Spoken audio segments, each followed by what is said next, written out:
Chapter 1. Rebirth in Space. Dead Girl. The relocation of the Liu family is a secret. If you dare to tell anyone, I will report you for stealing confidential information.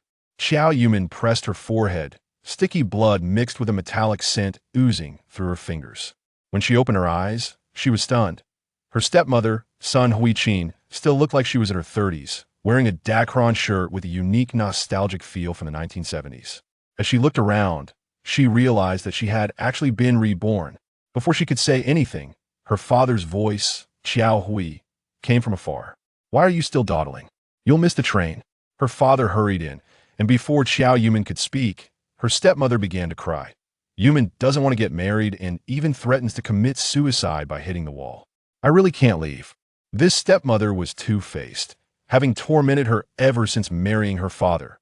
In her past life, after her father passed away, she stole his years of academic achievements and, with the help of a benefactor, became a highly respected scientist.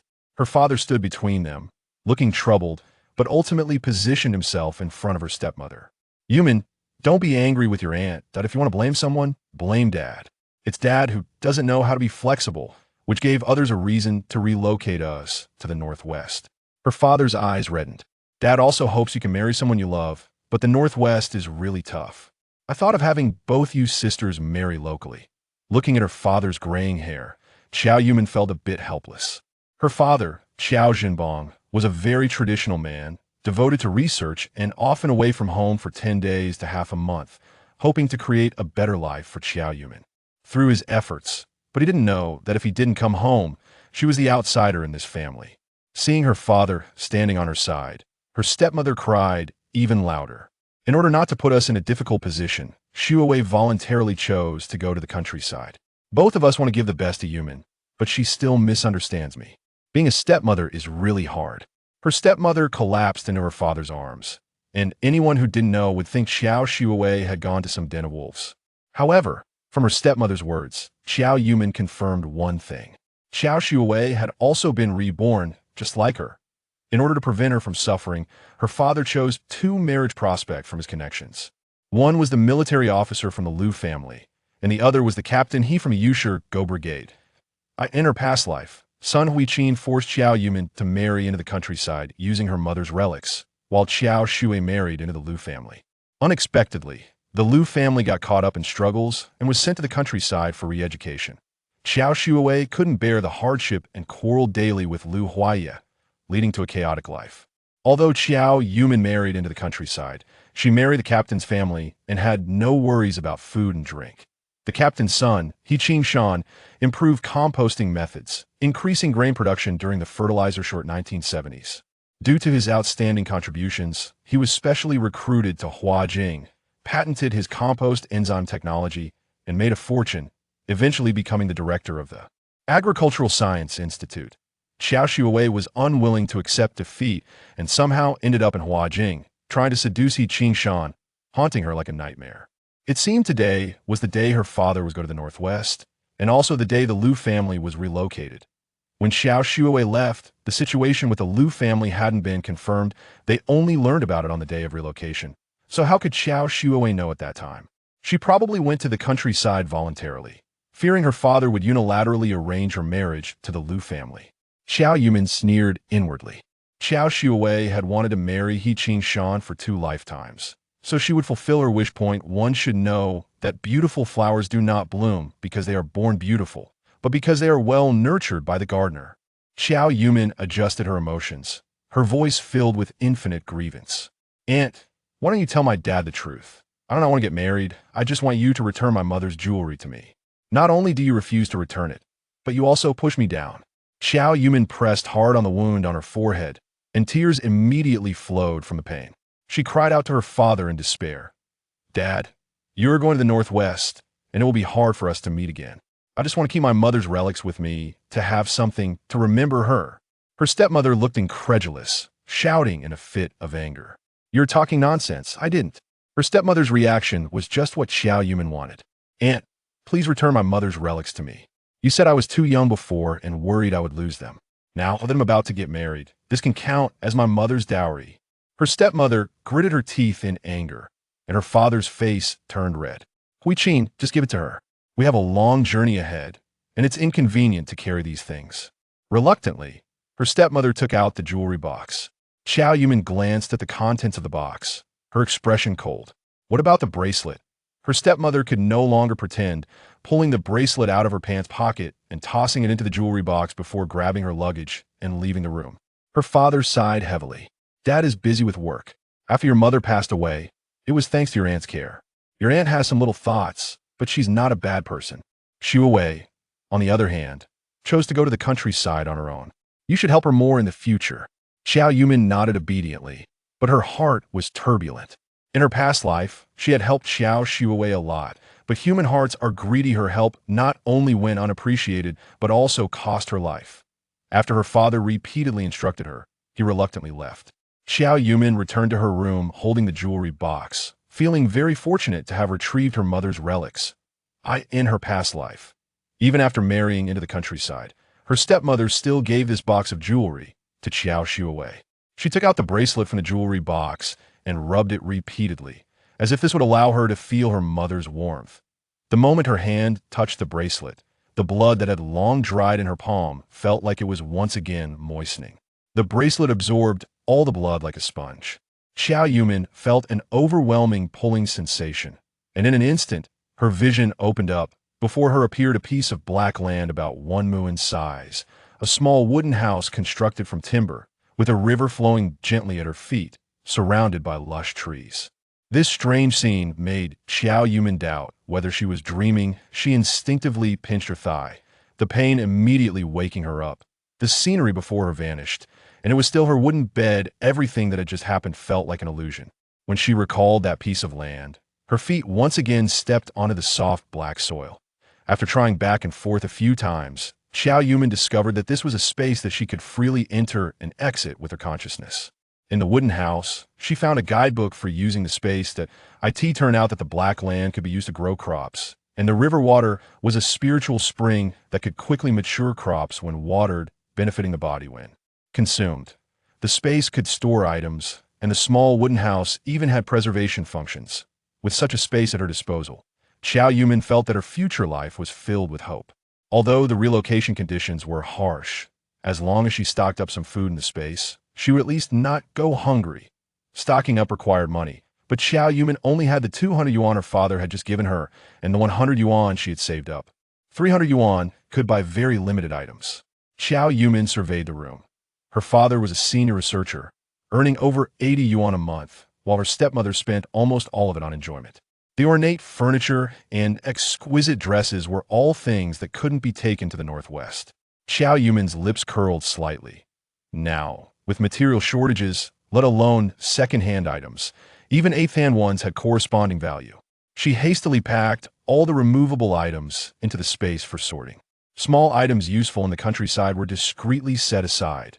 The extravagant clothes and furniture that couldn't be used were planned to be taken to the black market to sell after dark.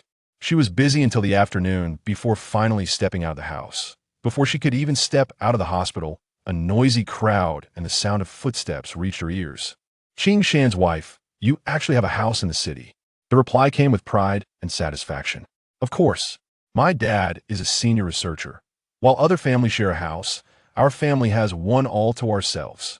Before she could finish speaking, a figure slowly appeared in front of Qiao Yumeian. Seeing the person before her, Qiao Yumeian clenched her fists secretly. She didn't expect to meet her so soon. Xiao Shuwei. Chapter 2. I did not steal anything. The courtyard was small, and as the door opened, the two stared at each other. Xiao Shuwei was wearing a floral polyester shirt, and her cashmere coat was the latest style from Huajing department store, costing over 100. Behind her was Qing Shan, the son of the team leader, along with 7 or 8 villagers, all faces she recognized well. They were pushing a cart, and even without words, she knew what they were here for. In her last life, Qiao Yumeian married into Yu Go, and the villagers looked down on her for dressing fashionably, saying she was the daughter of a capitalist, treating her very unfriendly. Her mother-in-law complained about her lack of dowry every day, while her father-in-law turned a blind. Qing Shan took advantage of the situation, drinking a bit, and then wanted to hit her. Later, the workplace sent someone to inform her that the house was to be reclaimed, asking if she still wanted the things inside. He Qingshan knew there were items left in the city, so he rounded up a few villagers to push a cart and take everything back to Yushigo. Her mother-in-law gave the furniture to her marrying nephew, and her father's desk lamp was left in the house by her father-in-law to show off his scholarly appearance. Her stepmother's beautiful clothes were taken by He Qingshan to give to his former lover, and the miscellaneous items were divided among the villagers, with almost everyone benefiting. Qiao Shuiwei probably received similar treatment, which is why she wanted to copy the method to win the villagers' favor. Unfortunately, her calculations were off. The two locked eyes, and neither spoke. Qiao Yumeian saw wariness in Qiao Shuiwei's gaze. She was afraid Qiao Shuiwei would discover her reincarnation, so she quickly spoke up first. Qiao Shuiwei, didn't you get married? What are you doing back here? I'll tell you. I was able to marry into the Liu family because my mother has a debt of gratitude to them. Don't think you can come back and steal my marriage. Upon hearing this, Qiao Shuiwei indeed relaxed her guard, even laughing out loud. Hee, I want to compete with you. She hooked her arm around He Qingshan's. Our Qingshan is a talented young man. Although he was born in the countryside is vast and full of opportunities. He Qingshan raised his chin high, eyeing Qiao Yumeian from top to bottom, then snorted coldly. Who cares to steal your marriage? What's so great about an officer? Don't look so happy now, I'm afraid you'll be in for a surprise later. The villagers following behind chimed in. One shouldn't be too vain without our farmers' hard work. How could you officials act so arrogantly? Bah, so vain and snobbish. Why don't you go be a concubine for a landlord or a mistress for a capitalist? This woman is restless. Whoever marries her is really in for a lifetime of bad luck. Qiao Yumeian couldn't be bothered to argue with this group, shouldering her bag and preparing to leave. Just as she took 2 steps, He Qingshan's voice rang out behind her. Stop! He Qingshan's greasy voice pulled Qiao Yumeian's thoughts back to her past life. This person was uneducated and acted like a thug. If it weren't for his father being the team leader in Yushigo, he might have been locked up long ago. After they married, he would often hit her, and even the composting technology she painstakingly researched was claimed by him. Later, when he was caught in bed with Qiao Shuiwei to save their reputations, this pair of adulterers pushed themselves down the stairs, pretending it was an accident. Qiao Yumeian was disgusted by He Qingshan and didn't want to say anything to him at all. She didn't turn back, but He Qingshan quickly stepped in front of her. Shuiwei said that everything in the house was her dowry left by her parents, and it's to be brought to our He family. What's in that bag of yours? Hand it over for me to check. Don't think you can steal from our He family. Qiao Yumeian sneered inwardly. She hadn't even had the chance to settle the score with the two of them, and they had come looking for trouble first. She replied coldly, These are all my own clothes. He Qingshan stepped forward and grabbed her bag. Whether you stole something or not can only be determined by checking. Qiao Yumeian didn't resist, deliberately allowing He Qingshan to pull her bag apart. A few ordinary cotton clothes fell out, along with some toiletries. He Qingshan frowned. Not even a decent piece of clothing, how pathetic.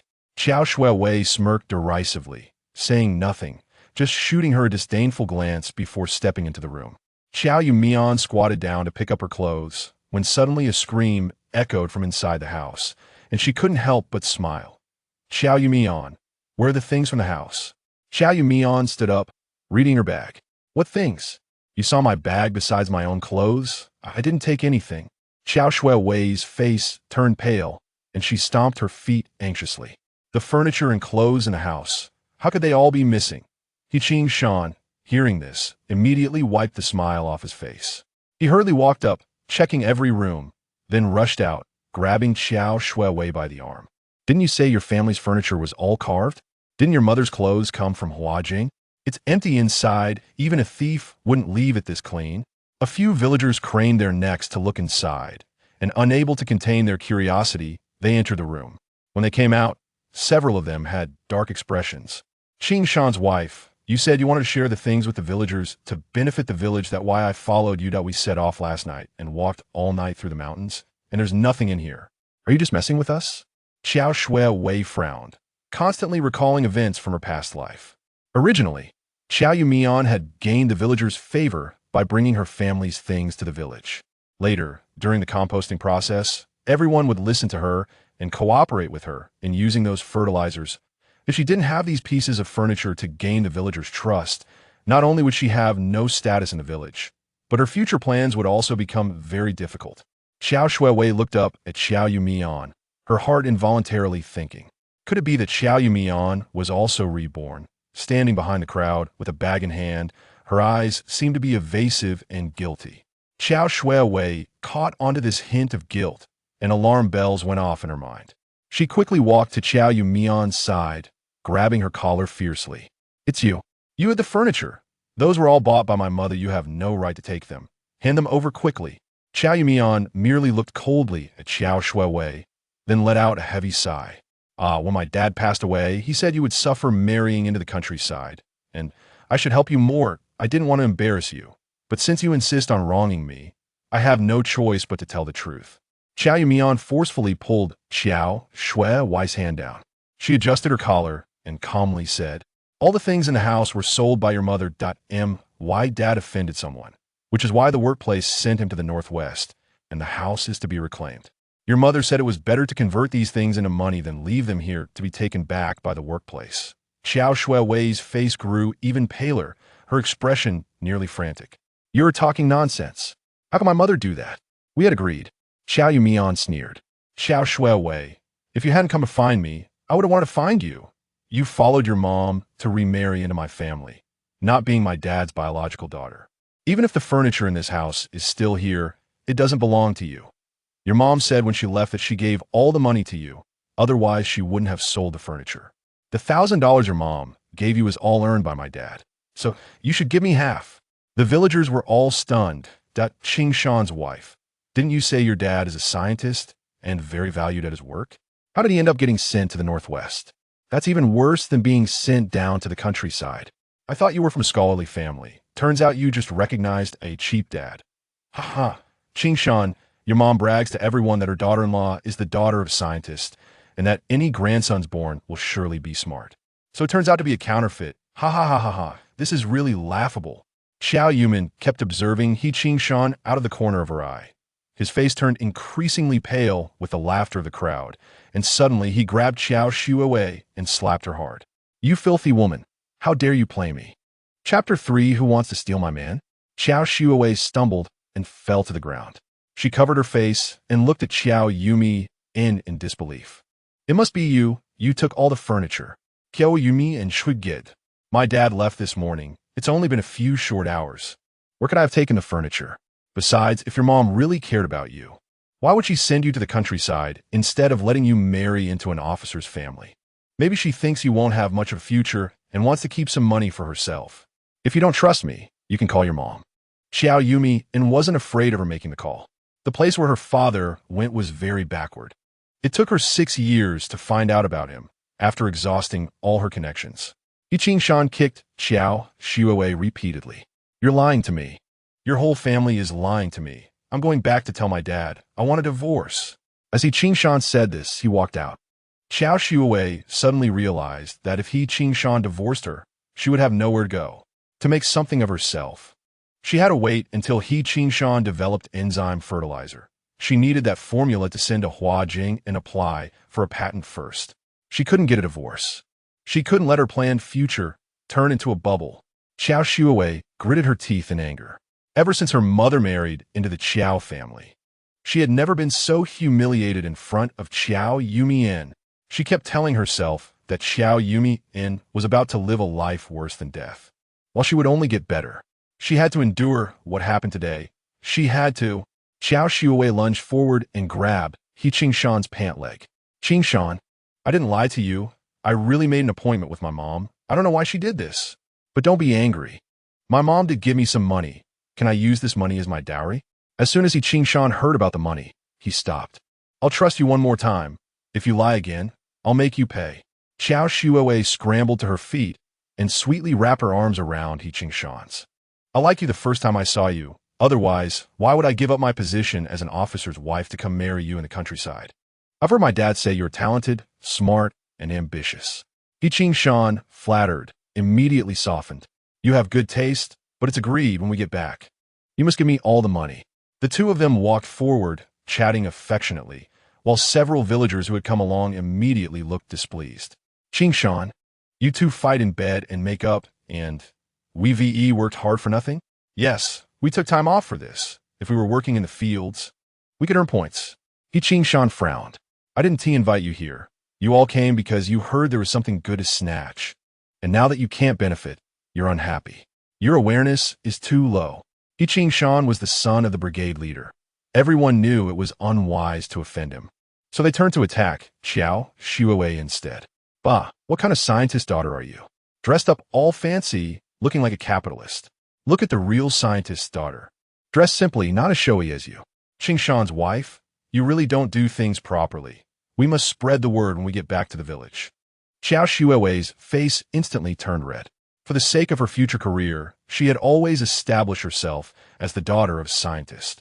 This was to gain the trust of the villagers, making it easier to promote composting and to apply for a patent later with more credibility. If she angered these villagers and they revealed her background, it would be over. Qiao Yumeian immediately put on a smile. Several uncles and brothers. I know you've worked hard. This is my oversight, but I can't let you come for nothing. It's getting late. How about I treat you to dinner at the state-run restaurant? The villagers smacked their lips. All right, but you have to make sure we eat well. Don't be stingy. Qiao Yumeian beamed. Of course, today's meal will be plenty. The villagers happily pushed their carts out, but He Qingshan had a long face. You have money, but nowhere to spend it. Why are you treating them to a meal? Qiao Yumeian whispered something in He Qingshan's ear, and his expression gradually softened. He still snorted coldly and strode out. Qiao Yumeian stood in the courtyard, watching the group walk away. Suddenly, Qiao Yumeian stood still, quietly watching her. The two locked eyes, neither willing to look away first, as if whoever looked away first would lose. A moment later, He Qingshan's voice called from the alley, and Qiao Yumeian smiled strangely before turning to leave. Qiao Yumeian knew what she was smiling about. It was nothing more than that the Liu family would be raided tonight and then sent to Yushigo overnight.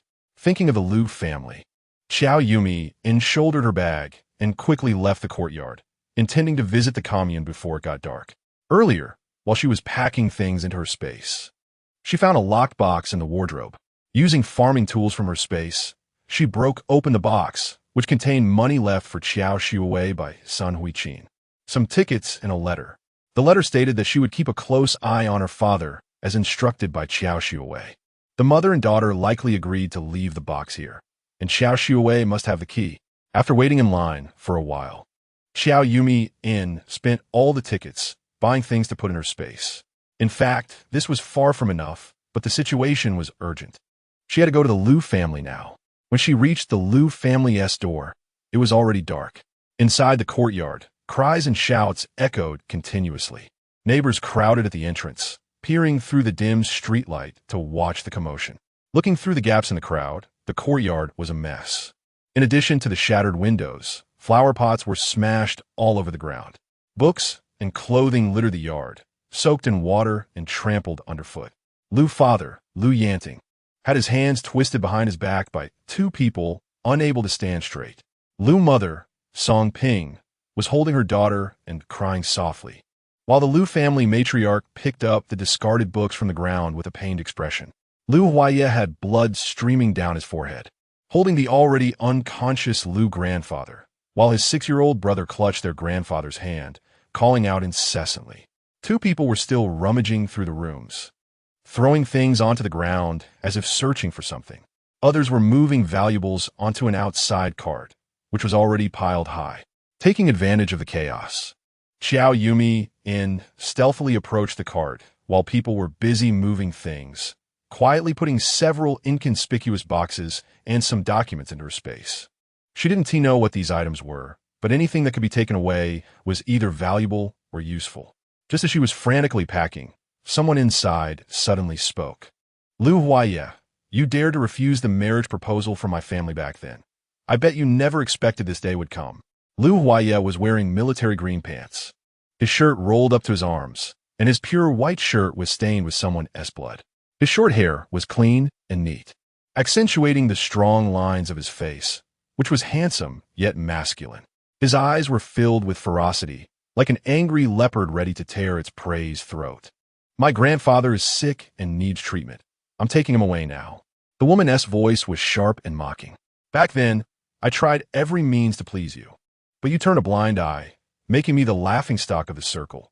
Now you've come to me for help. If you want to go to my house to be my driver or bodyguard, I might consider asking my dad to say a few good words for you." Lu Huaiye laid Lu grandfather down on the ground and slowly stood up, taking a few steps forward. His imposing demeanor frightened the woman opposite him, making her retreat continuously. Lu Huaiye, today I am here to conduct an inspection on your family on behalf of the military district. Do you dare to resist?" Lu Huaiye's eyes were cold and piercing. "I'm not begging you, just making a reasonable request." He glanced over the few people in the yard as if they were garbage. "You should know in your hearts that our family has been very cooperative. You don't really think that you few pieces of trash can stop me, do you?" At the moment, Lu Huaiye's expression changed. Qiao Yumeian pushed through the crowd and rushed into the yard. "Let me see which shameless person wants to take my husband." Chapter 4, I come to marry you. Qiao Yumeian barged in, and all eyes turned to her. Lu Mu stopped her sobbing, constantly signaling her with her eyes, shaking her head and subtly waving her hands, indicating for her to leave. Qiao Yumeian did not leave. Instead, she walked in and stood beside Lu Huaiye. She remembered how tragic it was when the Lu family arrived at Yusher Valley. They brought nothing and almost everyone was injured. Old Master Lu was carried on Lu Huaiye's back for over 30 miles to Yusher Valley. The whole family searched the village for medicine, but found none. And 3 days later, Old Master Lu passed away. After Old Master Lu's death, the Lu family seemed to lose their last breath, one by one falling ill and dying. Since she had already made up her mind to marry Lu Huaiye, she had to ensure that the Lu family would not face any troubles. Only if the Lu family was well could she be better off. Qiao Yumeian looked at the woman in front of her and knew she was Yumeian, the daughter of Lu's father's subordinate. Yumeian frowned tightly. "You are shameless. I have never heard that Lu Huaiye is getting married." Qiao Yumeian sneered. "I am Lu Huaiye's fiancé. We are already engaged. Do I need to apply to you to get married now? I might as well call the city to ask which military district you are in charge of, with such power to control others' marriages." Yumeian averted her gaze anxiously. "My dad was ordered to investigate the Lu family. He is too busy, so I'm here on his behalf. Do you know that the Lu family has made mistakes and is under investigation? If you know what's good for you, you'd better get lost, otherwise you'll be sent to the countryside to farm." In the 1970s, such raids were commonplace. When a family fell, enemies of any status, as long as they wore a red armband, could trample on others' dignity at will. Qiao Yumeian did not retreat in the face of intimidation. "You said it yourself. The Lu family is under investigation and has not yet been convicted. Aren't you afraid of punishment from above for your reckless actions?" Yumeian wanted to say more, but a man behind her stepped forward and raised his hand to stop her. "Don't speak so harshly. What do you mean by smash and grab? We are searching for evidence according to the normal procedure. It was old Master Lu who stopped us from searching, which caused the conflict." Qiao Yumeian sneered a few times. "You brainless lackeys who only know how to read people's expressions should stop barking. Don't think that just because you received orders, you can act recklessly. Old Master Lu has more military achievements than can fit in a single garment, and now you have him so enraged that he's unconscious. Yet you still prevent him from going to the hospital. If this matter gets out, how many soldiers will feel heartbroken, and how many families will be terrified?" Qiao Yumeian took a few steps forward, approaching the ape man. "The Lu family hasn't been convicted yet. Don't you fear that once the truth comes out, they will regain their power and seek revenge on you?" She looked at him, smiling sideways. This woman feels good stepping on the Lu family. After all, she is the daughter of a leader, and the leaders will back her up if things go awry. "What about you? Do any of you have someone to support you?" Old Master Lu and Uncle Lu have fought all their lives. Not everyone is like someone who kicks people when they are down. Yumeian took a few steps forward, raising her hand to slap Qiao Yumeian. "Stop provoking here. I'll slap that mouth of yours." Before the slap could land, a large hand restrained her. With force, the tanned arm bulged with veins, exuding a sense of power. Seeing someone backing her up, Qiao Yumeian grew bolder. She stepped forward. "Come on, hit me. I'm not a member of the Lu family. You can't raid my home. If you beat me without cause, I'll send a letter to the city, and you'll all be in trouble." Yumeian struggled to rush forward, but was firmly held back by Lu Huaiye. At this moment, A neatly dressed man walked in from the crowd outside. He wore gold-rimmed glasses and looked very refined. His expression calm, as if he were just a neighbor enjoying the show. The man pulled Yumeian aside. "You vented your anger. You should go back now. If your dad gets angry, I'm not going to speak up for you." Yumeian's eyes shrank slightly, clearly afraid of the man beside her. The man remained unmoved, his calm gaze revealing nothing of his thoughts. Lu Huaya let go, and Yumeian rubbed her wrist, gritting her teeth. "It's just pretending to be kind. The Lu family is about to be sent down. Anyone with a brain wound, team marry Lu Huaya. I want to see if you really dare to marry him." Qiao Yumeian scoffed. "So what if they're sent down? I've been taught since childhood that one should not step on others when they are down. Those who kick people when they're down are not worthy of being human." Yumeian tried to continue cursing, but the man stopped her with just a glance. Yumeian left in anger, and the man adjusted his glasses. "I'm not afraid to tell you. We came to investigate today because we have gathered certain evidence. A conviction is just a matter of time. The leniency of being sent down is a privilege given because of your old master. Even if you delay, it won't change the outcome." Lu's father lightly pushed, and the two men restraining him were knocked to the ground. He brushed off his wrinkled sleeves and walked over. Lu Yanting, will say this today. If anything happens to my father, I will not let this group of people go." The man's calm gaze finally showed a hint of fluctuation. He adjusted his glasses again, leaning forward to whisper, "I can take old Master Lu to the hospital, but whatever illness he has, he must leave tomorrow. Someone has spoken. You must disappear from Qingshan County tomorrow. I'll say no more." The man stepped back, making a gesture of invitation. Lu Huaya squatted down, preparing to carry old Master Lu with the help of his family. Qiao Yumeian's eyes flickered, and she dashed out the door. She pushed the items off the cart, took the opportunity to hide 2 boxes, and then pushed the empty cart into the courtyard. Lu Huaya put old Master Lu on this. He fainted from anger, possibly from cerebral hemorrhage or a stroke. It's safer to lay him flat. Lu Huaya looked at her deeply, then carefully placed old Master Lu on the cart and cautiously pushed it out the door, with Qiao Yumeian closely following. The Lu family was about to leave, but was stopped by that man. "This is the greatest extent I can allow. Let us not make things difficult for each other." The Lu family had no choice but to squeeze at the door, watching the two leave. The sky had completely darkened, and there were almost no people on the street. The two quickly took old Master Lu to the hospital. Only when old Master Lu was pushed into the emergency room did Qiao Yumeian finally relax, collapsing onto a bench against the wall. When she threatened others earlier, she felt particularly unsteady, because in her past life, until she went to Huajing, the Lu family had not been vindicated. She only knew that old Master Lu could not have any more accidents, and the Lu family must have a backbone. A shadow loomed over her, and a deep voice sounded above her head. "Thank you." Lu Huaya sincerely wanted to thank Qiao Yumeian. Upon hearing from his mother that he was to marry Qiao Yumeian, he was very unwilling. The two families had occasional dealings, and his impression of Qiao Yumeian was that she was timid, with a wandering gaze, always in a state of detachment. He believed that his parents' best way to repay the favor was to use connections to care for the elders of the Qiao family, rather than sacrificing his right to choose a spouse. But the moment Qiao Yumeian stepped through the door, the girl he remembered seemed to have transformed into a different person. She was fierce and aggressive, sharp-tongued.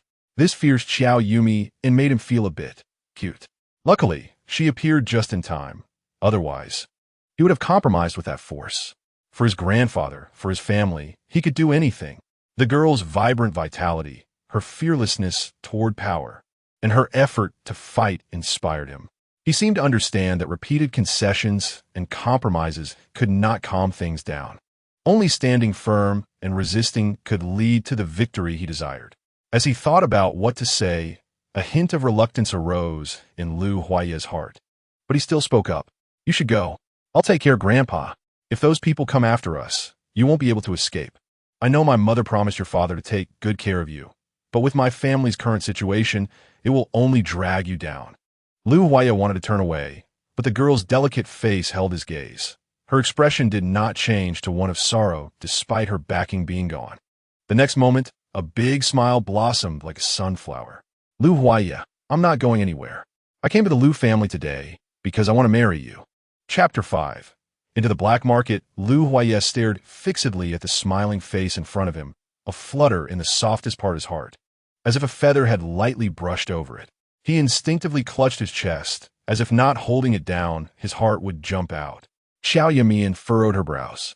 In his past life, Lu Huaye had been very frail and looked particularly unwell. Could it be that he was having a heart attack now? She hurriedly stood up to support Lu Huaye, carefully assisting him to sit beside her. Are you feeling unwell? Is your heart hurting from anger? Lu Huaye was almost half embraced, the girl's warm hand resting on his. The autumn sun in October was not as hot as this. He froze, heat creeping from the back of his ears to his entire face. No, it's fine. I just need to sit for a while. Hearing Lu Huaye say he was fine, Qiao Yumeian finally relaxed. Lu Huaye, like her, had experienced the tension from earlier, and now that he was relaxed, he felt a bit uncomfortable. The two sat in silence, staring at the operating room door. On the way over, Qiao Yumeian had secretly fed some spiritual spring water from her space to Old Master Lu while Lu Huaye wasn't paying attention. But Old Master Lu was already in a deep coma, and the amount she was able to feed him was minimal. She didn't know if it would be effective.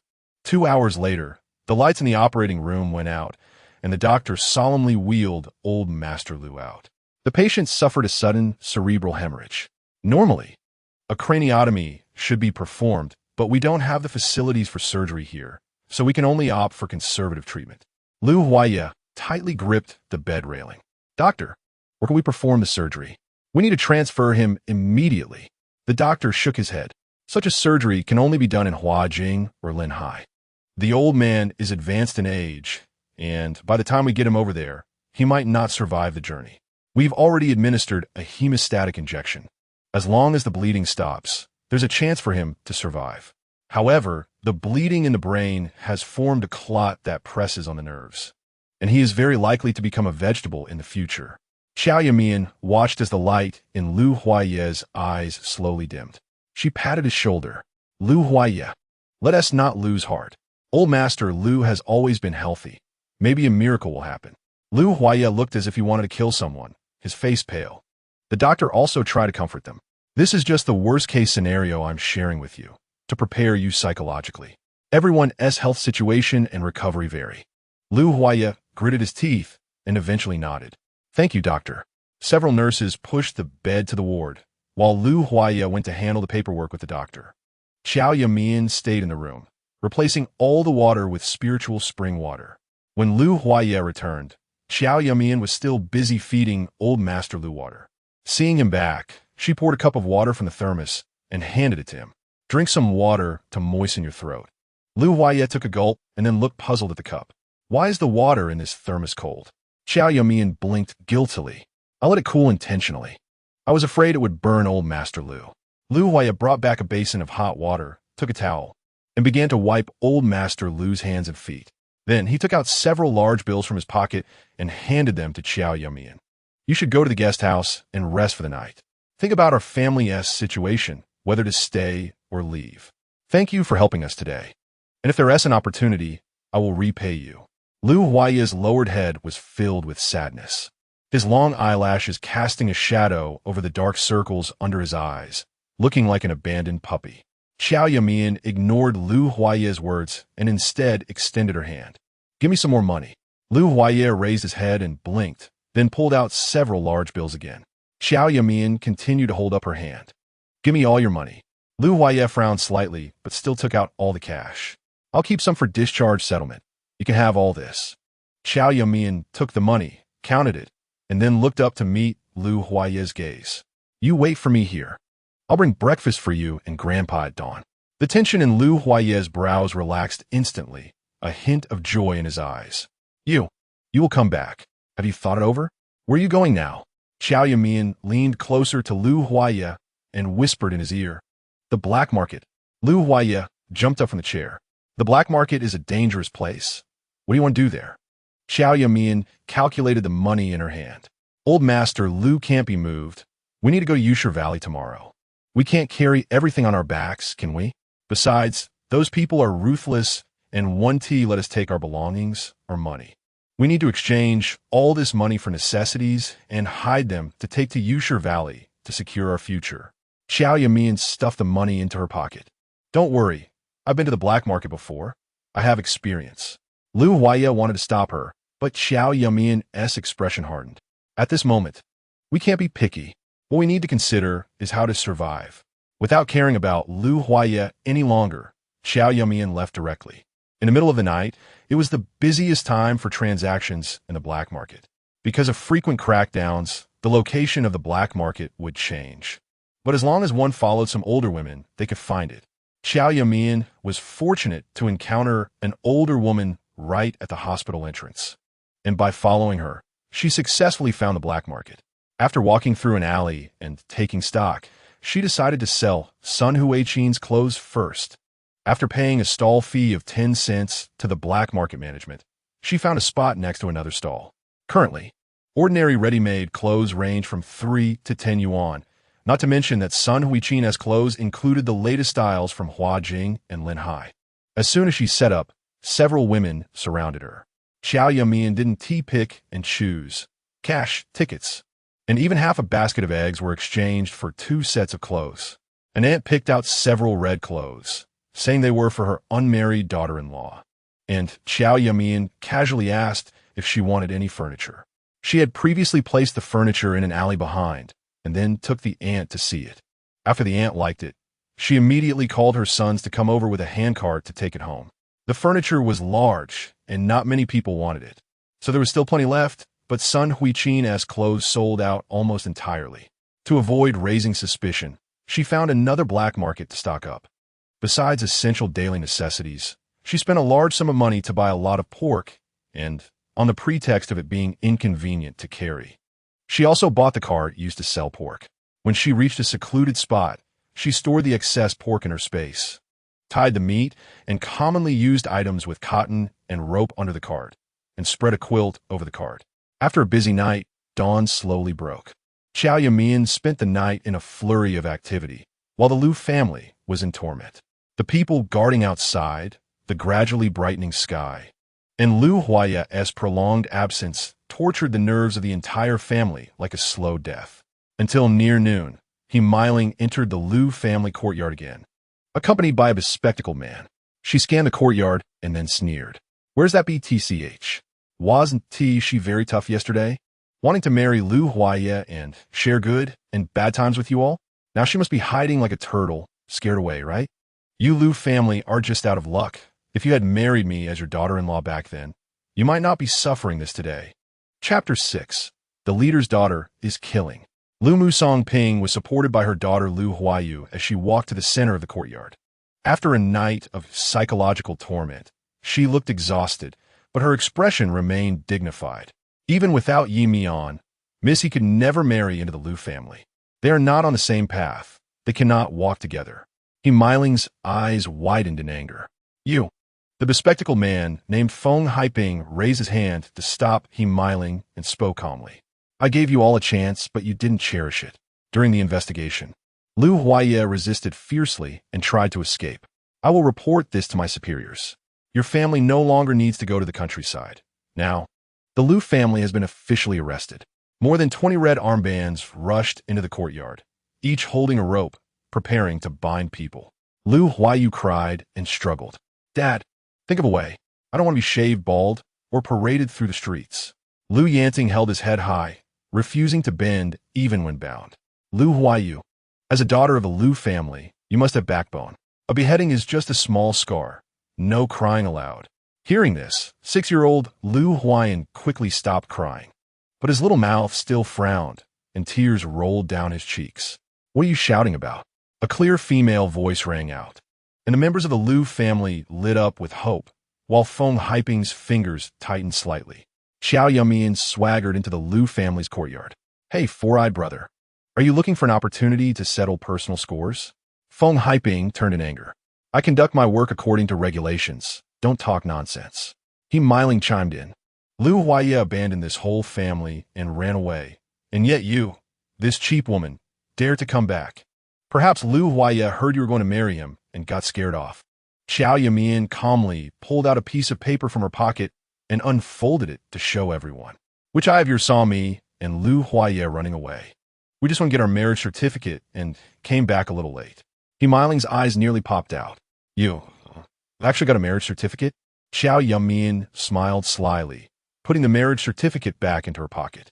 Oh dear, something certain people dream of has been so easily accomplished by me. I wonder if they'll cry and starve themselves to death in despair. Yumeiling recognized this as a jab at her.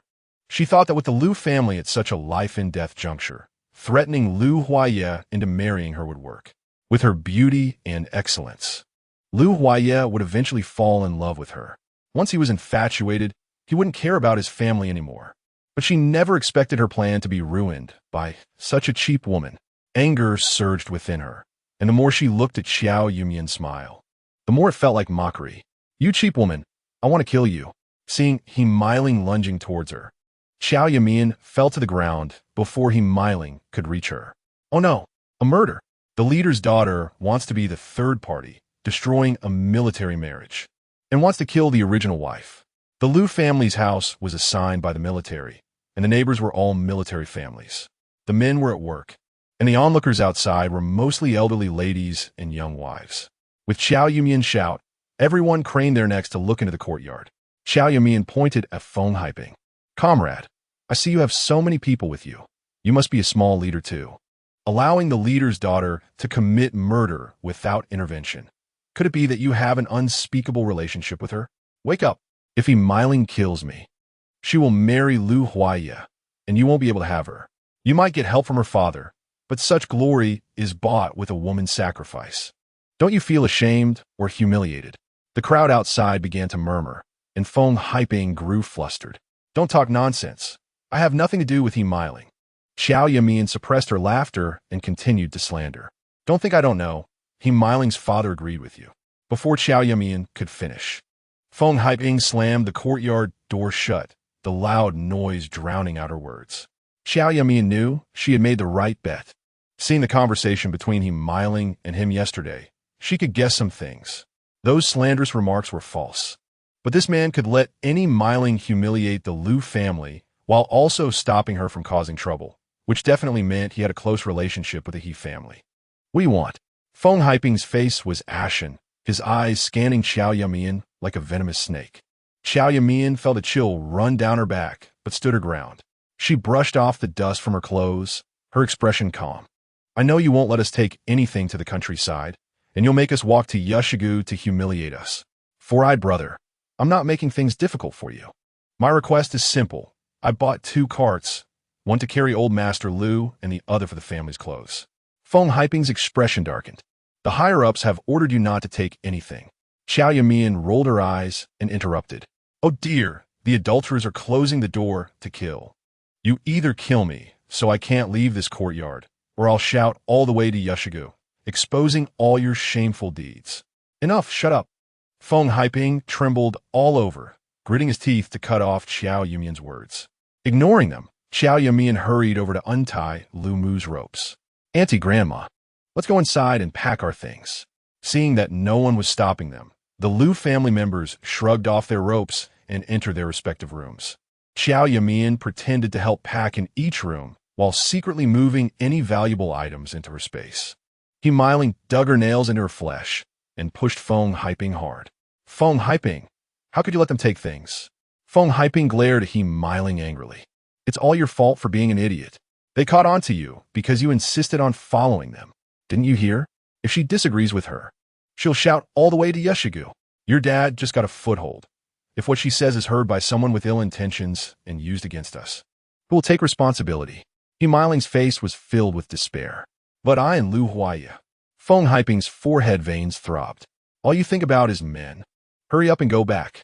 If that cheap woman comes out and says something that affects your dad, he'll skin you alive when you get home. Yumeiling covered her face and ran out the door. Half an hour later, Qiao Yumeian led the Lu family out of their rooms, each carrying a bundle. After Feng Haiping checked them one by one, he locked the Lu family's gate and sealed it. He pointed to a jeep in front. You will follow this vehicle. You must reach Yushigu today. Outside, Lu Huaye had just given old Master Lu some water when the Lu family rushed over. Grandpa, Dad, old man. Lu Huaya briefly explained the situation, and everyone was in tears. Feng Haiping urged, "Hurry up. If you dawdle, the carts will be unusable." The Lu family placed their luggage on another cart, Lu Huaya pulling the lying old Master Lu, while Lu father carried the luggage. They headed towards the city exit. Feng Haiping gritted his teeth and shouted, "Miss Qiao."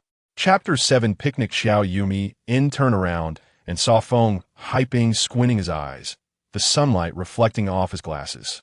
Today's events, Feng would not forget. Qiao Yumeian smiled sweetly. "Four-eyed brother, this humiliation, I, Qiao Yumeian, will repay it in the future." The two locked eyes, their gazes seemingly having battled countless times. Qiao Yumeian casually turned around and jogged to catch up with the Lu family's team. It must be said, Feng Haiping's tactic was indeed ruthless. The car was slowly moving ahead, and the family was pulling a cart behind, attracting the attention of people on the street. Lu Huayu was crying, using her arm to cover her face. "What's the difference between this and a public shaming? I've never been so embarrassed in my life." Old lady Lu comforted her little granddaughter. "Huayu, dear, we will be out of the city soon, and then no one will see us." Lu father pulled the cart, his expression grim. "I really spoiled you, letting you become so useless. Look at Yumeian, she's only a year older than you, and she knows how to stand up for our family." Lu Huayu was too afraid to complain further, silently shedding tears. Lu Huayan rubbed his stomach, his voice full of grievance. "Mom, I'm so hungry, I want to eat." Lu mother looked at him, tears streaming down her face. "Huayan, just hold on a bit longer. Once we reach Yushir Valley, there will be food." The family walked out of the city, trudging along the country road, the asphalt road disappearing, replaced by rugged dirt paths. Lu Huayu's little leather shoes were coming apart. Old lady Lu was limping, and Lu Huayan's face was pale, a layer of dust on his fair little face. Qiao Yumeian looked around and then called out, "Let's stop and take a break." Lu Huaya and Lu father halted the cart, although they were men. Pulling for so long had inevitably made them weary. Qiao Yumeian approached the cart, took out the prepared packages from her space, and pretended to rummage through a large pile of luggage to find a huge bag. She laid out a tablecloth on the ground and began pulling out items like a thief raiding a granary. 8 aluminum lunchboxes, 2 large bags full of food, 2 water bottles, and 4 enamel bowls. After setting everything up, she called to the Lu family, "It's dinner time. Let's take a break and eat." Lu Huaya was at the front, and when he saw the items on the tablecloth as he walked to the back, he was dumbfounded. The lunchbox was opened, revealing 4 meat and 4 vegetarian dishes. Chicken stewed with mushrooms, braised pork, braised fish, and shredded meat with green peppers, shredded potatoes, vinegar-dressed cabbage, stir-fried greens, and cold radish salad. The 2 plastic bags were filled with plump, white meat buns. Qiao Yumeian took a water bottle and began pouring water into the bowls. "Everyone, come and sit down to eat." Lu Huayan was already starving and dashed to the tablecloth, grabbing a bun to eat. Lu Huayu hesitated for a moment, but couldn't resist the aroma of the food and sat down on the ground. Lu father looked at Qiao Yumeian. "Yumeian, where did you get all this food?" Qiao Yumeian helped old lady Lu to the picnic blanket. "Uncle and Auntie, I bought this from the state-run restaurant during the day and hid it away. We don't know how far Yushir Valley is. We must eat enough to replenish our strength, or we might get sick from exhaustion before we reach it." In her last life, the Lu family had been ill for a whole month after reaching Yushir Valley. Coincidentally, during that month, the grain harvest took place, and the family earned not a single penny, receiving no food in autumn. Their difficult life then began. Lu mother felt a surge of warmth in her eyes and pulled Lu father. "Let's eat. We can't let Yumeian's kindness go to waste." Qiao Yumeian advised, "You should drink some water to moisten your throats first. Don't eat too quickly and choke." The Lu family had been hungry for a whole day and night and began to gobble down the food. Qiao Yumeian held a bowl of water and walked towards old Master Lu's cart, but the next second, the water bowl was snatched away. "I'll feed Grandpa. You go eat." Lu Huaya lowered his head, not daring to look at her, quickly carrying the water bowl away. Qiao Yumeian turned around, took 2 buns, and walked to Lu Huaya's side. Old Master Lu was in a deep coma, and feeding him water had to be done drop by drop, even if half spilled. Lu Huaya remained patient. Qiao Yumeian placed the buns by Lu Huaya's mouth. "I'm not too hungry right now. You feed Grandpa, and I'll feed you. Lu Huaya paused and then opened his mouth, biting down hard. The usually delicious buns felt like chewing wax in his mouth. These past 2 days had been excruciating for him, as if he had lived through a century, marking the darkest moment of his 22 years of life. Qiao Yumeian was like a little sun, her warm light shining through the cracks into his heart. She fought for Grandpa's chance to see a doctor, hoarded supplies in the black market for the cart, and unhesitatingly took him to get their marriage license. When he signed the marriage certificate, he felt like he was dreaming. Watching the staff stamp the document, the red circle enclosing their names, sealing their lives together just like that. He didn't know if it was an illusion, but he thought he saw tears shimmering in Qiao Yumeian's eyes when she picked up the marriage certificate. Marrying him meant she had to go down to the countryside with him, yet her expression seemed relieved, filled with the joy of survival after a disaster. He didn't know where that joy came from, but at that moment, he told himself in his heart, Lu Huaya, you must protect this smile, even at the cost of your life. Qiao Yumeian noticed Lu Huaya's eyes were moved and tilted her head to ask, what are you thinking about? Lu Huaya looked up and saw that sweet smile again. He trembled as he fed a mouthful of water to Grandpa. And nothing. The Lu family watched the two from a distance, and Lu father nodded with satisfaction. Yumeian is a good child. Lu mother sniffled, her voice choked. Over 20 years ago, Yumeian's mother saved I, preserving the hope for our whole family. Over 20 years later, Yumeian saved our entire family again. I really don't know what to say. Lu Huayan had eaten his fill and was now energized. Sister Yumeian is the best sister-in-law in the world. If Big Brother treats her badly, I will not recognize him as my brother anymore. Old Lady Lu's wrinkles deepened at the corners of her eyes. Our Lu family must treat Yumeian well. We absolutely cannot let her suffer any grievances. As the family was eating, headlights from a Jeep shone in the distance, and the vehicle kicked up dust as it stopped beside the cart. A man with a sharp chin and monkey-like features got out of the car.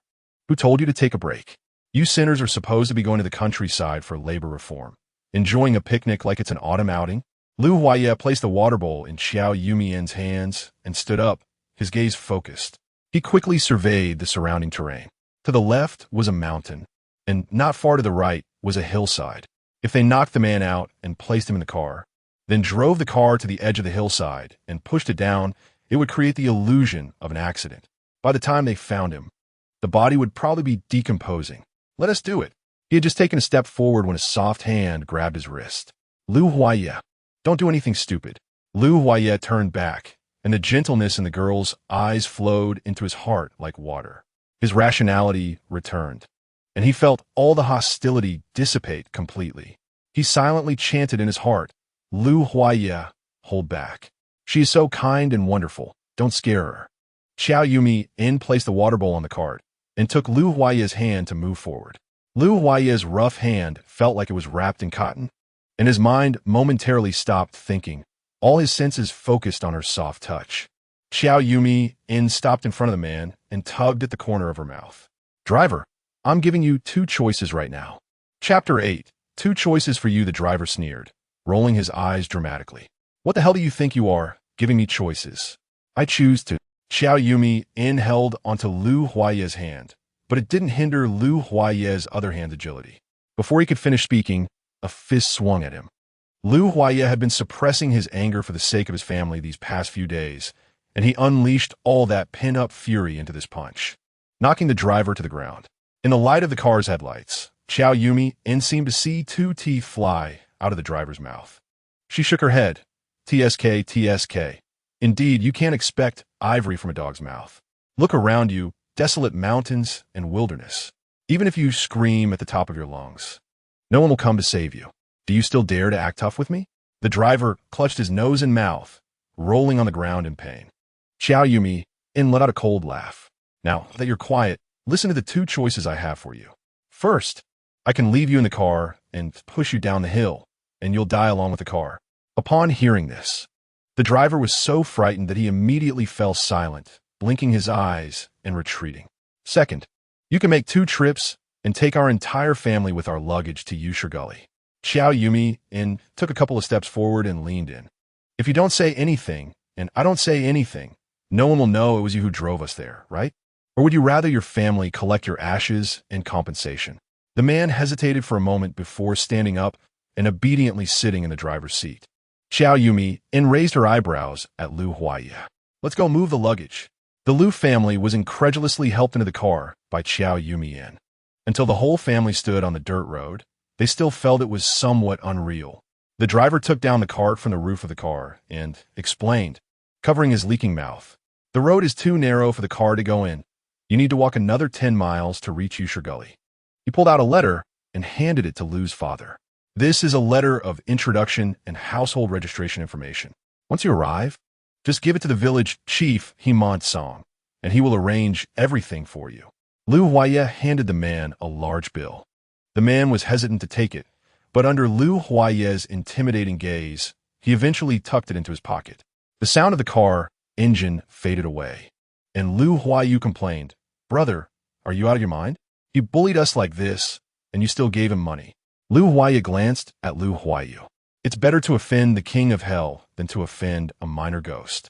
I gave him money. He'll feel better inside and won't come looking for trouble. Let's go. We'll be able to rest soon. After riding for a while, everyone regained some strength, and their pace quickened a bit. Qiao Yumeian looked at the familiar road, feeling a surge of emotions. In her previous life, she had endured countless grievances for 6 years before finally leaving this village. Now, returning, she couldn't help but feel anxious. Qiao, comrade Qiao, hang in there, we're almost there.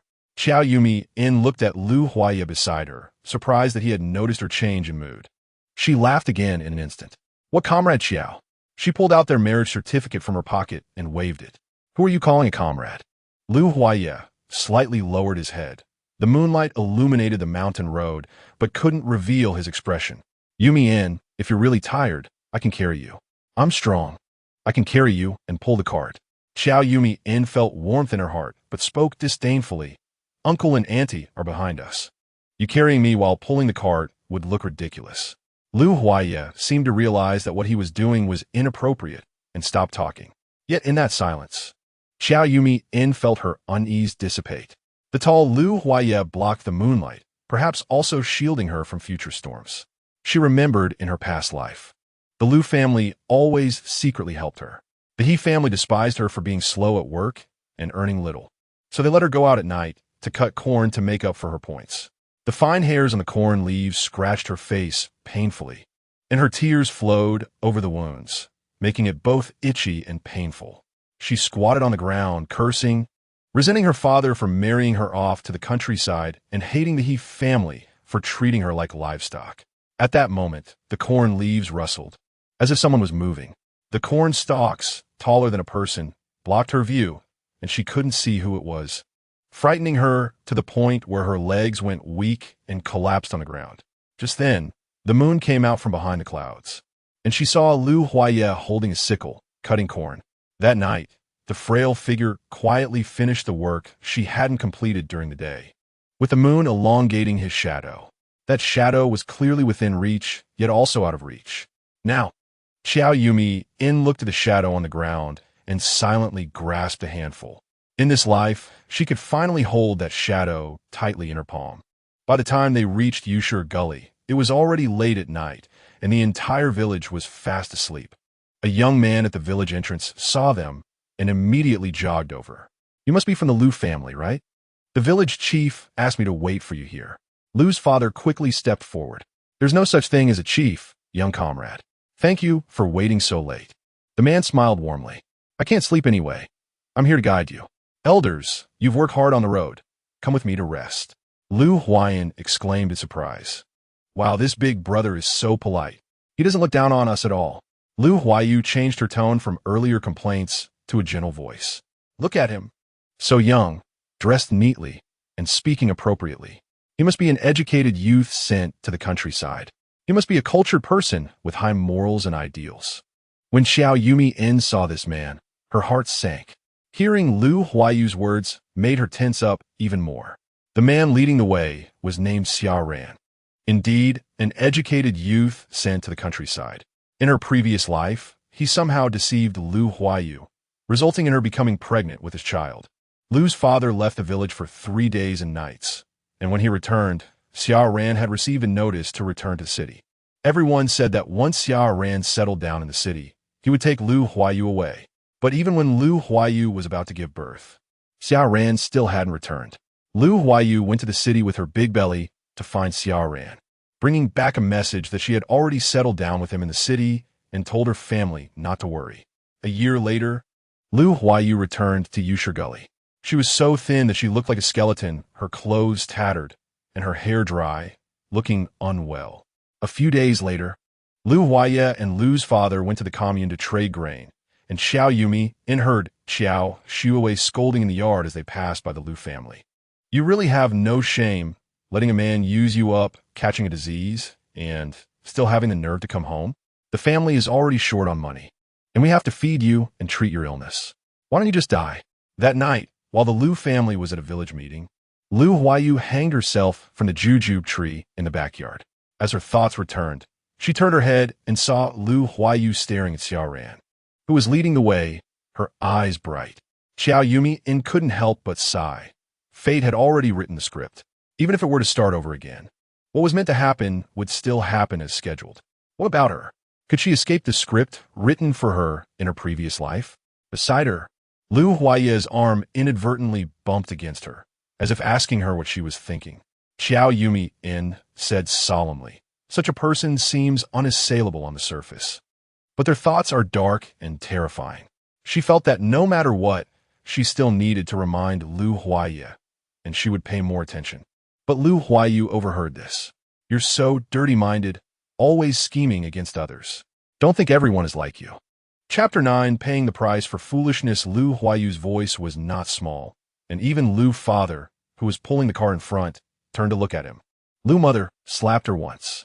"For the past few days, it's been your sister-in-law managing this family. How can you say that about her? Hurry up and apologize to your sister-in-law." Lu Huayu turned her head to the side, ignoring Lu mother. It wasn't until Lu Huaye stopped and looked at her that she reluctantly apologized. "Qiao Yumeian, I'm sorry." Qiao Yumeian merely nodded slightly to accept the apology and continued to pull Lu Huaye forward. Although they had the help of the spiritual spring water to regain their strength, they had not truly rested. Her heart was tired. At this moment, she naturally did not want to argue with a young girl. Yusher Ditch had a poor geographical location, nestled in a mountain hollow. Not to mention there were no roads for vehicles to enter or exit. Even ox carts struggled to navigate the bumpy terrain. Poor roads meant many side businesses could not develop, making it one of the poorest teams in the Shahizi commune. As they walked down this road, the houses were very low, and a few had already shown signs of collapse. Aside from the team leader's house and a few families with larger populations that had decent homes, the rest appeared dilapidated. But even these crumbling houses were not for them, as Xiao Ran had brought them to a cow shed at the foot of the mountain. Since Feng Haiping brought people to their home, Lu father had endured everything. Even with ropes binding him, he did not show too much anger. Upon seeing the cow shed, his face finally turned grim. "My Lu family has not been convicted. We are merely here in Yusher Ditch waiting for an investigation. Why should we stay in cow shed?" Xiao Ran bent down and approached everyone with a flattering demeanor. "Uncle Lu, please calm down. This Yusher Ditch is truly poor, and there are no extra houses. All of us educated youth are sleeping in a large dormitory. The team leader said that when the spring thaw comes next year, we might be able to produce some bricks and find a few empty spaces to build houses." Lu Huaye's voice also turned serious. "Next spring? My grandfather's still sick. My younger brother is only 6 years old. Is this whole family supposed to spend the winter in this cow shed?" Xiao Ran sighed deeply.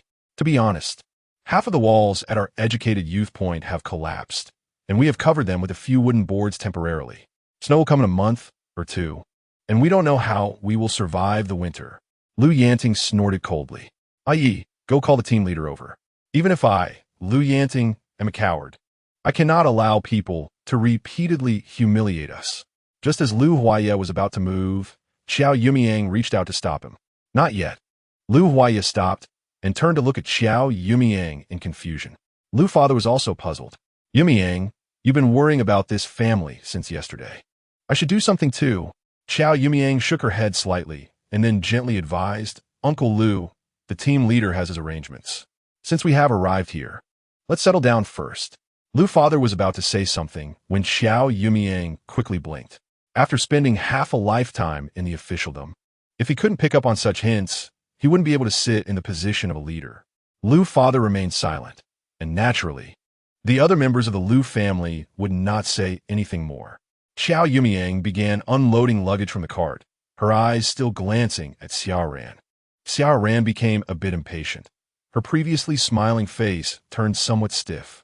Qiao Yumeian lifted a piece of luggage, pretending it was heavy as she stepped back and then stomped hard on Xiao Ran's foot.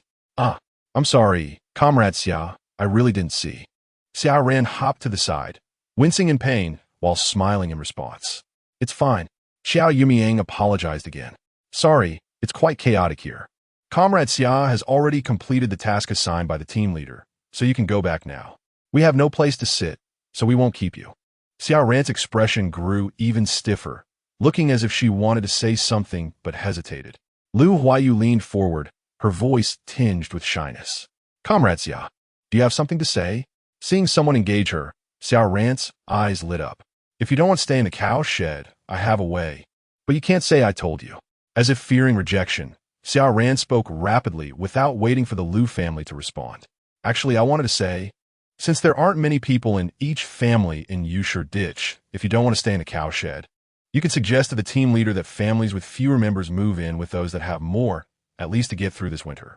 Upon hearing this, the Lu family paused their actions, each with different expressions on their faces. Only Lu Huayu showed a look of surprise. Comrade Xia, you have truly helped us a lot. Don't worry, we will definitely not let it out. Xiao Ran was also very pleased. Well, it's best if I can help. After Xiao Ran finished speaking, she stood there as everyone looked at each other in silence. She appeared somewhat awkward. Aren't you going to find the team leader? Qiao Yumeian yawned. The people in the village are all asleep, and we are tired too. Let's talk about it tomorrow. Xiao Ran chuckled awkwardly. Well then, you all rest first. And tomorrow I'll help you find the team leader. Qiao Yumeian waved her hand. Comrade Xia, goodbye. Before Xiao Ran had gone far, Lu Huayu began to complain. Qiao Yumeian, why did you stop my brother from going to find the team leader? Xiao Ran even gave a suggestion. Are we really going to stay in the cow shed tonight? How can we sleep? Just as Qiao Yumeian was about to speak, Lu Huayu's cold voice rang out. Huayu, don't be too naive. This Xiao Ran is meeting us for the first time and is so eager to give us suggestions. Don't you find it strange? Lu Huayu furrowed her brows and then relaxed, blinking as she thought for a moment. Dad is a leader. He admires us. Isn't it normal for him to treat us well? Qiao Yumeian shook her head. We came to Yusher Ditch and demanded to stay in someone else's home. If this gets out, it will inevitably be said that we lack self-reflection, are too domineering, and it won't benefit the Lu family at all. Lu Huaye had only been with Qiao Yumeian for 2 days, but had already gained a general understanding of her. She was clever and perceptive, definitely not as gentle and sweet as she appeared on the surface. Since she stopped him and since Xia ran away, she must have already thought of a way to deal with it. Lu Huaye set down his luggage and walked to Qiao Yumeian's side. You tell me what to do, and I'll execute it. Qiao Yumeian was surprised by Lu Huaye's quick wit and immediately understood what she wanted to do. She was also touched by Lu Huaye's trust in her. He didn't even ask what he was supposed to do or whether what he did would harm the Lu family. He simply believed in her and resolutely went to execute it. Qiao Yumeian was immensely excited, seeing Lu Huaye like this. She was convinced that her life would definitely be better than the last. Lu Huaye, go into the depths of the forest over there and find some damp branches. Lu Huaye understood what Qiao Yumeian wanted to do in an instant. He replied with a light I'll see if there's any pine oil on the pine trees and knock down a few pieces. Qiao Yumeian and Lu Huaye both looked up at each other simultaneously and then smiled knowingly. Lu Huaye strode into the mountains, while the Lu family remained puzzled. Lu's father asked Yumeian, where are you and Huaye playing at? Qiao Yumeian smiled and raised an eyebrow. Himansong is too foolish. Since he dares to humiliate us, he must pay the price for his foolishness. Chapter 10, Fire. The Yusher Gorge still hasn't been electrified, and the villagers all work at sunrise and rest at sunset. At this moment, the village is completely silent, with only Captain Himansong's house still awake. Himansong is smoking dry tobacco, the tobacco in the pipe burning with a dark red spark as he inhales. His wife, Tian Ho Hot scolds him irritably. It's choking me to death. Go smoke outside. Himant Song grumbles. What if they find out I went outside to smoke? Tian Ho Hot is unconcerned. You're the captain of a Yushur Gorge team. They have to live where you say. Who would dare to complain? Himant Song spits smoke in her face and retorts, what status do they have to listen to me? If it were in the past, I would have loved to set up a board for such a high official at our house. If it weren't for someone hinting that they shouldn't have a good life, would I dare to let them live in the cow shed? After being scolded a couple of times, Tian Ho Hot feels disheartened but still refuses to lose. In the past was the past, now is now. Look at the cow shed at the east end of the village. Who isn't a person of great renown? Now, they still have to look at your face. Himant Song doesn't want to argue further with this woman. You're just a short-sighted woman. Hurry up and sleep. The elderly couple in the main house is bickering, while the young couple in the east room is also awake. To be precise, it's Qiao Yumeian who isn't sleeping. Watching He Qingshan turn over and fall into a deep sleep after their exercise, Qiao Yumeian rolls her eyes and quietly gets off the calm. Using the warm water she prepared earlier to wash her body. In her previous life, she looked down on Lu Huaiye, that useless waste. So the two never had any intimate relations. In this life, to please He Qingshan, she gave herself to him on the first day of coming to the countryside. But unexpectedly, He Qingshan, who usually looks decent, is so dirty in private. He doesn't wash his feet at night and doesn't even clean up after they do that. After washing up, Qiao Yumeian quietly lies down at the foot of the calm. She doesn't want to sleep with He Qingshan. She thinks his bedding must be smelly. Lying on the calm, she tosses and turns, unable to sleep. The Lu family, who was supposed to come to Yushur Gorge last night, hasn't arrived, and she has been worried that something has happened. She fears that Qiao Yumeian has also been reborn like her and has helped the Lu family solve their relocation issue. If the Lu family regains their position, wouldn't Qiao Yumeian be living a better life than in her previous life? Then, her act of rushing to the countryside and voluntarily marrying He Qingshan would become a joke. Fortunately, she overheard her father-in-law say that they would send the educated youth to pick them up at night, which eased her concerns. In her previous life, she had been suffering, watching Qiao Yumeian step by step leave this village for the big city and live a good life. She was unwilling, so she had her mother help find connections and finally contacted He Qingshan. After much effort, she got He Qingshan to agree to divorce Qiao Yumeian. But while they were having an affair, Qiao Yumeian discovered them. She and He Qingshan pushed Qiao Yumeian down the stairs, but unexpectedly, that vile woman clung to her tightly and pulled her down as well. Having never enjoyed a single day of fortune, she was reborn back to now. Qiao Yumeian tightly clenches the quilt. The wheel of fortune turns.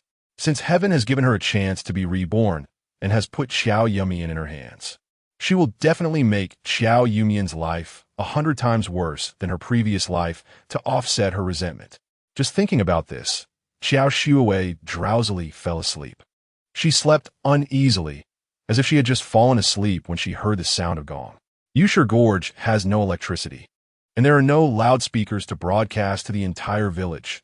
They rely on the sound of gongs. Upon hearing the gong, everyone gathers at the village's sun-drying ground. In her previous life, she never cared about the gongs in the village. It was always Lu Huaiye who went. In a day, she called out, Lu Huaiye, the gong is ringing, go take a look, it's so annoying. After calling out, no one responded. Angrily, she sat up to scold. Lu Huaiye, are you deaf? Looking over in the moonlight, she realized there was no one beside her. Now awake, she vaguely hears shouting outside. Fire! Quick, put out the fire. Fire? Qiao Yumeian's heart raced as she grabbed her clothes and ran outside. She searched her memory, and it seemed there had never been a fire in Yushur Gorge in her previous life. While getting dressed, she scolded in her heart, He Qingshan, you bastard. Ran off when there was a fire and didn't even call me. When she reached the door, she saw clearly that it wasn't her house that was on fire, but the vacant cow shed at the end of the village.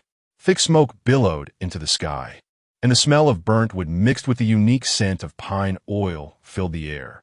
She remembered that was where the Lu family had stayed when they were relocated. Qiao Yumeian felt a surge of joy. It must be that clumsy Qiao Yumeian who accidentally set the cow shed on fire. I wonder if that vile woman burned to death inside. Even if she didn't burn to death, it doesn't matter. Although there were no cows in the shed, It belonged to collective property. If it burned down, there would be compensation. The Liu family had their entire belongings confiscated, not even taking their clothes. Let's see what they would use to compensate. Thinking of this, Qiao Yumeian felt energized and quickly ran towards the end of the village. Before she got there, she saw a crowd of people gathered. As she looked closer, not only were there curious villagers, but also members of the Shihizi team and forest rangers. Qiao Yumeian couldn't help but smile. That foolish Qiao Yumeian got herself into big trouble. Let's see how she gets out of this. Pushing through the crowd, she saw Qiao Yumeian standing there helplessly, with what seemed to be tear streaks at the corners of her eyes. The captain of the joint defense team stood there with an unhappy expression, looking at the already extinguished but still smoking pile of debris. Liu Huaiye poured a bucket of water over the pile, and the smoke disappeared. The forest ranger said, "Seeing the thick smoke from your Yusher Gorge, we thought there was a fire, so we reported it to the joint defense team." Himant-song explained what happened. Himant-song stepped out from the crowd, stammering, "They." Qiao Yumeian glanced at Qiao Yumeian, who was smug among the crowd, collected herself, and stepped forward to respond. "Hello, comrade. We're from Anqiao County, surnamed Liu. This matter concerning the Liu family is not trivial. Being assigned to Yusher Gorge was approved through various channels." Seeing the joint defense team captain's expression change slightly, Qiao Yumeian knew he was aware of the situation. "Hello, comrade. I am Wang Jianan, the captain of the joint defense team of Shihizi Commune, and this is Lin Nan, the forest ranger." Qiao Yumeian knew they were talking about Liu's father and stepped back silently. After both sides introduced themselves, Qiao Yumeian stepped forward again. "I sincerely apologize for the trouble caused. The weather is cold, and old man Liu is ill. My father-in-law has been a soldier all his life, and at his age, his legs are sensitive to the cold. The cow shed is drafty, and we thought to start a fire to keep warm, fearing he might catch a cold that would be hard to treat later. We didn't know that the pine oil on the branches would create such thick smoke." Qiao Yumeian's words were light, yet they struck heavily in the heart of the joint defense team captain. They all knew the Liu family had been sent to Yusher Gorge. They also knew that the Liu family had not been convicted. They were merely collateral damage in the struggles above. This young woman appeared composed, without any fear or timidity of being sent down, probably because she was confident they would return, no matter how the upper echelon struggled. It wouldn't affect his work as the joint defense team leader. However, if this matter concerning the Liu family were to be ignored and brushed off lightly, once the Liu family returned, they would inevitably hold a grudge against Yusher Gorge. Over the years, he had seen all sorts of situations, and if the Liu family were to rise again, thinking of the hardships they endured in Yusher Gorge, the entire Shihizi commune would likely suffer the consequences. If the Shihizi commune isn't doing well, how well could he fare? It would be better to do a favor for the Liu family now. If they retaliated in the future, at least he could say he had shown them goodwill. Thinking of this, he turned to face Himant-song. "Himant-song, personnel allocation. The sent-down educated youth, the communes provide subsidies for the teams they send you to. Back then, you said there were many empty houses in the village. Applied for many quotas for assistance. So why, now that you're sending people down, are you making them live in the cow shed?" Chapter 11. Water Pink Floral Big Shorts. Himant-song's hesitant explanation. This is not it. They came too late. I didn't have time to arrange accommodations." He thought, thinking that the weather wasn't too cold yet, so he decided to just make do with it. Qiao Yumeian sneered. Captain, he probably had good living conditions, staying warm by himself, but he didn't know the hardships of us ordinary members. Himant-song immediately became anxious upon hearing this. "I'm also a member of the Shihizi team. How can you say I have better conditions? We are all the same." Qiao Yumeian turned to look at the crowd. "All the same?" She pointed at Qiao Yumeian in the crowd. "We are freezing and have to rely on fire for warmth. But the daughter-in-law of the captain is so hot that she's wearing big shorts." At this moment, several households came out with torches, and the neighborhood watch team held lanterns, allowing everyone to see clearly. Qiao Yumeian was wearing knee-length big shorts, somewhat resembling modern summer pajamas. Although it wasn't revealing, in early November's weather, it looked quite out of place.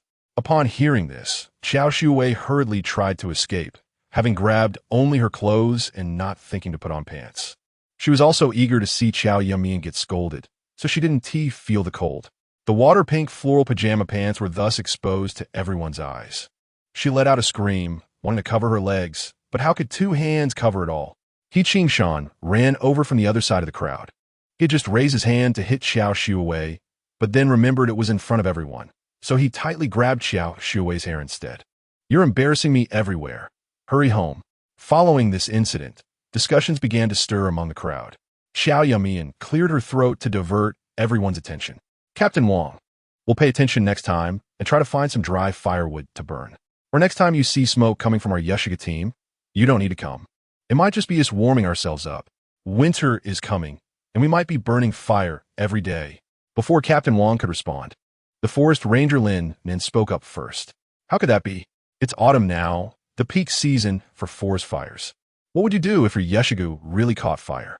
To put it mildly, if your village burns down, it's a loss of national property. To put it more seriously, if the fire spreads to the mountains and causes a forest fire, who can bear that responsibility? Qiao Yumeian's tone was filled with reluctance. You give us a cow shed to live in, and don't let us burn fire. What about us old and young? Are we not allowed to live? Captain Wang, Forest Ranger, we have no choice. We live in whatever house we're assigned. I also want to run around in shorts like the captain's daughter-in-law. Isn't that a privilege? I can endure the smoke and irritation. You should bear with it a bit more. As soon as this was said, it was not the Forest Ranger who became anxious, but he Monsong. If the fact that he had privileges spread, he wouldn't be able to continue as captain and might even get labeled as bureaucratic, and then his family would be the ones living in a cow shed. Before Captain Wang could say anything, he was so anxious he nearly bit his tongue. It's my fault. I should have arranged it ahead of time. How about this? Many families in our village have empty rooms. You can stay wherever there's enough space. Qiao Yumeian glanced at him. Here we go again with the same trick from last time. Last time, the Liu family rushed to Yashiga overnight, all disheveled, and old Master Liu was in a coma. They stayed in a cow shed for 2 days, and the whole family fell ill from the autumn winds before winter. When Liu Huaiye proposed housing, Human Song said the same thing. With no other choice, Liu Huaiye had to coordinate house by house in the village. No one was willing to take in outsiders, and it was only when Liu Huaiye presented his treasured military medal that he was able to stay in the firewood room of Li Tiniu's family at the village entrance. On the 3rd day, old Master Liu passed away, and Li Tiniu felt they brought bad luck and kicked the Liu family out. The Liu family had no choice but to keep the body of old Master Liu in the cow shed and live there all winter. That winter, old Madame Liu also passed away. When spring came, Liu Huaiye worked hard to build a new house. Just as it was finished, Liu's mother also passed away. Qiao Yumeian felt that living in the cow shed was a heartache for the Liu family. Both old Madame Liu and Liu's mother passed away because they lived in the cow shed. So, she would not let the Liu family live in the cow shed. Not even for a day. If they want her to walk the same path as last time, that's simply wishful thinking. Captain He is the team leader and should set a good example. Since he was elected by the people, he should do real work for the people, right? I won't live in someone else's house. I want to live in Captain He's house. Captain He, think of a way. Himansong's eyes widened in disbelief. How can my house have space for you to live? Qiao Yumeian thought for a moment and said, Captain He probably doesn't recognize me anymore. My name is Qiao Yumeian. My father is Qiao Hui, a technician at the County Agricultural Machinery Department. I came to Yashigu 10 years ago to help with land improvement, and I lived here for a while with my father. As far as I know, your main house has 2 rooms, and there are 3 more rooms beside it that can accommodate people. At the very least, there are empty rooms next door. Himansong's face turned pale, his eyes rolling as if deep in thought, and after a long while he finally spoke. My son just got married, and it's not suitable for them to live with us old folks.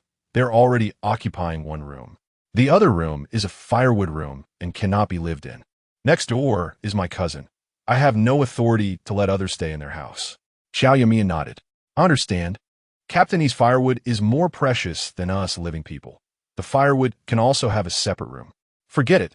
Let us just live in the cow shed. Liu Huaiye, this branch can't catch fire because it's been extinguished by water. Go find some more. Seeing Qiao Yumeian about to start a fire again, Captain Wang also had a solemn expression, and Himansong was sweating with anxiety. No, don't start a fire. I will arrange it for you. Qiao Yumeian stood up and clapped her hands. and Lu Huaya also stopped moving towards the mountain. Seeing the Lu family packing their belongings onto the cart again, the forest ranger and the neighborhood watch captain also prepared to leave. Himant Song escorted Captain Wang to the village entrance, and after Captain Wang walked quite a distance, he sighed and returned to Himant Song's side. Captain Hiyu. He pondered for a long time, but still couldn't think of what to say, ultimately shaking his head and leaving. Lin Nan slowed his pace to wait for Wang Jinan, and after they met, he asked, "What did you talk to him about?" Wang Jinan's mind was in chaos, unsure of how to start. That daughter-in-law of the Lu family is quite a character. She pretends not to know, but it's all intentional. Look at that bonfire. There's pine oil in it. If that stuff catches fire, it not only smokes but also stinks. She can endure such a strong smell without extinguishing the fire. Isn't it just to draw us in and escalate the situation? Lin Nan slowly widened his eyes. Oh, I wondered why I was smoking so much. It really looked like the village was on fire. Wang Jianan licked his dry lips.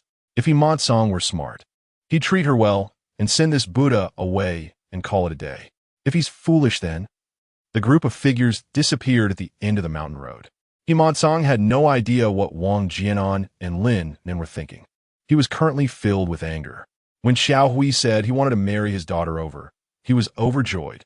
A professor's daughter must be intelligent, which would be beneficial for his future grandson.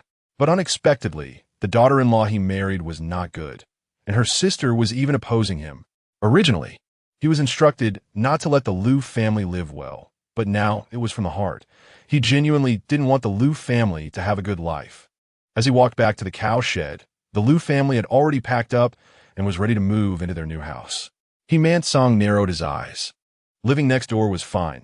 Once he caught them on something, he could report to higher-ups, and they might even reward him. Thinking this, he waved his hand. Come with me. Chapter 12, Don't underestimate the poor in their youth.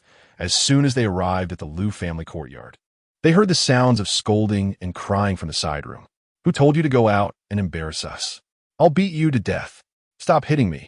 I know I was wrong. Qing Shan, please. I'm not hitting you. I'm teaching you a lesson. Let's see if you dare to go out and embarrass me again. I won't dare. I promise I won't. Qiao Yumeian supported Lu's mother and could feel her nervousness. Yumeian, Xu Wei is your sister after all. Why don't you go and persuade her? If something happens, it won't be easy to explain when your dad and aunt come back. Qiao Yumeian initially didn't want to get involved with Qiao Xuewei, not only because Qiao Xuewei was the one who caused her death, but also because this marriage was chosen by Qiao Xuewei herself. Whatever happened, she should bear the consequences. Moreover, He Qingshan had hit her more than once, and she could completely leave him. Since she chose not to leave, it meant she had her own plans, so why should she interfere with her good fortune? However, the Lu family didn't know this. If she didn't step in, it would inevitably leave a bad impression in their hearts. After much contemplation, she decided to knock on the door. The door opened. He Qingshan was wearing a red thermal outfit, and as soon as he saw her, his eyes lit up. His tone softened, as if the raging beast from moments ago was not him. Aren't you Qiao Xuewei's sister, Qiao Yumeian? What's wrong? Can't stand staying in the cow shed. So you came to plead for me? He raised an eyebrow, his face greasy, reaching out to grab Qiao Yumeian. You can stay in my room. My bed is much warmer than the cow shed. Before he could finish, there was a loud crack sound, and He Qingshan clutched his shoulder, crying out. The scream brought Himant Song, who was tidying up the woodroom, and Tian Hohat from inside the house. Tian Shan, what's wrong with you? Tian Hohat ran to He Qingshan's side, crying. Himant Song, having seen the whole process from the woodroom, rushed out, but was already too late. Lu family, are you crazy? How dare you injure my son? You don't want to stay in Yushi ditch anymore, do you? He Qingshan was holding his shoulder. Ouch, that hurts. Who the hell are you? Qiao Yumeian was half embraced by Lu Huaya, her hands awkwardly clutching her clothes. She looked up and saw the fierce glint in Lu Huaya's eyes, as if he could devour a person alive. I am Qiao Yumeian's husband. You have already crossed my bottom line by disrespecting my wife. Tian Hohat immediately retorted. As a woman, it's already inappropriate for you to knock on someone else's door in the middle of the night. You just exchange a few words, and you actually resorted to violence? This is outrageous. Hurry up and report to the police. Let them capture this murderer and parade him around with a peanut. Lu Huaya turned to stare at Himant Song. Even if you don't go to the police station, I will report it. Your son harassed a married woman. That's called a crime of indecency. Moreover, I am in a military marriage. Breaking a military marriage is illegal. You go get the police. And let's see who really needs to eat peanuts. Tian Ho Hot gasped in fear. Dad, is what he's saying really true? Himant Song's face turned red. And after a while, he slapped He Qingshan. Hurry up and apologize to them. Just say you didn't mean to ruin their marriage. That you were confused and speaking in your sleep. He Qingshan held his neck high. Dad, are you still my real dad? He broke my arm. I'm in agony. And you want me to apologize to him? I just said a couple of words. What's wrong with that? Saying a couple of words doesn't cost me anything. Ouch. It hurts so much. Qiao Yumeian, dressed neatly, finally came out of the room. Qiao Yumeian, are you unable to stand me being well? Or do you regret it and want to marry He Qingshan? I'm telling you, we are already married and you have no chance. Don't think about anything else. Qiao Yumeian almost laughed out loud. Regret? Regret what? Regret not marrying a scoundrel who harasses women all day. Or regret not marrying a domestic abuser who only knows how to hit people. Qiao Yumeian looked Qiao Yumeian up and down, then glanced at Lu Huaiya beside her. Qiao Yumeian, why don't you take a good look at yourself? In that moment, Qiao Yumeian felt a pain worse than being slapped. When Qiao Yumeian looked at He Qingshan, the disdain in her expression was palpable. Qiao Yumeian knew full well that He Qingshan couldn't compare to Lu Huaiya in appearance. But so what?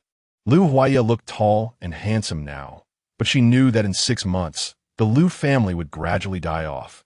With not enough food, Lu Huaiya would become gaunt and lifeless.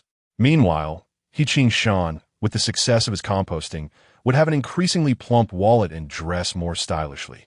Thinking of He Qingshan's reputation and status in her past life, along with his endless money, Qiao Yumeian felt that the pain from being hit by He Qingshan earlier was nothing compared to this. Qiao Yumeian smirked. Qiao Yumeian, don't get too pleased with yourself. As the saying goes, you can't judge a person by their appearance. Don't underestimate the youth and poverty. Qiao Yumeian nodded in agreement. Yes, He Qingshan is currently being underestimated for being poor in his youth. Later he will be underestimated for being poor in middle age, and then for being poor in old age. Qiao Yumeian was initially pleased, but as she listened to Qiao Yumeian's words, it felt increasingly wrong. She reached out to point and scold, but saw Lu Huaiya extend his hand beside her. Remembering He Qingshan's arm, she quickly withdrew her hand in fear. Let's wait until later. My Qingshan will definitely be the most successful man. Qiao Yumeian didn't want to linger any longer, as the Lu family needed a rest. Captain, please bring the keys to the courtyard. We'll clean up ourselves. As for He Qingshan, let's just let him be for now. Lu Huaiya's voice was cold. If you ever disrespect my wife or my family again, it won't be as simple as just dislocating your arm. Himant Song wiped the sweat from his face and took out the keys to hand to Qiao Yumeian. Qiao Yumeian turned to leave, while Tian Ho Hot continued to shout. How can this be settled just like that? My son's arm still hurts. No matter what, there should be some medical compensation. Himant Song directly slapped Tian Ho Hot. Stop talking nonsense. Hurry up and get the car. We're going to hospital. The He family left amidst cries and wails, and the courtyard finally fell silent. The Lu family did a simple cleanup of the room and began to divide the living spaces. Lu's mother moved out of the cow shed, looking noticeably happier. Old Lu, you and Dad will share a room for convenience. Mom, Huaiyu, and Huaiyan will live with me. Yumeian and Yi, you two will share a room.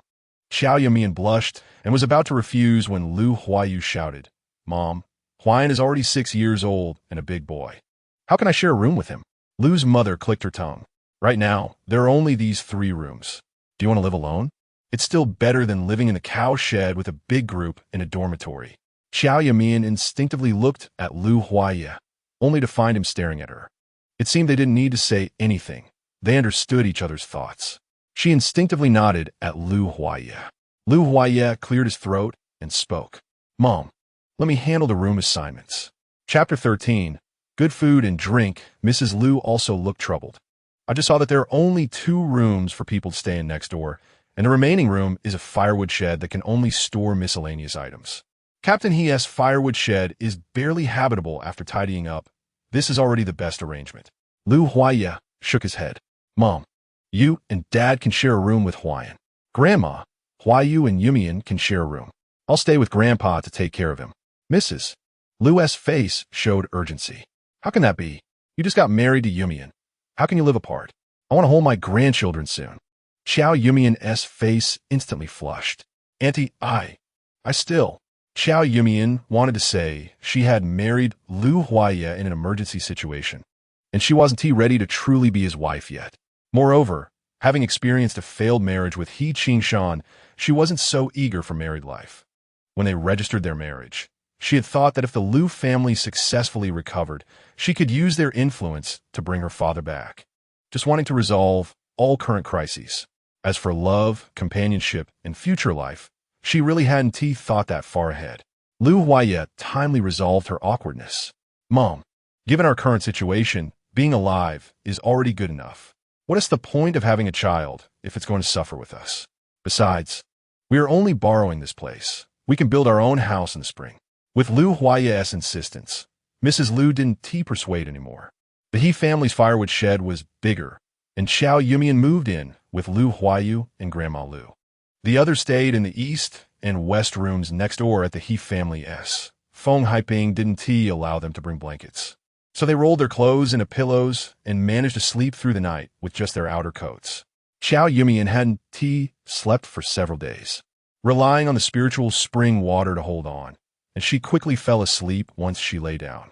The Lu family was also hit hard both physically and mentally, and they soon relaxed and fell into a deep sleep. They slept until noon the next day. Qiao Yumeian was awakened by crying sounds. The voice was intermittent, coming from the next yard. Mom, can you let my dad think of a way? Ask his old comrades to get us back. I really can't stand it anymore. This morning I wanted to drink some milk powder, but there was no hot water, no snowflake cream. My face is so dry it feels tight. Woo-woo, Mrs. Lu's voice was gentle as she comforted her. Huayu, don't cry. Your sister-in-law is too tired. Let her sleep a bit longer and don't wake her up with your crying. Lu Huayu retorted angrily. She's just destined to suffer. She fell asleep on the Kong yesterday, and even Thunder wouldn't wake her up now. Lu Huaya coldly reprimanded. Lu Huayu, even if you don't understand human words, you should at least have a bit of gratitude. Lu Huayu cried even harder. Why do you have to scold me? If it weren't for you always trying to be the best in the army, showing off your abilities all day, we wouldn't be. Shut up. Lu father's authoritative voice drowned out Lu Huayu. How did I raise you to be such an ungrateful person? Our family is in trouble, and instead of thinking about overcoming it together, you're complaining everywhere. Let me tell you, even if our Lu family dies in this Jade Stone Gorge, I won't beg anyone. If you have the ability, go show your talents yourself. If you can return to the city, I'll call you a hero. Qiao Yumeian didn't want to get involved in the Lu family's quarrel, but Lu father's words pained her heart. At this moment, Lu father had already resolved to not ask anyone for help, yet he had still sought help to return to the city when Lu Huayu was pregnant. And Lu Huayu, perhaps being scolded by Lu father, had ignited her rebellious spirit, making her yearn to return to the city and be deceived by Xiaoran. Thinking of this, she hurriedly put on her outer coat and walked out of the room. Uncle, Auntie, good morning. The family stopped their quarrel upon seeing Qiao Yumeian wake up, and Mrs. Lu looked apologetic. Huayu, doesn't he understand? We scolded her a bit. And did we wake you? Qiao Yumeian shook her head. I was already awake. I just didn't feel right coming out when I heard you discussing family matters. Lu father sighed. Yumeian, I'm sorry you had to witness this. I've seen what you've done for our Lu family these past few days. I promised your father I would take care of you, but in the end, you've been the one stepping up. I truly feel unworthy of your father. Qiao Yumeian walked up to Lu father and Mrs. Lu. Uncle, don't be so formal. You agreeing to let me marry into the Lu family when my dad proposed is already a huge help. This incident is something no one wanted to see, but thankfully we are all together, and we can support each other. Mrs. Lu's eyes turned red as she held Qiao Yumeian's hand. Yumeian, I really don't know how to thank you. Qiao Yumeian returned the grip. Annie, I'm not afraid of going to the countryside or suffering. As long as we can live well, it's the same no matter where we are. Tears rolled down Mrs. Lu's cheeks, but she smiled and patted Qiao Yumeian's hand. You say you're not formal, but why do you still call us uncle and auntie? Qiao Yumeian blushed and slightly lowered her head. Mom, Dad, Mrs. Lu pulled Qiao Yumeian into her embrace. Good child. Qiao Yumeian secretly glanced at Lu Huaiya. The midday sun shone on his face, and his amber eyes were as clear as agate. Lu Huaiyu sniffed. Right, you all are warm and close. And I'm the bad guy. Now there is no food to eat. Let us see how you plan to live well. Qiao Yumeian stepped in to talk. Specifically for Lu Huaiyu. She left Mrs. Lu's embrace and walked to Lu Huaiyu's side. Huaiyu, since I'm married to your brother, I'll recognize you as my little sister. As your sister-in-law, I have a few things I want to tell you. Grandpa is still sick, Grandma is also unwell, and Dad has made so many contributions to the country. He shouldn't end up like this. Hardship is just temporary. What we need to do now is muster the courage to face it and wait for the opportunity to recover. Qiao Yumeian reached into her pocket and took out a small box of Wanziqianhong. You can use this first. I promise when there is a chance in the future, I'll buy you something better. Lu Huaiyu accepted the small box of hand cream, and tears of grievance flowed out uncontrollably. Qiao Yumeian seized the moment. Huaiyu, you need to know that the only ones who truly want the best for you are your parents. Most of those who approach you under the guise of wanting good for you have ulterior motives. Dad and your brother's words are all in anger. You must not easily trust others just because you want to return to the city, especially the educated youth in the village. If they had any connections to return, they would have left long ago and wouldn't even have come to the countryside. Lu Huaiyu wiped her tears, sniffling. My dad has connections not to come to the countryside, but he still came? Qiao Yumeian took out a handful of white rabbit milk candies from her other pocket and stuffed them into Lu Huaiyu's hands. I don't know what happened to the Lu family, but I can sense that Dad is biding his time. We are lying low here to return better in the future. I promise you, whatever you want in the future, I'll find a chance to go to the city and buy it for you. And I absolutely want to let you live a hard life, okay? Lu Huaiyu fiddled with the candy wrappers, her stubborn expression softening a bit. Who can't make empty promises? You just know how to take out candy to deceive me. Our whole family has no food to eat, not even a grain of rice. Qiao Yumeian smiled brightly. Who says we have no food? Not only will we eat, but we'll eat well. Qiao Yumeian walked over to the two carts, and seeing this, Lu Huaiya also walked over. Lu Huaiya, can you help me turn this cart over? Chapter 14. Holding supplies, unfazed Qiao Yumeian initially wanted to flip the cart together with Lu Huaiya. However, Lu Huaiya gently pushed her aside, grasped the handlebars, and directly flipped the cart over. As the two carts were flipped, Qiao Yumeian pulled aside the blanket covering the bottom of the cart. The Lu family widened their eyes in disbelief and gathered around. It was Lu Huaiyan who spoke up first. Wow, it's meat. So much meat. Lu old lady also couldn't believe it. This cotton bundle contains eggs. Lu Huaiyu exclaimed in surprise. Isn't this my down jacket? I bought it at the department store in Linhai City. The Lu family quickly rescued the items tied to the back of the cart. There was a 50-pound bag of rice, 10 pounds of white flour, 10 strips of pork belly, 2 bags of brown sugar, and cotton wrapped around eggs inside the down jacket. All the scarce living supplies were protected by the thick clothing of the Lu family members. Lu father looked at the food and rarely showed a smile. No wonder I felt it was heavy when I pulled the cart. It turns out there was so much hidden underneath. Lu old lady excitedly hugged the 2 bags of brown sugar. I was wondering why they sent us supplies in a cart, and Yumeian insisted on bringing this cart along. With this brown sugar, your grandfather can have some sweet water and won't starve. Qiao Yumeian knew in her heart that as long as she kept feeding Lu old man with water from her space, he wouldn't starve. But having brown sugar as a cover made it more reasonable. Lu Huaiyu patted his stomach. Since we have food, let's start a fire and cook. Qiao Yumeian took out a piece of meat and some eggs. We don't have any seasonings, so I'll go trade some meat with the villagers for seasonings and greens. Lu Huaiya picked up a water bucket. I'll go get water. Lu mother grabbed Lu Huaiyu with one hand and Lu Huaiyan with the other. Come on, one of you help me tidy up the kitchen and the other start the fire. The family quickly emerged from their low spirits and busily went about their tasks. Qiao Yumeian was incredibly familiar with the village, knowing what each family had and who was easier to talk to. In this era, meat was a rarity. It was obtained during the new year when the brigade slaughtered pigs and families could only trade for about a pound or half a pound. Each family was only allowed to raise 2 chickens, and eggs were also in high demand. She traded some pork belly with the Fong family for seasonings and greens and exchanged eggs with the Yang family for some extra bowls and chopsticks. The Fong family also mentioned that frost was expected soon, so they advised Qiao Yumeian to bring back more greens in the next few days to avoid them rotting in the fields. Qiao Yumeian took no offense and filled a basket with eggplants, potatoes, and green beans, enough for the Liu family to eat for 2 days. By the time she returned to the Liu family, the kitchen had been tidied up and the aroma of rice was starting to waft from the large iron pot. Considering that the Liu family had been jostled around for a few days, she made sure not to prepare spicy food. She steamed an egg custard, made an eggplant and potato sauce, and stir-fried the pork belly to make a bean stew. There was no table in the house, so Liu Huaiye moved 2 large stones and placed an old door plank on them to serve as a table. There weren't enough bowls and chopsticks, so they took out the aluminum lunch boxes from yesterday's meal. By the time the food was served, it was already 3 in the afternoon. The family no longer hesitated and quickly finished their meal. Liu Huaiyu complained that the potatoes and eggplants cooked together looked so dark, yet she spooned it in. Eventually feeling so full, she started a burp. Liu old lady had also shed her former demeanor as a refined lady, continuously picking up food with her chopsticks. Liu Huaiyan even held the plate, licking up the last bit of soup.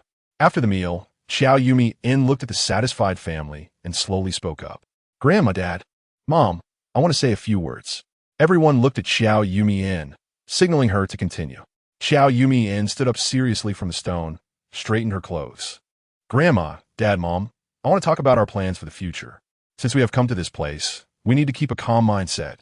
Mom and Dad have a lot of anger, Huaiye has some resentment, and Huaiyu feels wronged. But since we chose to come here, we must face our future life calmly and accept it from the heart, so we won't feel bitter inside. If a person feels bitter inside for a long time, it's not good for their health." Qiao Yumeian recalled how the Liu family members in her previous life were almost always gloomy, with poor health, weak labor capacity, and their living standards never improving. She had money and food in her space, and she would find a reason to bring it out for everyone to eat, ensuring their physical nutrition. However, the mental support and guidance were more important than what they ate. Liu father was the first to express his opinion. "Yumeian, I'm old.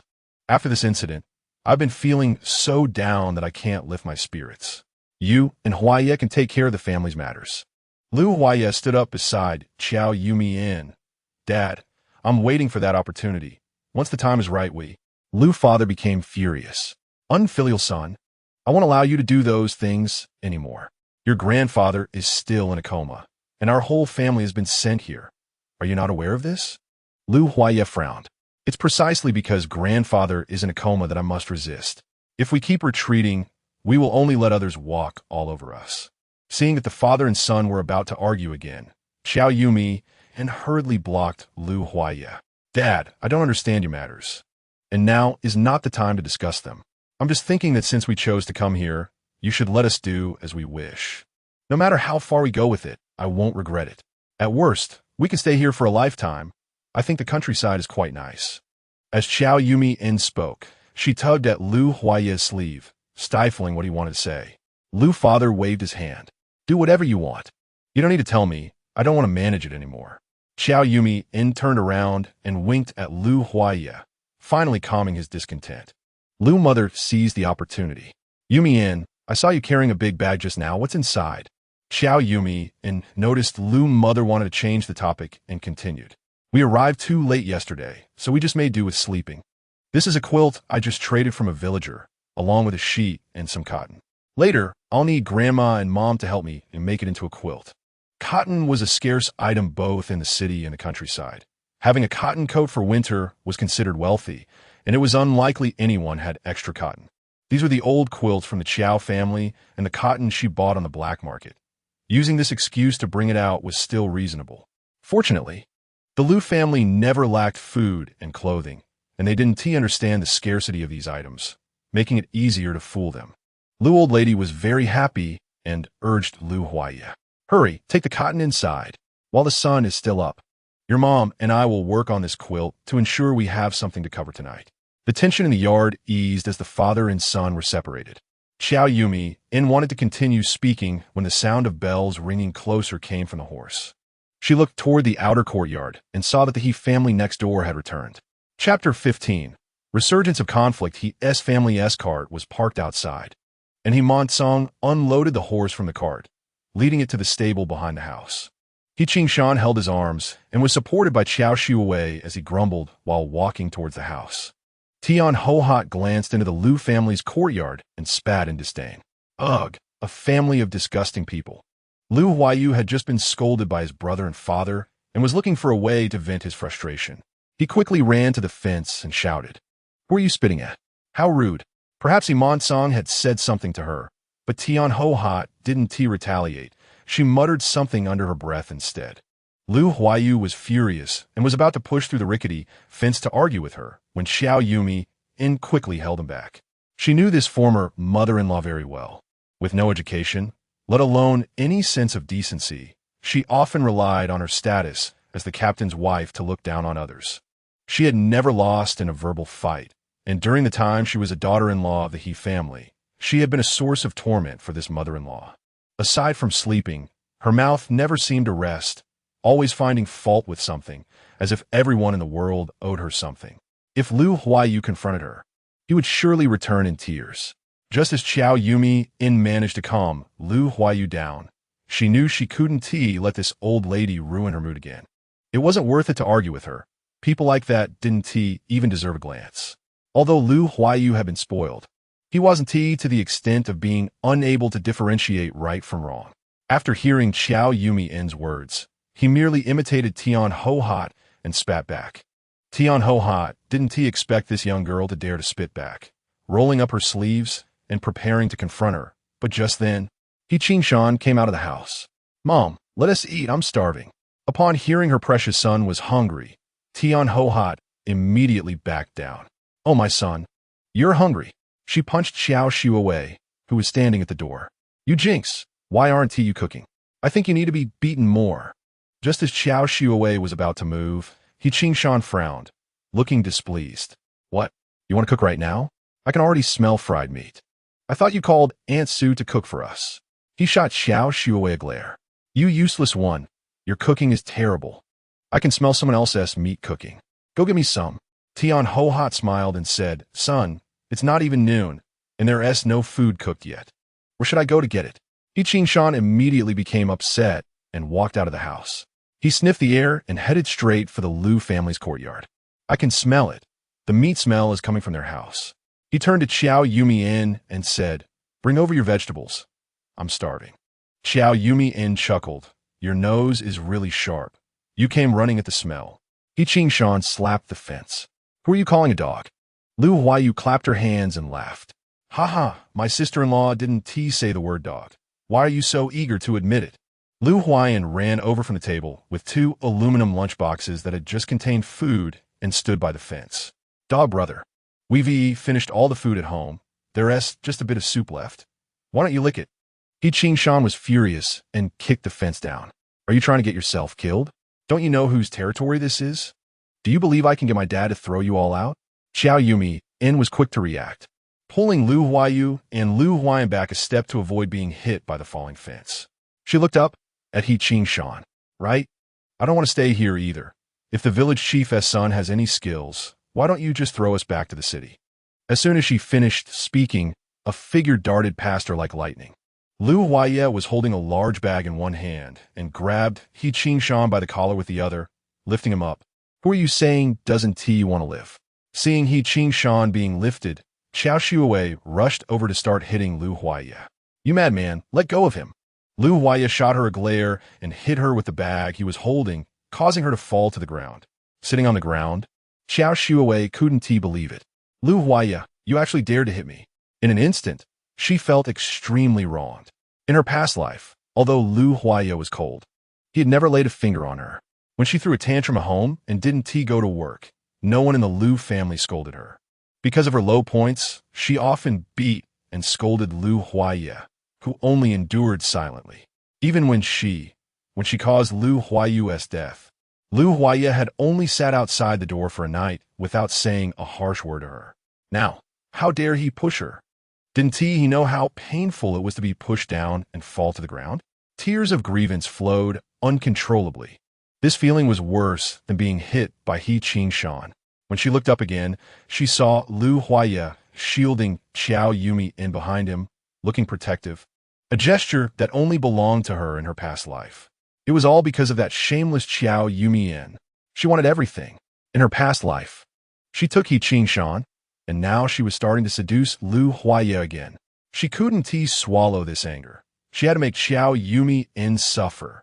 Himon-song came out from the backyard after tying up the horse and saw the scene before him, feeling as if the sky had fallen. "Oh no, why are you fighting again? Stop it, stop it." Qiao Yumeian patted Lu Huaye's arm. He glanced at her and then threw He Qing-shan out like a chick. Himon-song had a mournful expression. "You've already taken over the courtyard.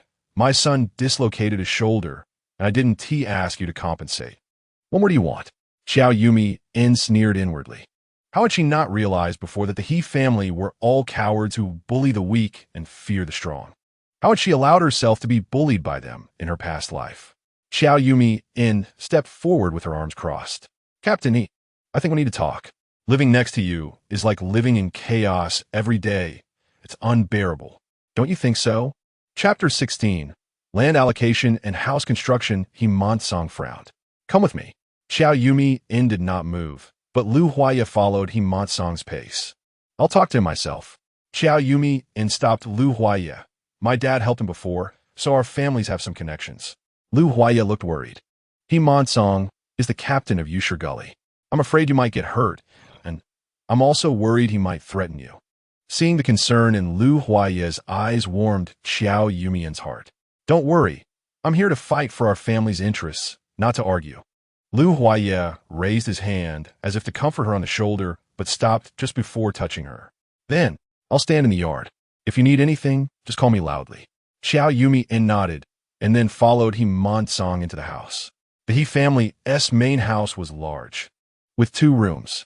Himon-song and Tian-ho-hat lived in the east room, while the smaller west room was set up by Himon-song as an office.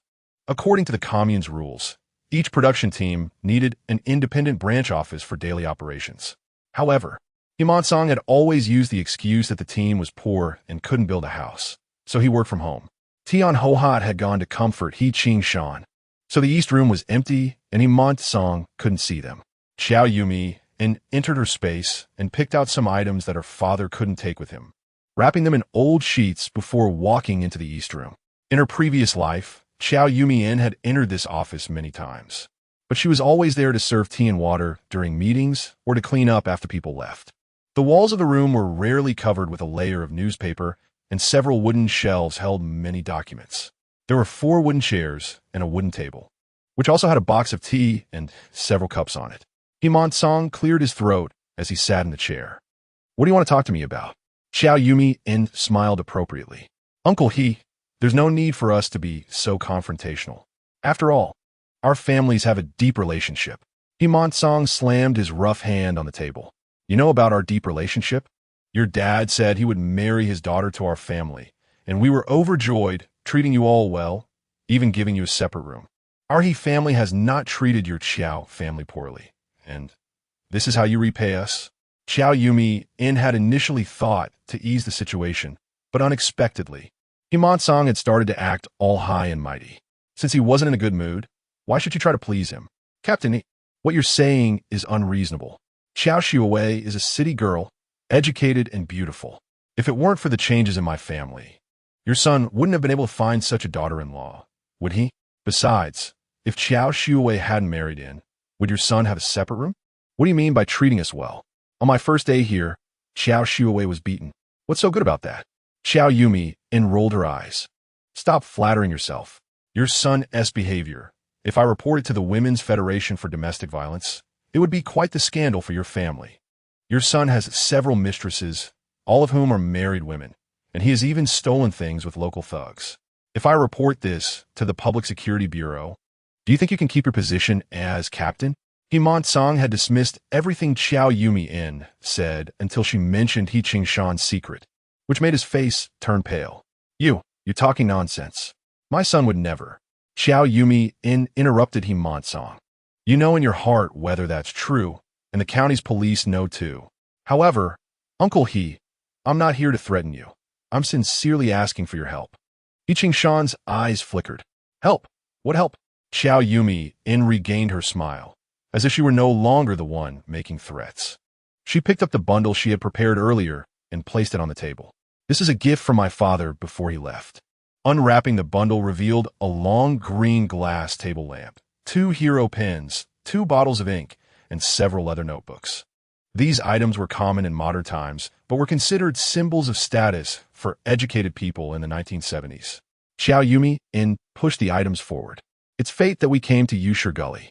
Uncle He, please do me a favor for my father's sake. I would like you to allocate a piece of land for building a house. Himansong's eyes widened. Allocating land for building a house requires writing materials for commune approval. Whether it gets approved or not isn't up to me. Qiao Yumeian shook her head. I don't want a residential plot. I want the piece of land at the foot of the hill at the village's edge, next to the collective cattle shed. As far as I know, it's not a residential plot and doesn't require commune approval. You just need to write an agreement. Himansong's expression softened a bit. But that's still not a residential plot, and the commune won't recognize your ownership. Qiao Yumeian reached in her pocket, her thoughts entering the space, and pulled out a handful of military medals.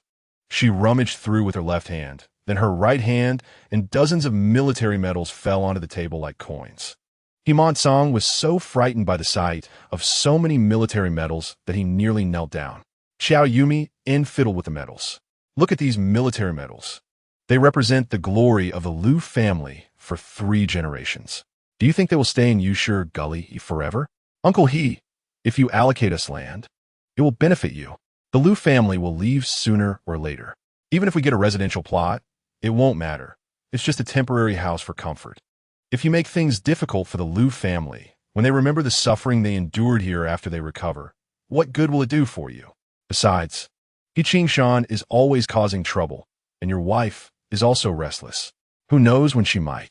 Qiao Yumeian didn't continue, merely making a cutting motion across her neck with her hand, causing Himansong to panic immediately.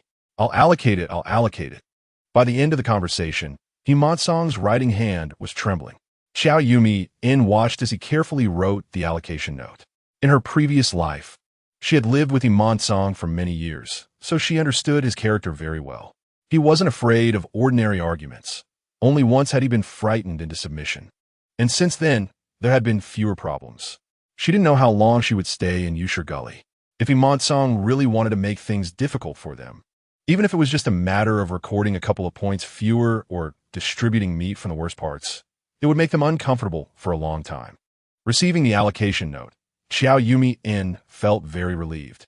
It was perfect to resolve this matter in one go.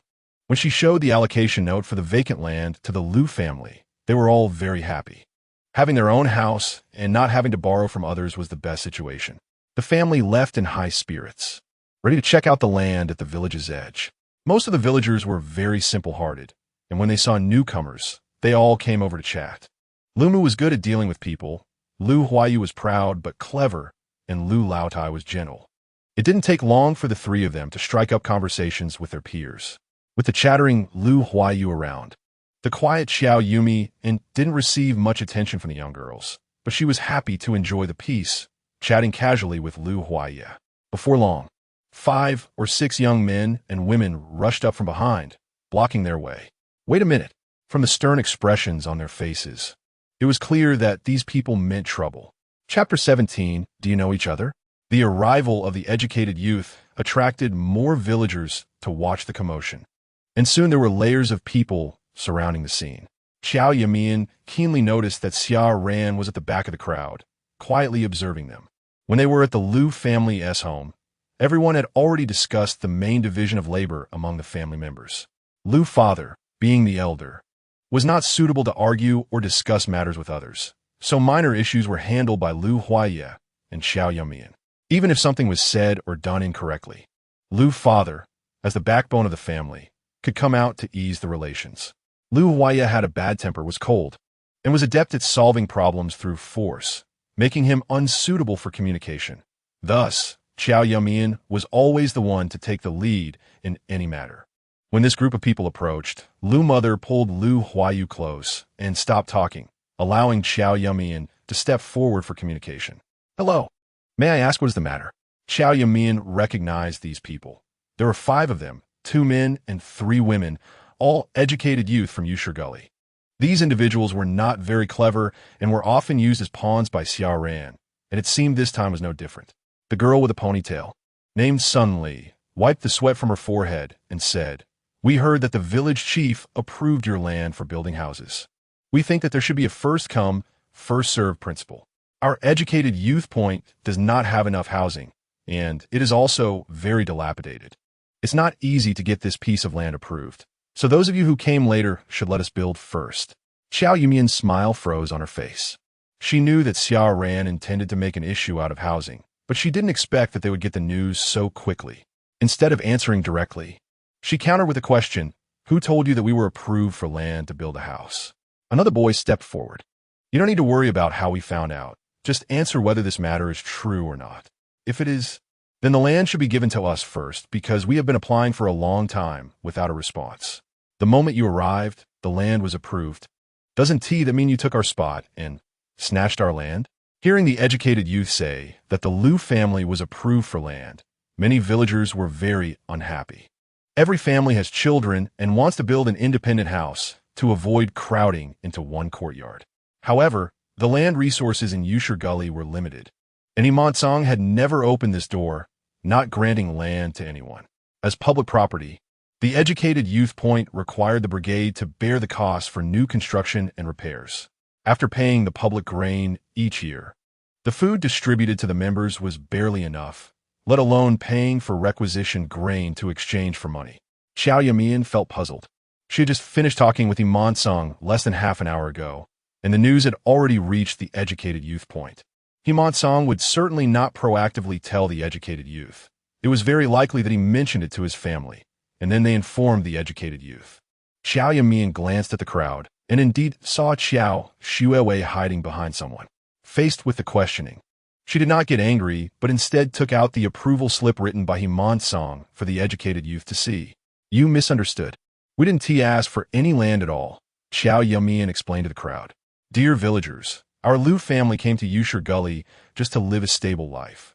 But there is limited land available in the village, and there are villagers who need land more than we do. The land belongs to the collective. We do not want to take any resources. So we asked the village chief to allow us to settle at the foot of the mountain at the end of the village." Seeing the approval slip, the educated youth all looked dejected. The villagers who knew there was no land approval also relaxed their expressions. Aunt Fong, who had just hit it off with Liu Mother, cautiously said, "At the foot of the mountain, that is not good land. When it rains a lot every year, the rainwater flows down that slope," said an old woman talking to Grandma Liu. "The soil on that slope is not fertile and mixed with stones. We have tried to cultivate it several times, but the harvest is very little." Several girls who had a good chat with Liu Huayu looked disdainful. "Not far from there is where criminals live in the cow shed. It's not safe for you to live there either." Country folks are straightforward. Upon hearing that the Liu family did not occupy the land, they became worried for them. Qiao Yumeian displayed a helpless expression. "There's nothing we can do. Our family has too many members. We can't really live in an abandoned cow shed, can we? Right now, we are borrowing the firewood room from Captain He's house and the house next door from Uncle He. Uncle He and Annie went to Huajing for medical treatment, but they will come back eventually, and it's not convenient for us to keep living in someone else's house. Right? Having a place to settle down would be quite good." Qiao Yumeian pulled the approval slip from the hands of the educated youth, her smile unchanged. "You all saw it. We didn't occupy the land. The foot of the mountain is quite large, if you don't mind. You can also build a house next to mine. We can be neighbors and look out for each other." Sun Li showed disappointment, and another girl with braided hair, upon hearing there was no land approval, covered her face and ran away crying. Xiao Ran in the crowd glared at Qiao Shuewei with a dark expression. After the educated youth left, the onlookers also dispersed in 2s and 3s, revealing Qiao Shuewei. Qiao Yumeian shouted loudly, "Qiao Shuewei, you came to see our newly approved land too." Qiao Shuewei's expression changed, and she turned to leave. But Qiao Yumeian relentlessly continued shouting, "Shuewei, why are you leaving? Don't you want to introduce yourself?" When the onlookers left, several aunts and daughters-in-law who had been chatting did not leave. Upon hearing Qiao Yumeian's words, they exclaimed in surprise, "Oh, you know the daughter-in-law of the captain's family." Qiao Yumeian wore a sly smile, which made Qiao Shuiwei's heart sink. If the villagers found out she was not the daughter of a scientist, but merely a stepdaughter, her future plans would be ruined. Seeing that Qiao Yumeian was about to speak, Qiao Shuiwei hurriedly ran up to her side and whispered, "If you dare to reveal our relationship, you're dead." Qiao Yumeian replied without hesitation, "I can keep it a secret for 200 yuan. Qiao Shuiwei momentarily did not understand what Qiao Yumeian meant. "What does that mean?" Qiao Yumeian remained calm. "Don't you understand? I want you to give me 200 yuan, otherwise I will reveal our relationship right now." Qiao Shuiwei looked at Qiao Yumeian in disbelief. She had grown up with Qiao Yumeian, and in her impression, Qiao Yumeian was a timid little girl, indifferent to everything. She didn't care if her mother didn't give her money to spend, and even when her things were taken away, she wouldn't dare to make a fuss about it. Even when her father asked if she had money to spend, she would say she did. Later, when she went to Huajing to live a good life with He Qing Shan, she remained plain, never dressing up, still looking like a village woman. Now, why was she suddenly interested in money, and even threatening her? Seeing Qiao Shuiwei so shocked that she couldn't speak, Qiao Yumeian thought she might have been too straightforward. To avoid suspicion, she explained, "My dad said he gave you 400 yuan, and I think we should split it, so you need to return my share." Seeing the confusion in Qiao Shuiwei's eyes fade away, it was replaced by a look of indifference. "You wish." Qiao Yumeian no longer pursued the matter and turned to the aunt who had asked the question. "Of course we know each other. Shuiwei and I are." Chapter 18, Planning the House. Qiao Shuiwei was so flustered that her back broke out in a cold sweat. Hearing Qiao Yumeian speak, she tightly grabbed the hem of Qiao Yumeian's clothes and whispered, "I'll give it to you." Qiao Yumeian looked down and smiled smugly. "Of course I know Qiao Shuiwei. We were classmates in the same high school." Qiao Yumeian wasn't lying. Because of her introverted personality since childhood, her father, fearing she would be bullied, arranged for the lively Qiao Shuiwei to be in the same class with her. However, her father didn't know that no one bullied her in class, except for Qiao Shuiwei. At that moment, an aunt burst into laughter. "Oh, you two are classmates and ended up marrying into the same place. What a fate." Qiao Yumeian didn't reveal the relationship between them, and Qiao Shuiwei seemed to let go of a heavy burden, breathing a sigh of relief, then shot a fierce glare at Qiao Yumeian.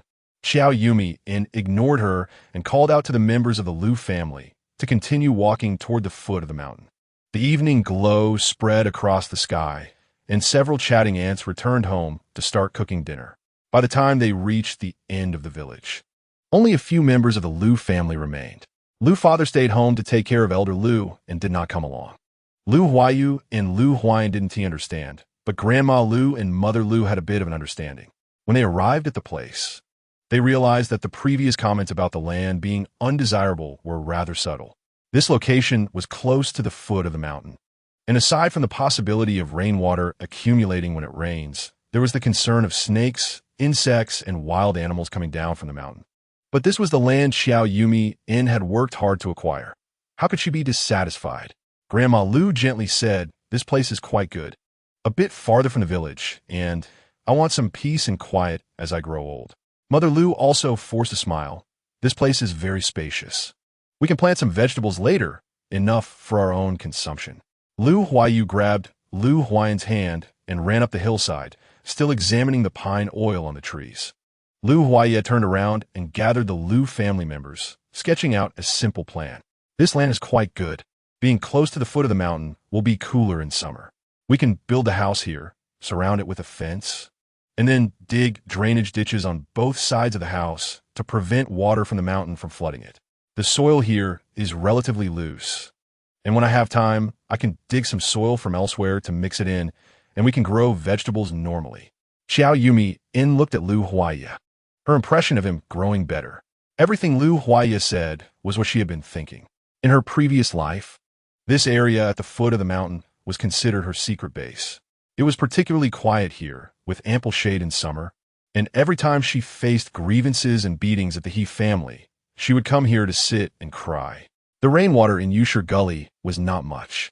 As long as 2 drainage ditches were dug nearby, there would be no water accumulation. Moreover, filling the low-lying areas with the soil from digging the ditches could even raise the ground a bit before building the house. As for the soil being rocky and difficult to cultivate, that was even simpler. She could transport some soil from her space to mix with the ordinary soil. She wasn't afraid of not being able to grow anything, only worried that whatever she grew would be too good and attract envy. And the most important point she didn't mention, beyond this foot of the mountain, was Xinglongshan Brigade. Xinglongshan Brigade was the most advanced and wealthy brigade in Shihizi Commune. Their village had electricity and roads. It took only an hour to walk from this foot of the mountain to Xinglongshan Brigade, and it only took another hour to ride a bike on the flat road to the county. On the other hand, starting from Yushur Gully to the county might take 5 hours. She could not stay in Yushur Gully forever. She needed to be able to come and go freely. The Liu family had to return to the county, and she needed to use the Liu family's network of relationships to save her father. To restore the Liu family, she had to take down those who opposed them, not only smoothing over relationships, but perhaps also gathering some evidence. She had no power, so she needed to make money, using money to carve out a path and build her own influence. Going alone was too difficult, so her first step was to win over the richest Xinglongshan Brigade in Shihizi Commune. She had composting technology and the perspective of living an extra 30 years. Even if it benefited Xinglongshan Brigade, she didn't want to contribute to Yushur Gully Brigade, setting aside the hatred from her previous life. The Himansong family was simply too foolish and selfish. In her previous life, after she developed the composting technology, He Qingshan said that if she didn't hand over all the technology to him, he would beat her to death. Qiao Yumeian had no relatives to back her up, and Yushur Gully was closed off and hard to escape. Her household registration and grain relationship were all tied to the He family, leaving her at their mercy. Tian Hohat constantly brainwashed her, saying that when the men in their family were well off, the women would be well off too. She had been enslaved by the He family for years and had long been conditioned to obey them. When she selflessly handed over the composting technology to He Qingshan and taught him the operating principles, He Qingshan held onto the technology without making it public. Instead, he secretly composted and sold the fertilizer juice to the villagers. Those who wanted to increase their land's yield had to buy fertilizer. He Qingshan's fertilizer began to be secretly sold to neighboring villages, and his wallet got fatter. After the reform and opening up, this technology was discovered by the Agricultural Machinery Institute, which collaborated with him and eventually applied for a patent, making a fortune. Such selfish and foolish people did not deserve to succeed. She did not want the He family to benefit even a little in this life. Yumeian, what are you thinking about? Liu Huaye's voice pulled Qiao Yumeian back from her thoughts. Seeing Liu Huaye in front of her, a lot of her pent-up emotions dissipated. Nothing, just thinking about the future. Liu Huaye tugged at the corner of his mouth. Winter is coming soon. We definitely won't be able to build a house this year. Next year, I will definitely give you a home. Qiao Yumeian also smiled sincerely. After these days of contact, she had probably seen clearly what kind of person Liu Huaye was. He had a bad temper and was cold to others, but he could react quickly in the face of danger, likely a skill honed from years in the army. However, when facing her, the coldness about him seemed to soften by 7 points. Liu Huaye unconditionally believed in her, protected her, and even stood up to protect her the first time she was threatened. Unlike the silent help in her previous life, she could clearly feel Liu Huaye's concern, with a gaze that always seemed to pay attention to her. He could notice her emotional changes, and they often found themselves thinking the same thoughts. This familiarity and tacit understanding seemed to be inherited from her previous life, giving her a great sense of security. After hesitating for a long time, Liu Huaye gently grasped Qiao Yumeian's wrist and pulled her to the spot where they planned to build the house. I took a look. This land is quite solid and not prone to sinking, suitable for building a house. What do you want your room to be? Qiao Yumeian watched Liu Huaye excitedly study the house, feeling the calluses of his rough hands rubbing against the tender skin of her wrist. It was a bit itchy, making it hard to tell whether it was her heart or her wrist that was itching. Qiao Yumeian pressed her lips together to hide her smile and then looked into Liu Huaye's eyes. My room or our room? Liu Huaye blinked, his face visibly reddening. as if the afterglow of the sunset had spilled onto him. Our room. Seeing Lu Huaye's shy demeanor, Qiao Yumeian couldn't help but laugh out loud. Haha, there's no rush. Let my parents and Huayu choose first. Anyway, there's plenty of space to build many houses. As the sun began to set, Qiao Yumeian hurriedly called everyone head back. They needed to prepare dinner before it got dark. Yusher Gully was in the northern region, approaching late autumn, with a significant temperature difference between day and night. Qiao Yumeian rubbed salt onto the pork belly, packed it in a lunchbox, and hung it in the water well in the yard with a rope. Just as she took out a piece of pork belly, she saw Qiao Shuowei standing at the gate with a sullen expression. Qiao Yumeian gave the pork belly to Lu Mu, instructing her to slice it for stir-frying with the greens, then wiped her hands and walked to the gate of the courtyard. Qiao Shuowei, are you here to give me money? Chapter 19, The Mysterious Box. Qiao Shuowei had a face full of reluctance. She glanced at the He family, then pulled out a pile of coins from her pocket and stuffed them into Qiao Yumeian's hand. Qiao Yumeian counted. Qiao Shuowei, you're already this old and still trying to avoid paying? There are only 67 yuan here. Qiao Shuowei's expression didn't change, but inside she felt so embarrassed that she wished she could dig a hole and hide. She wanted to throw the money in Qiao Yumeian's face and sternly warn her to shut up. But she didn't have much money left. Before leaving the county town, her father had given her 400 yuan, and her mother secretly gave her more than 200 in small bills. Her mother's little stash was hidden in a secret compartment behind the wardrobe, and she didn't dare move the wardrobe for fear of raising her father's suspicions. Her mother had told her to wait until they returned from the northwest before taking the private savings, to leave a good impression on the He family. She had specially bought some gifts before going to the countryside. A suit for Mr. He, a pearl necklace for Mrs. He, a watch for He Qingshan, and some malt milk and brown sugar for herself, totaling more than 200 yuan. Unexpectedly, even after giving the gifts, the He family still treated her coldly, and Mrs. He greedily hid the things she bought for herself. When she expressed to Mrs. He that she wanted to drink some brown sugar water, she was scolded for being greedy. Later, when she brought a group of people home to fetch things, not only did she not get her private savings, but she also spent more than 50 yuan treating those people to a meal. In the evening, she also took out 200 yuan to give to He Qingshan, which finally calmed his anger. Now, she only had a little over 200 yuan left. So she left the whole amount in even numbers and gave all the change to Qiao Yumeian, originally planning to fool her.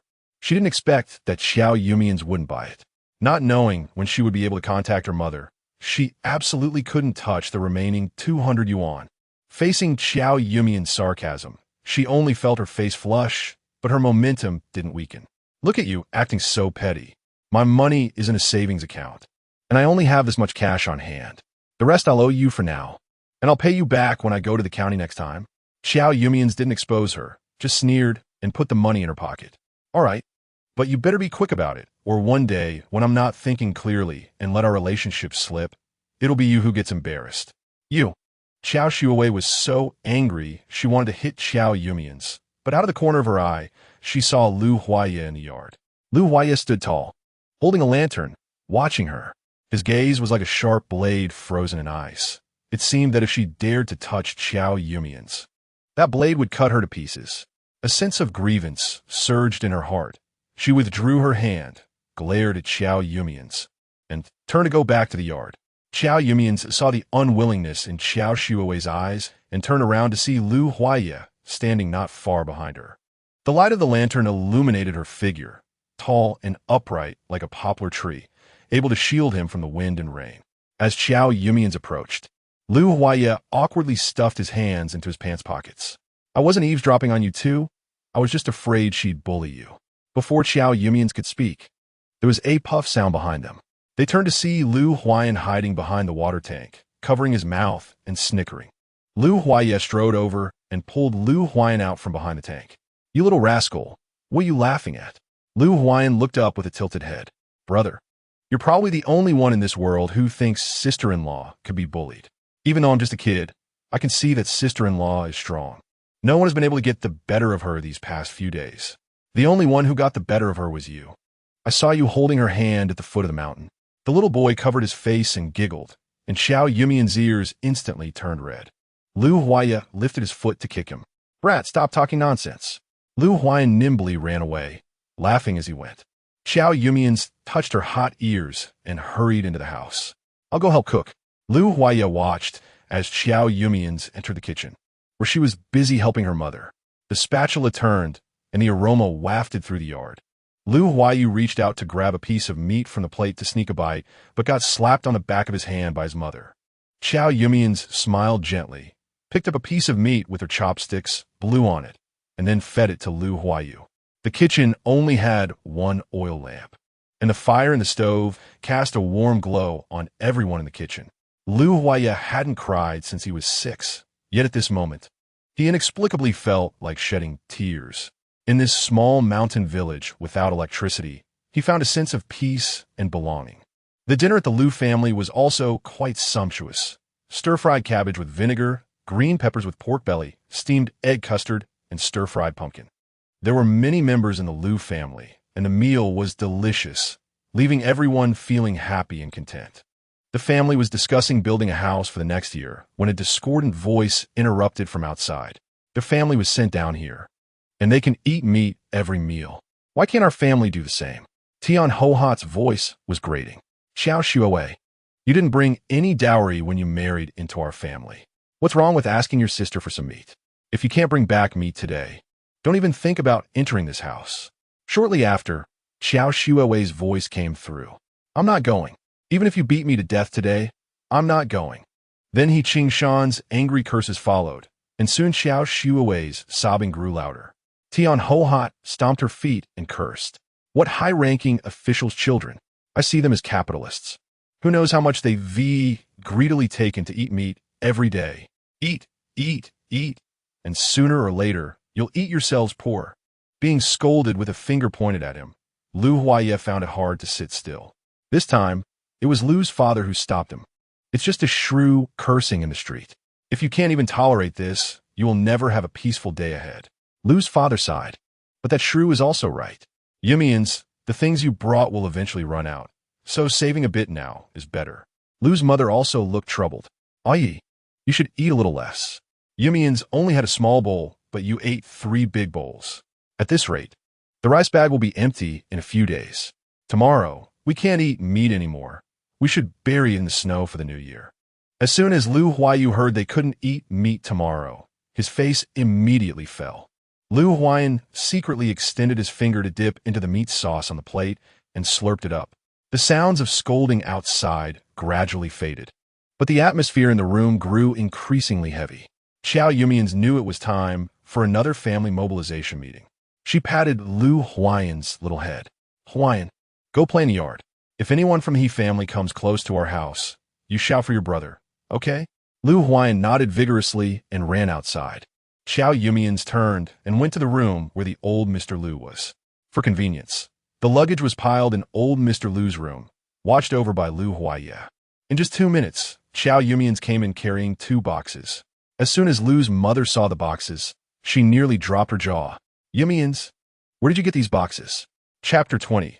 Working in the fields, it seems that the Lu family all recognized this box, as several heads gathered around. Qiao Yumeian handed the box to Lu's mother and said, I sent Huayan away, partly because children are not good at keeping secrets and can easily be led into conversation, and partly to prevent anyone from eavesdropping next door. Lu's mother trembled as she opened the box.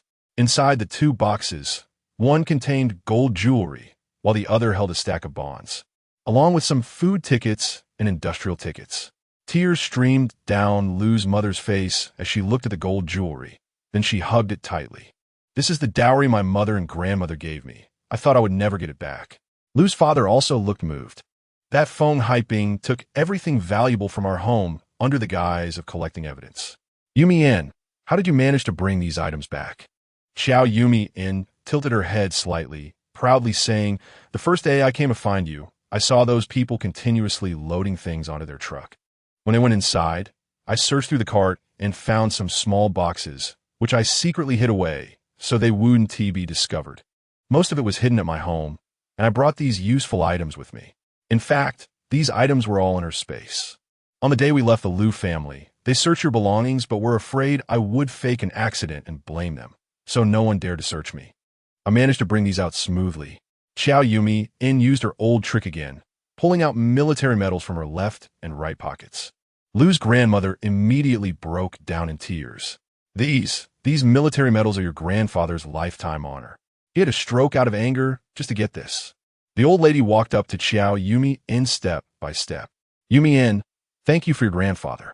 Even if he really can't get through this, I can still have the face to go down and see him with these things. Qiao Yumeian quickly supported Lu's grandmother, saying, Grandma, this is what I should do. You don't need to bow to me. Lu Huayu was completely stunned. My goodness, with so much money, we won't have to worry about food. Seeing Lu Huayu like this, Qiao Yumeian felt a little more at ease. To prevent the Lu family from repeating the tragedies of the past life, she needed to keep giving everyone a boost of confidence. Even Lu Huayu, who had undergone the most changes, had become much more resolute, and the rest of the Lu family would surely not be disheartened anymore. Qiao Yumeian helped Lu's grandmother sit down and continued. The money we have is enough to secure our livelihood. These 2 good meals are just to help everyone replenish their strength. Even if we have money in the future, we can't eat meat at every meal. Lu Huayu was the first to respond. Yes, we were sent to the countryside. Those people want to see us live poorly and bow our heads. If we live too well, they will think of other ways to deal with us. Qiao Yumeian was very pleased that Lu Huayu had this idea. This was also why she had never held grudges against Lu Huayu, despite her harsh words and past targeting of her. Although Lu Huayu was spoiled, she was not a bad person. In their previous life, when she was scolded by He Qingshan in the fields, no one in the village dared to speak up, except Lu Huayu, who stood up for her. She could understand Lu Huayu's infatuation, considering the Lu family had lived in dire straits in their past life. Falling from the heights of a favored daughter to a life of hardship, the former prosperity was no longer existent, and even having enough to eat was a luxury. At this time, a man appeared, cloaked in the guise of love, deceiving Lu Huayu by promising to take her away from her current life and painting a beautiful future. No one could resist that. She later realized her mistake, but pride and unwillingness drove her to chase after Xia ran into the city, ultimately paying the price for her actions. Qiao Yumeian was not a saint, but she would not punish Lu Huayu for the mistakes of the past life. They were now a family, and a family should unconditionally support and trust one another. This life, she would guide Lu Huayu onto the right path and open up a new life for her. Regaining her thoughts, Qiao Yumeian nodded. Yes, let us hold on for a bit longer. By next year, when we build our own house, it will be a bit farther from the village, and then we can live however we want without anyone noticing. But for now, we still need to act low-key. The Lu family members nodded in agreement. Qiao Yumeian began to delegate tasks. It's unreasonable for our whole family to not work in the fields and still have food to eat. So tomorrow we'll have to start working hard to earn our labor points. Grandma will take care of Grandpa and Huan at home, Mom. You and Huayu can prepare the 3 meals and do a little less work. Your health is the main priority. Qiao Yumeian looked at Lu Huayu and Lu's father. Dad, Lu Huayu, the 3 of us don't need to overexert ourselves. We should do as much as we can and try to finish a whole day's work. Lu Huayu decisively spoke up. You don't need to work. I can do your share of the labor. You can just rest at home. When Lu Huayu said this, the Lu family members suppressed their laughter. Qiao Yumeian's ears turned red. She certainly knew that Lu Huayu could do the work of 2 people, and the 2 of them had hardly spoken in their past life. But she also knew that Lu Huayu often secretly helped her work at night. She tugged at Lu Huayu's sleeve. How can I just rest at home? If the villagers find out, they'll laugh at me for being a lazy daughter-in-law. Lu Huayu's expression turned cold. Who dares to laugh at my woman? I will definitely make them regret it. The phrase Lu Huayu's woman left both of them stunned. And Qiao Yumeian was completely embarrassed. Stop saying that. Lu Huayu had just seen that his mother's dowry was returned, and his grandfather's military medals weren't lost. Plus, they now had so much money to secure the family's livelihood, lessening the guilt he had felt these past few days. At this moment, he could no longer tell whether he felt more love or gratitude. He only knew that he must not let her suffer any hardship or exhaustion. In his emotional state, he forgot that the family was still nearby. When he realized that his words were somewhat mushy, he lowered his head and pressed his lips together, no longer speaking. Lu's mother chuckled. Yumeian, don't be shy. Once you marry Yi, he is your man, and he should treat you well. Lu's father hesitated for a moment before saying, how about this? Yumeian can rest at home, and I'll have your mother work half a day to help you cook. Lu Huayu can come work with us. Lu Huayu pouted. Dad, I don't want to work. Lu's father raised an eyebrow. I've always found you displeasing, thinking that your mother and grandmother spoil you too much. Now that you're in the countryside, you should exercise and experience the hardships of life. You can't be this grown up without knowing how to work or distinguish grains. With Lu's father speaking, Lu Huayu naturally didn't dare to retort. Qiao Yumeian was worried that Lu Huayu wouldn't be able to handle the hardship and would be deceived by Xiao Ran again. Huayu, how about we take turns? You work one day, and I'll work the next. Lu Huayu pouted. Cooking your meals? I don't need your help. Who can't work or distinguish grains? I just don't want to work. If I do, I can assure you I won't be worse than anyone else. Lu's father clapped his thigh. Good. Now, that's the spirit of my Lu Yanting. As the Lu family discussed their plans for tomorrow, Qiao Yumeian's thoughts drifted elsewhere. Not working in the fields gave her more freedom to do many things. Firstly, the house was in disarray, and winter was approaching. They needed to replenish the missing items. Secondly, with so many useful things in her space, she needed a reasonable explanation to take them out. She could say she went to the county or exchanged items with others, but all of this required free time. After the Lu family finished their discussion, they blew out the oil lamp and lay down. Injured, Qiao Yumeian watched the oil lamp in the house across the way extinguish. Yet she could not fall asleep for a long time. She kept thinking about everything that had happened in the past few days. Could it be that Qiao Yumeian has also been reborn? Chapter 21. Picked up a basin, she remembered the day of her rebirth. Waking up to find Qiao Yumeian crying in the house just like in her previous life. She was crying about not wanting to get married and wanting to go to the northwest with Father Lu. After a few tests, she confirmed that Qiao Yumeian had not been reborn, so she quickly ran to the countryside. But this time, the Lu family was completely different from her past life. Even the days spent in Yushur Ditch were different. In her previous life, they left the Lu family after being searched, unable to take any money or even a warm piece of clothing. But this time, the Lu family came loaded with bags and even brought 2 carts. Not to mention, they had good food every day after coming out of the cow shed. None of that was present before. What exactly changed the trajectory of the Lu family's life? Was it because Qiao Yumeian was reborn, or was it because she chose to marry into the countryside that everything changed? Why the hell are you sitting there scaring people in the middle of the night? A fierce voice startled Qiao Yumeian, scattering all her thoughts, and she suddenly felt tense all over. I can't sleep, just sitting for a bit. He Qingshan crawled out of the bed, dragged his shoes towards the door, but shrank back the moment he opened it. So cold, he walked around the house, hooked the basin out from under the table with his foot, then pulled down his pants, and the sound of water began to flow. Qiao Yumeian stared in disbelief. That's the basin I use to wash my underwear. How can you pee in it? He Qingshan shivered, pulled up his pants, and walked back to bed, his voice full of indifference. It's so cold outside. What if I catch a cold? I just pee, what's the big deal? I'll wash it out with water tomorrow. I say you city folks are so particular. 1 basin for washing your face, 1 for washing your clothes, and another for washing your butt. Why are you so precious about it? In an instant, a foul smell spread throughout the room, and Qiao Yumeian covered her nose. I've never seen anyone pee in the house. It's so disgusting. He Qingshan, who had already lain back down, sat up again. You want to fight, huh? Qiao Yumeian shivered, recalling the feeling of his slap on her body, and didn't dare to say anything more.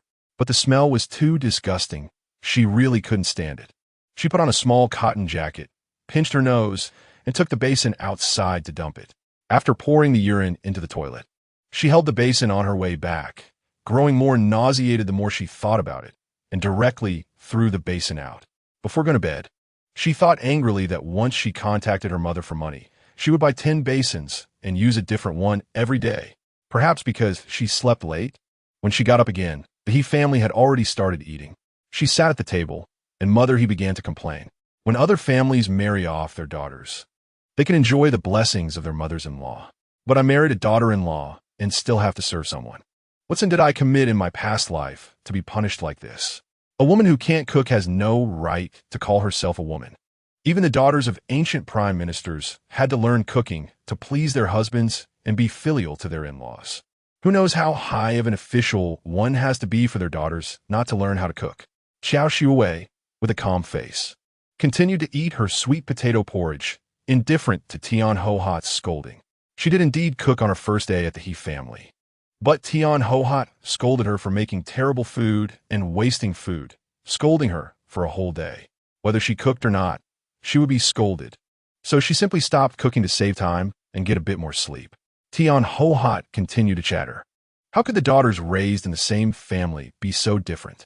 Qiao Yumeian gets up before dawn to make breakfast for the whole family.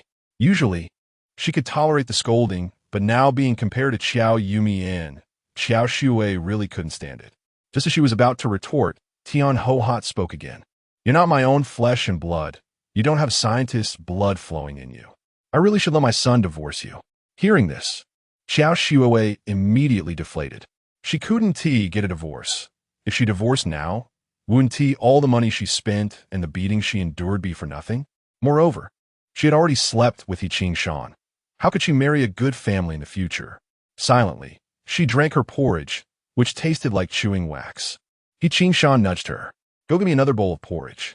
Qiao Shuai quickly gulped down her food, thinking to take the opportunity to get herself another bowl. Otherwise, if she went to serve the food alone, Tian Hohat would scold her again.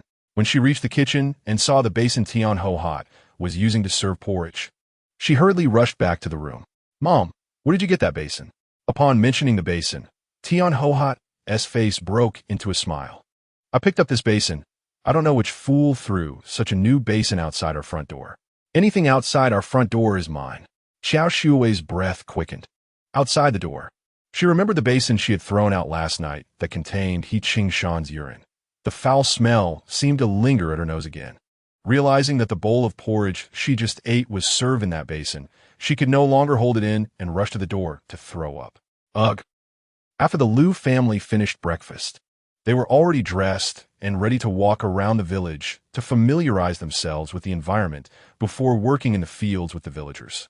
As soon as Qiao Yumeian reached the door, she saw Qiao Shuai rushing out to vomit. The sound attracted the attention of the Liu family, and Mother Liu murmured, "Oh dear, could she be pregnant?" Qiao Yumeian shook her head. Qiao Yumeian has only been here for a week. It's impossible for her to be pregnant. Tian Hohat rushed out to start scolding. You wasteful child, do you know how expensive food is now? How many families in the whole village can eat sweet potato porridge? I prepared it for you, and you dare to vomit it out. Liu Huayu was tying a headscarf on his head. Qiao Yumeian, don't let your saintly tendencies kick in and go care for her. You went to help her when she was beaten yesterday, and she thought you were after her man. With the way her man looks, he can't even compare to a single hair of my brother. Mother Liu shook her head and sighed. Marrying into such a family is truly too tragic. Liu Huayu pulled his mother's arm and dragged her forward. Tragic? It's all her own choice. Back then, her mother brought her to our house every day, sending gifts and helping with work, insisting on marrying in. But as soon as she heard our family had problems, she packed her bags and ran away, afraid of suffering after marrying in. She brought this upon herself. Qiao Yumeian watched as the whole family was pulled away by Liu Huayu and also withdrew her gaze. Feeling Liu Huayu gently touch her arm, she looked up and met his eyes. Don't worry, if it really comes to a life-threatening situation, I will step in to help. Qiao Yumeian didn't say anything and followed the Liu family as they gradually left. The Liu family wandered around the village, getting familiar with every part of the environment. Mother Liu criticized Qiao Yumeian from behind. Why did you get up so early to cook? Young people love to sleep. I'll cook in the future. You sleep a bit more. Qiao Yumeian didn't let Mother Liu's kindness go to waste and promised not to cook tomorrow. In fact, she got up early to cook today purely by coincidence because she dreamt of something from her past life. Chapter 22. Nightmares turned into sweet dreams. She dreamed of the event that changed her fate in her past life. It was a winter day when she got her period and stained the sheets and her pants. Tian Hohat blamed her for bringing bad luck, and Wu Ti let her use the well water to wash her dirty clothes. As a result, she had to wake up early and carry the dirty clothes and sheets to the river to wash them. The small river had already frozen over in winter, and she struggled hard to break the ice to wash with the river water. The icy water froze her fingers, causing pain in her joints, and her frostbite broke and bled, making her cry as she washed. No one knew how desperate she felt at that moment. She even contemplated whether to break the ice bigger and jump into inner life. Caught up in her crying, she didn't notice the footsteps behind her. Suddenly, someone reached out and snatched the clothes from her hands, starting to wash them in the cold river water. When Qiao Yumi wiped her tears and looked clearly, she was surprised to find that it was Lu Huaye who was washing her clothes. Remembering the stains on the sheets, her face flushed, and she was about to go over to grab them back. I can wash them myself. Lu Huaye didn't look up. His hands were very strong, and the bloodstains she couldn't scrub out after a long time, he removed in just a few strokes. Qiao Yumi felt extremely embarrassed, tears almost spilling out. This is very dirty. I can wash it myself. Perhaps because her voice was tinged with crying, Lu Huaye finally replied, whose clothes wouldn't get dirty? It's dirty that needs washing. You go sit over there for a while. I'll finish washing soon. Before this, Lu Huaye had helped her many times. And thinking of her aching fingers, those feelings of embarrassment became bearable, so she eventually stood aside. The river water was icy, and the pain became numb from the cold. But now her hands began to heat up and swell. The joints felt as if they were being bent repeatedly, causing unbearable pain. From a soft sob to a loud cry, she didn't care who was nearby, venting her grievances like a wrong child. Until Lu Huaye finished washing the clothes, placed them in a basin, and handed them to her. Stop crying. If you really can't stand it, find something to do. When a person has their own goals to strive for, life won't be so bitter. Since arriving in Yusher Valley, it was the first time Qiao Yumi had spoken so much with Lu Huaye. Usually, it was Lu Huaye secretly helping her with chores, and they wouldn't talk. Qiao Yumi's mother was a doctor at the county hospital in Qingshan County. When Lu Huaye's mother had a difficult labor, the county hospital was afraid to take her in, knowing she was the wife of a leader, fearing that if they couldn't handle the patient, the leader would hold them accountable. No doctor dared to deliver the baby or prescribe medicine, saying it was too dangerous and needed a transfer. But Lu Huaye's mother, as amniotic fluid had already broken, and even with the fastest car to transfer to the provincial hospital, it would take 5 hours. It was too long, and the child might die in the womb. It was Qiao Yumi's mother who, against all odds, personally wrote a prescription and delivered Lu Huaye, ensuring the safety of both mother and child. Since then, the Lu family regarded the Qiao family as benefactors, and the two families kept in touch. Later, the Lu family moved to the province. Qiao Yumi's mother passed away, and her father remarried, severing contact between the two families. A year ago, the Lu family seemed to sense something was wrong. Lu Huaye's father fell ill, and the whole family moved back to Qingshan County, which led to their subsequent interactions and the later engagement. Initially, Qiao Yumi was forced to give up on the Lu family, but the Lu family still remembered her mother's kindness. Therefore, everyone in the Lu family always treated Qiao Yumi well. Perhaps also the reason why she dared to cry loudly in front of Lu Huaye. Because Lu Huaye was good to her. It felt like the last gift her mother left for her in this world. Lu Huaye's words stopped Qiao Yumi's tears. What does it mean to have a goal? After handing her the clothes, Lu Huaye kept a certain distance from her. I know you want to leave Yusher Valley. To leave, you need money to secure your life. Lu Huaye pointed to a barrel behind him. I cultivated a piece of land others didn't want at the foot of Dongshan. Although the soil isn't fertile, I compost and water it myself. And the vegetables grow quite well. If our family lacks vegetables, we eat our own. You can secretly plant some too, and when they're ready, find an opportunity to sell them. These tender vegetables are something many city people will buy for their children to eat, and they sell for a higher price than ordinary vegetables. Once you save enough money, maybe you can leave the He family. Qiao Yumi. The only one who can save you is yourself. Qiao Yumi suddenly woke up, Lu Huaye's words echoing in her mind. For the current Qiao Yumi, this was already a matter from her past life, but the details in the dream remained vivid. Perhaps it was the habit formed over the years that established her biological clock. Once she woke up, she couldn't fall back asleep. She got dressed and walked into the yard. It was already dawn, and in the morning mist, a tall figure was walking toward the yard. Even though she couldn't see his face clearly, Qiao Yumei recognized at a glance that it was Lu Huaiye.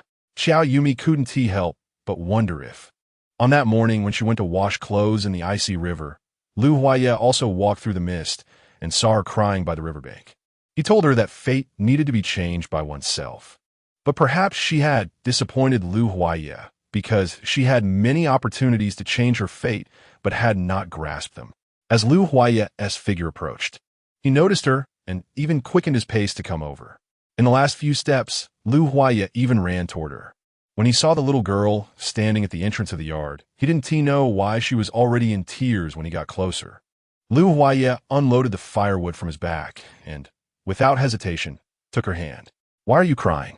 Did you not sleep well? Or are you not used to living here and regret coming to the countryside?" Hearing Lu Huaiye's words, Qiao Yumei raised her hand to touch her eyes and realized she had been crying. She hurriedly wiped her tears and shook her head. "No, I had a beautiful dream." Lu Huaiye sighed in relief, but confusion immediately appeared on his face. Why cry from a beautiful dream? Qiao Yumei wanted to say that it was originally a nightmare, but because she saw him, the nightmare turned into a beautiful dream, continuing from her past life to this one. But she still shook her head. The dream was too beautiful, so it made me cry. She didn't want to say too much and picked up the firewood to walk into the yard. "Where did you go so early?" "I saw that the firewood at home was gone, so I went up the mountain to collect some." "Don't carry it, I'll do it." Since she got up too early and had nothing to do, the two of them prepared breakfast early. During the cooking, she witnessed Tian Ho-Hot picking up a basin from the door, holding it tightly in her arms as if afraid she would snatch it away. She certainly couldn't have imagined that the events of that morning were all caused by this basin. After the recent changes, the Lu family seemed to have accepted the fact that they would be working in the countryside, except for Lu Huaiye, who was still a bit reluctant. There were no loudspeakers in the village. Gathering was all done by gong. When the gong sounded, everyone had to go sign in, indicating that work began today. The team leader and deputy leader would also record points based on the attendance of the day. Qiao Yumei didn't work. This was the privilege she had gotten when she coquettishly asked for 200 yuan from Yiqingshan. She had vomited to the point of exhaustion that morning, and her stomach was empty and painful, so she naturally didn't want to join the fun. But seeing Qiao Yumei going out with the Lu family to work in the fields, she tidied herself up and went to the threshing ground. In her past life, Qiao Yumei was slow at work and often scolded by Yiqingshan, but later, she became quite skilled at working. As long as she observed her, watching her movements to see if she was proficient, she would know whether she had truly been reborn. Chapter 23. Why should Qiao Yumeian not work? Today marks the third day of the corn harvest for the brigade. In the previous days, everyone had cut the corn stalks down to the ground and piled them up.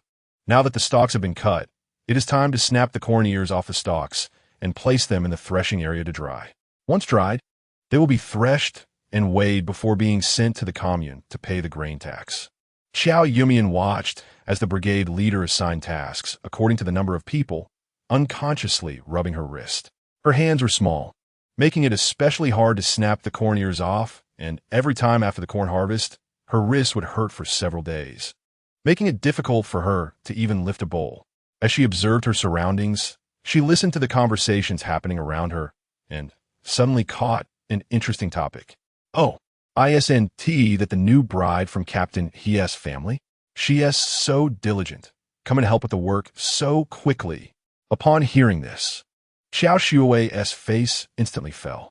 She was still hiding among the crowd, watching Qiao Yumeian, and didn't know who had the nerve to talk to her. Just as she was about to respond, another young woman joined in. "You're really hardworking. The laziest daughter-in-law in our village has to be Fong's. She only started working after a month of being married." Qiao Yumei wanted to counter the claim of laziness, but the words got stuck in her throat. If she were to say she wasn't going to work and was just there to watch, then the label of lazy would become a topic of gossip in the village. She had to prepare for her future and couldn't leave a bad impression. She forced a smile and engaged in small talk with the woman. "Yes, indeed, we should come to work." On the surface, she smiled, but inwardly she was grinding her teeth. In her previous life, she had married Lu Huaye and had never done a single day of work. Her gaze unconsciously darted toward Lu Huaye, who was bent slightly, speaking to Qiao Yumeian about something. Anger bubbled up inside her. She just wanted to rush over and slap Qiao Yumeian a few times. After the tasks were assigned, Qiao Shuwei didn't go to work, but stood there waiting to see which piece of land Qiao Yumeian was assigned. When they stepped forward, as a brigade leader was assigning tasks, Lu Huaye stepped up. Secretary, my wife isn't working. She just came to take a look. Before the secretary could say anything, Qiao Shuwei shouted out first. Not working? Why should Qiao Yumeian not work? Lu Huayu shot Qiao Shuwei a glare. What does whether my sister-in-law works or not have to do with you? You've been assigned land and aren't working. What are you staring at us for? As Qiao Shuwei shouted, the secretary also came back to his senses. Your family has quite a few members. If you lack a laborer, there might not be enough grain to eat. Lu's father stepped forward. Yumeian was living quite well. Coming to the countryside has already been suffering for her. How can we bear to have her work? Comrade, in the future, my daughter-in-law will not do any work for the brigade, so you don't need to count her in. Qiao Shuwei was frantic. Originally, she wanted to observe Qiao Yumeian working, but now that Qiao Yumeian wasn't working, she was assigned tasks instead, which was unacceptable. She jumped in front of the brigade secretary. We are all working people. We can't just seek pleasure. Everyone must work. If you don't work, and he doesn't work, and no one works, how will society develop? How will life progress? Qiao Yumeian, you should raise your awareness. You can't be a parasite on society. Qiao Shuwei's voice was loud enough to attract the attention of everyone left at the threshing area. People began to gather around, whispering, not working is not acceptable. How will they eat without work points? Which daughter-in-law doesn't work? This mother-in-law is too tolerant. Qiao Shuwei suppressed her smile, feeling very clever. By shouting this out, everyone gathered around, and Qiao Yumeian was effectively put on the spot. If she didn't work, it would solidify her reputation as a lazy daughter-in-law, and she would be talked about in the future. If she did go to work, she would still face criticism and be forced into it. No matter what, her reputation would not be good. Meanwhile, she had not only gotten to work early, but also demonstrated high awareness, clearly superior to Qiao Yumeian. In the future, whenever people mentioned Qiao Yumeian being lazy, they would naturally think of how diligent she was and how advanced her thinking was. Faced with the whispers, Qiao Yumeian was not flustered at all. She pushed aside Lu Huaye, who tried to block her, didn't even glance at Qiao Shuwei, and walked straight toward Himonsong. Captain, I have something to ask you. Himonsong was discussing something with the deputy captain in the shed when he heard someone call his name and walked out. Oh, it's the daughter-in-law of the Lu family. What's the matter? Qiao Yumeian asked without any emotion. Captain, why haven't your son and wife come to work? Himonsong, who had been talking in the shed, hadn't paid attention to what was happening and patiently explained to Qiao Yumeian. Our village doesn't have a mandatory work rule. Those who can work more should work more. As brigade leader, I receive some subsidies from the commune. My family has fewer members, and we have enough grain to eat. So, I'll let the work be done by those who need work points more. Qiao Yumeian scoffed. Captain, that is not right. We are all working people. We can't just seek pleasure. Everyone must work. If you don't work, and he doesn't work, and no one works, how will society develop? How will life progress? Captain, you should raise your awareness. You can't let your family become parasites on society. It was the first time in many years that Himonsong, the captain of Yushur Ditch Brigade, had been pointed at and scolded like this. If the rumor of having low awareness and being called a parasite on society spread, his position as brigade leader would be over. Remembering Qiao Yumeian's threatening words from yesterday, all his anger was unleashed. Qiao Yumeian, what nonsense are you talking about? Qiao Yumeian shrugged. Captain, you've misunderstood me. This isn't what I said. It's what your daughter-in-law said. She has a very high awareness, and today, she not only came to work, but also educated me. I now deeply realize my mistakes. And I hope, Captain, you can also reflect on your mistakes and quickly call your son and wife to come work together. The more work points you earn, the more grain you can distribute. If your family has enough grain, you can give it to those who don't have enough to eat. That is how you can reflect your awareness as brigade leader. Yiqing Shan turned to look at Qiao Shuwei with a dark face. Qiao hadn't expected Qiao Yumeian to go find her father-in-law to say such things. She hurriedly waved her hands. Dad, I didn't say you. I was talking about Qiao Yumeian. She's lazy and doesn't want to work. For the first time, Himant-song lost his temper with his daughter-in-law. If you want to loosen up a bit, then go out and work. Why meddle in other people's business? Lu Huaye raised his eyes and then pulled Qiao Yumeian behind him. Captain we have a large family. My grandfather is bedridden, my grandmother is not well, and my younger brother is only 6 years old. Yumeian not working is also to take care of the whole family.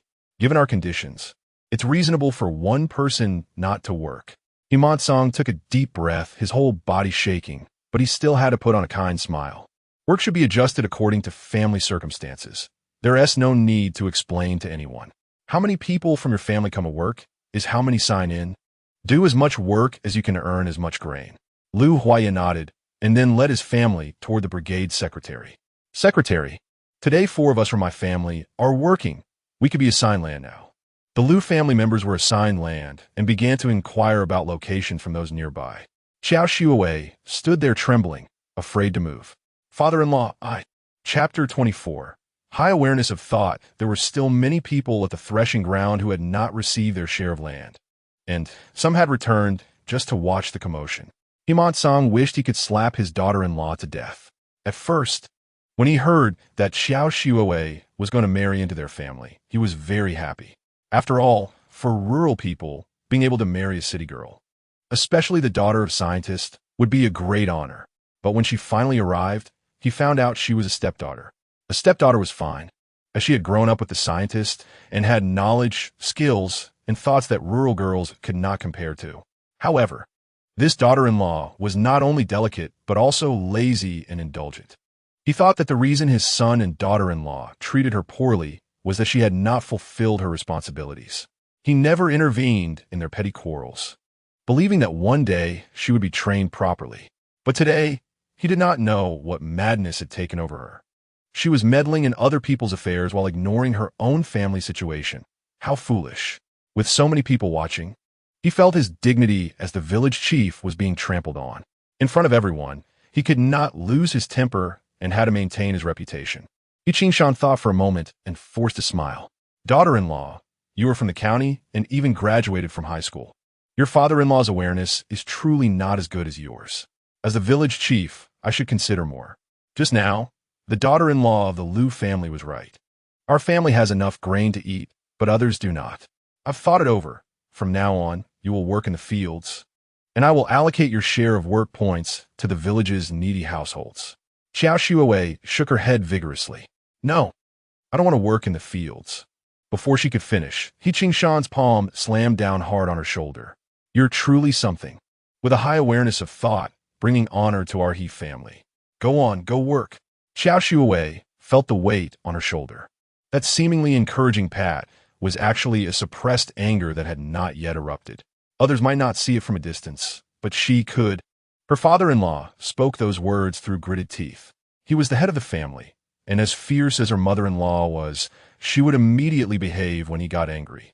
If she went against her father-in-law now, no one could save her, and she might even end up divorced. With tears in her eyes, Qiao gritted her teeth and turned to leave. As she walked, she felt the eyes of others on her, and she could hear them whispering behind her. This city girl didn't seem so clever after all. Right, if it weren't for the lack of food, who would want to work? Himant-song was the village chief. If his family didn't work, no one dared to say anything. She had just married in and had already exposed her father-in-law's bottom line, practically inviting others to know that their family was being partial. Various mockeries came from all directions, and Qiao felt she couldn't escape. Qiao Yumeian. It was all because of her that she had fallen to such a state. It seemed she couldn't keep her around any longer. Qiao Yumeian was unaware of what had happened behind her. She sent the Lu family to the field, noted the location to make it convenient to bring lunch later, and then headed back. On her way, she heard others discussing the incident and learned what had transpired between Himant-song and Qiao after she left. Qiao was truly too foolish. If they wanted her to suffer, it would take a few more years. Qiao Yumeian put all these matters behind her because she had more important things to do. The Liu family's current living situation still needed improvement. The house she was living in was the He family's firewood room, consisting of only one room, and there was no kitchen. Liu's father and the others lived in the house of Song's elder brother. They would have to stay here until at least next summer. So she needed to start preparing some things. Qiao Yumeian made an excuse to rest for a while and entered her space. Ever since she had the space, apart from storing things, she hadn't really taken care of it. Winter was approaching, and the Liu family had no vegetable garden and no winter-stored vegetables, which would become a significant issue for supplying fresh vegetables in the future, so she needed to plan ahead. Qiao Yumeian looked at the land in her space and quickly calculated the vegetables she needed to plant, then tidied up what she could use. She had to go out soon, so she prepared lunch for the Liu family. The most important thing about eating in the fields was convenience. And with so many people around, they couldn't eat too lavishly. After thinking for a long time, she took out some white flour, made 3 bowls of dough, covered them, and placed them in a warm spot to rise. Then she took some pork belly from the well, added water, soy sauce, salt, and pepper to the pot, and started to stew. Once the aroma started to waft out, she reduced the heat and let it simmer. After the dough had risen, she divided it into equal-sized pieces and made steamed buns. She placed a steaming mat over the pot of stewed meat and put the buns on top to steam. 20 minutes later, both the meat and the buns were done. She turned off the fire, communicated with Grandma Liu, and then pushed her cart away. In the countryside, where materials were scarce and it was inconvenient for people to go to the city, big markets emerged. This form of trading was permitted by the state and did not constitute speculation. Every time there was a big market, members from several nearby villages would bring some of their produce to sell or trade. Qiao Yumeian had asked, and the next big market would be in 8 days. But she might not be able to wait that long. So she started asking around in the village. She first went to the Fong family, where the daughter-in-law was pregnant. She traded half a gene of brown sugar for some extra bowls and chopsticks brought over by Fong's daughter-in-law as a dowry, and at Aunt Fong's enthusiastic invitation, she picked some vegetables.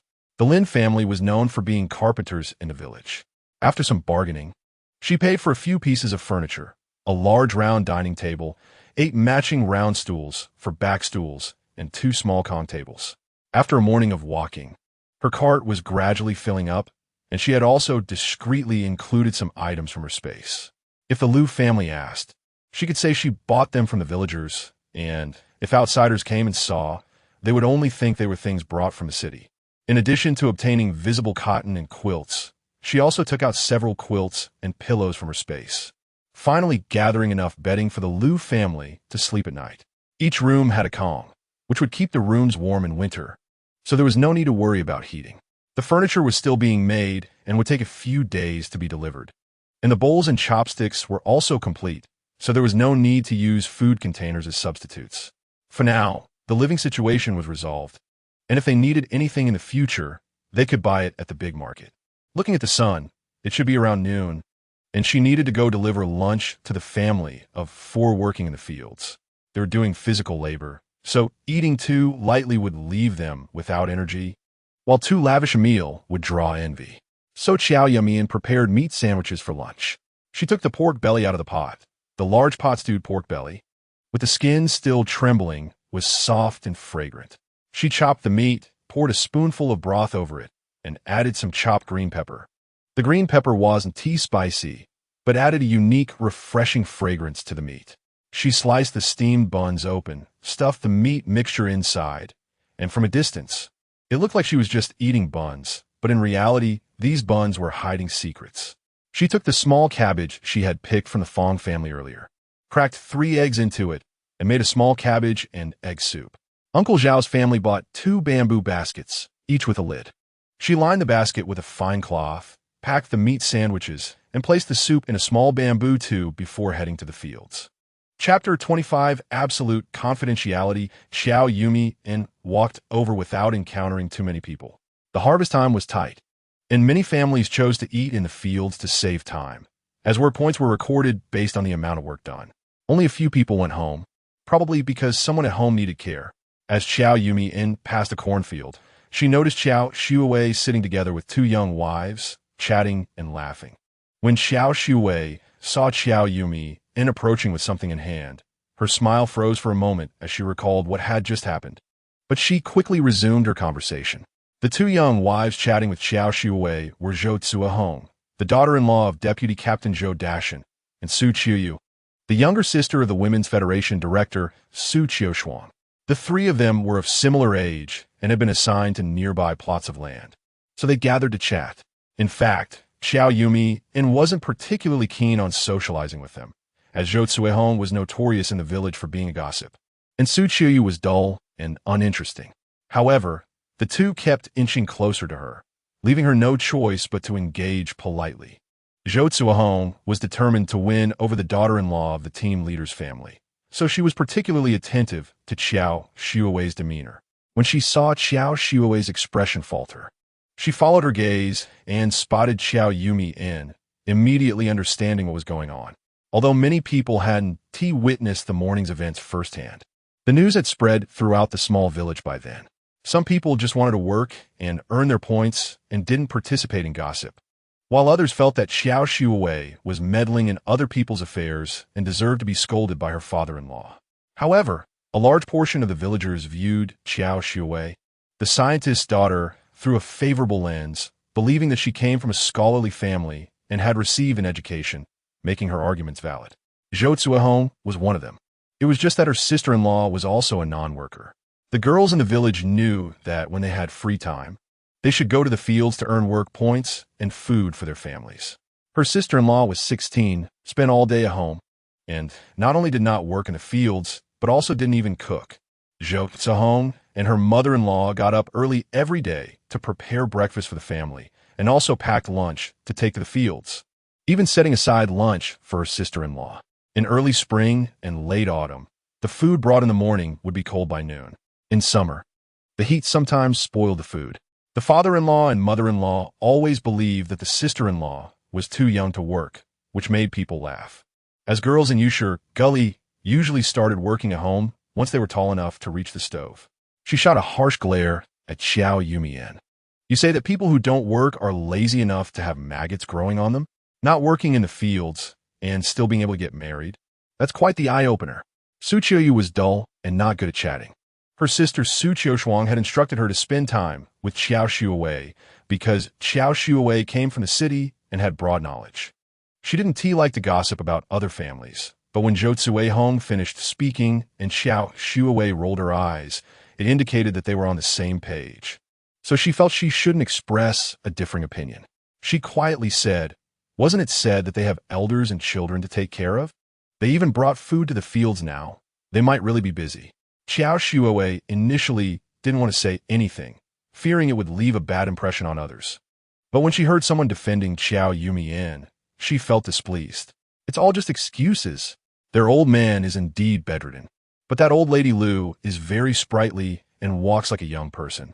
And the child is already 6 years old. She doesn't need to take care of him at all. How much time does it take to make and bring a lunch to the fields? She's just gotten used to being lazy.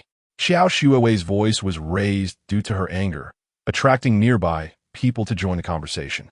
"By the way, Mrs. He, I heard you were classmates with Qiao Yumeian before. You should know her well. She isn't also from the city. Why did she come to the countryside?" Qiao Yumeian blinked and feigned hesitation. "That's someone else's business. I shouldn't really say too much." She knew that with so many people around, especially Zhou Zuohong, whose mouth was as loose as a cotton-padded waist, whatever she said would be spread all over the brigade the next day. However, she feared that Qiao Yumeian would find out she was the one spreading rumors and expose her status as a stepdaughter, which would land her in big trouble. Yet, she didn't want to miss this good opportunity. Zhou Zuohong, adept at reading people's expressions, shook Qiao Yumeian's hand and said sweetly, "Yumeian, just say something. We're all family here, and we're the tightest-lipped people. No one will leak it." Qiao Yumeian chuckled inwardly, but when she raised her head, her face wore a look of difficulty. "If I say it, you all must promise not to spread it around." A few people quickly echoed, "Oh, who would we tell?" "Yes, we're just curious. We won't say anything." While the conversation on Qiao Yumeian's side was lively, Qiao Yumeian was completely unaware. She was still thinking about how to get through this winter. Winters in Yushur Gully could be quite harsh, with temperatures dropping to -20 degrees Celsius at their coldest. She had money and didn't have to worry about food, but the two houses the Liu family lived in were old and dilapidated, with loose wooden window frames that made it impossible to keep warm inside. They could manage for now, but in another month, even with a heated Kong, the warmth would not be retained. First, she needed to rebuild the Kong in the woodshed she lived in, and then the Kong in the Liu family's yard needed to be dismantled and redone. She would also have to hire a carpenter to make new window frames to stop the drafts and do some simple repairs on the roof. Lost in her thoughts, she soon reached the field.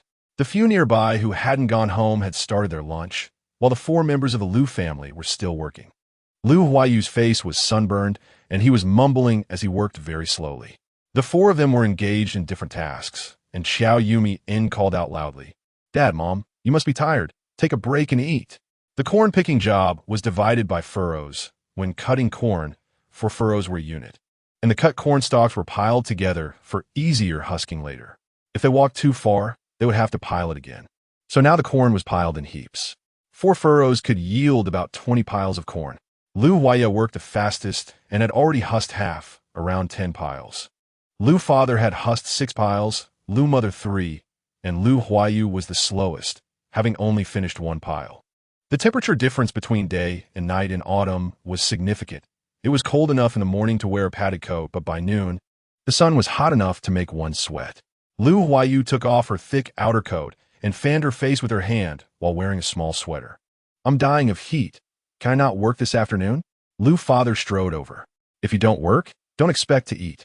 The Liu family usually led a refined life, and Qiao Yumeian kept that in mind. Without a thermos at home, she used the aluminum lunchbox she had previously brought to hold some water.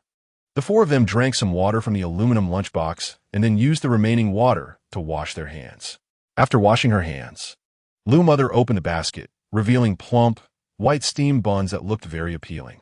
Liu Huaya, tall and strong, got hungry quickly and grabbed a bun right after washing his hands. As he bit into the bun, his brows relaxed, and a smile spread across his face. Liu mother took a bite of the bun and then praised it. "It's really delicious." Only Liu Huayu frowned and glanced at the bun before looking away. What is so great about a bun? There is no one in the fields. Can't they bring some meat or vegetables? Qiao Yumeian didn't say anything and smiled as she served the egg soup into a bowl. Liu Huaya took a big gulp of the egg soup. "If you're not going to eat, then I'll have your portion." Liu Huayu pouted. "I'm not eating. You can have it." After taking a sip of the egg soup, Liu Huayu also set it down. The egg soup looked greenish-yellow and quite appetizing, but it didn't taste very good. The 3 members of the Liu family, along with Qiao Yumeian, remained silent, watching Liu Huayu smile. Liu Huayu felt a bit uneasy as they laughed at him. "What are you all laughing about?" Chapter 26 Bathing. Liu Huaya stuffed the last bite of steamed bun into his mouth and reached for the steamed bun in Liu Huayu's bowl. Qiao Yumeian gently tapped his hand and glared at him playfully. Then she held up the bun and brought it close to Liu Huayu's eyes. "Huayu, why don't you take another look? Some things may look good on the outside, but taste average. Others may look plain, but could be full of surprises." Liu Huayu took the bowl with an unhappy expression, muttering, "What can a steamed bun hide?" After saying that, she blinked hard and brought the bowl closer to her eyes. The buns had just been covered with a cloth in the basket, so she hadn't seen them clearly. Now that she looked closely, it seemed that the buns had been cut, and there were glistening oil droplets seeping out from the cut edges. She picked one up and took a bite. The rich, oily flavor of the pork combined with the aroma of green peppers instantly filled her mouth. The first chew revealed the tender skin of the meat, followed by the juicy flavor moistening her tongue, bringing an immense sense of satisfaction. The firm texture of the white bun had a great chewiness, and part of it was soaked in the meat juice, making it exceptionally delicious. Liu Huayu's eyes lit up instantly. This is a meat-filled bun." Qiao Yumeian then smiled. "I used a method of making rujiamo to make this. It will be a bit dry if I made it as a flatbread, but it's just right as a steam bun." Liu Huaya, satisfied with what he ate, didn't forget to compliment her. "Yumeian, you're so clever. By making it into a steam bun, anyone passing by would just see us eating steam buns and wouldn't suspect anything." Liu's parents nodded frequently. "Yumeian, you've worked hard." Qiao Yumeian explained that she had exchanged some things in the morning and shared her ideas. The Liu family all agreed to listen to her, saying she could do whatever she wanted with the house. After returning home with her things, Qiao Yumeian first rested for a while, then pretended to take a nap but actually entered her space. She had also visited the Lin family in the morning, exchanging eggs for some seeds. The land in her space was already planned out, so she dug holes and planted the seeds according to the layout, then watered them thoroughly. As winter approached, the tender greens were gone, and she planted vegetables that could be stored for a long time: pumpkins, tomatoes, cabbages, and radishes. These vegetables didn't show their freshness on the outside, and after being stir-fried, it was even harder to tell. When she took them out to cook, she could say they were bought from a villager who stored winter vegetables. After doing all this, she went to change all the water in the old Master Lu's room to spring water and sprinkled some in the water tank. Taking out paper and pen from her space, she noted down what she needed. The Yusher Valley was poor, and every family had little to spare.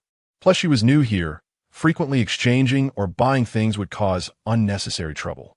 She planned to visit the Xinglong mountain production team tomorrow. Qiao Yumeian was busy all afternoon. First, she called Lu Huaiyan, and they measured the window dimensions and sent them to the carpenter. Then she started making quilts and mattress pads with Grandma Lu. After everything was done, she began preparing dinner. Dinner had been ready for a while, and it wasn't tea until it got dark that the workers began to return home one after another. Qiao Yumeian served the dishes on the table, and the family started to eat. Perhaps because they were tired, everyone looked lethargic. After dinner, Lu Huaiya took the initiative to wash the dishes, telling Qiao Yumeian to rest. After a day of work, Lu Huaiyu was unusually quiet, as if she had something on her mind. It wasn't until Qiao Yumeian asked her that she suddenly burst into tears. "I want to go home. Working is too exhausting." "Sure, I can deal with the exhaustion.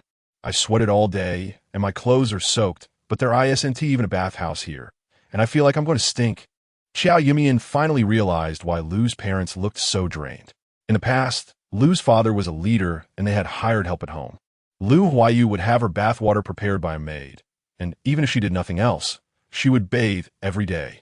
After so many days of hardship, skipping baths was one thing, but after working today and being covered in sweat, it was indeed unbearable. Qiao Yumeian understood this discomfort because she had felt the same when she first arrived in Yusher Valley. After a day's work, she always felt sore, especially remembering the smell of He Qingshan's bedding. Even thinking about it now made her want to vomit.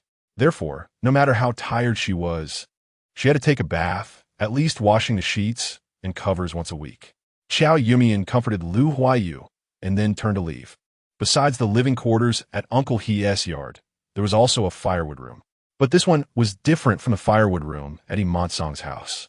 Uncle He's firewood room used to be lived in with a Kong inside, but now it was not occupied, so it was filled with firewood and farming tools. Uncle He's firewood room, however, was just a regular firewood room, purely used for storage.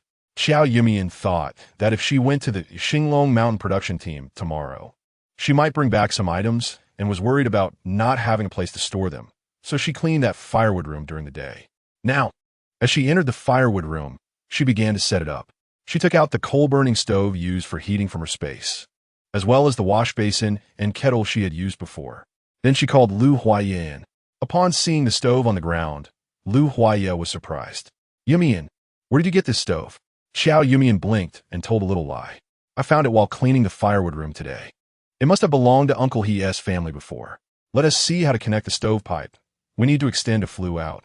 After a day's work, everyone needed a place to wash up. Lu Huaiya nodded. "Yes, I overlooked this matter." He put down the stovepipe and turned to face Qiao Yumeian. "Yumeian, I've been feeling quite chaotic lately, but thankfully you're managing everything, keeping the house in order. You've done what I thought of, and you prepared everything I didn't think of. I really don't know how to thank you." Qiao Yumeian was still sweeping the dust off the wall and casually replied, "Just don't forget me when you become successful." Lu Huaiya didn't respond, just silently made a promise in his heart as he watched Qiao Yumeian's back. The two didn't speak anymore and continued with their tasks. Although Lu Huaiya grew up in a military compound, he didn't have the bad habits typical of a military brat. Instead, he could do everything. He borrowed a ladder from next door, climbed onto the roof, lifted some tiles, and extended the stovepipe out of the house to complete the venting. Then he chopped firewood and started a fire to heat water. Qiao Yumeian pieced together the leftover fabric for making the quilts and nailed it to the windows of the firewood room. After more than an hour, a simple bathing room was completed. The fire in the stove burned brightly, providing both hot water and warmth. After the first pot of water was boiled, the entire firewood room became warm, and the hot water poured into the basin filled the room with steam. Lu Huaya also found a waist-high water tank in the firewood room, cleaned it, and filled it with water. After the first pot of water boiled, it could be diluted with cold water to make a large basin of warm water, and then they could continue to heat more water from the tank. Qiao Yumeian secretly added some spring water to the tank and pretended to rummage through her bundle to find shampoo and soap to place in the bathing area. After preparing all this, Lu Huayu was the first to rush in, followed by Lu's mother, Lu's father, and finally Lu Huaya. After a long day of work, once they finished bathing, they laid down and fell asleep. Qiao Yumeian hesitated over whether to take a bath as well. Although she and T worked in the fields, she had been busy all day, and her smell wasn't T much better than those who had. But since the door of the firewood room didn't T have a bolt and the Lu family had all gone to bed, she was afraid no one would guard the door while she bathed. Just as she was hesitating, Lu Huaya unexpectedly walked out of the bathing room after already going to bed. Yumeian, the water is boiled. You can go in and take a shower. I'll keep the door for you. Chapter 27. Who is spreading rumors about me? Qiao Yumeian walked into the makeshift bathroom. The fire was burning brightly with new firewood added, and the basin already held warm water suitable for bathing. Since someone had already bathed before her, the room was steamy and would remain warm even without more firewood. Qiao Yumeian opened the door to the firewood room a crack to see what Lu Huaya was doing. She found him standing in the yard, close enough that she could call out to him. He stood straight, his hands pressed tightly against his pants, like a soldier on guard duty. Qiao Yumeian closed the door and couldn't help but smile. After a quick wash, she also washed her hair, while drying her hair with a towel. She thought about noting down the lice medicine in her notebook to buy some the next time she went to town. In the 1970s, it was common for people in rural areas to have lice. She had had lice in her past life and really didn't want to experience it again in this life. Before going to bed, she checked her space again. The seeds she planted in the afternoon were beginning to sprout, and she marveled again at the magic of the space. Perhaps because she had taken a bath and felt refreshed, she woke up late today. When she woke up, it was already bright outside, and the Lu family had gone off to work. In the Lu family's yard, Grandma Lu was just coming out of the house and smiled when she saw her. Yumeian, you've woken up. Your mother left food for you in the pot. Hurry and eat. Since the kitchen was on the Lu family's side, she hadn't heard the sounds of breakfast cooking, so she had naturally slept in. After a simple breakfast, she planned to finish cooking lunch early and take it over. Then she would head to Xinglong Mountain Brigade. Seeing the sun was high and the weather hot, she thought about making cold noodles, which would be refreshing and wouldn't spoil even if left to cool. She just kneaded the dough and was washing it with water. After rinsing it several times, what remained was gluten. She placed the gluten in a pot to steam, then poured off the clarified water, using the remaining dough to make the noodles. Just as the noodles were ready, Lu Huayan ran in. The 6-year-old boy was at that age when he was growing, and every time she cooked, he would cling to the stove, begging to eat first. Seeing Lu Huayan, Qiao Yumeian instinctively soothed him. Huayan, don't rush. This needs to be mixed first. Can you go wait outside? Qiao Yumeian thought of sending Lu Huayan out so she could get the sesame paste from her space. Lu Huayan wiped the sweat from his forehead. Sister-in-law, the dog next door, said my sister is fighting with someone. You should go check. Qiao Yumeian put down the noodles and hurried outside. The Lu family was a bit far from the cornfield, and by the time she ran over, a crowd had already gathered, with sounds of crying coming from within the circle. Qiao Yumeian thought, could it be that Lu Huayu, the little crybaby, got beaten again? Make way, make way. She pushed through the crowd and squeezed in, seeing Lu Huayu standing in the cornfield, hands on her hips. She had tears on her face, and her hair was in a mess, but she was not the one crying.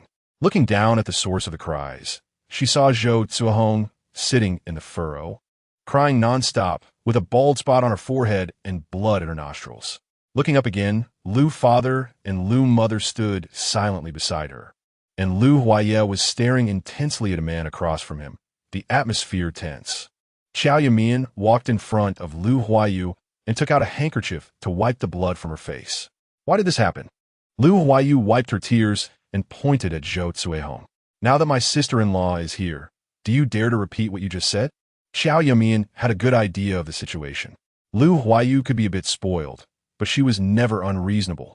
Her strong stance now likely meant she was in the right.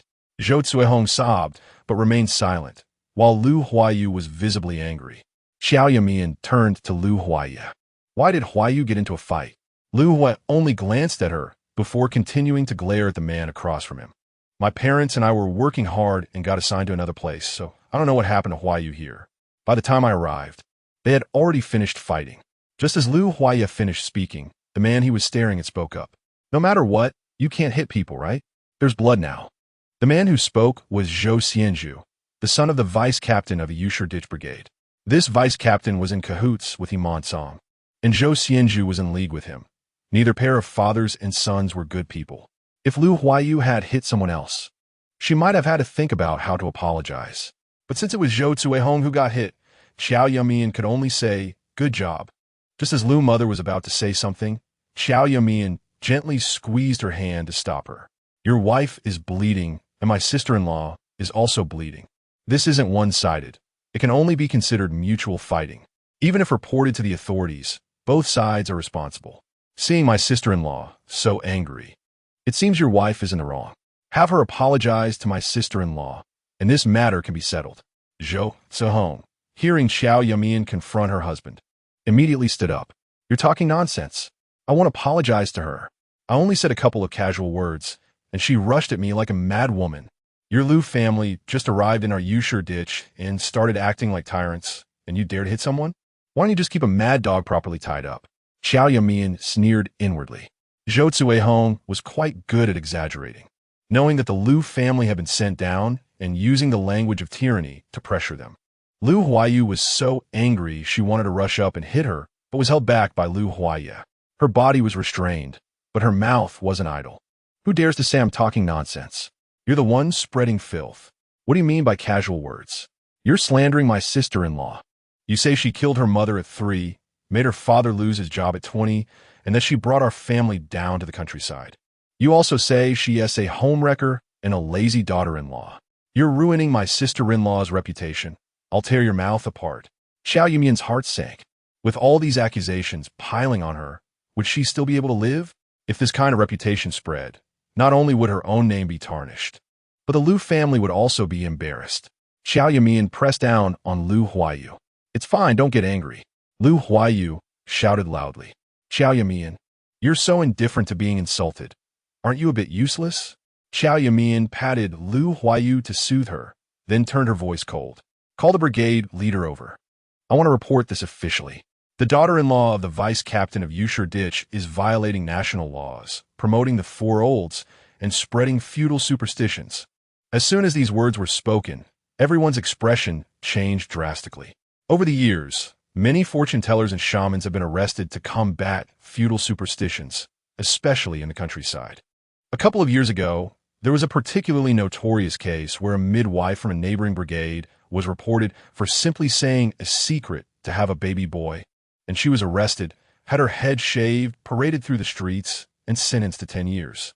The onlookers quickly dispersed from behind Zhou Xianzhu and Zhou Cuihong and moved to stand behind Qiao Yumeian, fearing that being too close would implicate them.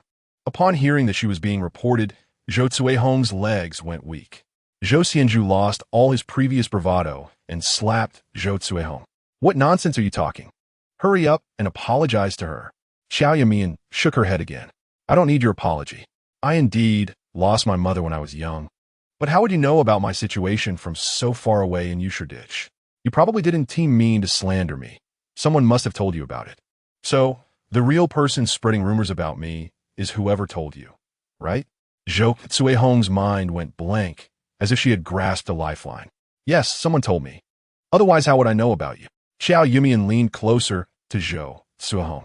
Who said that? Chapter 28, is it not Qiao Shuowei? It was a man's voice that interrupted Qiao Yumeian's thoughts. She raised her eyes again and scanned the crowd, but she did not see Qiao Shuowei. To her surprise, it was Xia Ran who had pushed through the crowd. Xiao Ran wore a subtle expression and lowered his head, looking apologetic. I'm sorry, Comrade Qiao. I didn't expect my casual words would lead to misunderstandings. Qiao Yumeian's heart was racing. Yesterday, when delivering meals, she had seen Zhou Cuihong laughing and chatting with Qiao Shuawei, but she hadn't paid much attention. Since Qiao Shuawei did not want people to know that she was not her father's biological daughter, it was tantamount to having leverage over her. Spreading rumors about her at this time would be like tearing off the mask, and that was not something money could resolve. Now that Xiao Ran had come forward to admit it, it was too unexpected. Qiao Yumeian scrutinized Xiao Ran. He appeared calm and collected, making it difficult to tell if he was lying. I find it hard to believe what Xia Jiqing said. We are of different ages, have never met. How do you know what happened when I was 3? Xiao Ran hunched his back, adopting a respectful demeanor. We indeed have no interactions. But my uncle works in the same unit as your father. He passed by yesterday and came to see me. Then he saw you and told me about your family. I mentioned it while working, but I didn't expect it would lead to Comrade Zhou's misunderstanding. Xiao Ran spoke with conviction, but Qiao Yumeian did not believe a word. She turned to Zhou Cuihong. Did Xiao Ran tell you this? Zhou Cuihong appeared dazed, taking a long time to respond. Ah, yes, it was Xiao Ran who said it. Su Qiuyu was also there. You can ask her. Pointed out by Zhou Cuihong. Su Qiuyu in the crowd trembled and stood up. It was Xiao Ran who said it. I heard it too. Qiao Yumeian walked over to Su Qiuyu. What exactly did he say that led you all to misunderstand? Su Qiuyu stuttered, and with each step Qiao Yumeian took closer, she stepped back. He said. Su Qiuyu's face turned red, unable to articulate the situation. Xiao Ran spoke up from behind. I just said that Comrade Xia is quite pitiful. Her mother passed away when she was 3, and her father's work had problems this year. It was thought she would marry into a good family, but now she's been sent to the countryside. Just 2 casual remarks. But it unexpectedly led to Comrade Zhou's misunderstanding. Xiao Ran had a good reputation in the village, and upon hearing this, the onlookers began to mediate. Oh, it's all a misunderstanding. Don't hold it against the Liu family. Yes, we're all from the same village. It's not right to do this. Our brigade wants to be recognized this year. If you report it, we definitely won't get recognized.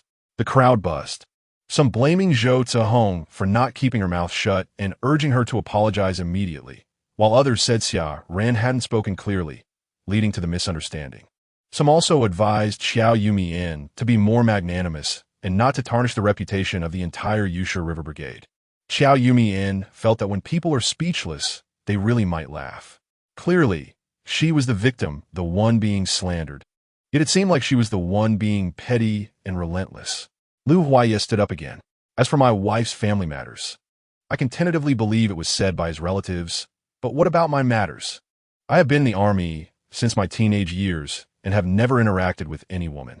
Qiao Yumeian is the only woman I have ever been close with. We met with both families' consent, and with my father-in-law's permission, I submitted a marriage report to the army. We obtained our marriage certificate a few days ago. Where does this rumor of her being a mistress come from? Liu Huaiye's muscles were taut, as if he was using all his strength to suppress his anger. His gaze was righteous, and his voice was powerful. Qiao Yumeian is a woman I cherish and respect. I will not allow anyone to tarnish her reputation. Xiao Ran was becoming more and more subservient, almost as if he was about to kneel. My uncle also heard from people in your courtyard that you had a girlfriend surnamed He, and everyone in the courtyard thought you were going to marry her. Liu Huaiye stepped forward and grabbed Xiao Ran by the collar. You dare to speak such baseless words.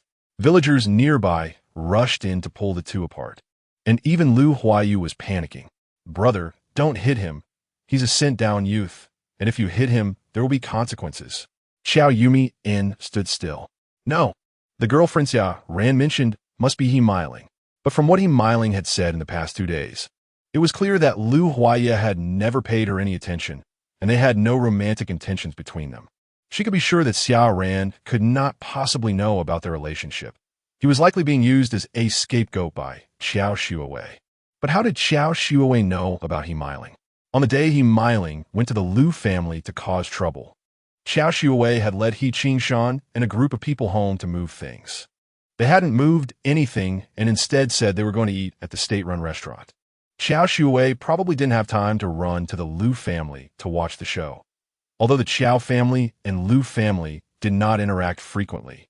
Since the Liu family moved back to Qingshan County, Liu's mother had invited her over for dinner a few times. She didn't even know about Yumeian's existence. How did Qiao Yumeian know? Could it be that Yumeian had come to Yusha River to find Liu Huaiye in a past life? Qiao Yumeian shook her head slightly, and then pulled Liu Huaiye. Liu Huaiye, forget it. Liu Huaiye glanced back. I can't let you be wronged. Qiao Yumeian gently squeezed his arm and whispered, let us go home. Just as her words fell, a loud noise echoed from afar. What are you doing? No fighting. Everyone turned to look. Himant's song was followed by Deputy Captain Zhou Dashin and several village officials. What are you all doing standing around? Don't you have work to do?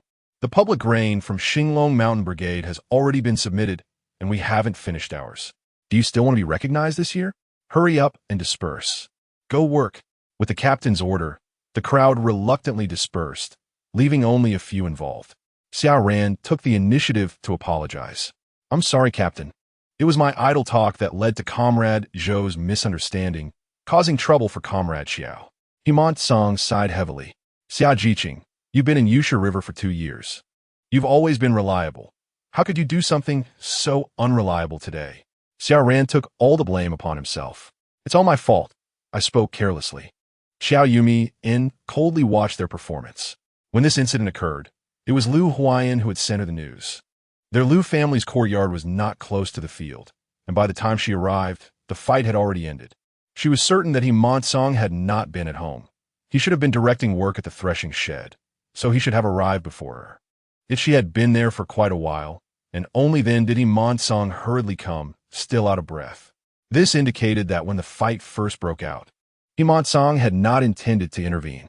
Someone must have heard that she was going to report it, which prompted them to inform Himant Song, leading the two to rush over. However, Qiao Yumeian had no intention of pursuing this matter any further.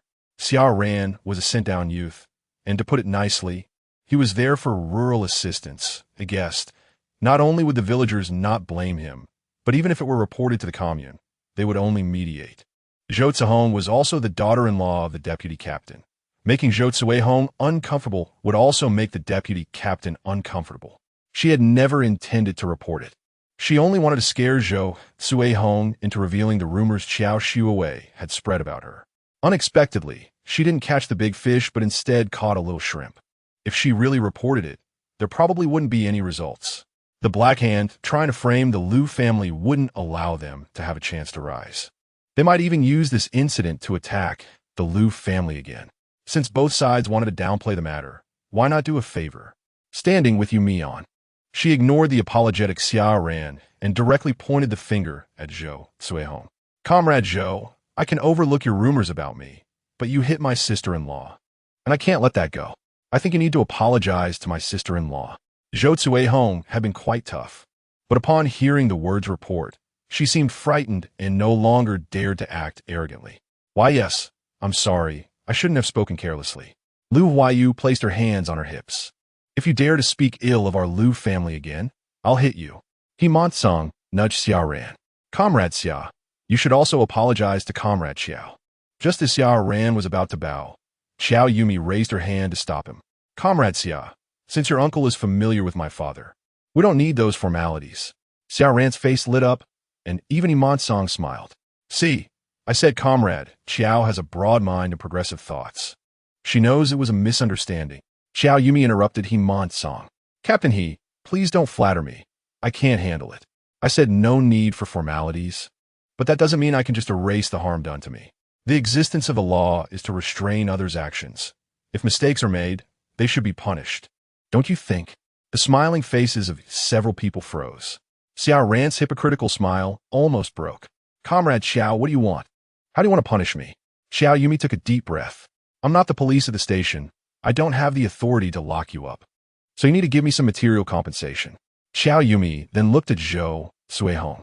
You all know that my transfer to the Liu family was quite sudden, and I didn't bring any food, so please send me some food. This matter was started by Comrade Xia, so Comrade Xia should bear the main responsibility. Since your uncle is in the city, please ask him to send me 5 pounds of meat as compensation. I understand that meat might be tight at Comrade Zhou's home, so 50 pounds of rice will suffice. The tension that the group had been holding finally dissipated. In these times, having enough to eat is a luxury. Food is boiled into porridge, and during the new year, they can't even have a bowl of rice. The Usher Ditch Brigade is even poorer. After killing a pig for the new year, each household can only get 1 or 2 pounds of meat, saved for making dumplings during the festival. Upon hearing about the amount of food required, Zhou Cuihong shouted, "I've already apologized to you.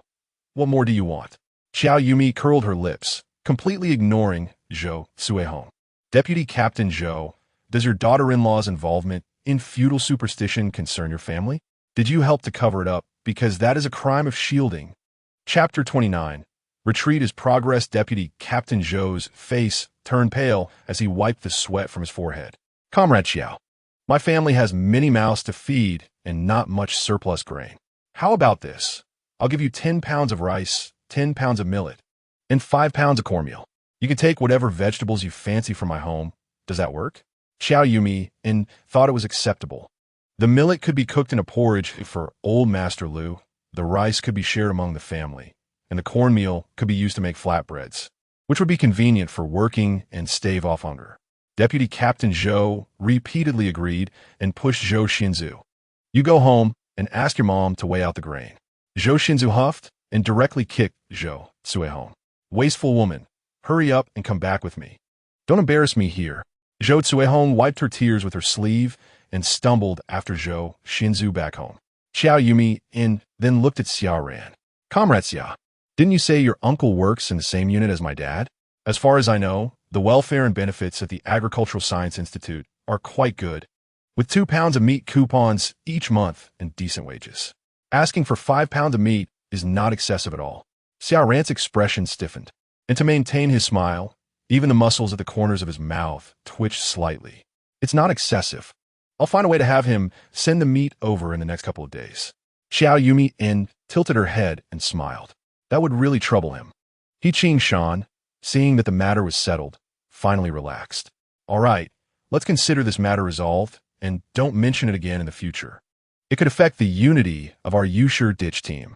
As a few people were about to leave, Qiao Yumeian pinched the soft flesh at Lu Huayu's waist hard. Lu Huayu let out a yelp. Qiao Yumeian, quick as lightning, rushed over and held Lu Huayu in her arms. Oh dear, Huayu, what's wrong? Are you feeling dizzy? Still angry, Lu Huayu was about to scold Qiao Yumeian for being crazy, but upon looking up and seeing Qiao Yumeian hugging her and desperately blinking at her, her words changed pitch. Qiao, I'm so dizzy, sister-in-law. I'm uncomfortable. Qiao Yumeian raised her head and glared at Xiao Ran. Comrade Xia, although you may have spoken without thinking, it still caused such a big mess.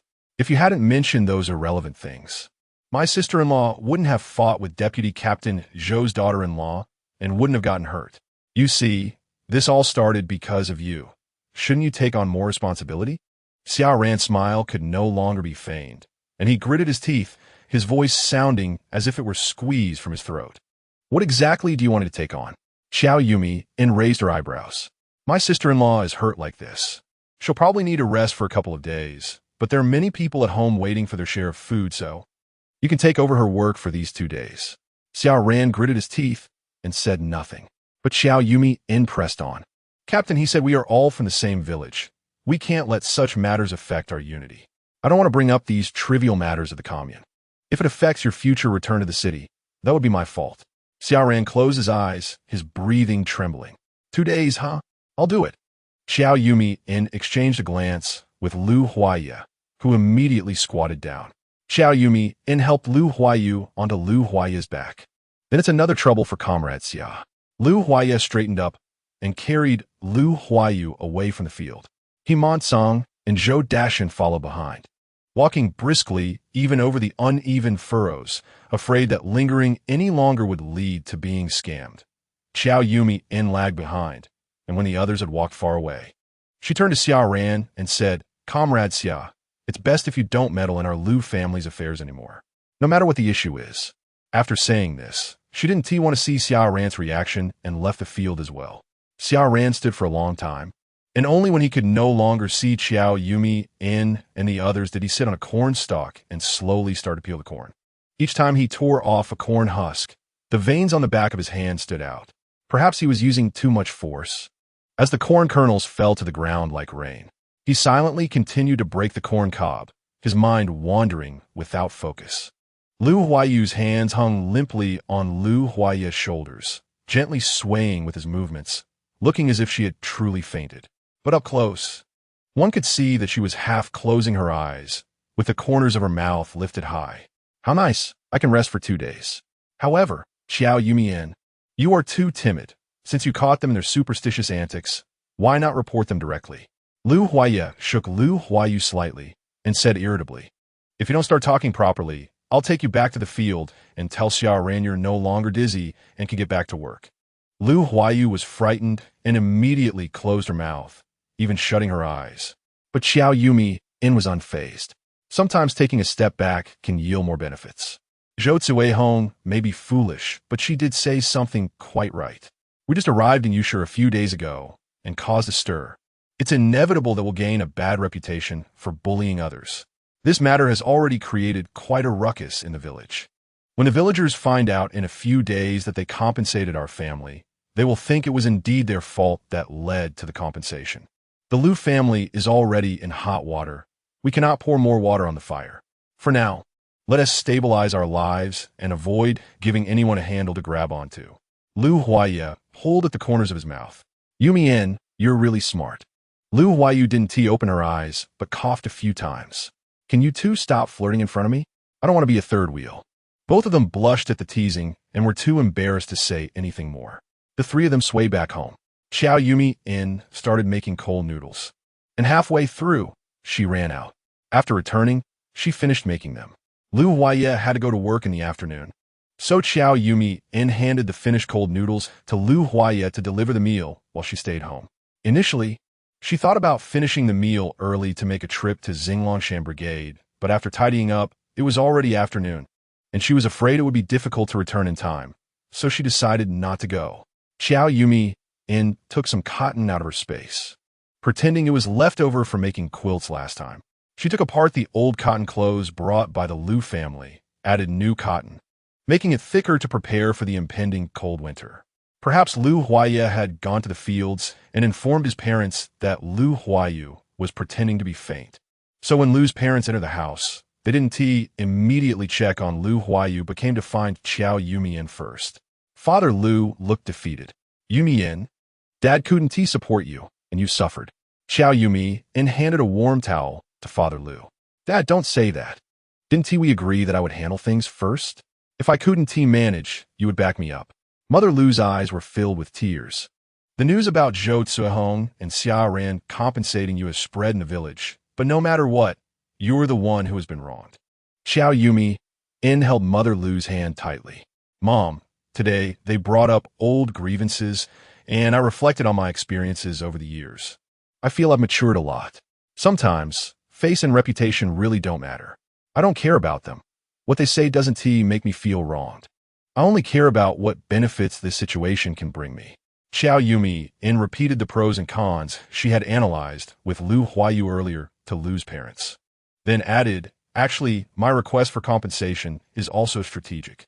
Every family has some familiar people. Our Lu family has a history. And how we ended up in Yushur has long spread throughout the village. Everyone knows we were quite embarrassed when we arrived. Even if we brought food, it probably wasn't much. At this time, if we eat well, the villagers will wonder where our food comes from. If the Zhou family compensates us with grain and Xiaoran provides meat, everyone will think it's normal for our family to have grain and meat to eat, and they won't keep staring at us. However, Lu Mu still can't let go of it. Child, these conveniences are ultimately exchanged for your grievances, and I feel guilty in my heart. Qiao Yumeian smiled openly. As long as our family is well, there's nothing we can't get through. Let's eat. The Zhou family's compensation has already been delivered, and I also got a lot of vegetables from their place. We can have a nice meal today. A table full of rich dishes lifted everyone's spirits, and with Lu Huayu and Lu Huaiyan deliberately making jokes, the atmosphere returned to its usual warmth.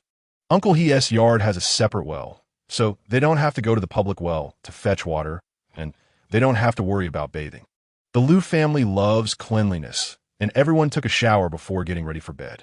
Just as Qiao Yumeian was about to take a shower, Liu Huaiyan grabbed her clothes. "Sister-in-law, I have a secret I want to tell you alone." Qiao Yumeian looked at the mysteriously grinning Liu Huaiyan, who pulled out 2 large white rabbit milk candies from his pocket.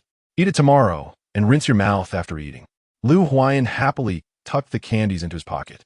"Sister-in-law, I played hide-and-seek with Dog Sheng and the others near the cow shed at the end of the village tonight, and I saw your sister."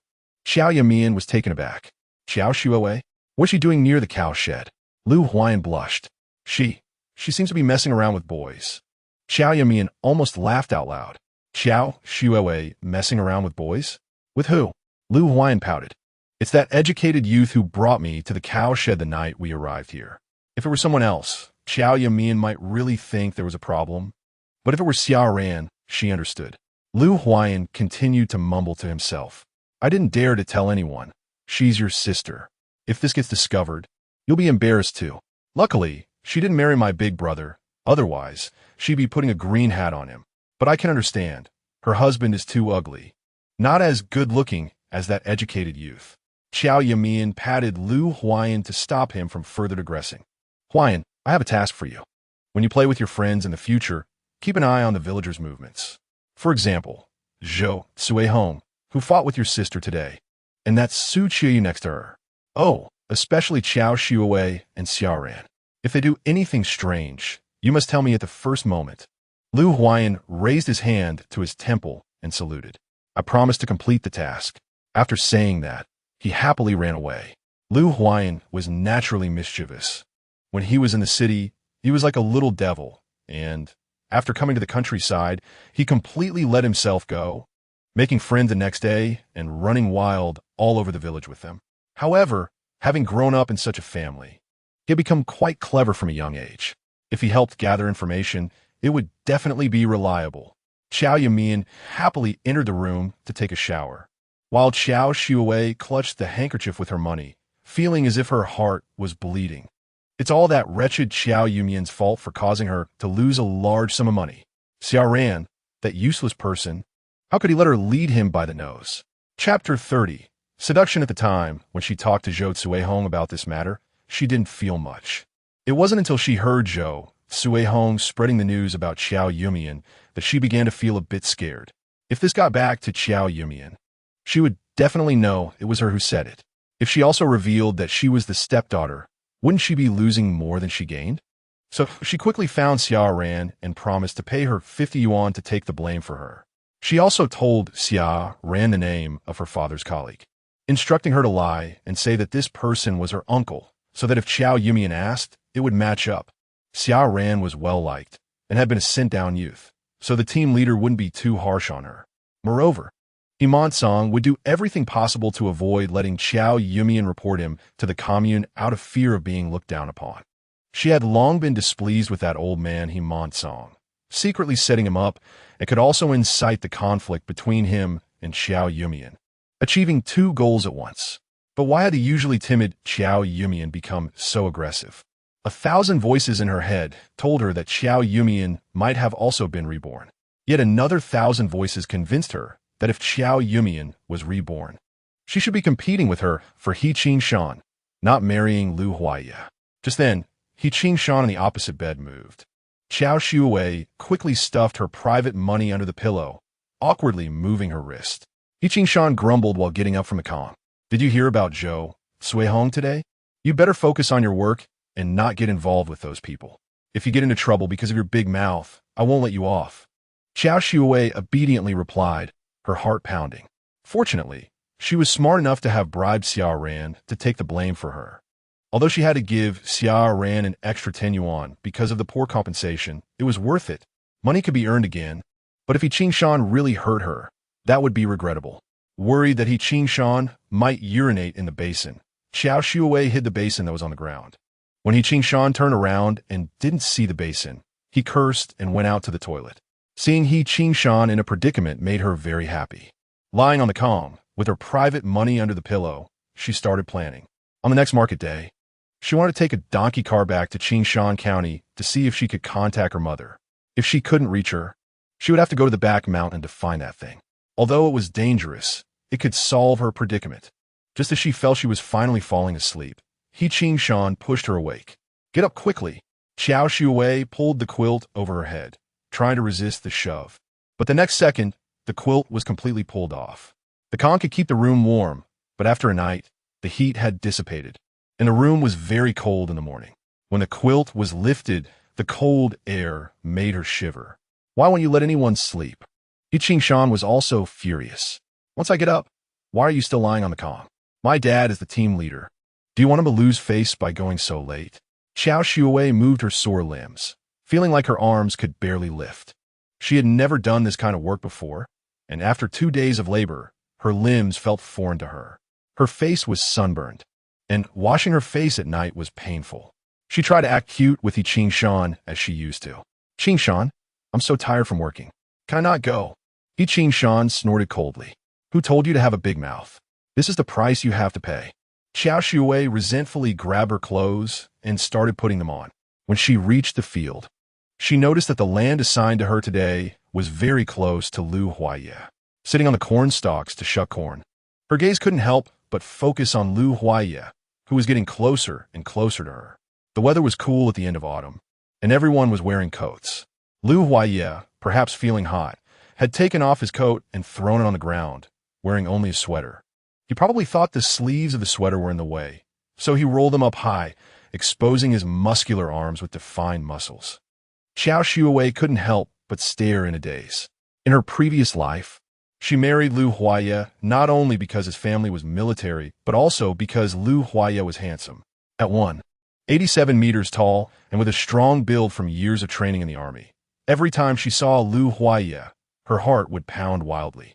But those youthful feelings were ultimately shattered by reality.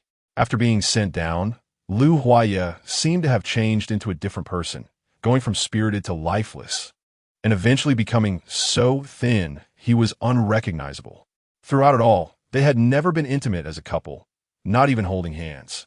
Later, when Lu's father fell seriously ill, Huaye would often be gone for several days, and she couldn't find him anywhere. When he returned, he treated her like air, ignoring her and not speaking to her. In a fit of anger, she had her mother use connections to leave Yusherditch. Now, looking at Huaye, she seemed to recall those youthful feelings. Qiao Yumeian instinctively tidied her hair and softly called out, "Huaye." When she called out once, no one responded. "Huaye." Huaye put down the corn he was holding and turned around. Qiao Yumeian had a bright smile on her face. Tugging at the ends of her hair with both hands, her fingers continuously twisting around the tips. Huaye asked in a low voice, "What is it?" Qiao Yumeian smiled even more brightly. "You work so fast." Huaye looked at her smile and felt a chill in his heart. "Just say what you want." Qiao Yumeian pouted slightly, her voice squeaky, making Huaye's skin crawl. "My arms are sore from working for 2 days. Can you help me for a bit? You look so strong, and your arms seem very powerful. I have just this little bit of work. You can finish it in no time, right?" Seeing Huaye's stern face gradually soften, with light in his eyes and a smile at the corner of his mouth, Qiao Yumeian couldn't help but marvel at her own charm. Men are easily swayed, as long as you give them a little sweetness and say a few good words. Anyone would fall for her beauty. In her previous life, she simply smiled at Qiao and praised him for being young and promising. And Qiao invited her to dinner.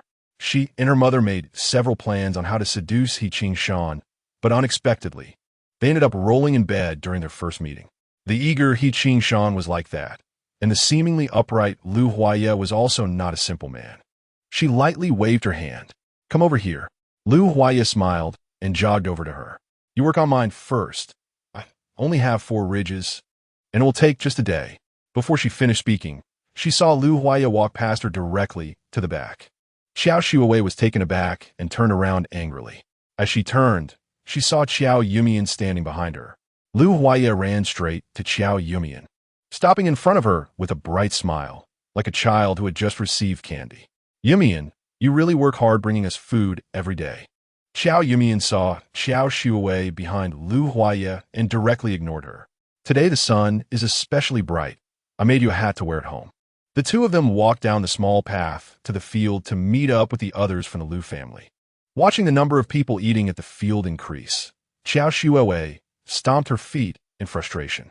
She had spent the whole morning watching Liu Huaiye and had only managed to finish half a ridge, where father-in-law came to inspect with such a small workload. She wouldn't even get half a point and would get scolded again when she got home.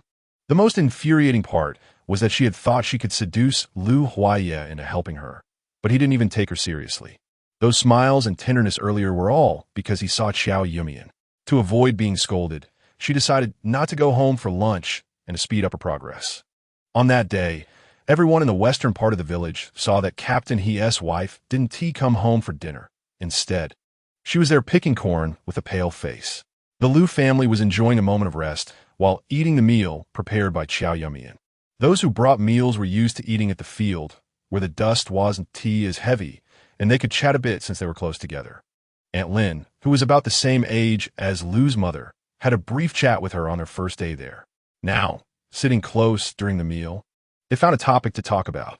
Liu's eldest sister, after working for 2 days, I see you're still in good shape. I thought you were a government official's wife who never worked, but I didn't expect you to endure and not complain about being tired. Even more capable than those young intellectuals just sent to the countryside. After finishing the last sip of soup in her bowl, Liu's mother turned around to chat. We're lucky. This work isn't too tiring, and we've slowly adapted after a few days. Besides, I just go to work in the fields every day, and my daughter-in-law takes care of everything at home. Aunt Zhao, who was sitting behind them, also came over. Oh, you are all fortunate people. My 2 sons still can't find wives. I don't know when I'll get to enjoy the blessings of having a daughter-in-law. Liu's mother gently comforted her. I've seen your 2 sons. They are quite capable workers and good-looking too. You don't need to worry. Hearing her sons praised made Aunt Zhao smile broadly. After a while, she leaned over again. Liu's eldest sister, why is your face still so fair and tender? You haven't tan at all. She took out a green scarf from her pocket. Look, this scarf can only block the wind. It can't cover my face. Every time I work in the fields, my face gets sunburned. Liu's mother picked up a hat-shaped cloth from the ground and handed it to Aunt Zhao. This is a hat my daughter-in-law made for me. I wear this every day. Aunt Zhao put the hat on her head, her eyes lighting up. Oh, this hat is really good. Things from the city are the best. This must be quite expensive. Saying this, she took off the hat reluctantly and handed it back to Liu's mother. It's nice, but we can't afford it. Liu's mother took it back, her face filled with pride. This is made by my daughter-in-law. As soon as she said that, not only was Aunt Zhao surprised, but even Aunt Lin came over. Liu's daughter-in-law, how are you so skilled? How'd you make this? Chapter 31. The broken hat. Qiao Yumeian was very open and took the hat to explain to everyone. My dad works at the Forestry Bureau, and he spends more than half the year working in the forest, sometimes going to the experimental fields to check on the growth of fruit trees. They asked someone to buy this type of hat, called a fisherman's hat, from the department store in Linhai City. I thought about how my mom and the others work under the sun, so I rushed to make it overnight. I washed the fabric, widened the brim, and sewed a slightly harder wire along the edge, which could support the brim to keep it high and not block the view, while also allowing it to bend in the direction of the sun for shade. In summer, I could use lighter material and replace the top with a mesh for breathability and coolness. In autumn, I could use thicker material to keep warm and block the wind. Aunt Fong was delighted, clapping her thighs. Oh, this is a good thing. As they talked, several aunts and young wives gathered around, and they were also quite interested in this item. It looked quite simple, and my family had fabric, but no wire. My family had wire, but no suitable fabric. I cried a lot during my confinement, and now I tear up at the slightest movement with a needle. Qiao Yumeian smiled at everyone's various concerns. If the aunts and sisters like it, I can sew a few more and give them to you in the next couple of days. Aunt Lin immediately declined. How can I accept that? Your family is already struggling enough. I can't take your things for free. Aunt Zhao nodded in agreement. Yes, you still have to take care of the elderly and children and manage the family's meals. It's hard enough. I can't take up more of your time. Aunt Lin's eldest daughter-in-law whispered something in Aunt Lin's ear, and Aunt Lin immediately agreed. Sister Liu, how about this? I'll trade something with you. I don't have much, but I have a rooster and a hen. The hen lays a lot of eggs. You know, we can only raise 2 chickens in our family. And we usually hatch chicks to sell at the market. When spring comes next year and we hatch chicks, I'll bring you a pair of chicks. How about that? Qiao Yumeian was very pleasantly surprised. She had a lot of fabric and wire in her space and didn't intend to profit from making this item. She just wanted to build good relationships. She didn't expect to receive such a good thing in return. 2 chicks were much more valuable than a hat. And Qiao Yumeian was very satisfied. Aunt Lin, you're so kind. My family has many elderly and children, and we need eggs. Thank you so much. Aunt Lin waved her hand. They're just home-hatched chicks. There's no cost, just a little care. Aunt Lin's eldest daughter-in-law smiled warmly. The 2 chicks I mentioned were my mother-in-law's hat. I'll give you 2 pounds of rice, 1 pound of mung beans, and 1 pound of red beans. Will you make me one as well? Qiao Yumeian had no reason to refuse and immediately agreed. Seeing that they could trade, several people gathered around and immediately proposed to exchange.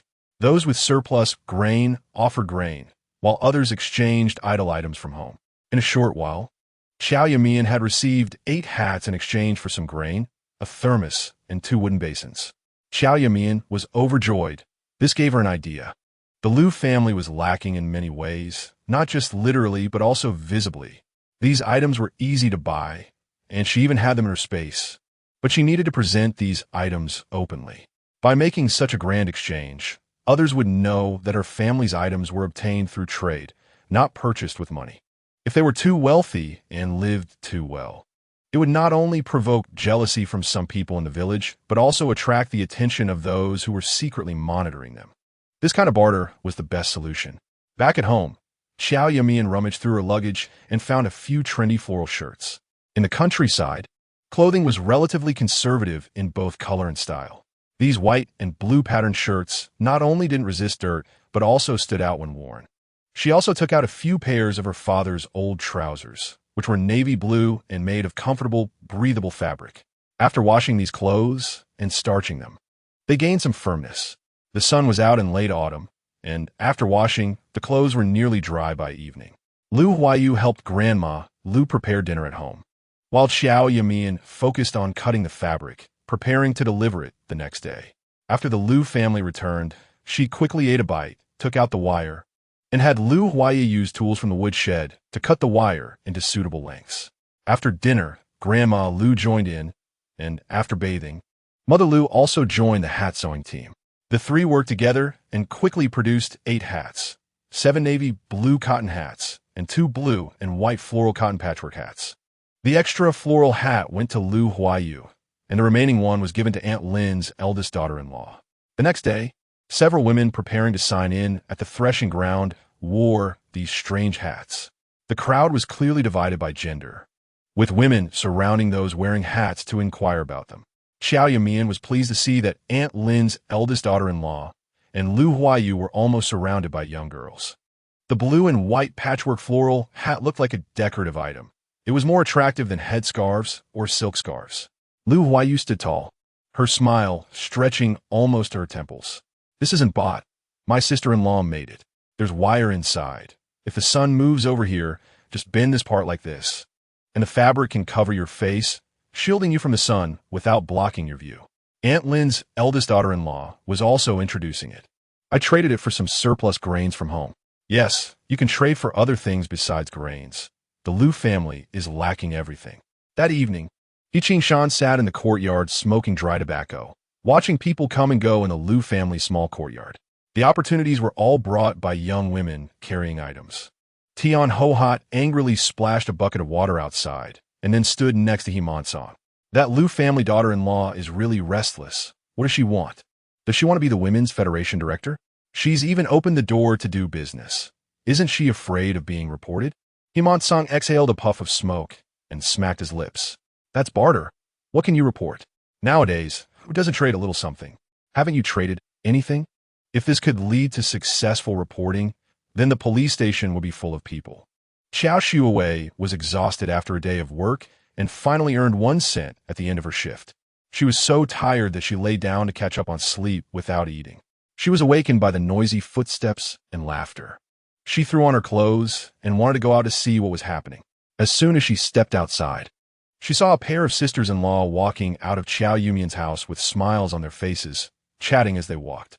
That Lu family daughter-in-law is sweet-tongued and kind-hearted, and she speaks so clearly. She seems like a straightforward person. I like her. Yeah, even though the Lu family is poor, their home is neat and tidy. They really know how to live. I thought city folks were spoiled and looked down on us rural people, but it turns out the Lu family daughter-in-law is nothing like that. The two gradually walked away, and their voices faded. Qiao Yumeian thought to herself that perhaps it was that hat that earned Qiao Yumeian a good reputation. That broken hat is just what my stepfather wears when he works in the fields. Thinking about this, she said without thinking. Just a broken hat. There are people wearing them all over Linhai City. It's really rural people who lack experience. Tian Ho-Hot snorted coldly. A broken hat?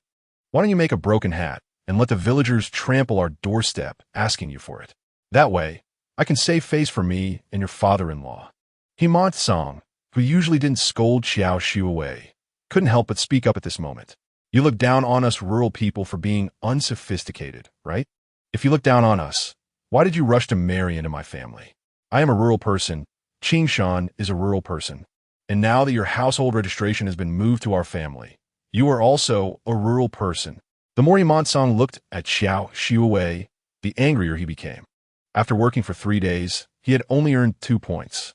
When it was time to record the points, the other members laughed at him, and he wanted to hide his face in his pants. As his anger built up to a certain extent, it all erupted now. Just look at Qiao Yumeian. You are clearly sisters, so how come she is so virtuous and capable? And then look at you, you don't work hard, can't tell grains apart, and you can't even cook a meal properly.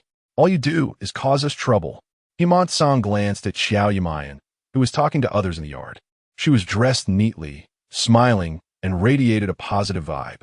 In contrast, his daughter-in-law had messy hair, eye boogers still stuck in the corners of her eyes, wearing a coat, and was crying because of the scolding.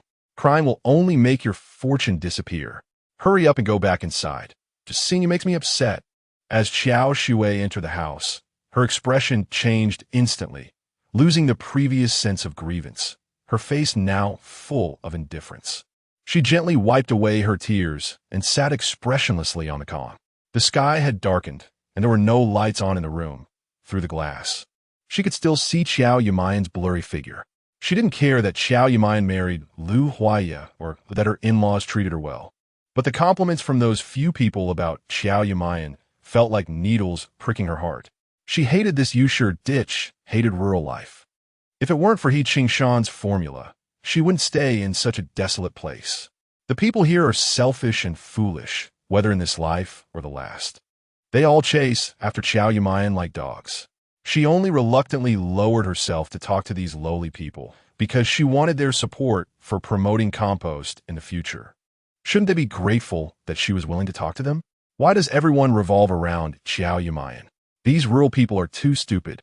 Too stupid to see that Qiao Yumeian agreed to make hats just to use them. They think that getting a broken hat can exchange for so many things. These people can't even tell good from bad. Qiao Yumeian always thought that after marrying He Qingshan, as long as she endured and held back, she would enjoy everything once He Qingshan started making compost. Now, with Qiao Yumeian gaining fame like in her previous life, she felt a sense of crisis. What is so great about having a good reputation? She could have one too. Qiao Yumeian kept recalling what happened in her previous life. Suddenly, her eyes lit up as she looked at the calendar on the wall. There are only 2 days left until that event. Chapter 32. Heartache in the past few days.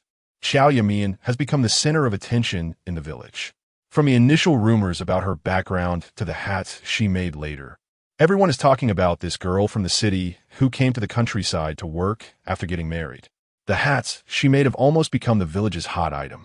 Although Yusher Gully isn't wealthy, every household has some extra items. Women love beauty and don't want to get sunburned or tanned. So many are willing to trade for her hats. Qiao Yumeian welcomes all offers, whether it's food or daily necessities, big or small, as long as there is something to exchange.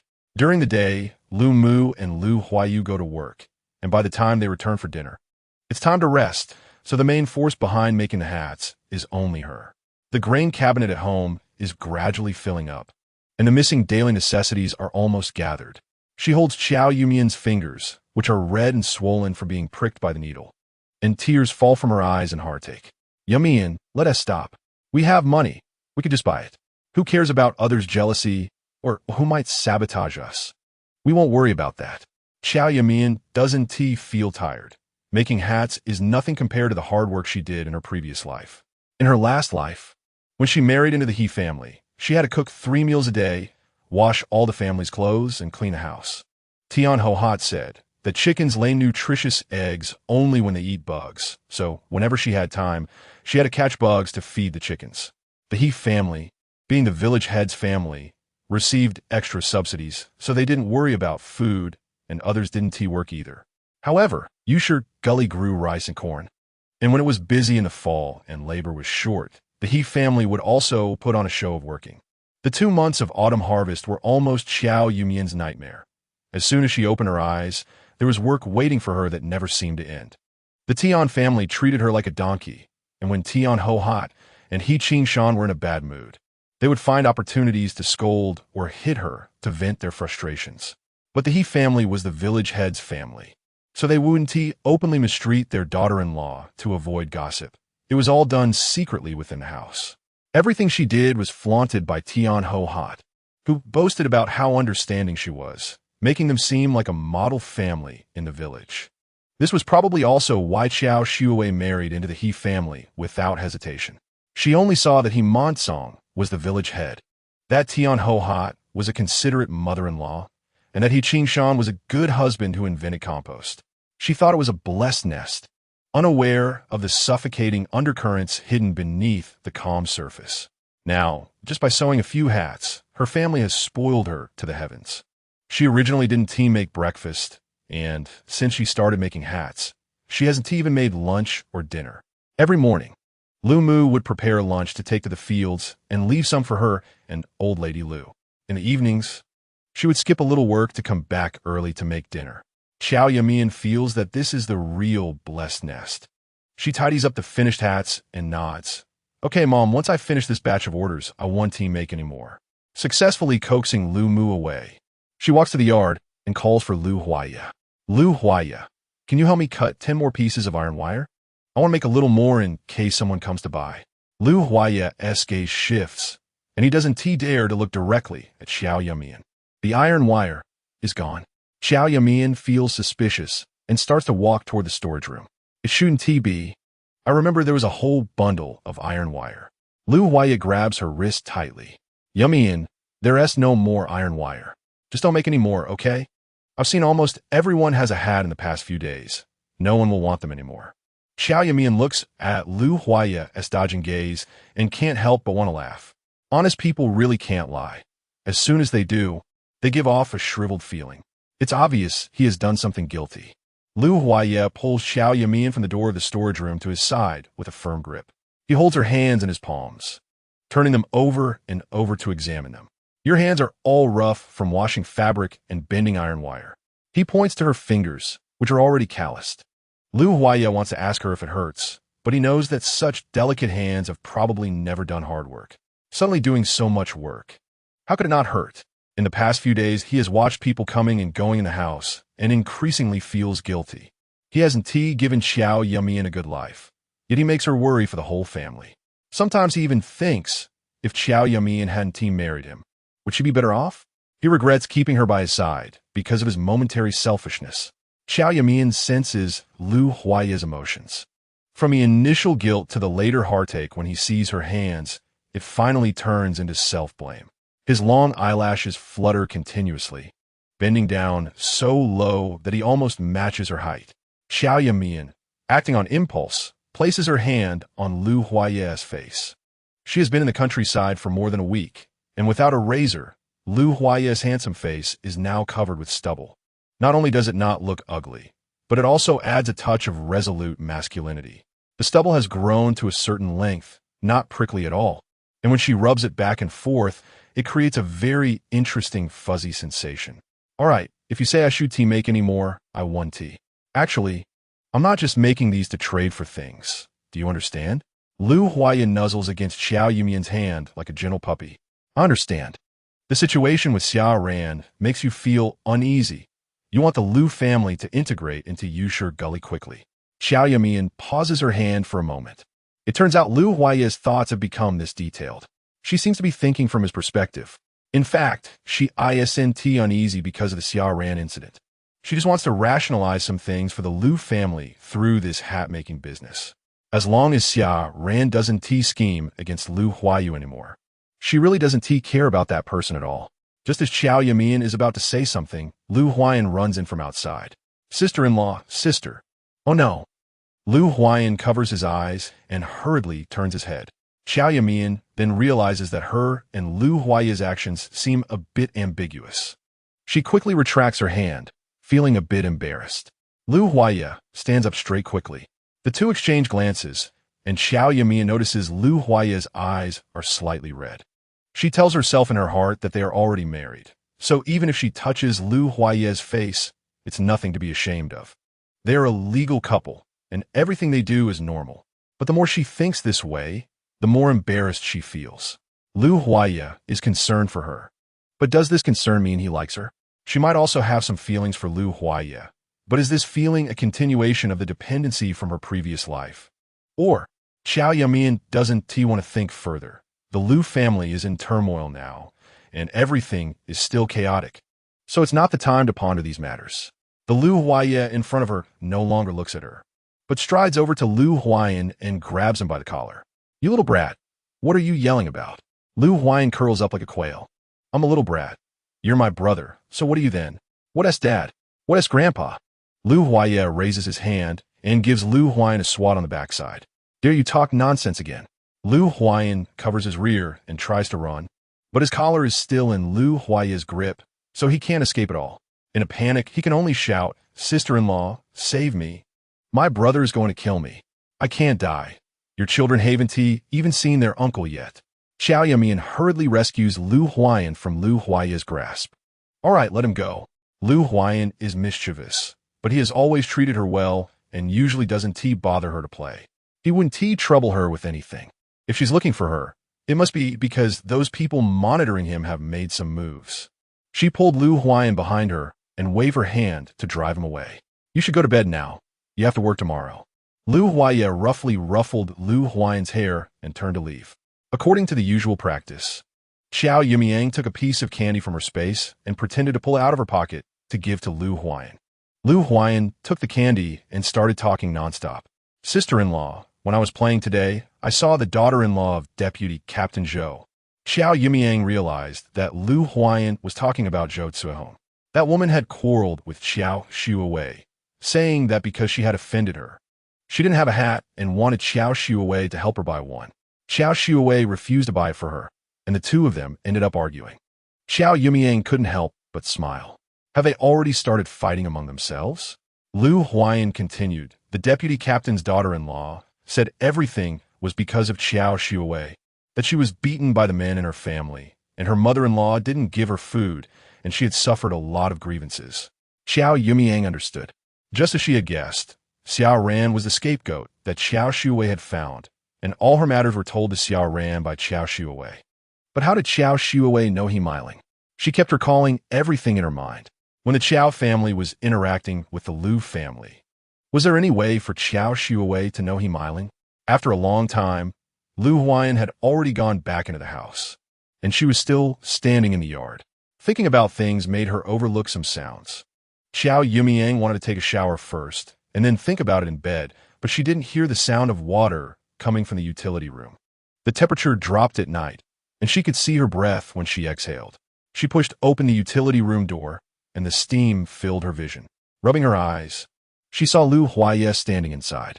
He had taken off the pants and sweater he wore while working during the day, and he was only wrapped in a white bath towel. To be precise, it wasn't a bath towel at all. It was because the Lu family didn't have bath towels or towels. So Qiao Yumeian cut pure white cotton cloth into suitable sizes and gave each member of the Lu family a piece. The thin cotton cloth tightly wrapped around his waist, and the damp fabric clung to his body, clearly revealing the curves of his back. His slim waist was accentuated by the wrap of the cotton cloth, clearly showing the undulations of his hips. The defined muscle lines made his concave back and broad shoulders stand out even more. His tan skin was covered with water droplets, which under the reflection of the fire looked like the most exquisite pearls. Hearing the sound, Lu Huaye turned around, and with that turn, Qiao Yumeian saw even more clearly. The long neck and chest were covered in water droplets, which slid along the muscle lines with his movements, from his pectorals to his abdominal muscles. Following the mermaid, lying down into the hidden area wrapped in cotton cloth. The steam made Lu Huaye's voice deep and sexy. "Yumeian, is there something you need?" Chapter 33. Seeing Lu Huaye taking a shower, Lu Huaye turned around and saw it was Qiao Yumeian, thinking she might be looking for him for something. He asked her, but she stood there like a nail was driven into the ground, not responding. Lu Huaye watched as Qiao Yumeian's eyes gradually widened, then scanned her from top to bottom, examining her closely. Her face was as red as a ripe shrimp, almost bleeding. For some reason, he suddenly recalled how just moments ago he had buried his face in her palm. The soft, tender touch gently rubbed against his stubble, as if it could soothe his restless heart. In that instant, he felt a buzzing in his head. Then all the blood in his body surged to a certain part. He hurriedly turned around to hide his impending embarrassment and heard the door slam shut behind him. Lu Huaye stood there for a long time until the kettle began to hum, and only then did his rationality return. The mist had dissipated, and the hot water in the basin had cooled somewhat. This kettle of boiling water was originally meant to be added when the water cooled down. But now, he ignored the hot water and directly dipped the towel into the already lukewarm basin to wash it, then began to wipe his entire body. The water wasn't completely cold. It still had some warmth, which made him feel a bit restless. He picked up the ladle, scooped some cold water from the tank, and poured it into the basin, then lifted the basin and poured it over his head. This mixture of warm water and cold water did not extinguish his restlessness. He scooped another ladle of cold water and poured it directly onto himself. Qiao Yumeian had no idea that after she left, Lu Huaye was torturing himself with cold water while showering. She hurried back to her room, quickly changed into her clothes, and lay down on the bed.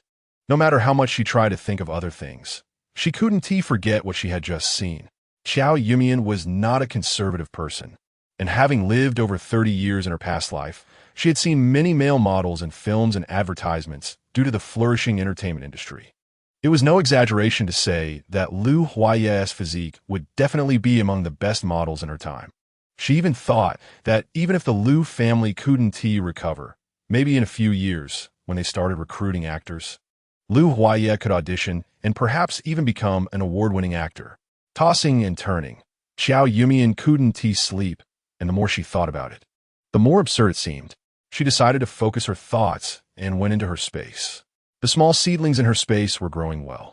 The pumpkins had already produced fist-sized fruits, and it wouldn't be long before they could be harvested.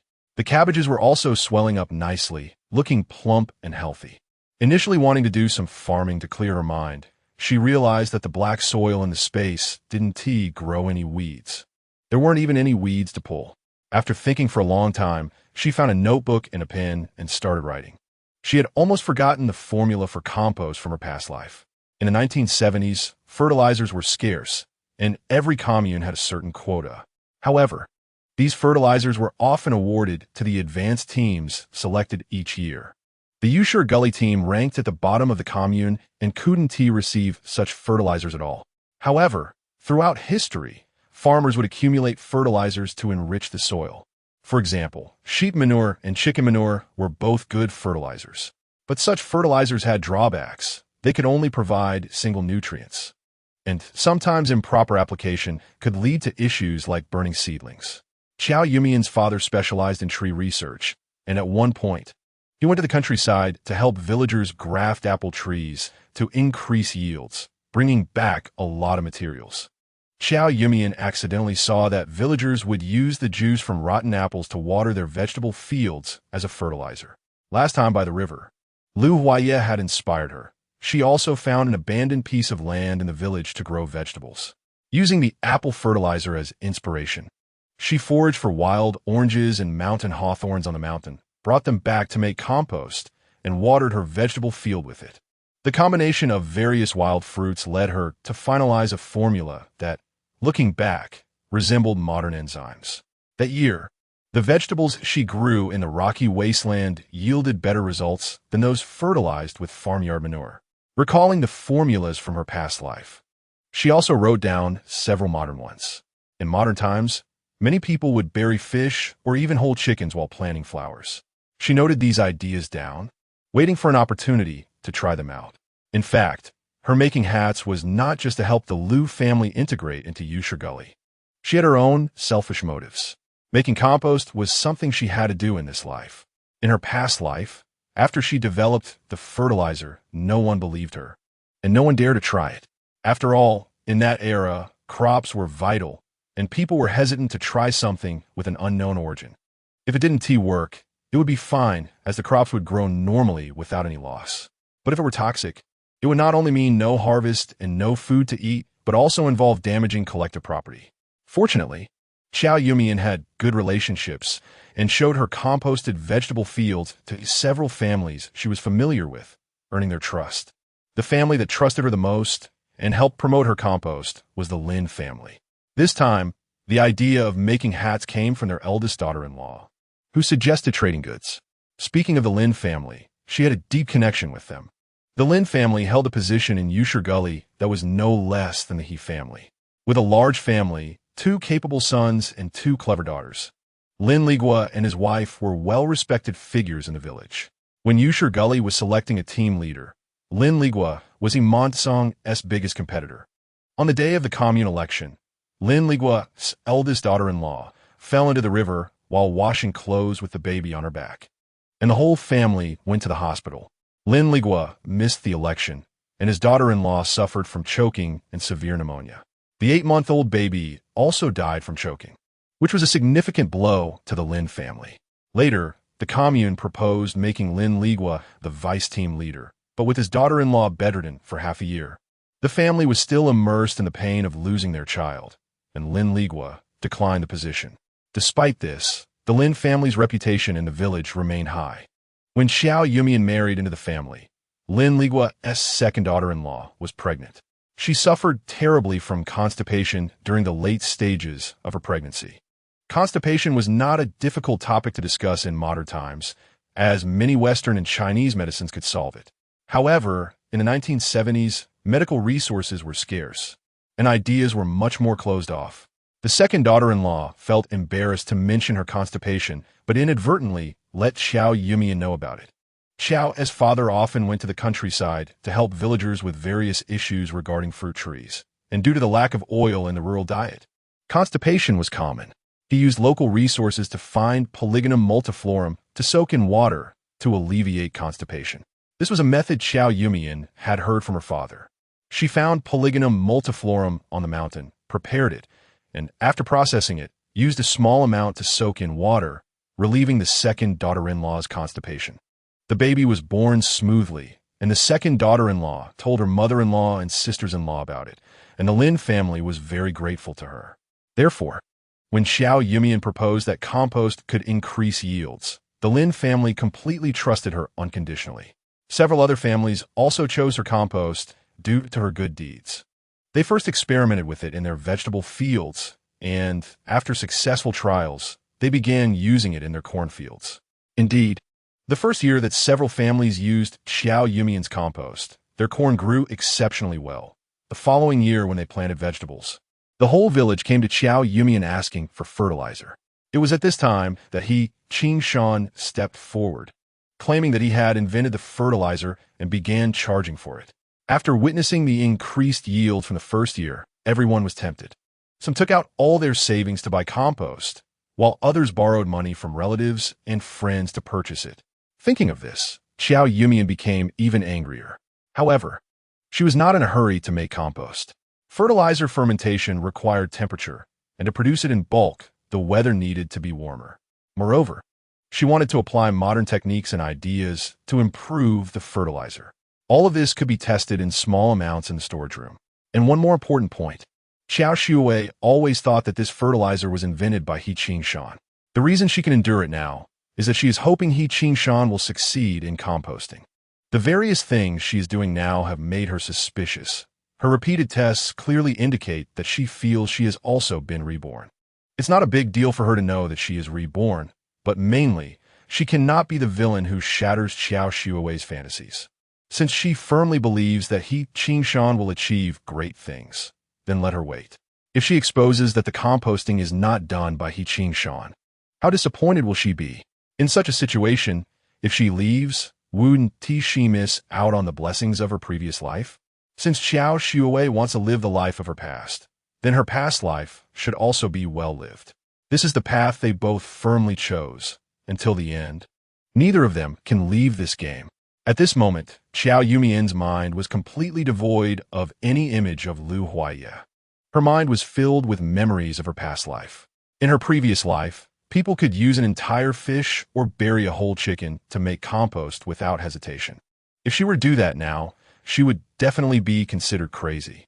Moreover, the fertilizer produced this way is expensive, cannot be mass-produced, and is not suitable for the current situation. She needs to study clearly how to maximize the value of existing materials.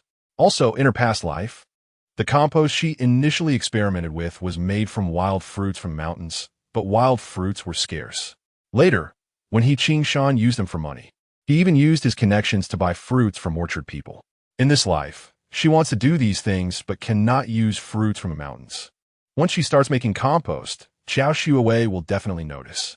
She is also reborn, and as soon as she sees her picking wild fruits, she will surely connect it to the possibility of her making compost. Although Qiao Yumeian does not want to sell this compost for money, it is also a means of networking in the early stages, and she cannot let Qiao Yumeian learn it easily and then trip her up. She wrote down the materials for compost in her mind, thought about how to utilize the existing places for composting, and wrote down some precautions against Qiao Yumeian's attention before finally leaving the space and going to sleep. Although her mind was no longer thinking, that robust figure was already imprinted in her mind. She dreamed of Lu Huaiye. In her dream, the Lu family was not demoted at all, and they held their wedding as promised.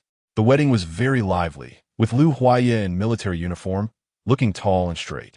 She wore a white puff-sleeve wedding dress, the latest style from Lehigh City. At night, the dragon and phoenix candles burned brightly, and Lu Huaiye took her hand and gently held her in his arms. Suddenly, the military uniform disappeared, and it was Lu Huaiye, covered in water droplets and wrapped in a cotton bath towel, holding her. It was so hot in her embrace that her mouth felt dry, and she was even slightly sweating. She wanted to break free, but couldn't escape at all. In a moment of panic, she opened her eyes. As soon as she opened her eyes, a face appeared in her line of sight. That face had a high-nosed bridge, long eyelashes, and a smile at the corner of its mouth. Chapter 34 Into the City for a Sweep in her dream. That face suddenly appeared in front of her. Qiao Yumeian's heart raced, and she instinctively recoiled. Only when she was a bit farther away did she realize it was Lu Huaiye in front of her. Perhaps her movement had been too sudden, and the two were too close together, causing Lu Huaiye to wake up. He rubbed his eyes and glanced at the still dark sky. "Qiao Yumeian, what are you doing?" Qiao Yumeian patted Lu Huaiye as if to soothe the child. "It's nothing, I had a nightmare and got a bit startled. You can go back to sleep." Lu Huaiye seemed a bit dazed, and after being patted a couple of times, he fell back asleep. Qiao Yumeian crawled back into her blanket, watching as the sky gradually lightened. Lu Huaiye looked about 70% like Lu Huaiye, and in the dim light, she mistook him due to their close proximity. This room was the firewood room of the He family, long abandoned. The Kong was blocked and couldn't be lit. And when Qiao Yumeian touched the blanket, it was already cold. The hot water bottle she filled last night still had some warmth, but it was of little use. Lu Huaiye probably came close to her because he was cold. It seemed that rebuilding the Kong should be brought up soon. There was already some noise coming from the courtyard where Lu's mother lived, probably making breakfast, so Qiao Yumeian simply got up to help Lu's mother with the cooking. Today was the day of the big market, and after finishing breakfast, Qiao Yumeian mentioned that she wanted to go to the market. Lu's mother put down her chopsticks. "Let Ai accompany you. It's dangerous to go alone." Qiao Yumeian couldn't let anyone follow her. She needed to use the excuse of going to the market to take things out of the space. If Lu Huaiye followed her, it would be inconvenient. "No need. I'll just go with the village aunties and look around. Our family doesn't lack anything right now. We can make do for now and talk about building a new house after the new year." The Liu family had always respected Qiao Yumeian, and they cared for her generously. They wouldn't insist if she didn't need anything. After breakfast, Qiao Yumeian pushed a cart and walked out of the village entrance. There wasn't much land in Yusher Valley, and the autumn harvest was nearing its end. It seemed they could deliver the grain to the commune before the snow fell this year. Many people thought the same, so several women went to the market in groups. During the slack farming season, the production team would provide ox carts and horse carts to take people there. But now the ox carts and horse carts were needed to transport grain back from the fields, so they could only walk. Due to her hat-making business, a few daughters-in-law invited Qiao Yumeian to join them, but she declined their invitation, saying she walked slowly with the cart. She dawdled behind, and after a while, she had fallen behind quite a distance. Qiao Yumeian stored the cart back in her space and slipped into the woods. She intended to go to the joint market of several villages, but that wasn't her main goal. She wanted to take a shortcut to Xinglong Mountain Brigade, which had tractors. Every time they went to the market, they could also take people to the bus station, making it faster for her to take the bus to the county town. The bushes in the mountains were eerily quiet, but she was used to walking in the woods from her previous life, so she didn't find it frightening. Villagers from other villages needed to pay 2 cents to ride the tractor, but she didn't haggle and just paid. She thought it might be useful later, so it would be better to be polite. Having a tractor meant being quick. She arrived at Qingshan County by 9 o'clock. She still had some tickets left from her last visit, so she first went to the supply and marketing cooperative to spend them all, buying tofu, pork, chicken, and so on. Seeing that it was still early, she took a stroll around the recycling station. The houses where the Liu family lived were quite simple. The house where Liu's mother lived was a bit better, with red brick walls. Qiao Yumeian's room had earthen walls that crumbled daily, and sometimes she would wake up with dirt in her mouth. She bought some old newspapers at the recycling station to paste on the walls of the several rooms. Although she could paint them white now, since it wasn't her own house, there was no need to spend too much money on decoration. While browsing, Qiao Yumeian spotted a thick plastic sheet covered in scratches. "This is a good find," she asked the old man who collected waste. "Old man, do you have any bigger plastic sheets?" The old man came out of the room, wiping the grease off his hands. "I do have some thick plastic sheets. They were used for packing boxes from the old agricultural machinery factory. They're a bit less transparent, and some have oil stains on them. Do you want them?" Qiao Yumeian nodded eagerly. Yes. She bought about 3 rolls of plastic sheets, spending nearly 36 yuan. When the old man handed her the change, he accidentally smeared oil from his hands onto the money. "Sorry, little girl, I was fixing a bicycle, and the chain oil got on it." Suddenly, Qiao Yumeian had a bright idea. "Old man, do you sell bicycles here?" The old man's expression immediately turned wary. "I'm just fixing my own bicycle. I'm not selling any." Seeing his strange reaction, Qiao Yumeian knew she had a chance. She slipped the 4 yuan change he had just given her into his hand. "Old man, here's the thing. I'm getting married, but my mom said I can't marry without a bicycle, and my fiancé doesn't have a ticket. So I was wondering if you had any bicycles without tickets. Even if you don't have one, if you know friends who do, could you help me get in touch? Collecting waste for resale only earns about 10 yuan a month."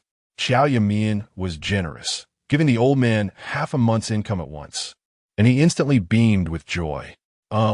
I know a friend who sells bicycles, but I'll have to call him to bring one." The old man's eyes darted around as he thought for a long time before clarifying. "Here's the deal. It's almost noon. You eat first, and I'll have him bring it over. You can come back in the afternoon to pick up the bike." Qiao Yumeian understood that the bicycle was probably being sold by this old man himself. He was afraid she would test him and report him, so he found an excuse. Qiao Yumeian didn't mind at all. As long as she could buy the bike, that was fine. "How much is it? My fiancé doesn't have much money. If it's too expensive, I can't afford it." The old man pondered for a moment and then replied, 260 for a Phoenix bike, 80% new. Qiao Yumeian pouted. "Old man, are you trying to take advantage of me just because I'm in a hurry? A new one is only 260. The old man retorted confidently, "But a new one still needs a bicycle ticket, and one ticket can sell for 120. After haggling for a long while, Qiao Yumeian finally settled on 220. She also picked out a large basin from the scrap heap as a bonus. She asked the old man to deliver the basin and plastic items to the alley, saying her fiancé would come to pick them up later, and they agreed on a time of 2 o'clock in the afternoon to collect the bike. Once the old man left, She directly stored the items in her space. Qingshan County was small, with only 3 larger recycling stations. She visited all 3, finding some useful odds and ends, before heading to her next destination. Instead of going to eat, she arrived at the courtyard where the Liu family used to live. The gate of the courtyard was sealed with a notice, and the trees inside were piled at the entrance, left unattended, looking very desolate. Qiao Yumeian went around to the back courtyard and listened to the sounds of the 2 nearby households, confirming that they had returned to their homes to eat. She took out the grappling hook she had made. This was the grappling hook that she had asked Liu Huaye to tie with iron wire, claiming she wanted to use it to hook mountain walnuts. She had tested in the woods before, and it was very sturdy, able to bear weight. On weekdays, everyone was at work, and those who weren't were eating at home. After looking around and seeing no one, she threw the grappling hook with force onto the persimmon tree in the courtyard. Using the strength of the hook, she began to climb the wall and easily flipped into the Liu family's courtyard. The Liu family had many members and had once lived quite delicately, but suddenly moving to the countryside without bringing anything was a blow to their spirits. Although they could buy new things, many required tickets, and using old items gave a sense of belonging. The yard still looked the same as it did that day, and the room was more than half empty, probably because someone had come to take things again. All the large items that couldn't be taken were smashed, and the ground was covered with clothes that had footprints all over them. Qiao Yumeian searched through the Liu family's house and found the winter clothes and some daily necessities of the Liu family. She packed away the electric kettle, bath towels, toothbrushes, toothpaste, and undamaged quilts, along with everything that was commonly used into her space. The cosmetics that Liu Huayu had placed on the table had already been taken away, but there were still a few new bottles in the bedside cabinet. She even found the tea leaves and a set of tea utensils that Liu's father had collected. After finishing these tasks, she stepped over the water tank where she had raised water lilies and climbed out. After a while, feeling a bit hungry, she was just about to go buy something to eat when she saw a house across the street where workers were lifting sand and cement into the yard. Qiao Yumeian had a thought and went to the back alley to pull out a cart, loading her home furniture onto it, and then entered the yard that was under renovation. After some probing and sweet-talking and several rounds of negotiation, Qiao Yumeian sold the last few pieces of furniture for a low price of 50 yuan. With the money in hand, she happily went to the state-run restaurant. She had originally planned to keep the furniture in her space to store some items, but since the furniture was bought by her stepmother's son Huiqin, she found it bothersome every time she entered her space, so she sold it off when she had the chance. At the state-run restaurant, she bought a few buns and packed some meat and vegetables into her space before leisurely heading to the recycling station. She arrived a bit early and saw an old man pushing a bicycle out from another locked small room. Qiao Yumeian hid at the alley entrance for a while, pretending not to have broken the illusion. She knew very well that these recyclers could get a lot of things. Old bicycles could be disassembled for parts, reassembled, and after a fresh coat of paint, they would look like new. Qiao Yumeian made the payment, rode around for a bit, and had the old man adjust the seat for her. With a bicycle, it would be much more convenient to go anywhere in the future. Time was about up, and Qiao Yumeian rode back to the market. By the time the market was dispersing, many items were already gone, and the remaining ones were all on discount. From quite a distance away, Qiao Yumeian packed up the plastic sheets and clothes and placed them on her cart. She specifically waited at the front and saw a few young wives from the village walking over. A thought crossed her mind, and she took out a few large bills from her space, clutching them in her hand, then aimed at a stranger man and bumped into him, causing the money in her hand to scatter all over the ground. The man, wearing glasses, bent down to help pick up the money, and Qiao Yumeian took out a 2-dime bill and handed it to him. "Sorry, I didn't see clearly. Your glasses weren't broken, were they? Here, as 2 dimes as compensation, consider my apology." The man quickly refused, saying no need, I wasn't hit. People from the 1970s were quite simple, and the man looked very gentle. Qiao Yumeian insisted a couple of times, but the man wouldn't take the money. In the end, she left, waving goodbye to him. A few young wives walked over, and among them was Zhou Song. "Oh, Liu family wife, what were you doing wrestling with a man in the street? It's not good for people who know you to see this." Chapter 35. Chasing the tail of the big market, Zhou Sui Hong opened her mouth with a sarcastic tone. Qiao Yumeian shot her a glance and then waved again to the distance. Uncle walked slowly. I will come back to see you when I have time. The young wives accompanying her had bought hats from Qiao Yumeian, and upon hearing her words, they helped smooth things over. Sui Hong, you really can't spit out ivory from a dog's mouth. Did you hear that? That's her uncle. Sui Hong snorted coldly. That man saw us coming and ran off. How would I know he was her uncle? I thought they were hiding something from us. Qiao Yumeian's face turned cold as she raised a pile of money in front of Sui Hong. That is my uncle. He came to see me because he was worried I wasn't doing well. She patted the items on the cart. These are clothes and some daily necessities he brought for my grandparents. And he even gave me money because he was afraid I would neglect myself. I felt embarrassed to take the money and refused a few times, but when he saw you all coming, he got distracted and stuffed the money into my hands before leaving. After saying this, Qiao Yumeian revealed a lonely expression. I'm already this old, and I still let my uncle worry about me. It really shouldn't be this way. Qiao Yumeian looked hurt, and Sui Hong felt a bit awkward to be aggressive again. A few young wives nearby patted Qiao Yumeian's hand. Your uncle cares for you because your mother is gone. He feels sorry for you. You're in a tough spot now, so accept whatever he gives you, and you can repay him later when your life gets better. Qiao Yumeian nodded with tears in her eyes. Sisters-in-law, if you're not in a hurry to go back, can you help me watch the car for a while? My uncle took me to the city for a meal and brought back so many things. I haven't even browsed the big market yet. A few of them looked genuinely kind-hearted, and Sui Hong, unusually, readily agreed. Go ahead. I'll keep an eye on it and make sure no one takes anything. The young wives joked, as long as you don't take anything, we'll be grateful. They chatted and laughed, and Qiao Yumeian didn't pay them any more attention as she headed straight to the market. The so-called big market was just a relatively open space where each household set up stalls. Qiao Yumeian bought some seeds for herself, cooking spices, and homemade soybean paste. She also bought some cheap bowls, chopsticks, basins, and spoons, but didn't buy anything else. After carrying these items back to the cart, she noticed that her packages seemed to have been moved. Qiao Yumeian said nothing and directly placed her purchases on the cart. Sui Hong's face turned red. Family wife, I accidentally bumped your luggage just now, and 2 packages fell. Do you want to open them and see if anything inside got broken? Qiao Yumeian knew Sui Hong did this on purpose, probably wanted to see what was inside. She didn't show it on her face, just smiled, and then opened the packages. Originally, only 2 had fallen, but she opened all 4. You're right, I should check. We took the tractor back just now, so I don't know if anything got damaged. She opened the packages in front of several people. They all saw that besides some clothes, there were also a few towels and a thermos. Although the clothes looked fashionable, they were clearly old. The thermos and towels also showed signs of use.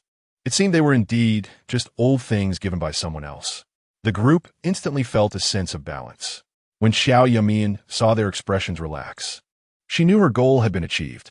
She could have skipped the market, but it felt unreasonable for these items to suddenly appear in their hands or for new clothes to show up on them. She deliberately came to the market, hoping to find someone from the village to perform for them. Those valuable items like teapots wouldn't be packed in her bundles, of course. After tidying up, she raised her head and asked, Sisters-in-law, there's still room on my cart. Why don't I take back the things you bought? She added, but might get a bit late if I carry so many things back. How about you come to my house tomorrow to pick them up?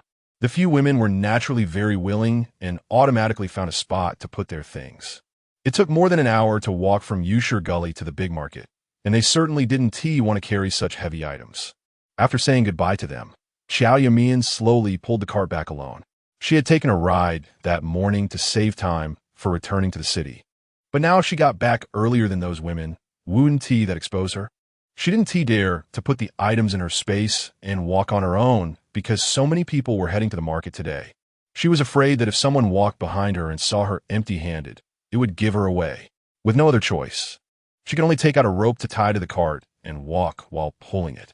Luckily, she could appropriately put some of the heavier items in her space. As she walked, it got darker, and she indeed encountered 2 groups of people returning to the village. Qiao Yumeian still kept their items on her cart. By the time it was completely dark, she really felt a bit tired. After drinking some spring water, she regained her energy. Honestly, the night mountains were completely different from the daytime.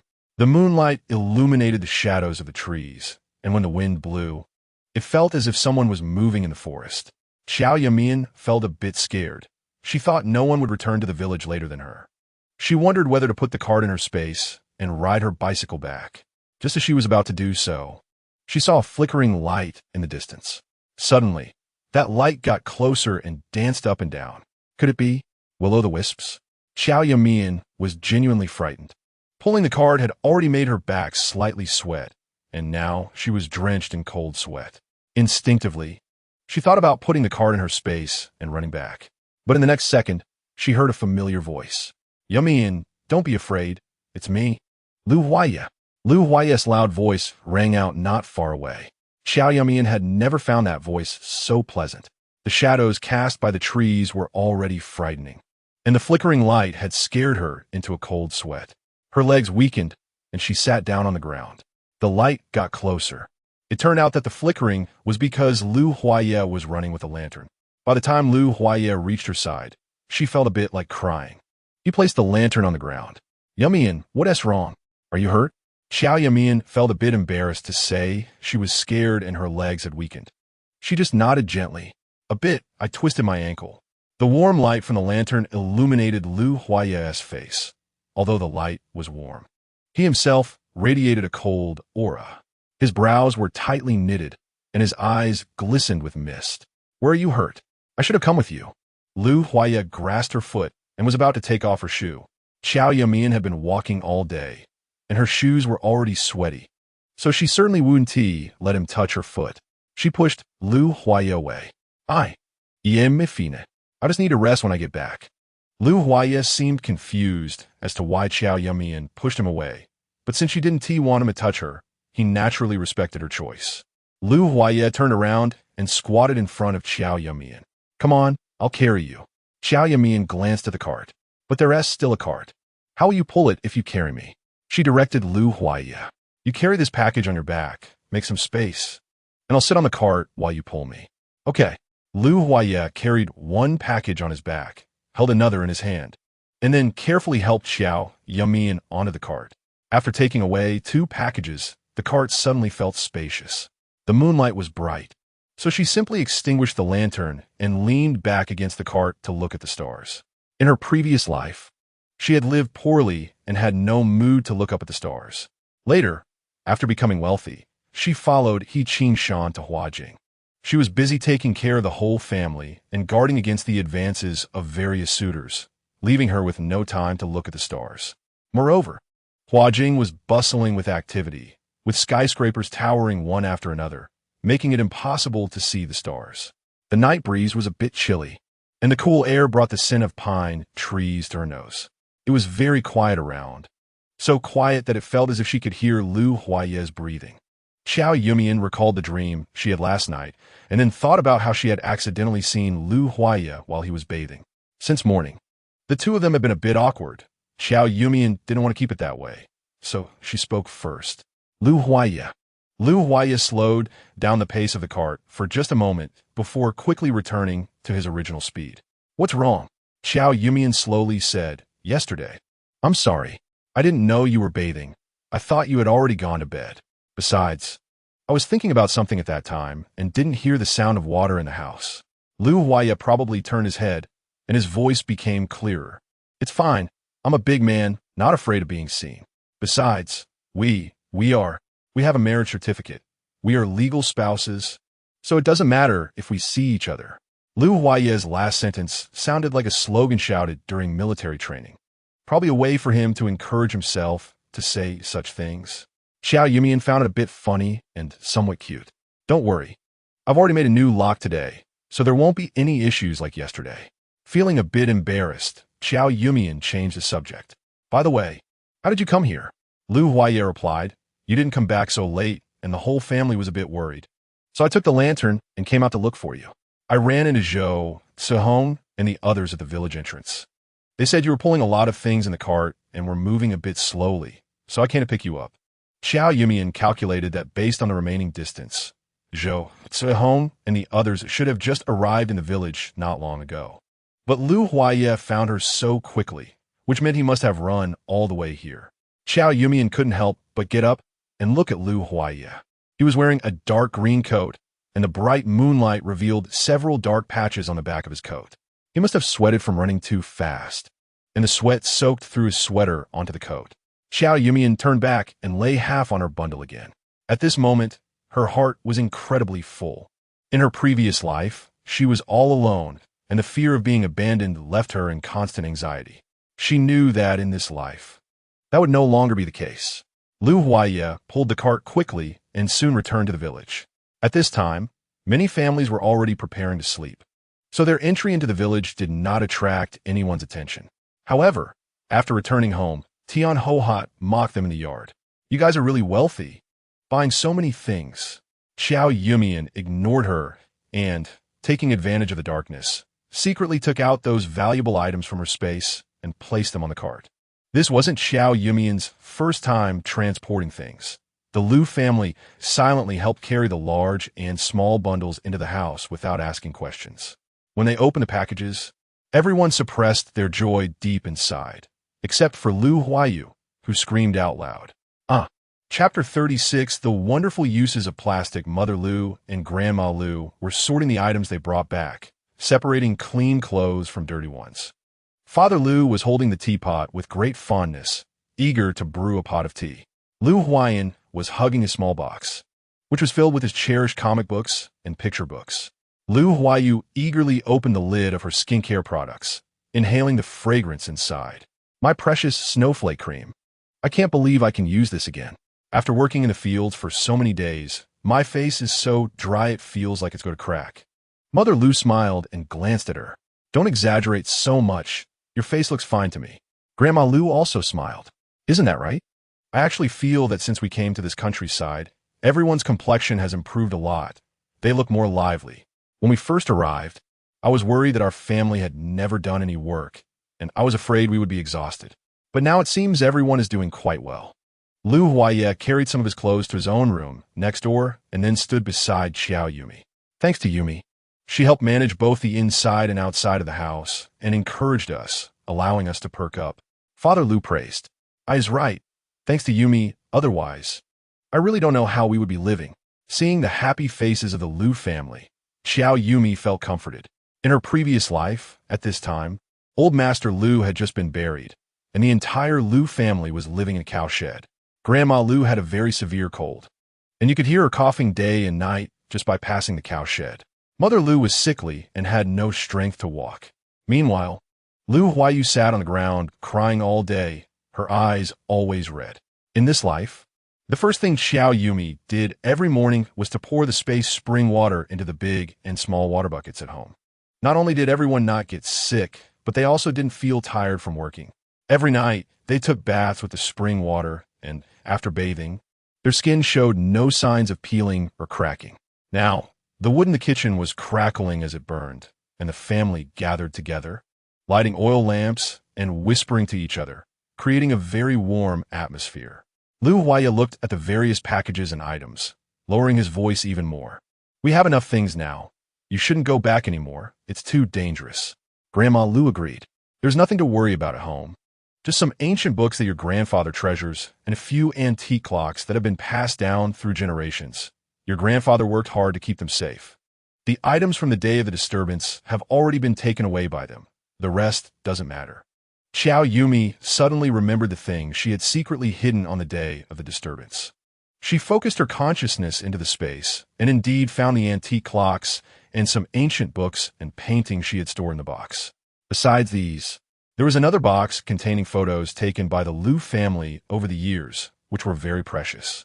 When Qiao Yumi saw them loading the items onto the car, she only chose the delicate little boxes to hide in the space, afraid that taking away larger items would attract their attention. Now she realized what was inside, which could be considered a lucky mistake. Qiao Yumi turned her thoughts. "Grandma, I remember the things you mentioned. When they were causing trouble, I secretly took some items while hiding behind. I felt these items were quite valuable, so I secretly sent them back to my yard and locked them up. I just recalled that it seems to be what you mentioned." Grandma Lu's eyes brightened. "Yumi, is what you said true?" Qiao Yumi nodded firmly. "Of course, Grandma. Why would I lie to you? Once we build our new house in the future, I will secretly bring those items back, It's safer to keep them with us. Good, good, good. Grandma Lu exclaimed 3 times in a row. Those items are all old treasures. When you bring them back, Grandma will give them all to you as your dowry. Qiao Yumi waved her hand. No need for that, Grandma. I don't want those things. Just remember, we haven't lost everything, and as long as we are healthy and happy, we can live well every day. After tidying up the daily necessities, Lu Huayu happily pulled Lu Huayi out. Brother, come fill this big bathtub with water for me. I want to take a nice bath today. I've just been wiping my body for the past few days. It's been a long time since I took a bath, and now I can finally have a good soak. Lu Huayi was pulled to the center of the yard, looking puzzled at the big bathtub on the cart. Was this thing on the cart just now? Qiao Yumi felt a bit guilty standing at the door. She had pulled the cart forward and thought the big wooden tub was too heavy, so she put it into the space. Later, she forgot to take it out because Lu Huayi was nervous. It was only when they got home that she took the bathtub out. However, it was dark just now, so she should be able to get away with it. Seeing Lu Huayi looking a bit suspicious, Qiao Yumi hurried over, pretending to pull the plastic sheet off. I bought this bathtub from the recycling station, and I had the owner put it on the cart directly, with the plastic sheet piled on top. She pulled out the old newspaper from the bathtub. Tomorrow, we can use this newspaper to paste the walls. It will make the house look cleaner. But we can't take a bath today. We don't know who used this bathtub before. We need to clean it well tomorrow and let it dry for a couple of days before we can use it. Lu Huayu looked disappointed. But for the sake of health, she had to endure a little longer. Seeing that there were still things outside, Mother Lu also came out. Yumi, why did you buy so much plastic sheeting? Qiao Yumi quickly planned in her mind and then explained. Both houses are drafty right now. When we cook and heat the Kong, it doesn't feel cold inside. But when winter officially comes and heavy snow covers everything, the Kong might not keep us warm. Qiao Yumi gestured at the front door. After a few days of autumn harvest, we can go up the mountain to collect some broken wood and build a warm shed in front of the entire house. This way, we can block out the cold air from outside and retain the warmth inside the house, making winter easier to get through. At first, Lu Huayi didn't quite understand. But after hearing Qiao Yumi's explanation, his furrowed brow immediately relaxed. I used a train in Songzhou, where it wasn't as cold in winter, but the locals couldn't grow vegetables. They used thick plastic to create warm greenhouses and burn stoves inside to grow vegetables. But this plastic sheeting is a good thing. It's quite hard to come by. Where did you get it? Qiao Yumi pulled the plastic sheeting down from the cart. I also bought it from the recycling station. This plastic sheeting isn't as good as the professional ones for building greenhouses. It's just slightly thicker than ordinary plastic, and the transparency isn't good. I heard that if it gets oil on it, it'll be a bit dirty. The drawbacks outweigh the benefits. Otherwise, I wouldn't have been able to buy it. We'll just make do with it. Lu Huayi carefully stored the plastic sheeting in the wood storage room. This is already good. In a few days, I will go up the mountain to find wood, and you can tell me how to build it then. After organizing a cart full of items, everyone in the Lu family felt very happy. The next day, the Lu family finished breakfast early and went to work. Qiao Yumi slept until she naturally woke up, then started preparing lunch. Recently, to avoid attracting jealousy, everyone had not been eating very well, so Qiao Yumi planned to prepare a special meal for everyone. Grandma Lu went to wipe old Master Lu's body, and Qiao Yumi quietly took out the packed meals from the state-run restaurant in the space. Living here, the most important thing to guard against was the He family next door. Tian Ho-Hot wasn't working, and He Qing-shan was often at home. If they cooked some meat here, they would soon smell it over there. As soon as He Qing-shan smelled the meat, he insisted on eating it at home, while Tian Ho-Hot would scold him in the yard. Qiao Yumeian was also very restrained, fearing that they would go out and gossip, causing unnecessary trouble. A big box of braised pork, a box of braised fish. She went into the space and picked a handful of bok choy from the ground, quickly stir-frying it. After finishing the meal, she kept the dishes warm in the pot and went back into the space. Things planted in the space matured particularly quickly, except for the pumpkins. Almost all the other vegetables had ripened.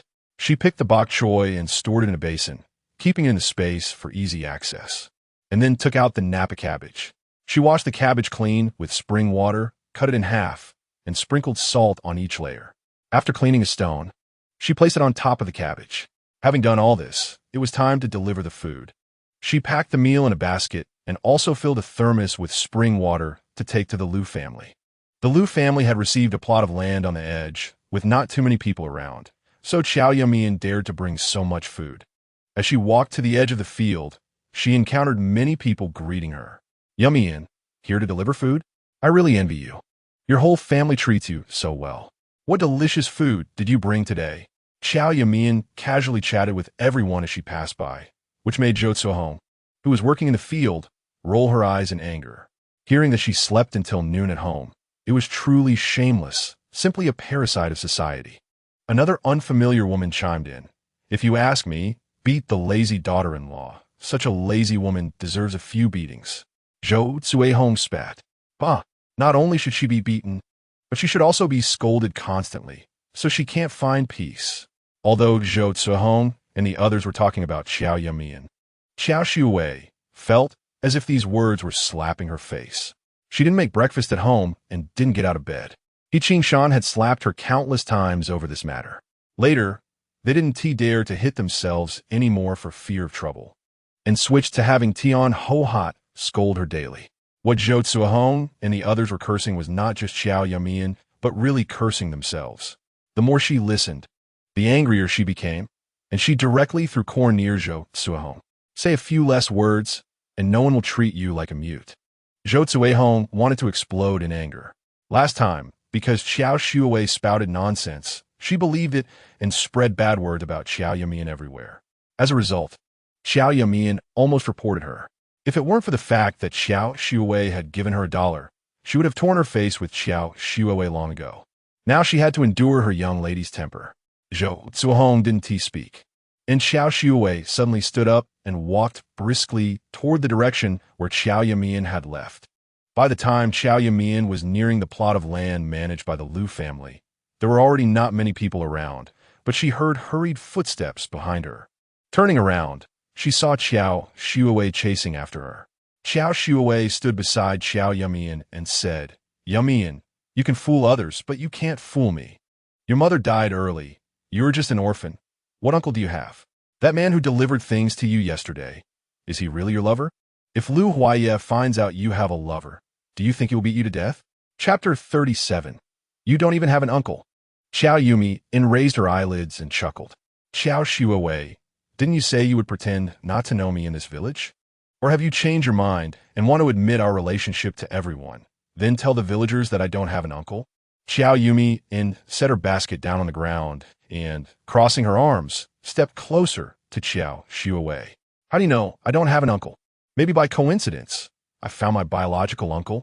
Qiao Yumeian's face suddenly turned pale. "How is that possible? Your uncle is in Hua." Halfway through her sentence, Qiao Shuwei covered her mouth, and Qiao Yumeian stopped in her tracks, her expression darkening. Sure enough, this matter was not that simple. Qiao Shuwei knew everything. After her rebirth, when she reorganized the event from her past life, she always struggled to understand one thing. The Northwest was harsh, and her father knew he had to settle her in Qiao Shuwei before going there. Why did her stepmother, Sun Huiqin, who was so indulgent, willingly go with her father to suffer in the Northwest? In her previous life, when the order came down, her father had proposed that given the unpredictable return from the bitter Northwest, he could divorce his stepmother and give her all the money to return to her family. Sun Huiqin cried, saying she would never leave him for life. In the bitter Northwest, her father's location had no electricity, let alone a phone, and the nearest post office was over 60 kilometers away from the county town. Yusher Valley had no phone, and even if her father wanted to find her, he couldn't. For 8 years, they had been in a state of severed contact.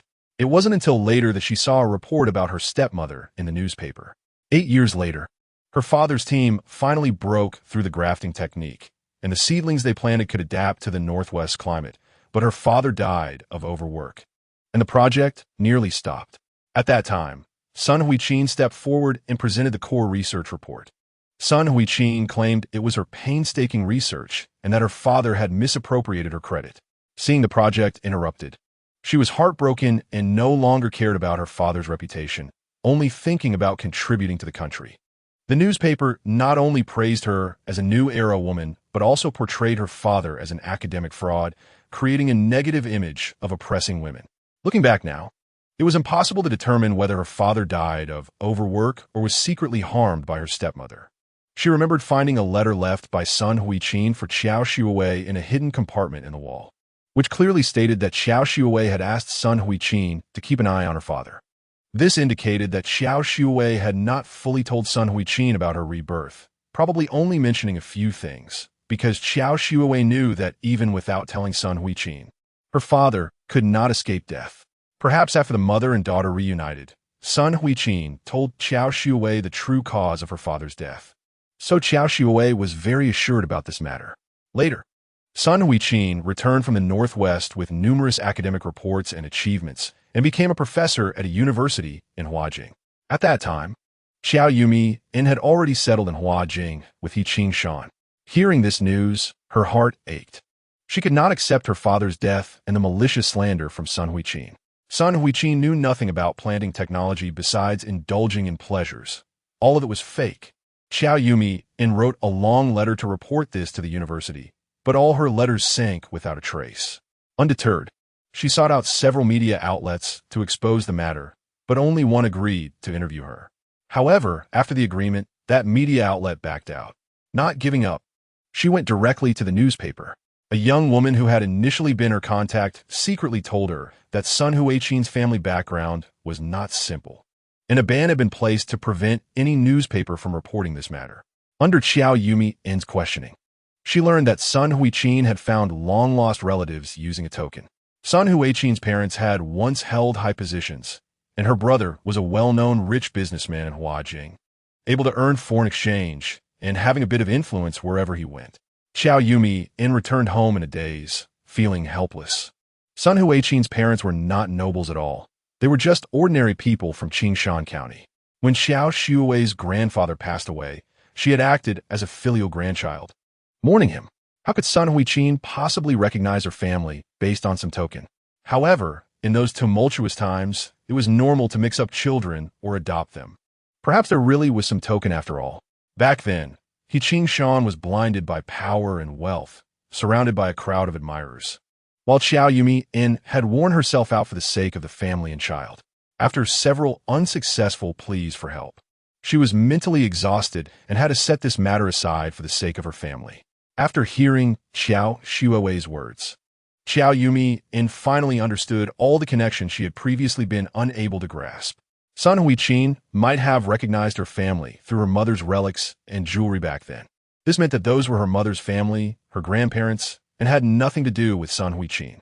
Qiao Yumeian's heart trembled with rage. Sun Huiqin not only caused her father's death and usurped his academic achievements, smearing his reputation, but also misappropriated her mother's identity. How could someone be so despicable? Qiao Yumeian's hands trembled uncontrollably. Even clenching her fists couldn't suppress her impulse to strangle Qiao Yumeian. Qiao Yumeian seemed startled by Qiao Yumeian's actions. What are you testing me for? Are you also? Qiao Yumeian dared not utter that word, fearing that the terrifying thing she worried about would come true. If Qiao Yumeian really had also been reborn, what could she do to deal with her? She reassured herself. It's impossible. Qiao Yumeian definitely did not reborn.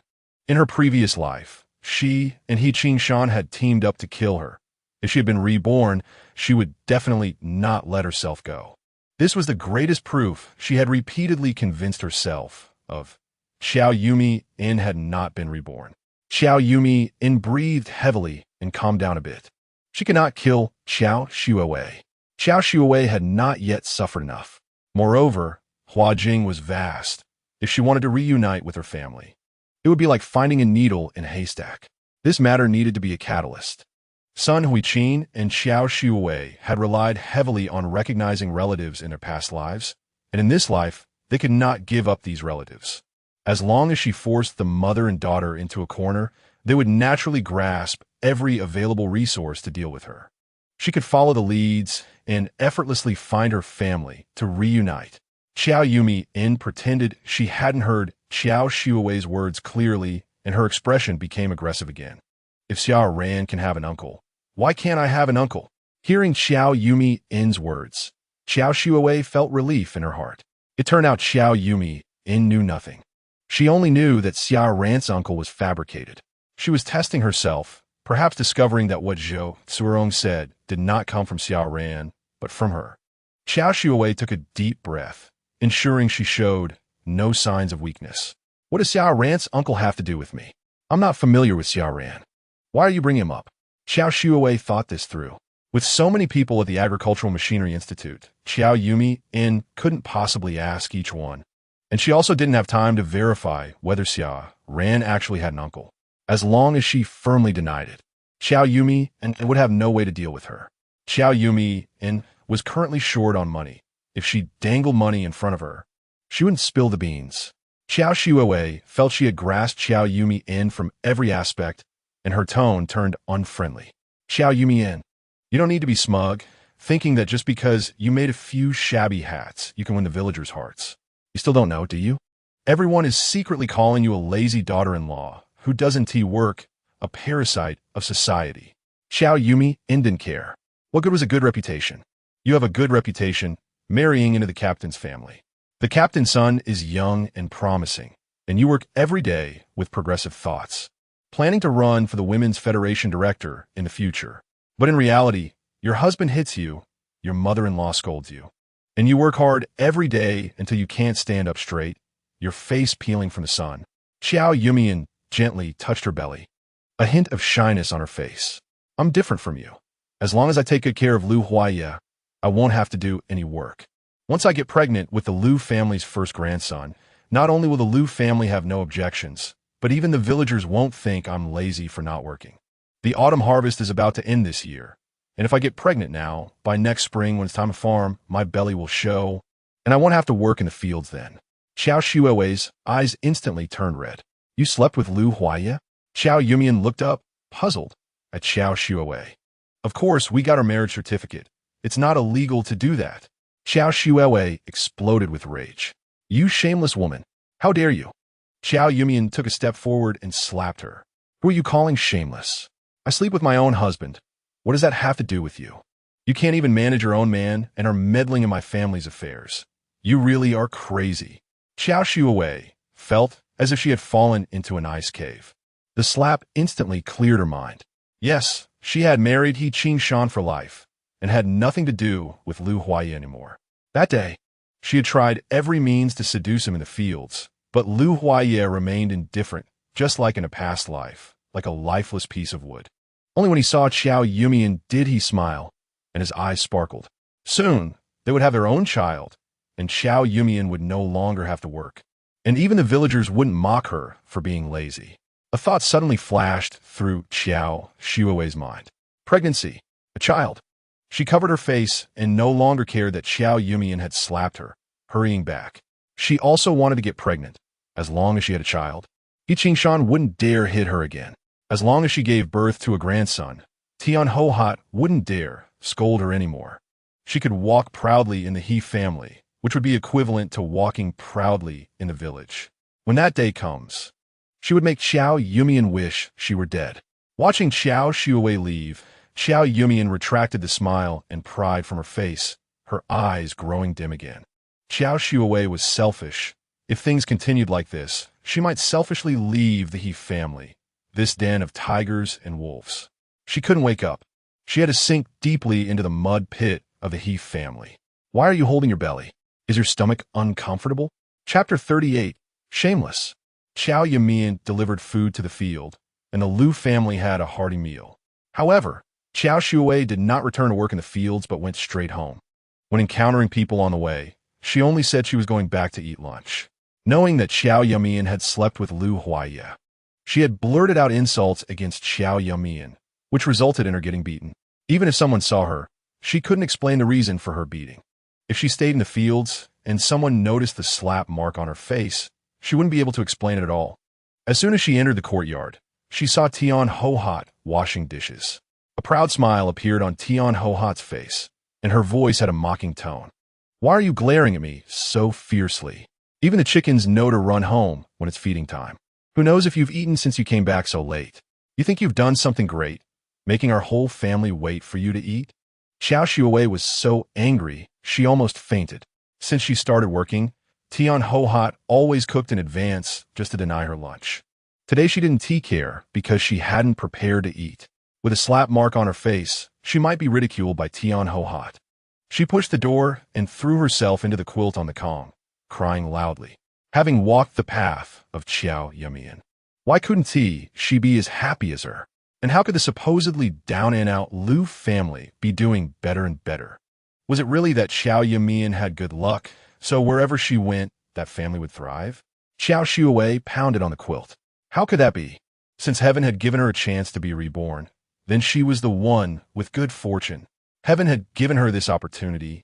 Wasn't it to allow her to make up for her past misfortunes and to be happier? While she was lost in thought, the door to the room opened. Qiao Shuwei hurriedly wiped her tears and sat up. He Qingshan looked very full, with a bit of grease on his chin. He was still not used to being married to Qiao Shuwei, and seeing she hadn't eaten, he pretended to care. My mom wasn't wrong. If you come back early in the future, you'll have food to eat. Saying this, he handed Qiao Shuwei half a corn cake. Qiao Shuwei took it but didn't put it in her mouth. At this time, the corn cake was different from the ones in later generations. The corn flour in later times was finely ground by machines, and to improve the taste, white flour and sugar were added. It was soft and sweet to eat. In Yusher Ditch, there were no flour milling machines, just the 2 stone mills and the threshing ground to grind flour. The cake was coarse, and swallowing it felt like eating sand. Even in her previous life in the down-and-out Lu family, she had never suffered this kind of torment. Lu Huaya would grind the corn flour several times at night when no one was around, trying to make it as fine as possible, and then steam the cakes for her to eat. Just thinking about how Qiao Yumeian had covered her stomach earlier made her feel like she was about to go crazy. She put down the cake and directly pounced on He Qingshan. He Qingshan was a bit dazed and, after a moment, finally hugged her back. What are you doing in broad daylight? Qiao Shuwei held back her disgust and buried her lips in his neck, blowing gently. Feeling He Qingshan's body react, she immediately moved her lips closer. He Qingshan initially pushed her away, but when he unbuttoned his shirt and revealed his bare skin, he could no longer resist, and the two rolled onto the Kong. Qiao Shuwei was completely suppressing her nausea while doing all this. In both her previous and current lives, she had never liked He Qingshan. She only wanted his money and power. So in this life, after marrying him, she had never deliberately tried to please him in matters of intimacy. Sometimes when He Qingshan crawled into her bed, she would even push him away in disgust and find various excuses to refuse marital relations. But her current situation did not allow her to be willful anymore. Qiao Yumeian's words had awakened her. The reason she was living poorly was entirely because she hadn't managed He Qingshan well. If she could manage He Qingshan, then when Tian Ho-Hot scolded her, He Qingshan would naturally stand up for her.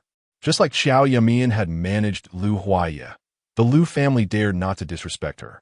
She wanted to be like that. From now on, not only would she not refuse He Qingshan, but she would cling to him day and night until she got pregnant. Tian Ho-Hot saw He Qingshan go into the house and didn't pay much attention at first. But when half a day passed and he and come out, she called for He Mansong. Hey, Qingshan has gone back to his room. Why hasn't he come out yet? He Mansong was about to lie down for a nap when he heard Tian Ho-Hot shout and hurriedly put on his shoes to go out. It's normal for Qingshan to go back to his own room and not come out. Tian Ho-Hot shook her head. No, I heard sounds from that room. They aren't fighting, are they? That little bitch Xiao Shuwei has a sharp tongue. I can't let my son be bullied. Saying this, she quickly walked toward the east room. He Mansong put on his shoes, muttering, what a troublesome daughter-in-law, causing unrest in the family. As soon as Tian Ho-Hot entered the room, she saw two naked bodies tangled together through the glass. She hurriedly turned around to push He Mansong. Don't go look. He Mansong, seeing Tian Ho-Hot like this, became even more curious. What is going on? He had already leaned his head close to the glass. And Tian Ho-Hot pushed too late. He could see clearly through the glass. Unlike Tian Ho-Hot, He Mansong didn't immediately turn his head away but laughed. Oh, looks like our family will soon have a new addition. Tian Ho-Hot pushed He Mansong a couple of times before finally managing to shove him away. Then, regardless of her surroundings, she shouted at the window, You shameless hussy, doing this in broad daylight without even pulling a curtain. You say you're the daughter of a scientist. How can you be so shameless? Our family is truly unfortunate to have married someone like you. Himant Song kept sneaking glances into the room and then pushed Tian Ho hot. Stop cursing. Our son and daughter-in-law have a good relationship. We should be happy. Tian Ho hot returned to the room, still cursing and throwing things around. Before long, He Qing Shan, with a flushed face and a satisfied expression, walked into the main room, went to the bowl rack, filled a bowl with rice, then went to the jar to scoop some pickled vegetables, and finally thought for a moment before taking a pickled duck egg hidden in the cupboard. Tian Ho hot ran out of the room and saw her son carrying such a large bowl of food, immediately realizing it was for whom. Remembering the earlier scene, she exploded with anger. You've really forgotten your mother after marrying a wife. I wouldn't even want to eat that pickled duck egg. And you're taking it to that hussy. He Qing Shan frowned immediately. Mom, why do you speak so harshly? That's my wife. She worked all day and didn't get to eat. I'm just bringing her something to eat. After saying that, he turned and left without looking back. Furious, Tian Ho hot chased after him. Just as Tian Ho hot was about to say something, He Qing Shan spoke again. Tell Dad not to let Xu Wei go to the fields anymore. Our family can't afford to starve. Tian Ho hot's eyes turned red with anger. Who made her work? Isn't it just to show off? Do you know how much our family has lost face because of her actions? And you're bringing her food. She came here and doesn't take care of her in-laws, lying on the Kong expecting us to serve her. How shameless can she be? Just as Qiao Yumeian entered, she saw Tian Ho hot cursing. Tian Ho hot was stamping her feet, looking very difficult. In broad daylight, she didn't know what shame was. With her in-laws at home, she was shameless. He Qing Shan turned around, looking displeased. Mom, how can you still say that? What we do in our own home is none of your business. The son and daughter-in-law have a good relationship, and the whole family is happy. What are you doing, peeping through the window? Don't you feel embarrassed? I find it embarrassing. Tian Ho hot sat down on the ground and started crying. I am your mother. I gave birth to you and raised you, and now that you have married a wife, you think I'm embarrassing? Oh, this life can't go on like this. This little witch has made my son forget his mother. Qiao Yumeian saw enough of the monkey show and went back to her room with the basket. Qiao Shuwei indeed lived up to expectations. Her efficiency was really high, and she didn't even wait until the evening, which was quite bold. Looking at Tian Ho hot's appearance just now reminded her of her past life. She wasn't as strong as Qiao Shuwei. In her past life, she suffered grievances but still knew to complain a bit to He Qing Shan. She was gentle by nature, and He Qing Shan was soft-hearted, having stood up for her a few times in the past. Every time He Qing Shan stood up for her, Tian Ho hot would be relentless. She didn't dare to vent her anger at He Qing Shan, but when he wasn't home, Tian Ho hot would double her torment. After a few times, she no longer dared to tell He Qing Shan about her grievances and could only endure in silence. Qiao Yumeian couldn't help but be curious. In this life, Tian Ho hot had indeed met her match. She wondered if Qiao Shuwei was exceptionally bold or if Tian Ho hot was even more formidable. She didn't want to concern herself with them. She just wanted to live her own little life well. She called Lu Huayan back to help start the fire and took out a handful of rice to cook. Before long, the rice was all cooked and turned into a pot of mush. She first used a dry rag to wipe the wall, then used a small brush to apply the paste on one side of the newspaper. One after another, before long, an entire wall was covered. The ceiling was a bit high, so she took a stool but still couldn't reach it. She went outside and grabbed another stool to place on top of the first one. Standing on both stools, she felt a bit wobbly but could still reach the ceiling. After pasting half of the wall, she planned to move the stool to continue with the other half. Unexpectedly, her movements caused the stool to tilt slightly, and as it wobbled, she lost her balance and fell straight off the stool. Qiao Yumeian subconsciously protected her head. She knew she had spiritual spring water. If the stool fell on her, she would recover quickly after drinking. But if it hit her head, knocking her silly or even killing her on the spot, there would be no saving her. The imagined pain didn't come. Instead, she fell into a warm embrace. When she removed her hands, Lu Huaye's face appeared in front of her. It was the first time they were so close, and Lu Huaye's heavy breath brushed against her face. She even felt his solid chest pressed against her arm, rising and falling with his breath. Qiao Yumeian subconsciously wrapped her arms around Lu Huaya's shoulders. "Why are you back?"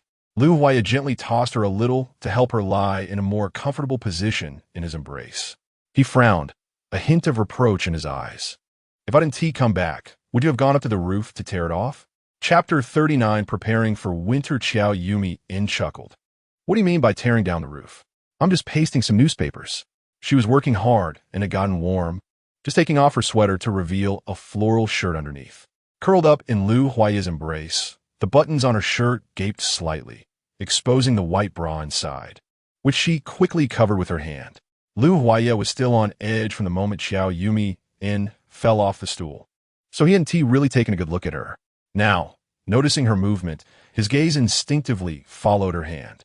Her fair hand was smeared with creamy paste, making her fingers look even more delicate.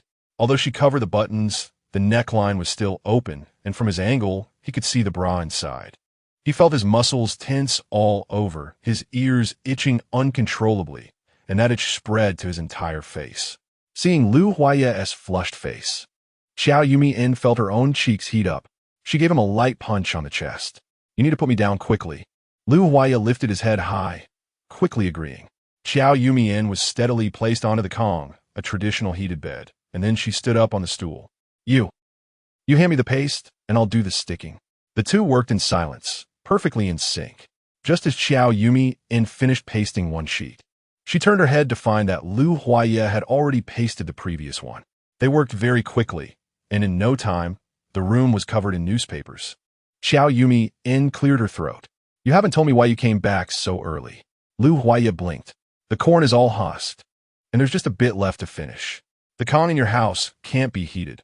Huiru complains to me every day about the cold. I thought I'd come back early to tear this Kong down and get Goshing's father next door to help redo it." Qiao Yumeian looked at Lu Huaya in disbelief. "You can redo a Kong?"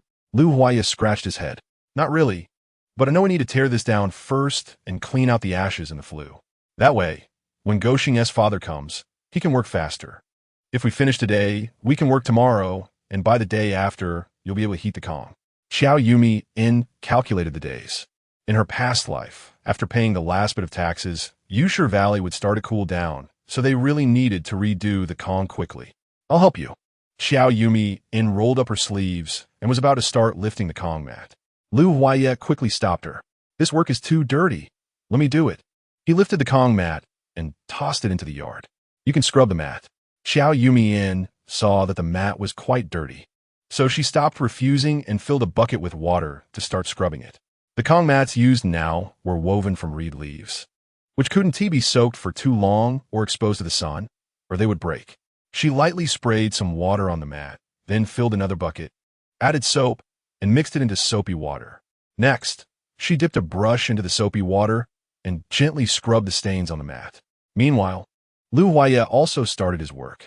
He first broke up the dirt on the Kong and carried it out bit by bit, then cleaned the dust from the flue. After Qiao Yumeian finished scrubbing the mat, she wanted to go inside to help, but Lu Huaya pushed her out. "It's too smoky in here. You should go rest." "I'll manage." Qiao Yumeian didn't insist on helping, but took out the cabbage she had prepared in the morning to start working. She took out the onions and pears she had bought earlier, chopped them into small pieces, and used a mortar to crush them for juice. Then she mixed in chili powder, soy sauce, sugar, sesame oil, and whatever condiment she had in her space. She prepared a large bowl of seasoning and tasted it. Although it couldn't compare to the spicy cabbage from her later life, as a small side dish, it was already quite delicious. She squeezed out the excess water from the cabbage and then spread the seasoning evenly layer by layer. Taking out a jar from the Qiao family, she placed the spicy cabbage inside and covered it. With the weather turning cold soon, she needed to make some more pickles. Otherwise, with the Lu family stored food, they might not have enough to eat this winter. It was still early, and watching Lu Huaya work, Qiao Yumeian pushed the cart outside.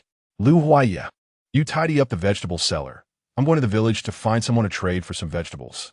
Earlier, Qiao Yumeian had worried about what to do with the vegetables in her space, but later discovered an underground vegetable cellar behind the woodshed, a place used for storing vegetables in winter. Qiao Yumeian directed Lu Huaya to dig the cellar a bit larger, and they collected some wood from the mountain to make supports, covered it with stone slabs, filled it with dirt, and laid straw on top. Lu Huaya also made a small ladder for easy access. Lu Huaya could stand up straight inside, but Qiao Yumeian had to crouch down. Yet the space was sufficient for their use. All the vegetables in her space had ripened, and she needed an excuse to put them all inside.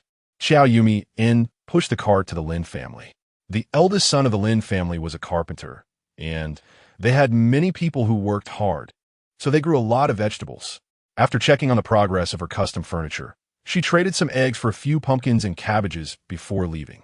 Once she was in a less crowded area, she took out the vegetables she had grown in her space, such as cabbage, pumpkins, and zucchinis, and placed them on the cart.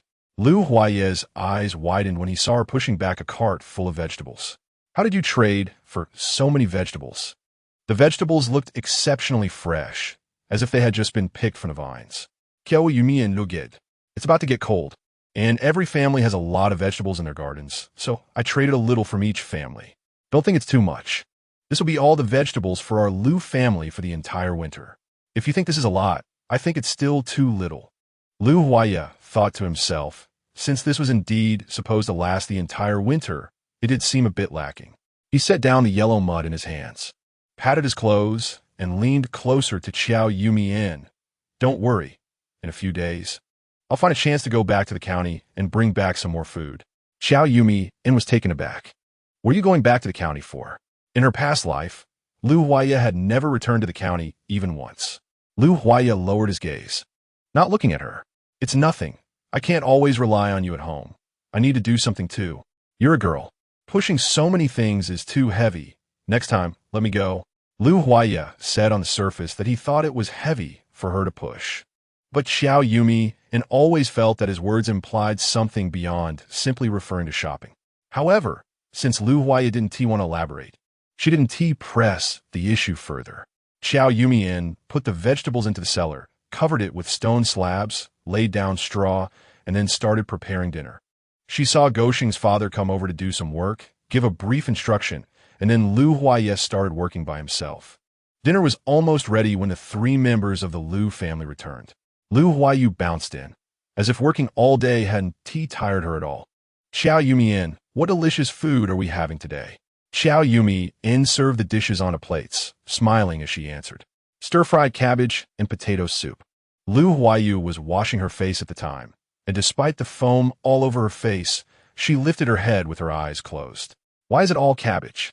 I feel like a poor little cabbage. Saying this, she even started to sing. Little cabbage, oh so yellow in the field, 2 or 3 years. Lu Huaya slapped Lu Huaya on the back.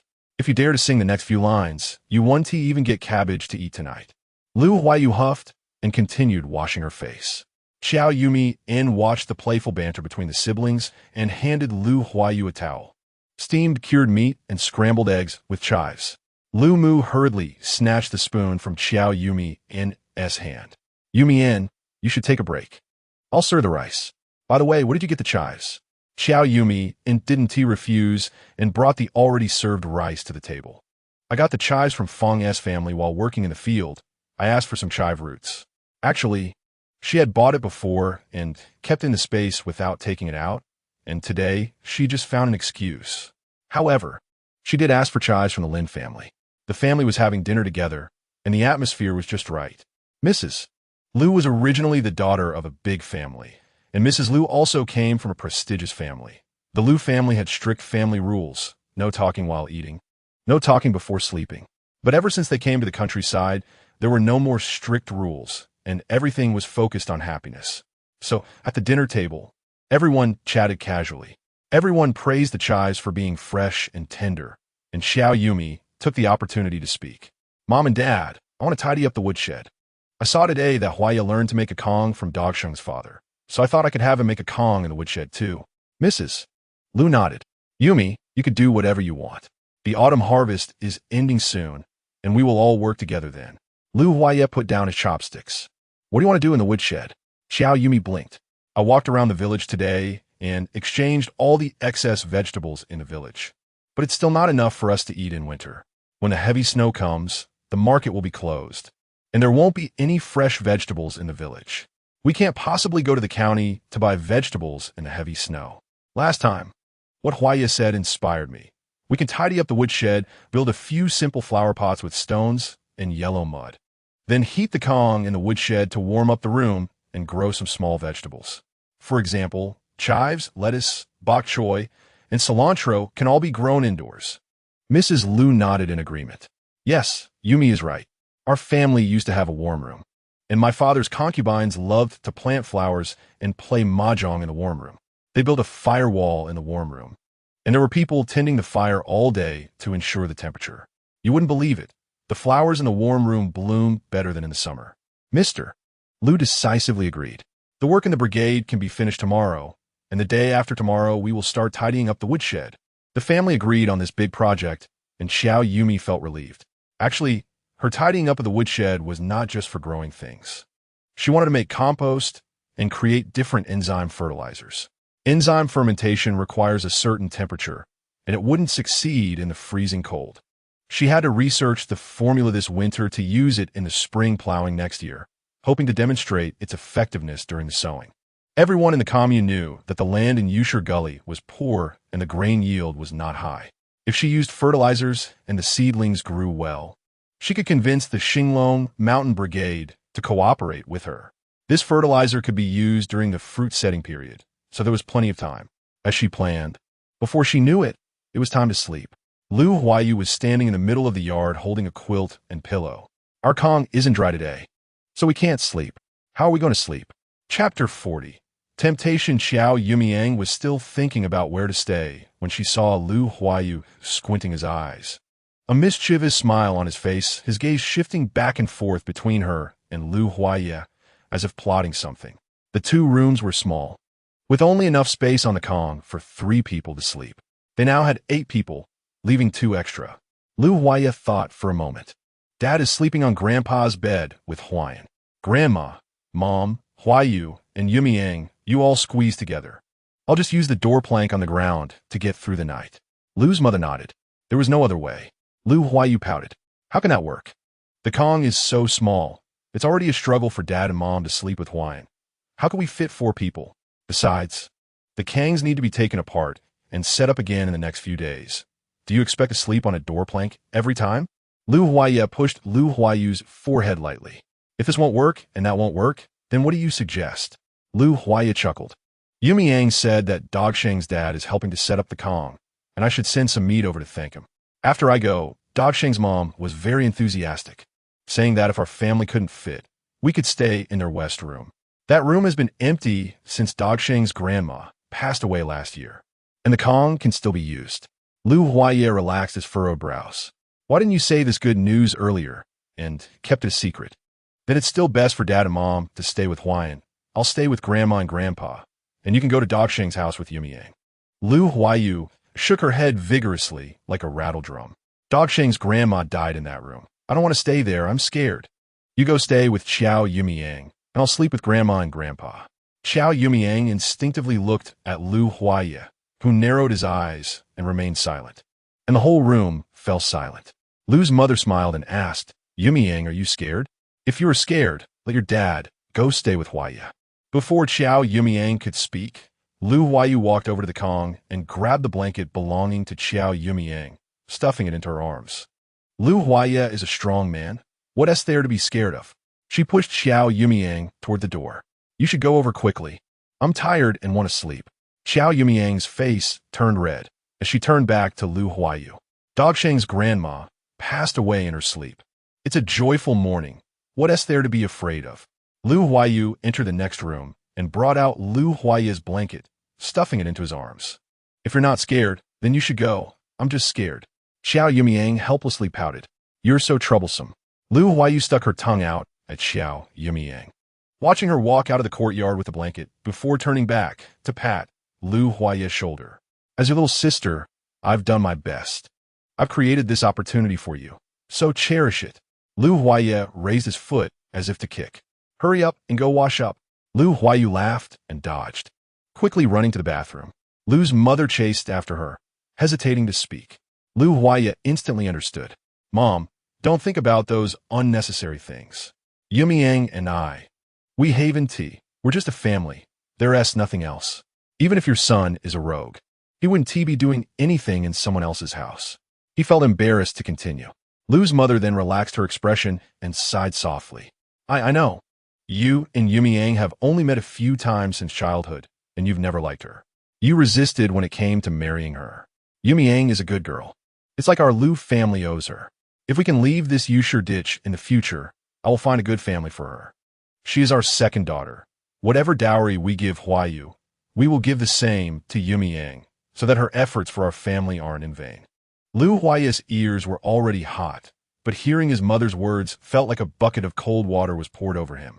His voice was tinged with urgency. Mom, what are you talking about? Yumeian is already married to me. How can she marry someone else? I married her, so I will treat her well. She is your daughter-in-law. My wife, and can't be your daughter. Lu Huaya glared angrily at the woodshed.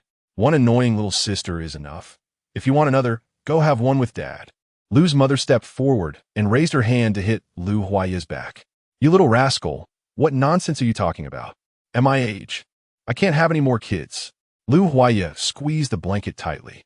What I said is nonsense, but what you said isn't. Lu's mother wanted to hit him again, but Lu Huaya quickly ran away. Lu's father walked out of the room, watching Lu Huaya flee in a panic. Did that brat admit it? Lu's mother lowered her head slightly, a smile playing at the corners of her mouth. He didn't admit it, but judging by his attitude, it should be right. Lu's father hummed lightly. There's no problem with I. You should find another opportunity to test Yumeian. If Yumeian has no feelings for I, we need to prepare early. I, Lu Yanting, have lived my life upright, but I never expected to be schemed against in my old age. Not to mention that Yumeian's mother has a debt of gratitude to our family, even if she were an ordinary girl. We can't just keep her stuck in this mountain ditch. Lu's mother looked sorrowful. Yes, Yumeian is so smart and capable. Our Lu family can't ruin her life just for our own comfort. After a moment of reflection, Lu's father and mother turned and went back inside. In the woodshed, Lu Huayu gently lifted the curtain, making sure everyone outside had left before stealthily pulling out a letter from her bosom. The rough paper was slightly yellowed, occasionally showing unbroken straw stalks. A red header bore the name of a certain organization, with clear and elegant handwriting that caught one's eye. Comrade Lu Huayu. Hello. I hope this letter finds you well. In light of my recent behavior causing much misunderstanding, I would like to clarify. Qiao Yumeian was unaware of the thoughts of the Lu family. Her mind was filled with how to survive this winter, how to solve the vegetable problem and the warmth issue. She didn't even realize that Lu Huayu was deliberately trying to match her with Lu Huaya. She simply thought she was scared of the room because someone had died there. If she were scared, she wasn't afraid of ghosts. Feudal superstition is outdated. Having received modern ideological education, she was a staunch materialist. But after her rebirth, she seemed less certain. After all, the events that happened to her were simply inexplicable. She wasn't particularly scared, but once she entered the room, she hesitated. In the 1970s, resources were scarce, and rural people were frugal. The belongings of the elderly were neither thrown away nor burned. Instead, they were kept neatly in the house. In the northeast corner of the room sat a table holding the elder's memorial tablet. However, before she entered, Dogsheng's mother had already covered the tablet with a cloth. But even covered, she knew what was inside, making her feel uneasy. Dogsheng's mother said a few words, and upon seeing Lu Huaya arrive, she no longer disturbed the young couple. Lu Huaya had been setting up the Kong and was covered in dust. He had washed up early. Qiao Yumeian had also gotten dirty from the vegetable cellar and had bathed before the workers returned.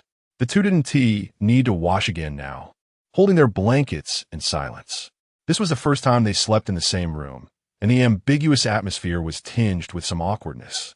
Lu Huaya placed the blanket on the Kong and took Qiao Yumeian's blanket. You sleep at the head of the Kong. It's warmer there. I'll sleep at the tail. Qiao Yumeian dazedly agreed. Okay. Yusher ditch had no electricity. The only light in the room came from oil lamps. And oil was a precious commodity, so they wouldn't light the lamps unless necessary. The room is small, and the Kong is not very big either. Although there's a head and a foot to the Kong, after laying down the mattress and quilt, the distance between the two people is not far apart. After laying the quilt, Lu Huaya stood by the Kong, and Qiao Yumeian couldn't get on. He also felt embarrassed to go up first. The two of them were stuck like this until Qiao Yumeian finally climbed onto the column. Once she got on, she pulled the curtains shut, and the room was suddenly pitch black. With Lu Huaya present, she felt too shy to take off her clothes, so she just clutched the quilt tightly. After thinking for a long time, Lu Huaya still took off his outer coat and pants, fearing that the dust on his clothes would dirty the bedding. It was dark and quiet at night, and besides the wind blowing outside, there was no other sound. Qiao Yumeian couldn't tell if the heartbeat she heard was Lu Huaya's or her own. Dogsheng's mother had a warm heart. Upon hearing that Qiao Yumeian and her husband were coming to stay, she heeded the calm, and before leaving, she added a lot of firewood, afraid that it would get cold in the middle of the night. The benefit was that the Kong would stay warm until dawn. But the downside was that it was very hot now. The quilt was already warm, and Qiao Yumeian was wearing thick clothes from the day, which made her sweat profusely. She even wondered if she would get heat stroke if it continued like this. Lu Huaya, lying at the foot of the Kong, was not much better off. He was in the prime of his youth and was not afraid of the cold. With the old master Lu unconscious in bed, he usually wouldn't heat the Kong, just using 2 hot water bottles. Suddenly lying on a warm Kong without taking off his clothes made him feel like he was in a steamer. But with Qiao Yumeian beside him, he didn't dare to take off his clothes, fearing he would startle her. It was Qiao Yumeian who let out a heavy sigh and then sat up. I can't take it anymore. To make Qiao Yumeian more comfortable, Lu Huaya had been facing away from her, but upon hearing her voice, he turned around. What can't you take? Qiao Yumeian tugged at her collar. It's too hot. I'm going to be steamed alive. In the darkness, a light laugh came through. Qiao Yumeian felt that this seemed to be the first time she heard Lu Huaya laugh out loud. The Lu family had encountered great difficulties, and he had always been gloomy and cold. When they interacted, he would occasionally curve his lips, but he had never laughed so heartily before. Lu Huaya sat up. To be honest, I'm also extremely hot. Qiao Yumeian fanned her neck with her hands, and the collar she had pulled open was already soaked with sweat. She wanted to take off her clothes, but she just couldn't bring herself to do it. Lu Huaya cleared his throat and composed himself. Yumeian, let's take off her clothes. Don't worry, I won't do anything to you. It's so dark in here that I can't see anything. If you really mind, I can go sleep on the doorboard. Chapter 40, one little informant Qiao Yumeian thought about the old door plank they used for meals. The team had been busy with the harvest recently, and although the custom-made furniture had finally arrived, they were still eating on that old door plank. The plank was rough and narrow. It would be difficult for someone as tall and sturdy as Lu Huaya, and even for her, lying on it would be a struggle. She thought for a moment and realized there was nothing to be embarrassed about. They were legally married, and Lu Huaya had even hugged her today, having exhausted all her energy in her previous marriage to He Qingshan. She probably wouldn't want to get married again, even if she hadn't married Lu Huaya in this life. Since she had married him, she would wholeheartedly be Lu Huaya's wife. If Lu Huaya ever treated her badly in the future, she would kick him out. She could live well on her own. Qiao Yumeian placed her hand at her collar and began to unbutton her shirt. They were a couple, and sooner or later they would have to sleep together, making that kind of thing inevitable. With Lu Huaya's physique and looks, even if they slept together, it was hard to say who would benefit more. After preparing herself mentally, Qiao Yumeian quickly lost her shyness. There was nothing to mind. He should undress too. If she didn't sleep well tonight, it would affect her work tomorrow. Lu Huaya's shirt was soaked and clung to his back. Hearing Qiao Yumeian say this, he felt like he had been granted amnesty and began to take off his clothes. After a moment's thought, he removed his shirt, leaving only his long underwear. Qiao Yumeian took her time undressing, and by the time she had removed her outer clothing and pants, he was already under the covers. Lu Huaya, being a sharpshooter in the army, had undergone necessary training to aim in the dark, so his eyesight was good at night. He watched as Qiao Yumeian took off her heavy coat and shirt, leaving only a sleeveless vest and long underwear before crawling under the covers. The room was small, and her movements were quite pronounced, probably because she had sweated in the bed earlier. The scent of soap mixed with her youthful fragrance filled the entire room after a shower. Lu Huaya closed his eyes, trying to fall asleep quickly. But that fragrance seemed to have tendrils constantly drilling into his mind through his nose. Enticed by the scent, his mind kept recalling certain images. The the fair skin he had seen peeking from her collar earlier, and the graceful curves he had glimpsed in the dark. Lu Huaya's body tensed up. All his rationality was used to suppress his body's reactions. He cursed himself internally. Lu Huaya, how can you be so lewd? But the fragrance continued to amplify, enveloping his entire being, as if he had fallen into a river filled with scent. Under this torment, Lu Huaya eventually fell asleep. This wasn't the first time Lu Huaya dreamed of Qiao Yumeian. Sometimes he would dream of that night in the hospital when Qiao Yumeian had resolutely said she wanted to marry him. He would also dream of her cooking around the stove, asking him what he liked to eat. He even dreamt of the Lu family's revival, returning to the army, and introducing Qiao Yumeian to his comrades. But this time was different. His dream took on a more romantic hue. He dreamed of the courtyard house in Qingshan County, where his room was decorated festively, with a pair of red enamel mugs printed with double happiness characters and a pair of red thermoses. The pillowcase featured mandarin ducks playing in the water, and the duvet cover was a bright red with blooming flowers symbolizing prosperity. Colorful streamers hung from the ceiling, connecting the four corners of the room to the central chandelier, with double happiness characters dangling from streamers. Qiao Yumeian sat on the bed in a red sweater, waving at him.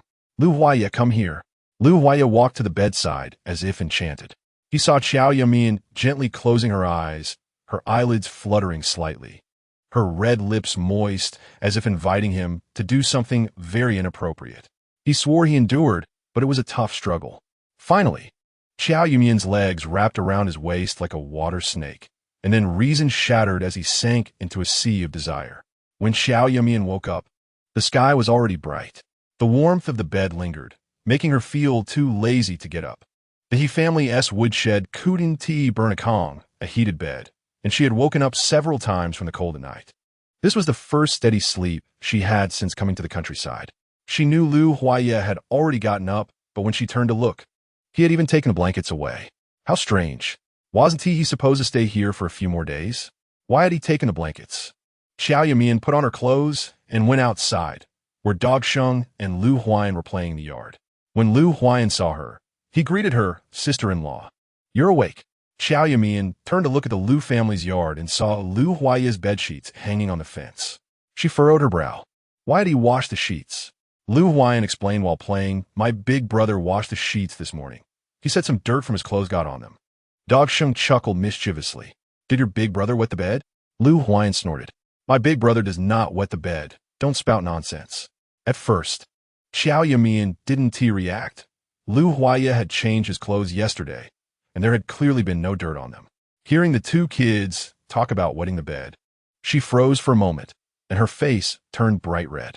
She had been married in her previous life and could easily figure out what had happened. Qiao Yumeian stood in the yard for a while, unsure whether to go back. It was better not to know, but now that she did, how would she face Lu Huaya? After a long time of mental preparation, she still didn't dare to return, until Lu Huayan said it was almost noon and asked her what she was going to cook. Only then did she slowly walk back. Fortunately, Lu Huaya was not home. He had gone to work. Old Lady Lu had just finished helping Old Man Lu with his bath and was coming out to pour water. Yumeian, you're awake. Come quickly to eat. Your mother left you some food this morning. Qiao Yumeian waved her hand. No need, Grandma, it's almost noon. I'll make lunch and bring it over. Old Lady Lu smiled kindly. Your parents said there's no need to send lunch today. There's not much work left in the brigade, and they should be back early. Qiao Yumeian had been feeling dazed, and she just nodded. After finishing her meal, she hurried to check the newly built heated bed. She checked that the smoke was venting smoothly and added some firewood to the stove pit. In the countryside, firewood was also a precious resource. Straw, corn stalks, and corn cobs were the main sources of fuel. Yusher Valley was surrounded by mountains, and there were many dry branches that could be collected for burning. Lu Huaya was diligent, going up the mountain every morning to gather a large bundle of firewood.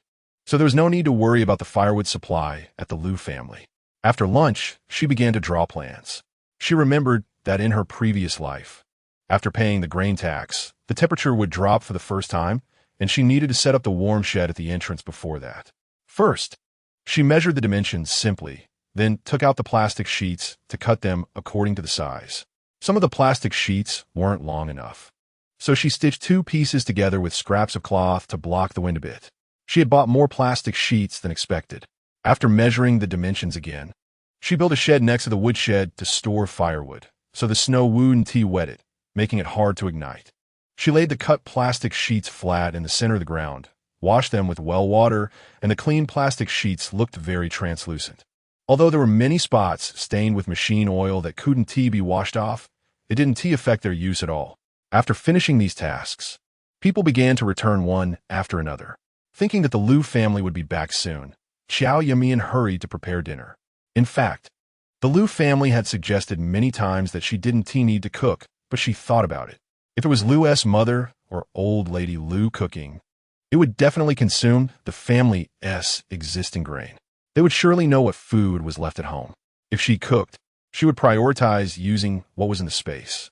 Not cooking meant she wouldn't know how much grain was stored. Even if they had enough food for a long time, she wouldn't have any concept of it. She took out a cabbage, some pork belly, and a small bundle of vermicelli from a space, preparing to make braised cabbage with pork belly and vermicelli. The Liu family had long passed the time of being particular about food. They would only praise the deliciousness of today's meal and rarely cared about its source. The Liu family used to have a nanny, and they ate whatever the nanny cooked, so they were already accustomed to this way of life.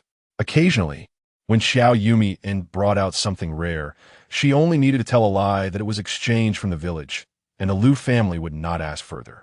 During the cooking process, Qiao Yumeian also entered the space with her consciousness to take stock. There were about 200 pounds of rice, and she had bought 2.5 pigs in the black market. One whole pig would weigh at least 200 pounds. Cabbages, pumpkins, and other vegetables had already been transferred to the seller through several vegetable exchange excuses. There were also tofu, brown sugar, jujubes, barley powder, mill powder, and so on in the space. Qiao Yumeian counted the money. She had spent some last time she bought things, and now there was still 1,000 yuan left.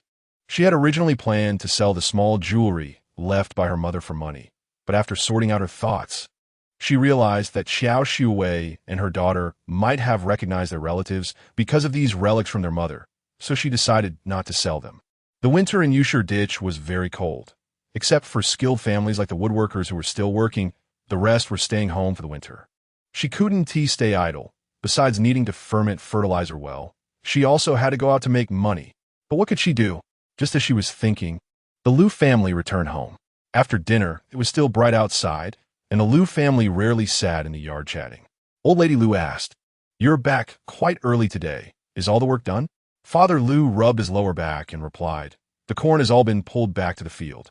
It will be dried on the threshing ground for a few days, and once it dries to a certain extent, we can thresh it. I heard from others that the whole village will thresh together, and it will take about 3 days to finish. Once the threshing is done and the taxes are paid, this year's work will be over." Liu Huaiyan, the youngest and clever, seized a moment and said, "I heard from Dogsheng that before the new year, the public association will distribute pigs, and we can kill the New Year pig and catch New Year fish." Qiao Yumeian's eyes lit up. She was waiting for the opportunity to catch New Year fish. Yusher Ditch Brigade was a low-lying area bordering Xinglong Mountain with a large river nearby. Every winter, the Xinglong Mountain Brigade and the Yusher Ditch Brigade would go to the river to catch fish together and then divide the New Year fish to eat. One of the ingredients in Qiao Yumeian's fertilizer formula was fish entrails. This was a great source of protein and could increase the fruit set. She thought to herself that when the time came, she must go to the homes of good friends to get the fish intestines. At night, before going to bed, Liu Huaiya secretly stopped her again. "Sister-in-law, important information. One hand gives candy, the other gives information. Today, I saw Qiao Shuwei talking to the second daughter-in-law of the Lin family at the threshing ground. The two were sneaking around. I don't know what they were talking about." Chapter 42. Constipation. As Liu Huaiyan became more acquainted with the village children, his information network expanded significantly. He basically brought back news about the villagers' movements every day. From the information Liu Huaiyan gathered, it seemed that Qiao Shuwei was plotting something. When she first came to the countryside, she relied on her identity as a city person and daughter of a scientist, which naturally gave her a sense of superiority. Everyone looked up to her, and she deliberately created a sense of distance. But recently, For some unknown reason, she began to become friendly. After work, she would wash clothes with other young wives of similar age in the village and chat with the older aunts about gossip. It seemed that overnight, her reputation improved. The second daughter-in-law of the Lin family was having a tough pregnancy and spent most of her time resting at home. Yet, she surprisingly managed to come out and chat and laugh with Qiao Yumeian, which was indeed strange. The second daughter-in-law of the Lin family? An important thought flashed through Qiao Yumeian's mind, but then disappeared. She rubbed her temples. The troubles from her past life had already exhausted her, and her time in Yusher Gully was filled with memories she didn't want to recall. After sending Lu Huan away, Qiao Yumeian planned to return to Gosheng's house to rest, but saw a figure sneaking into the He family's yard. Probably not expecting there to be someone in the yard, Qiao Yumeian moved, startling Qiao Yumeian, who let out a scream. Qiao Yumeian, are you crazy? Why are you standing there in the middle of the night? Qiao Yumeian snorted coldly. If you don't do anything wrong, you don't need to be afraid of ghosts knocking at your door. Who knows what you're sneaking around for? Qiao Yumeian glared at Qiao Yumeian, her anger boiling. Most villagers were already asleep. Why was she still standing there? She instinctively hid the item she was holding behind her back. Faced with Qiao Yumeian's retort, she remained silent, but felt a sense of triumph inside. She looked at Qiao Yumeian and silently thought, just wait, Qiao Yumeian. Tomorrow, I will take away your biggest support from your past life for my own use. When I succeed, you will beg me. Even if you kneel, I won't give you a drop of fertilizer. She turned and went back into the house, leaving Qiao Yumeian somewhat surprised. Living next to Qiao Yumeian, they would occasionally run into each other.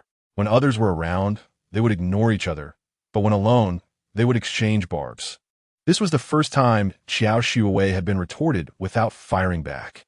By the light of the moon, Qiao Yumeian carefully observed Qiao Yumeian. Just as she opened and closed the door, she noticed that the white soles of Qiao Yumeian's shoes were covered in mud. It was late autumn, the air was dry, and there was no mud on the sandy roads in the yard or the village. This kind of mud could only be found under the trees on the mountain, which had never seen sunlight. What was she doing on the mountain in the middle of the night? Yumeian, what's wrong?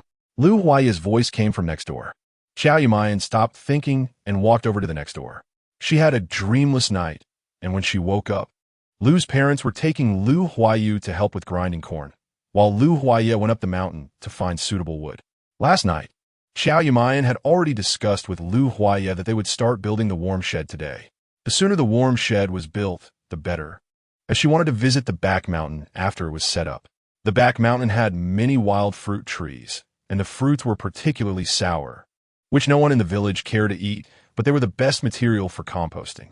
The enzyme fertilizer made from fruits contained various nutrients, and nitrogen, phosphorus, and potassium were essential elements for plant growth. In addition, it could improve soil structure and increase land permeability, compared to the chicken and sheep manure fertilizers usually used. It was safer and less likely to burn roots or seedlings. Furthermore, there were no sheep in Yusher Gully, and each family could only keep 2 chickens, which were not enough to fertilize their vegetable gardens, let alone use them for large-scale crop fertilization. She intentionally placed those dirty plastic sheets stained with oil in the woodshed so that outsiders couldn't see what she was doing inside. Qiao Yumeian cleaned the yard, trying to clear the area where the shed would be built. She also wrapped some tools from the storage room in plastic sheets and placed them outside. These belonged to Uncle He, and she couldn't let them get damaged even if she didn't need them. At noon, just after Qiao Yumeian finished lunch, Lu Huaiye returned with a few pieces of wood. Qiao Yumeian had borrowed tools from the eldest of the Lin family in advance. She went to deliver lunch to the Lu family, where Lu Huaiye was already sawing the wood according to height. After delivering the meal, she bumped into Qiao Yumeian, who was just about to leave the house. Unlike her lethargic demeanor in previous days, Qiao Yumeian looked energetic, as if she was walking with the wind. She was carrying a small basket covered with a layer of floral cloth, coming towards her in a charming manner. Qiao Yumeian quickly stepped aside, fearing that this person would come up with some trick to deal with her again. But Qiao Yumeian just rolled her eyes at her as they brushed past, saying nothing else. For 2 consecutive days, Qiao Yumeian left home with a small basket, making Qiao Yumeian increasingly uneasy. On the 3rd day, when Qiao Yumeian walked out with the basket, Lu Huaiyan was leading a group of village children back to the yard. Qiao Yumeian generously took out some white rabbit milk candies from her pocket, giving one to each child, which made them praise her. Huan, your sister-in-law is really nice. She even gives us candy, and she's from the city, never looks down on us. Yeah, unlike the daughter-in-law of the captain next door, she's so stingy. Qiao Yumeian didn't want to use the children to compete with Qiao Shuawei. So, she casually said, I just happen to have candy in my pocket. Maybe the village chief's wife doesn't have any. An older child snorted. Not at all. She looks down on us. These past 2 days, I've seen her going to Lin's second daughter-in-law's house every day to deliver food. I wanted to ask what it was, but she lied to me, saying it was medicine. Bah! Everyone knows that Lin's second daughter-in-law can't eat random medicine because she's pregnant.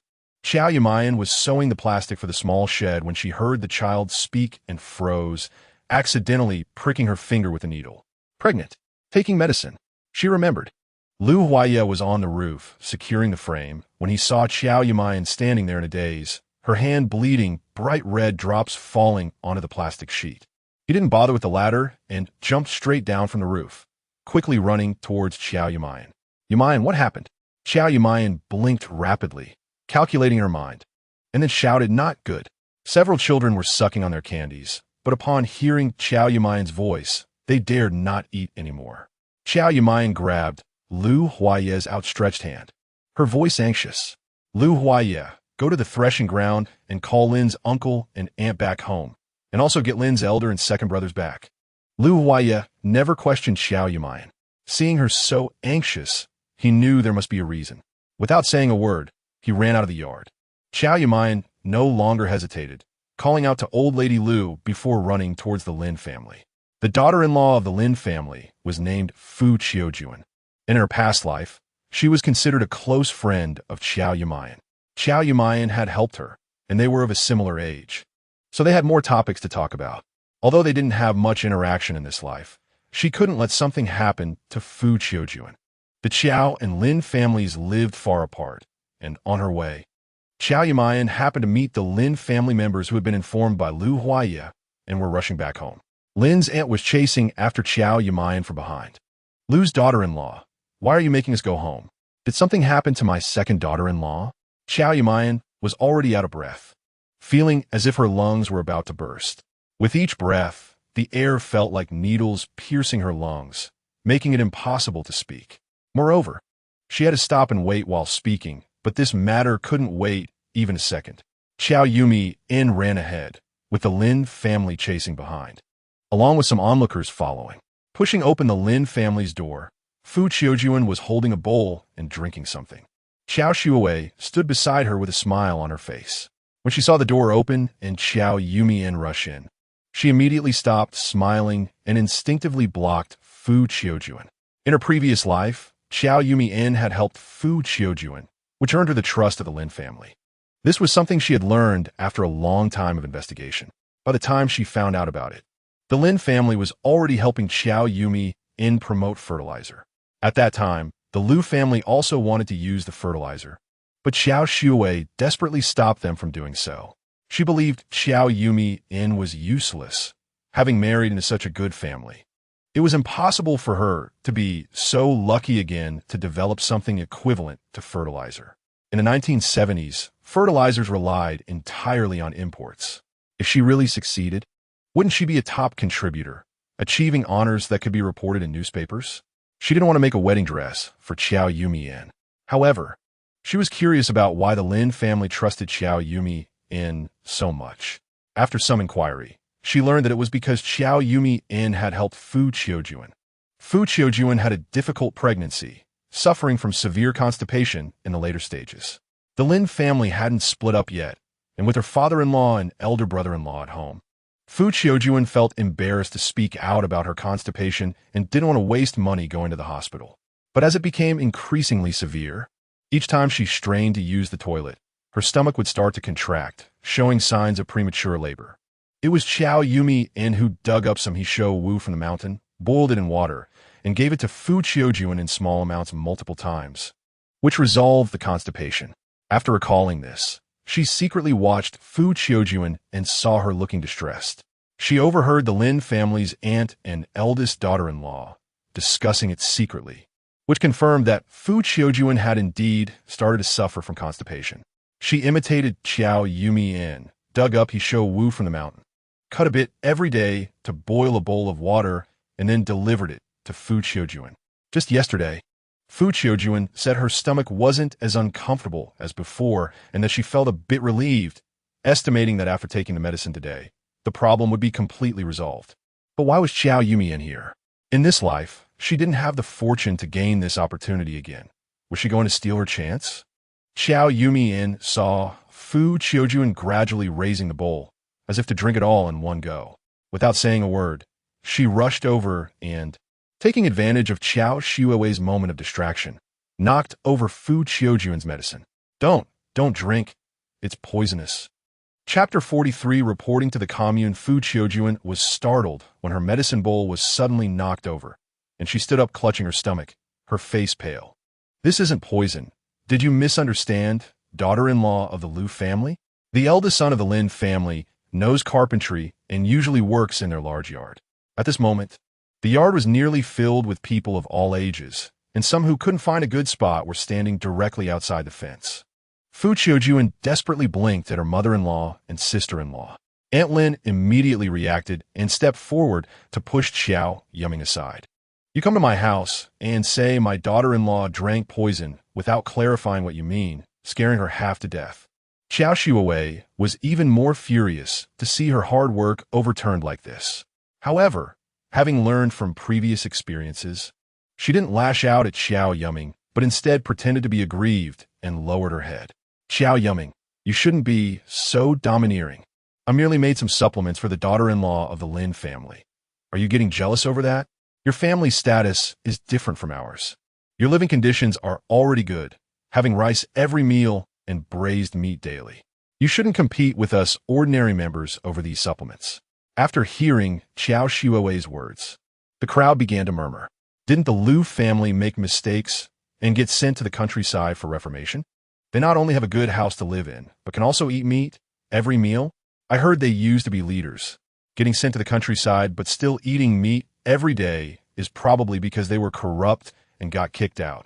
Such people are enemies of our proletariat and should be sent to live in a cow shed. Immediately, someone in the crowd stepped forward. Captain He, why can such people still live with us, ordinary members? He Manchong was dissatisfied with the Liu family and was only intimidated by Qiao Yumeian's threats and Captain Wang of the Joint Defense Team's vague words, which is why he didn't dare to take action against the Liu family. But now the Liu family was inciting public anger. It wasn't He Manchong's intention to trip them up. He Manchong cleared his throat and stepped forward. I used to live in a cow shed too. It was ordered by the higher-ups that we couldn't live there, so I let my cousin and I swap houses. What He Manchong said was very ambiguous. It was the Joint Defense Team who ordered him to swap houses with the Liu family, and many villagers witnessed it. But a large portion of the villagers didn't know about this. He clearly said it was the higher-ups. This kind of talk easily implies that the Liu family used connections to avoid living in the cow shed. People living in the cow shed aren't members. Even if they work in the fields, they can't earn public points. The brigade's grain is distributed only after the public grain is paid, and that is also evenly distributed. With so many people in the Liu family, aside from headcount grain, there's also public grain. If all of it is given to them, it would take away from others' grain. And how could they possibly agree? Several people pushed their way in and surrounded He Manchong. Brigade leader, you must give us an explanation. We won't work for class enemies and let them eat for free. The Shihizi commune can't let members feel disheartened. Yes, you should quickly report this to the commune. Revoke their public points and send them back to the cow shed. Yes, back to the cow shed. He Manchong pinched his eyes and walked over to Liu Huaiya. Comrade Liu, you see the members don't agree to live with you. How about you move to the cow shed today to let everyone feel better? When I turn the public grain in the next few days, I will talk to the commune president about your situation. Liu Huaiya narrowed his eyes and looked at He Manchong. Brigade leader, I thought after what Captain Wang said to you, you would have a clearer mind. Liu Huaiya hadn't thought much of it, but several villagers nearby heard his words and became even more relentless. You are really used to being domineering, with all your official airs, and you dare to threaten the brigade leader. Villagers, let's go to the Shihizi commune together and demand an explanation from the commune president. Let's go. Several men rolled up their sleeves and were about to head outside. Qiao Yumeian tried to keep her head down, but finally couldn't hold back, turning around and biting her cotton-padded coat while laughing a few times. Qiao Yumeian had angered the villagers. Her situation was dire. Not only was her house in jeopardy, but her reputation was also ruined. She saw Qiao Yumeian by a large bathtub and had heard Lu Huayu humming happily while taking a bath. If Qiao Yumeian's family was really sent to the cow shed, that bathtub would belong to her, and she too wanted to enjoy a nice bath. Qiao Yumeian saw Qiao Yumeian turn her back, her shoulders shaking, and knew she was laughing. When she finally caught her breath, she stepped forward. Villagers, our Lu family has been in Yusher Ditch for nearly half a month now, working together in the fields without a single complaint. You have all seen that. The daughter-in-law of Captain, he says we eat meat every day, all based on our speculation. We have had meat a few times, but that was compensation from Comrade Xiao Ranshan for the rumors about my background. Qiao Yumeian turned to Aunt Lin. Aunt Lin, we have been working close to you and Aunt Fong several times recently. She called out to the crowd. Aunt Fong, Sister Zhao, Sister Tian, and the eldest daughter-in-law of the Lin family, please come out and testify for us about what we eat every day at noon. Aunt Fong was a warm-hearted person and stood up straight. I have eaten with the daughter-in-law of the Lu family 3 times. One time was a soup of bok choy and potato strips with corn cakes. Another time was stir-fried pumpkin and meat with beans. And the last time was scrambled eggs with eggplant and potatoes and sauce.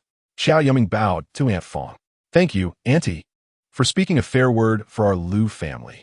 Aunt Fong curled her lips. The Lu family's dishes were all exchanged for vegetables using eggs and sugar from me. If they really had meat every meal, why would they trade such precious things for vegetables? Sister Tian also stepped forward. My younger brother sent me a piece of cured meat, and I traded a piece for a hat from the daughter-in-law of the Lu family. Before long, the young wives and aunts present began to speak up for Qiao Yumeian one by one. I exchanged a hat with her for white rice. I traded green beans. My family traded for it with white flour. That hat's fabric was pure cotton. I have been to the county town, and such hats cost over $1. ISNT that, right? I felt the Lu family was at a loss, even trading my little cornmeal for a hat. My little grandson had a severe cough, and it was the old lady of the Lu family who cured him with a remedy. The daughter-in-law of the Lu family even gave me a pair of her worn shoes when she saw mine were torn, without asking for anything in return. My son was mischievous and climbed a tree.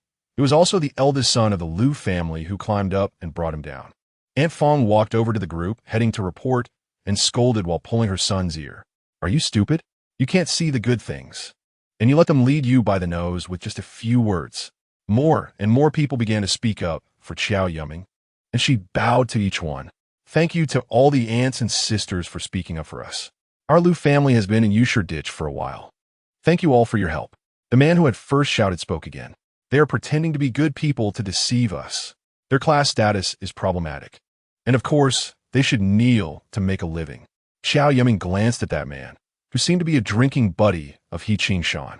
She ignored the small fry and focused on the matter at hand. I want to explain this matter to everyone. My grandfather, my father-in-law, and my husband all came from the military, especially my grandfather, who is a hero who has been on the battlefield.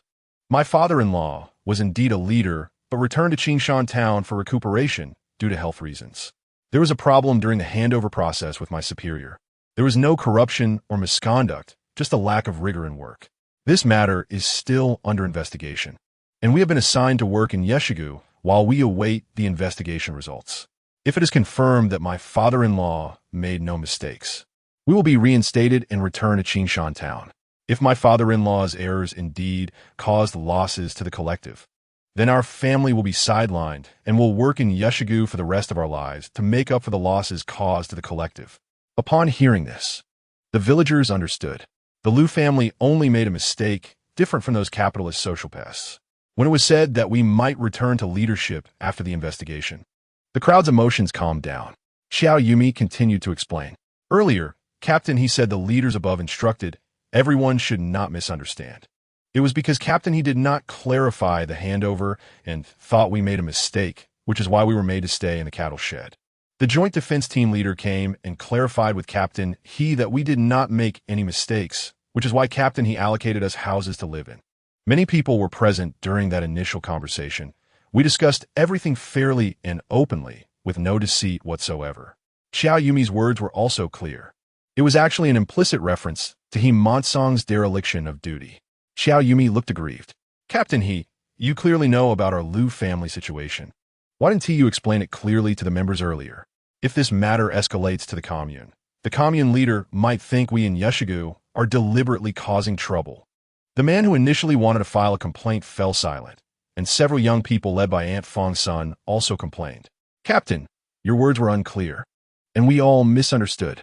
Thankfully, it didn't escalate to the commune. If it had, our commune wouldn't be able to receive any awards this year. He Monsong gritted his teeth, holding back his anger, his face turning red. It's because you all were too impulsive. I hadn't finished speaking when you rushed to file a complaint. Didn't I say I would go to the commune to ask? You didn't even give me a chance to speak, and that is how it escalated. Qiao Yumi sneered inwardly. He Monsong was the best at speaking after the fact. Qiao Yumi stopped paying attention to these people and turned to Fu Qiujuan. Sister-in-law Lin, I'm really sorry for scaring you. But believe me, the thing you drank is truly toxic.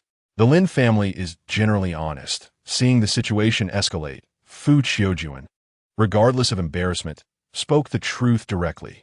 Lu family's daughter-in-law, you really misunderstood. I was just having trouble due to my big belly, and Sister Shuawei made me a little laxative. It's not poison, it's just cooked Tisho Wu. I know pregnant women shouldn't take medicine, but I only drink a little each day, diluted with a lot of water, so it's not toxic. Besides, I've been drinking it for 2 days, and my stomach has indeed responded and is much more regular. Xiao Shuawei crossed her arms and tilted her neck, looking very proud. Qiao Yumi, you're not the only one from the city. I'm from the city too. My father is a scientist, and I've learned quite a bit since I was young. Why is it okay for you to use hats to win people's hearts? But I can't help my good sister take care of her health. Chapter 44.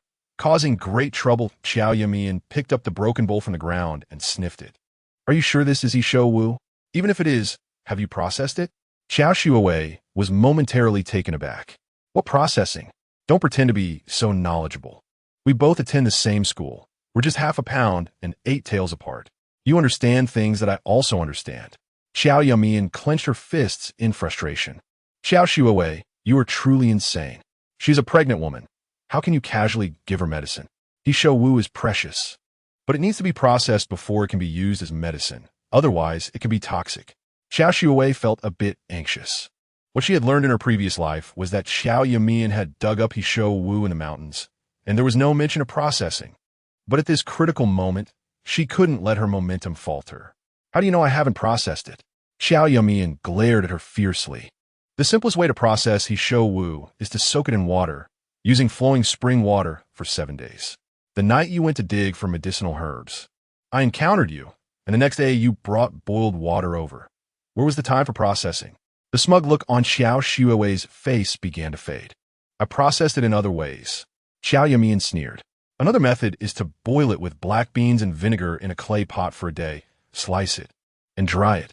There is also a method where black beans are placed at the bottom and steamed, which requires 3 rounds of steaming and 3 rounds of drying to be considered successfully processed. I live right next door to you. You haven't boiled anything or sliced and dried anything. As soon as Qiao Yumeian's words fell, the Lin family members, who had been resolute at first, began to hesitate.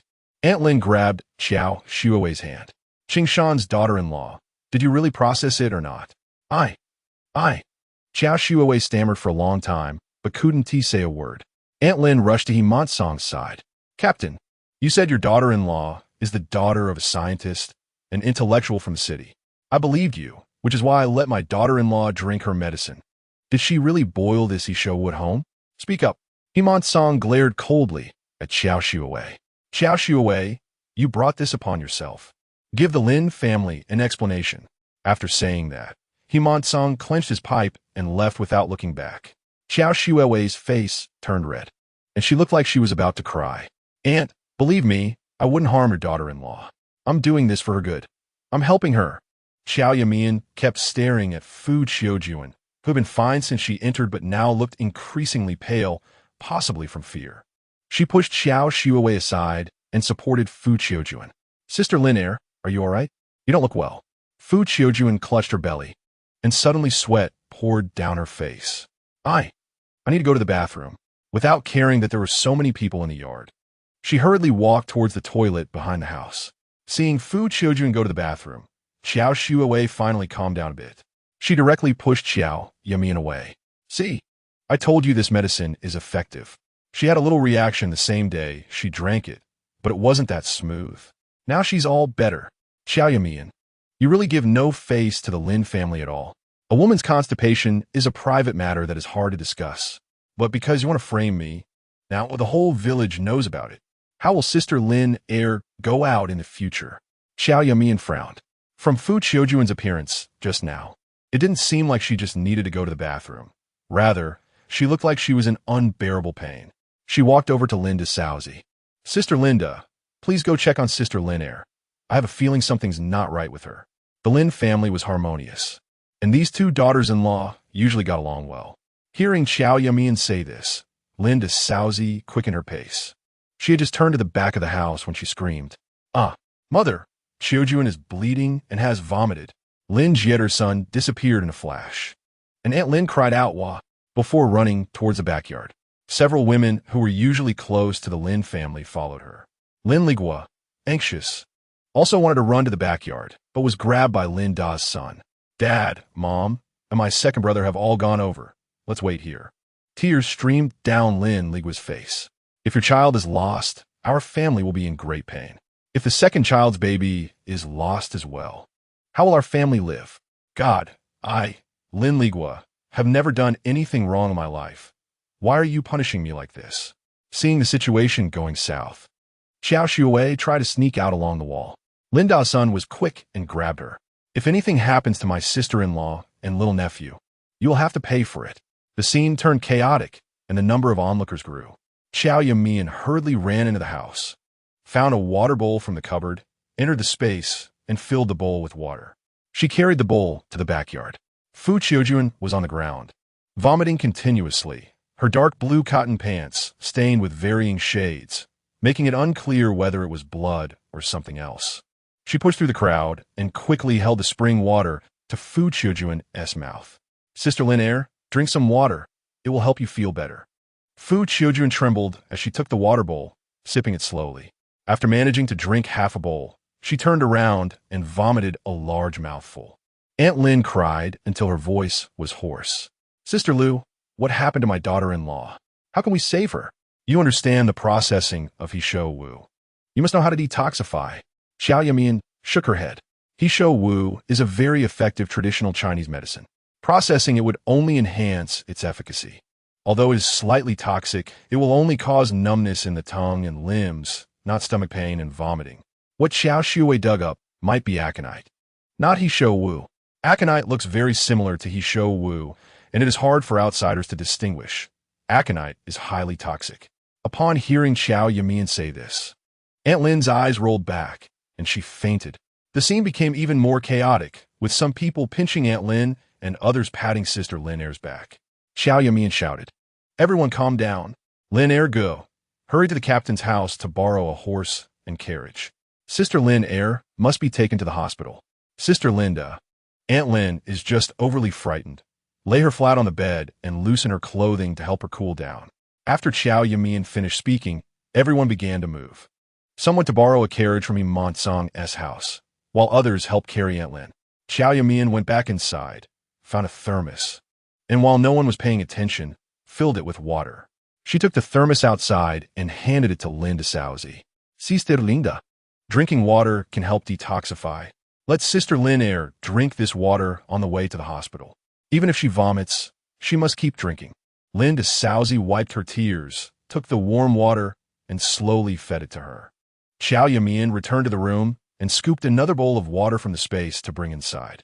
Uncle Lin was crying, his face covered in tears. "Old partner, wake up. You can't just fall like this. You haven't even seen your grandchild born." Qiao Yumeian patted Uncle Lin's shoulder to comfort him. "Uncle Lin, don't worry. Aunt Lin is just unconscious. Give her this bowl of water, and she will wake up soon." Qiao Yumeian helped prop Aunt Lin up, and Uncle Lin carefully fed her the water. "The carriage is here. Everyone step aside. Hearing the commotion outside, Qiao Yumeian set Aunt Lin down and reminded Uncle Lin to make sure she drank the water. With the help of Lin Jierer and Linda Saozi, they finally managed to lift Fu Qiujuan into the carriage. Qiao Yumeian placed the thermos and water bowl on the carriage. She must drink this water, even if she vomits. After sending Fu Qiujuan off, Aunt Lin also woke up. With Uncle Lin's support, Aunt Lin stumbled out of the house. Upon seeing Qiao Shuwei, she suddenly lunged at her, starting to punch and kick. "You troublemaker. If anything happens to my daughter-in-law, I will drag you to hell even if it costs me my life." Qiao Shuwei was so scared that she kept dodging. "I only gave her medicine out of goodwill. I dug it up for 2 days on the mountain. You can't be so ungrateful." Besides, she saw red. Maybe it was because she was constipated. "It has nothing to do with the medicine I gave her. You have no evidence, and hitting me like this is considered abuse. I will go to the commune to report you." Seeing that the Lin family was about to take action, Qiao Yumeian quickly grabbed Aunt Lin. "Aunt, please stop hitting her. If she is guilty, we can report it to the brigade or the police, but if you hurt her, you will also be responsible. This is a new society. We must follow the law, and everything should be based on evidence." Qiao Yumeian looked at Qiao Shuwei. "Qiao Shuwei says her medicine is good. Let's go to their home to take the medicine out and find someone who understands herbal medicine. Then it will be clear whether it's medicine or poison." Aunt Lin gasped for breath, her eyes red from crying. "Let's go find the brigade leader to reason with them. My daughter-in-law used the medicine without permission, and this matter must be addressed." The eldest son of the Lin family grabbed Qiao Shuwei's arm and dragged her out, and the crowd instinctively made way. Qiao Shuwei was still struggling. "Let me go. Pulling and tugging like this in broad daylight is ridiculous. If you don't let go, I will accuse you of being a thug." The eldest son of the Lin family not only didn't he let go, but walked even faster. And Qiao Shuwei was almost running to keep up. "Even if I have to risk my life today, I will demand an explanation for my sister-in-law and my little nephew. Let us go." The crowd followed along, and Qiao Yumeian quickly grabbed Aunt Lin. "Aunt, although I brought this up, you know I'm currently staying with the He family. Just now, because of brigade leader He's words, we almost got beaten as criminals, so I dare not speak up." Before Qiao Yumeian could finish, Aunt Lin waved her hand. "You don't need to say anything, daughter-in-law of the Liu family, I understand. Today's matter has nothing to do with you. I want to involve you any further. You go back and stay inside, don't come out. The Lin family will resolve its own issues."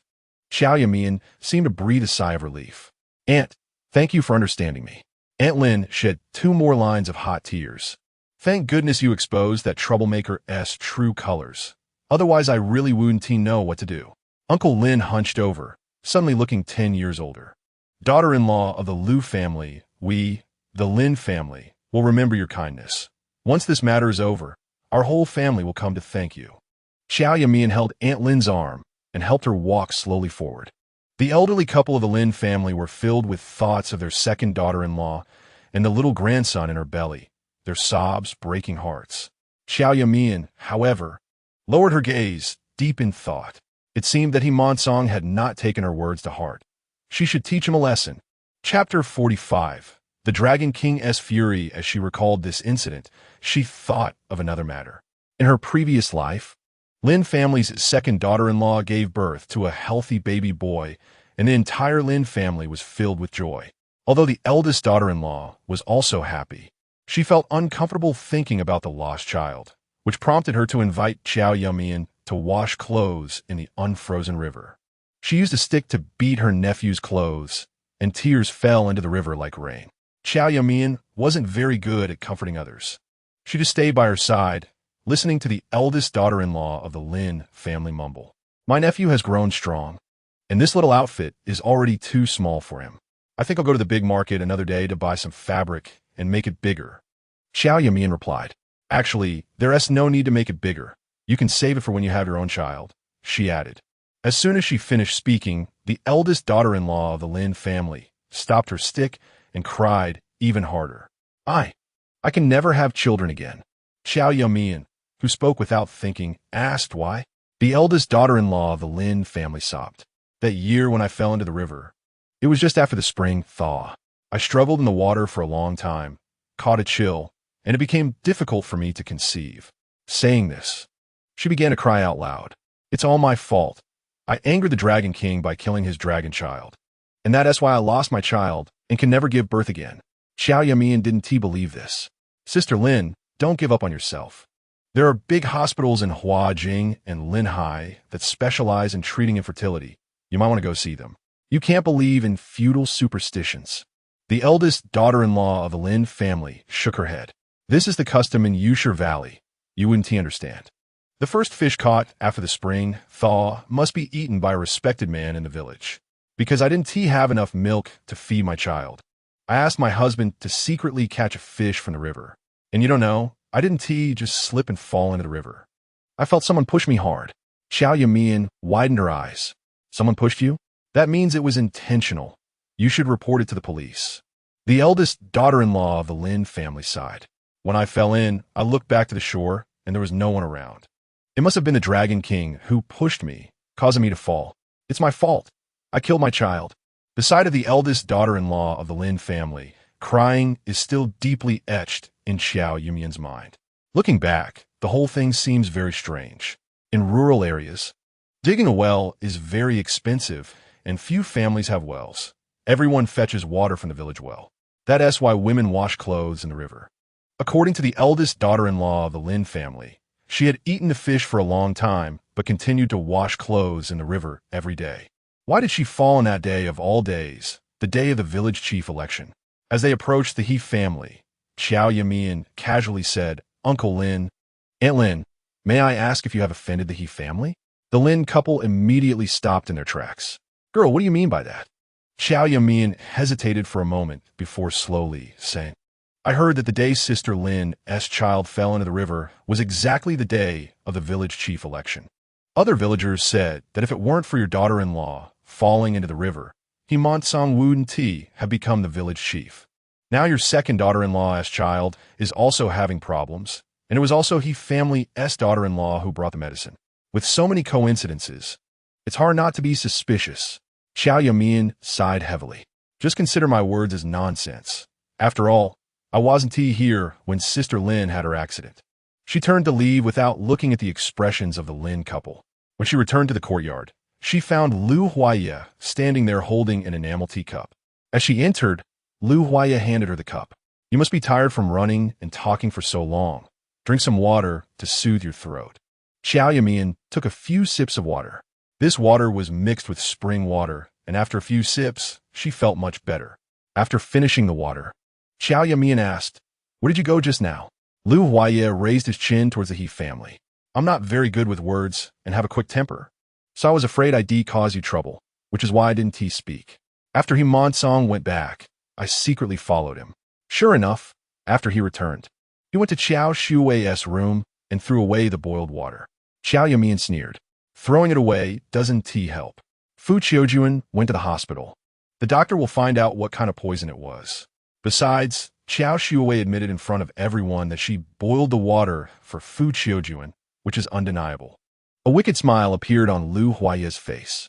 I saw Monsong throw the things away, so I picked them up again.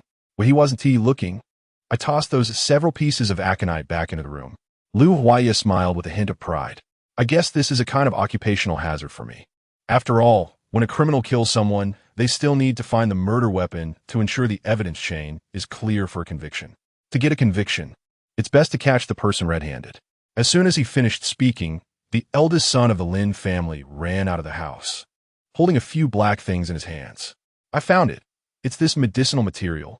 Upon seeing He Monsong, Qiao Yumeian took a few steps back, her eyes wide open as if she'd seen a ghost, muttering to herself, How could this be? Tian Ho-Hot grabbed Qiao Shui by the collar, slapping her loudly. You troublemaker. I shouldn't have agreed to let you marry into our family in the first place. Not only do you stir up trouble everywhere, but you also shamelessly cling to my son every day. You vixen, just wait. I'll beat you to death. The crowd was in an uproar, and Qiao Yumeian felt her head spinning. She dusted off her clothes and headed inside. Arguing was pointless. She decided to cook first and take food to her parents. Lu Huaye obediently followed behind her. Okay, I'll help you start the fire. After finishing the meal and going outside, the courtyard of the He family was empty. On her way to deliver the food, Qiao Yumeian casually grabbed someone to ask about the situation. That person had witnessed everything from start to finish and knew that Qiao Yumeian had been wronged and later exposed Qiao Shuawei. So they were more than willing to chat with her. Lu family's daughter-in-law. You don't know how terrifying it was just now. That Tian Hohat is really a vicious mother-in-law. She even made her daughter-in-law's mouth bleed. It was only because He Qingshan stopped her that it didn't continue. She almost beat her to death. Qiao Yumeian asked, "How did it end?" The person smacked their lips. What else could be done? Qiao Shuawei stubbornly refused to admit it, claiming it was just He Shou Wu, saying that Lin family's second daughter-in-law had asked her for the remedy. Now that she has gone to the hospital. To put it bluntly, it's a case of dead men tell no tales. No one can do anything to her. The Lin family has already taken that medicinal material back, saying they want to find someone knowledgeable to take a look. The He family is the village chief and has guaranteed that they will keep an eye on Qiao Shuawei to prevent her from escaping. The Lin family's old couple is anxious to find their daughter-in-law, so they've let the matter rest for now. Let us see. Once the Lin family's daughter-in-law returns, this matter will come to a conclusion. Qiao Yumeian thought that this was probably the result. First, no matter what, the He family was the village chief, and the Lin family was inherently at a disadvantage. There was always some apprehension.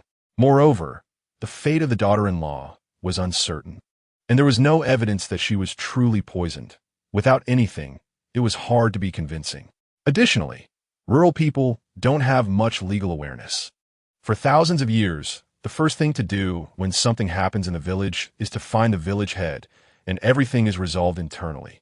This mindset is hard to change, and Qiao Yumeian didn't want to change it. All of this was Qiao Shuawei's own doing. She knocked on the Lin family, and the Lin family was not foolish. They would definitely plant the seeds of doubt in their hearts. The person just now did not mention the Lin family's eldest daughter-in-law. If the Lin family had mentioned the eldest daughter-in-law, it would indicate they did not realize the seriousness of the matter. The fact that they did not mention it only proves that they have a plan in mind, that they will not act rashly and will investigate secretly. It seems that the He family has a lot to do this time.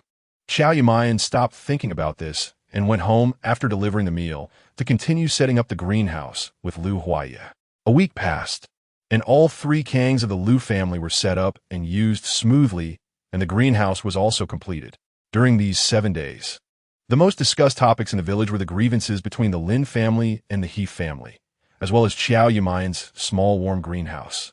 The villagers had seen plastic before. The bags used for fertilizer were made of plastic, and some even made clothes out of fertilizer bags. But such large pieces of plastic, and with this transparency, were enough to become a topic of conversation. Qiao Yumeian generously shared the method of setting up the warm greenhouse, but she told a small lie about the source of the plastic. She falsely claimed that it was sent to her by her uncle, while the actual source was still the waste recycling station in the county. During this time, some people went to the county wanting to buy some, but after searching through the waste recycling stations, they only found a small piece. Although they couldn't set up a warm greenhouse, they could use it to make windows, which could also provide some warmth. The grains had already been dried and bagged, and every household was pushing out their carts to prepare to deliver their grain. The delivery of grain was generally done by the young men in the village.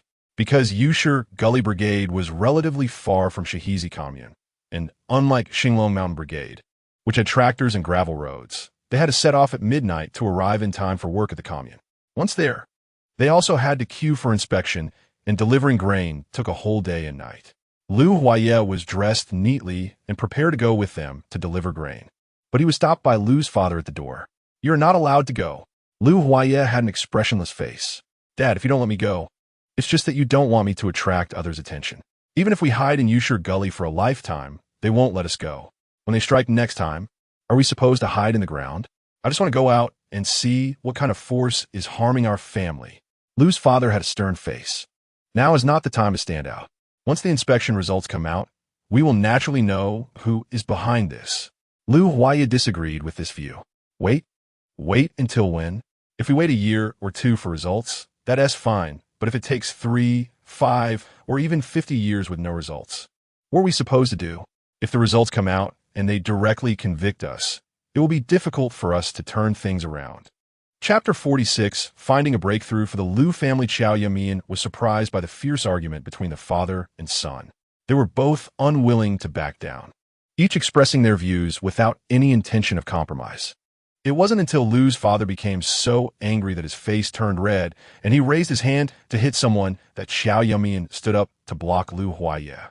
Liu's father lowered his voice slightly. Yumeian, step aside. Today, I'm going to kill this unfilial son. Let's see whether it's his misfortune that has brought disaster or if my ignorance has dragged the whole family down. Liu's grandmother pushed Liu's father hard. I think you are the one being unfilial. If you want to kill him, you should kill me first. Liu Huaiyu held Liu Huaiyan, both trembling in fear on the side. Liu's mother sat on the Kong, silently wiping her tears. The family was in chaos. Qiao Yumeian thought for a moment. Dad, I'd like to share my thoughts.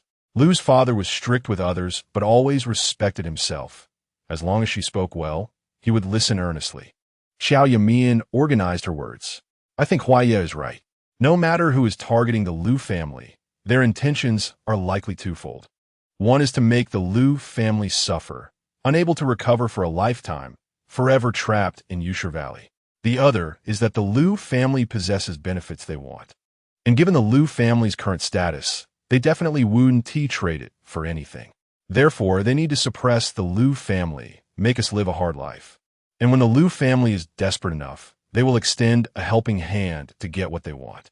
Gradually, Liu's father's emotions stabilized, and Liu's mother also wiped her tears and listened attentively.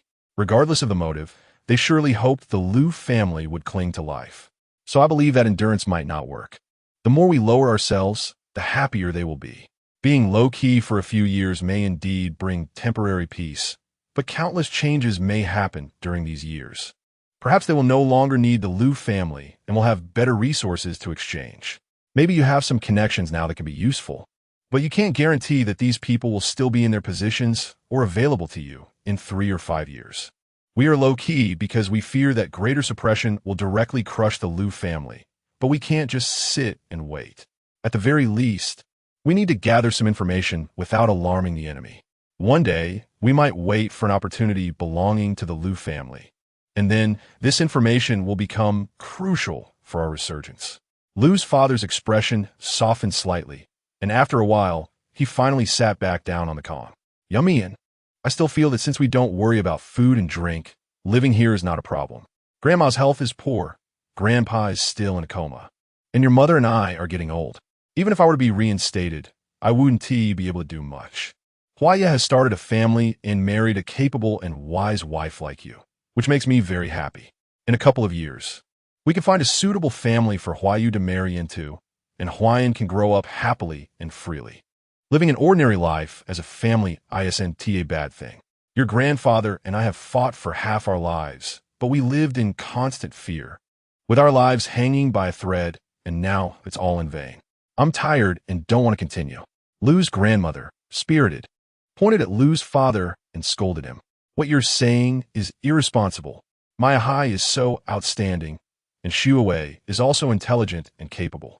You can bear to let them live their lives in this valley, facing the dirt day after day. Seeing Liu's grandmother so angry that her hands trembled, Qiao Yumeian hurried to the stove, poured a bowl of warm water with spring water, and said, Grandma, have some water and take a break. I'll talk to Dad. Qiao Yumeian turned to Liu's father. Dad, I understand your thoughts. You just want us to be safe. But now, no one can guarantee whether the other side has a backup plan. We can't just sit and wait. I'll go with the grain delivery this time. If something happens, there will be more people to come up with ideas. Liu's father nodded. I'm at ease with you going with Huaiye. You both remember, endure everything, and don't leave them any handle to grasp. Qiao Yumeian smiled and promised, I understand. When they went out, the grain team in the village had already set off. The two chased after the team for half a day before catching up. When they reached a bumpy area, Liu Huaiye ran ahead to help push the cart, and after finishing, he returned to the back of the line to chat with Qiao Yumeian. Are you tired? I can carry you, he offered. Qiao Yumeian shook her head. I'm not tired. Liu Huaiye's mood was low throughout the journey due to being scolded. This reminded Qiao Yumeian of the Liu family's attitude in her past life. In her past life, After the Lu family arrived in Yusher Valley, they had to face a difficult living situation, and the deaths of family members dealt a heavy blow to them. In that situation, the Lu family certainly had no time or energy to investigate who was targeting them. The fact that the Lu family never recovered later indicated that they had likely been abandoned or replaced, becoming unimportant. Friends who used to be close no longer supported the Lu family for various reasons. Otherwise, given Lu's father's connections, how could he only bring Xia Ran back to the city? To return to the city, they should have first dealt with Lu Huayu or Lu Huaiyan, indicating that the Lu family had likely been condemned at that time, and Lu Huaiyan and Lu Huayu would never have a chance to rise again.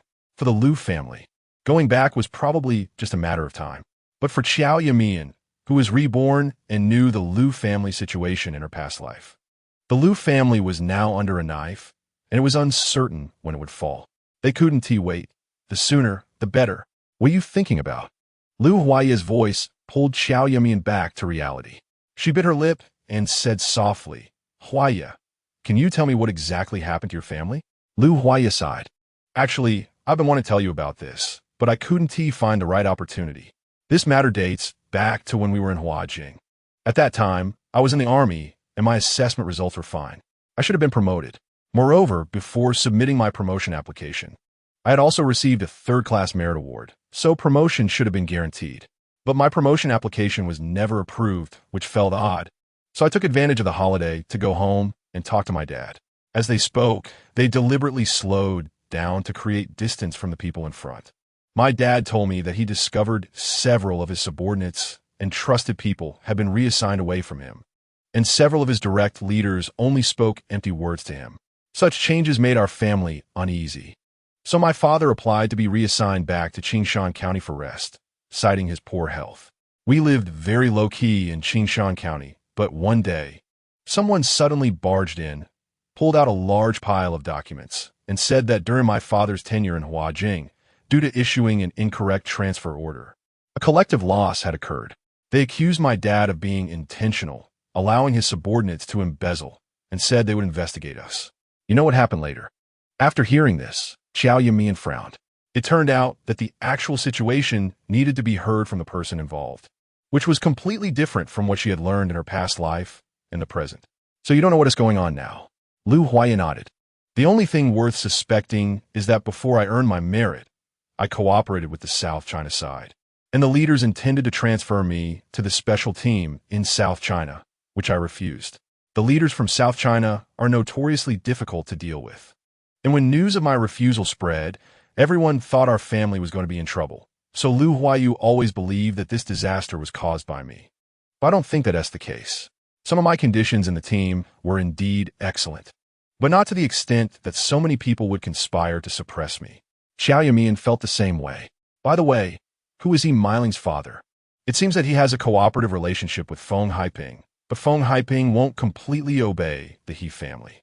Would starting with these two be easier to uncover something? Lu Huaiya shook his head. We've thought about this matter long ago, but Miling's father has been transferred to the northwest, and it was my father who recommended his transfer, so we can't find out who is behind him. Feng Haiping is a local minor leader in Qingshan County. To put it bluntly, he's just a lackey.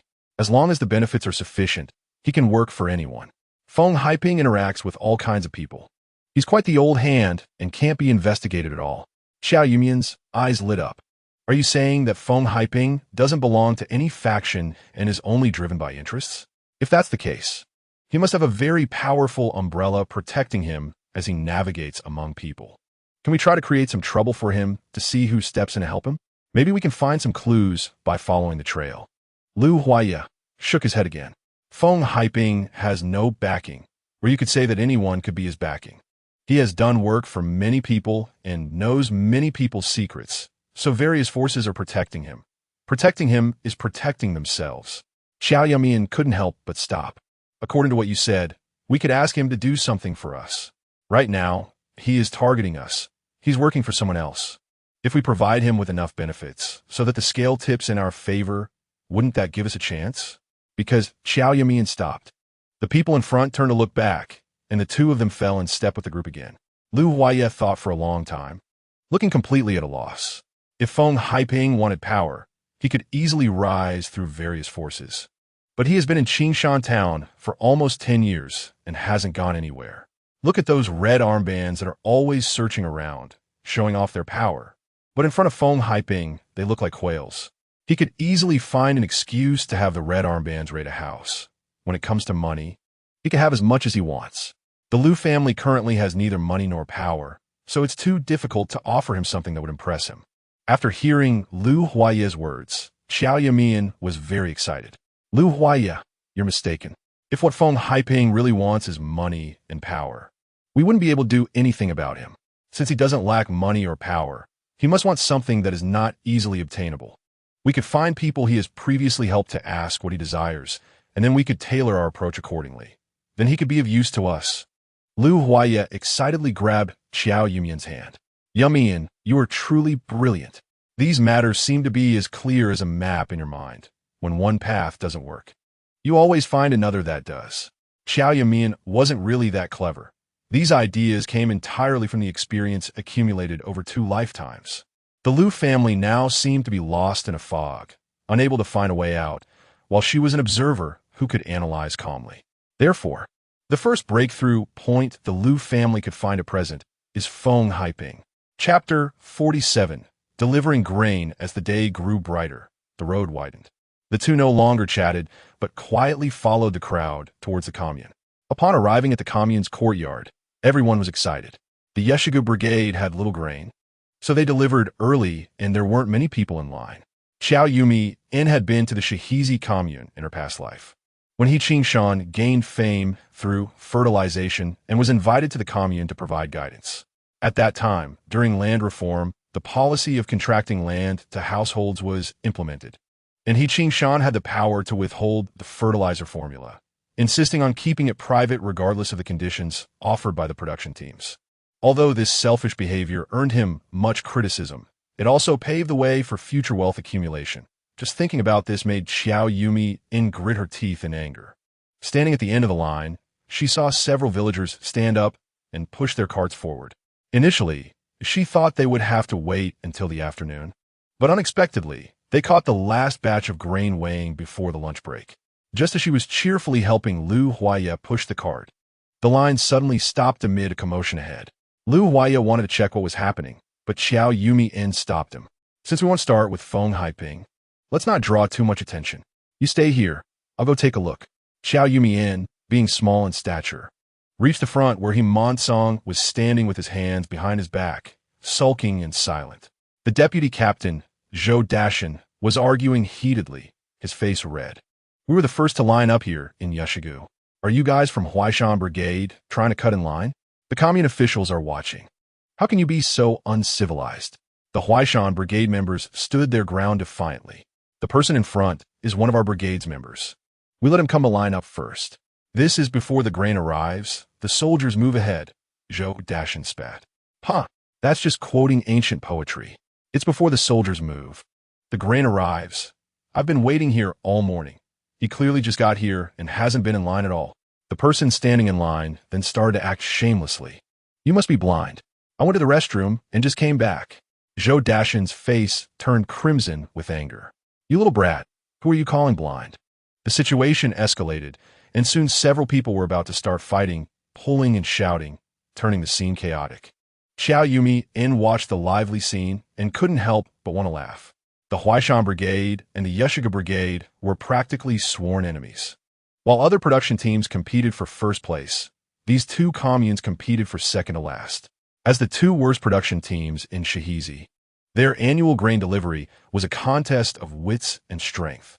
Seeing Monsong, who was shrinking aside pretending to be a nice guy, Qiao Yumeian knew without thinking that they wouldn't outdo the Huaishan Brigade this year.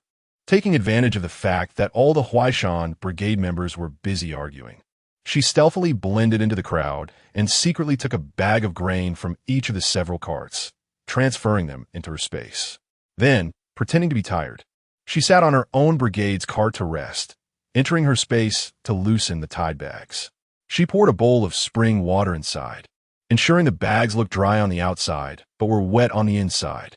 She then opened 2 more bags, grabbed several handfuls of black soil, mixed them into the grain, tied the bags tightly, and quietly moved them back onto the grain carts. After finishing these tasks, the argument had reached its conclusion. Himont-sung calmed Zhou Dashin and resumed his nice guy demeanor. All right, let's not make a fuss. Everyone has it tough. Let Huaishan commune weigh their grain first. We can wait until the afternoon. Qiao Yumeian couldn't help but roll her eyes. As the brigade leader, Himont-sung could casually find a place to rest under the guise of reporting work and even take a meal ticket to eat in the cafeteria, while the villagers transporting grain were in a dire situation. They had to guard the grain carts, eating only the flatbreads they brought from home. As winter approached, the flatbreads became cold and hard. Standing outside all day left them frozen. She had heard He Qingshan lament more than once about how good the food in the commune cafeteria was. And she had also heard villagers complain about the hardships of delivering grain. Indeed, when the brigade leader spoke, everyone had to swallow their anger. The villagers pushed their carts back outside the courtyard, while the Huaishan brigade members joyfully pushed their grain carts inside. The Huaishan brigade leader proudly puffed out his chest and took out a box of the Qianmen cigarettes, handing one to each of the three workers. Comrades, thank you for your hard work. The grain inspector, however, showed no hesitation, lighting a cigarette with a match in one hand while holding an iron probe in the other. Bring the grain cart over. Qiao Yumeian knew that the iron probe was hollow in the middle, and inserting it into the grain bag would allow them to take some grain from the hollow part. The insertion point was random, based on mood, which could avoid someone submitting bad grain. The first bag was inserted, and as the inspector pressed in his hand, some grain fell into his palm. He squeezed it and then bit it in half to check the moisture. The first bag of grain was taken for weighing. The Huaishan brigade leader immediately beamed with joy. Rest assured, the grain we brought for submission is definitely the best. A few brigade members carried the bag of grain aside, and the weighmaster informed the ticket writer to record the weight. There were no issues with the first cart of grain, and the Huaishan brigade members all wore smiles. After the grain was recorded, 2 brigade members pushed their cart out, their faces full of mockery. This year, we're all first-grade grain. I wonder if Yeshigu can even make it a second-grade grain this year. Ha, probably not enough. They might even have to borrow grain from our commune to submit. One said, there's nothing we can do. Our commune has decided to sell the surplus grain to the commune, but we have no grain to lend them. Even if we did, we couldn't lend it. Ours is first-grade grain, and they can't produce such good grain. What would they use to pay us back? Ha. The 2 spoke loudly, and all the brigade members laughed. A few villagers were so angry that they rolled up their sleeves, ready to start cursing, but they then heard the inspector's loud questioning from the courtyard. What's going on here? Don't you have any sense of collective honor? Submitting such grain is deceiving the collective and the country. It's a serious crime. Hearing this, everyone crowded around the entrance. The courtyard was small, and they could see what the inspector was holding without getting closer. There was a pile of grain mixed with black soil. The brigade leader suddenly broke out in a sweat, trembling as he took the grain and explained, it might have accidentally gotten mixed with mud while packing the grain. The weighmaster raised an eyebrow. Was it really an accident? Or did you intentionally add it to increase the weight? Come over here. Let's dump this bag of grain on the ground and take a look. A few brigade members turned pale as they brought the bag of corn to the plastic sheet beside the weighmaster. Before they could even dump it out, they saw several clumps of black soil in the bag. The inspector immediately raised his voice. Did you think you were clever, putting the dirt at the bag's opening? Thinking I wouldn't check there? The Huaishan brigade leader's face turned white in an instant. How could we do such a thing? This must have been caused by some mischievous child accidentally getting it in.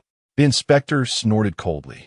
Push the grain back. Bring it back when you've cleaned it properly. Qiao Yumeian couldn't help but curl her lips in a smirk. The timing for delivering grain was determined by the commune, and when the time came, the commune would notify each production team, allowing everyone to come and submit their grain. With Yeshigu Brigade having little grain and working quickly, they came to deliver right after the commune's notification, avoiding long lines. If the Huaishan Brigade pushed their grain back for inspection and then returned, it might mean that every commune would come to submit their grain. The Shihizi commune has more than a dozen production teams, and after the inspection, they still need to register at the grain station. Sometimes just waiting in line can take 2 days. The team leader, of course, is unwilling. Comrade, I promise. There really is only this one bag. It's just that the child was being naughty and accidentally spilled it. You see, our production team has worked very hard this year.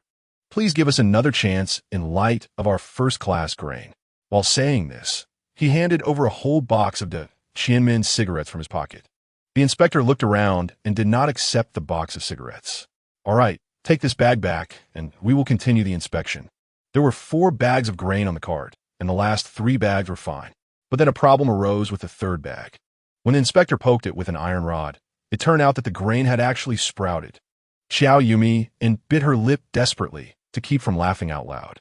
She had only poured a little water into the grain bag to make it a bit damp. But she didn't expect the spring water to be so powerful that the corn would sprout directly. It seems that not only does the black soil help vegetables mature quickly, but the spring water can also hasten their ripening. In the future, they can't use spring water for their own vegetables. Otherwise, while the seedlings of others haven't grown, theirs would already be ripe, which is quite scary. Seeing the sprouted grain, everyone in the Huaishan commune was stunned. How could it sprout? This isn't the season for sprouting. We clearly dried it for several days, and it was especially dry. The inspector was very angry and walked out of the courtyard with the iron rod, randomly sampling every bag of grain on the carts. In the following 8 carts, he found bags of sprouted grain and bags mixed with dirt. Qiao Yumeian randomly moved the grain bags and placed the bag on top.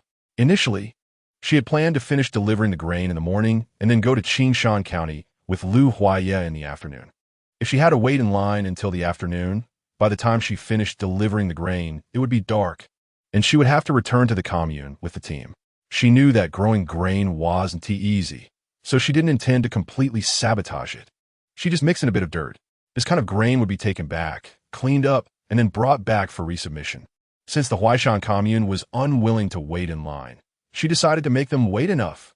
Sure enough, the weighmaster didn't listen to explanations and directly ordered the Huaishan team to take the grain back for resorting. Qiao Yumeian and Lu Huaye said nothing, but the other villagers began to mock them. "Oh dear, we can't afford your grain. Borrowing 5 pounds, 3 pounds of black soil, and 2 pounds of sprouted grain. We can't grow grain mixed with soil, nor can we grow sprouted grain. Do you want to borrow grain from our commune?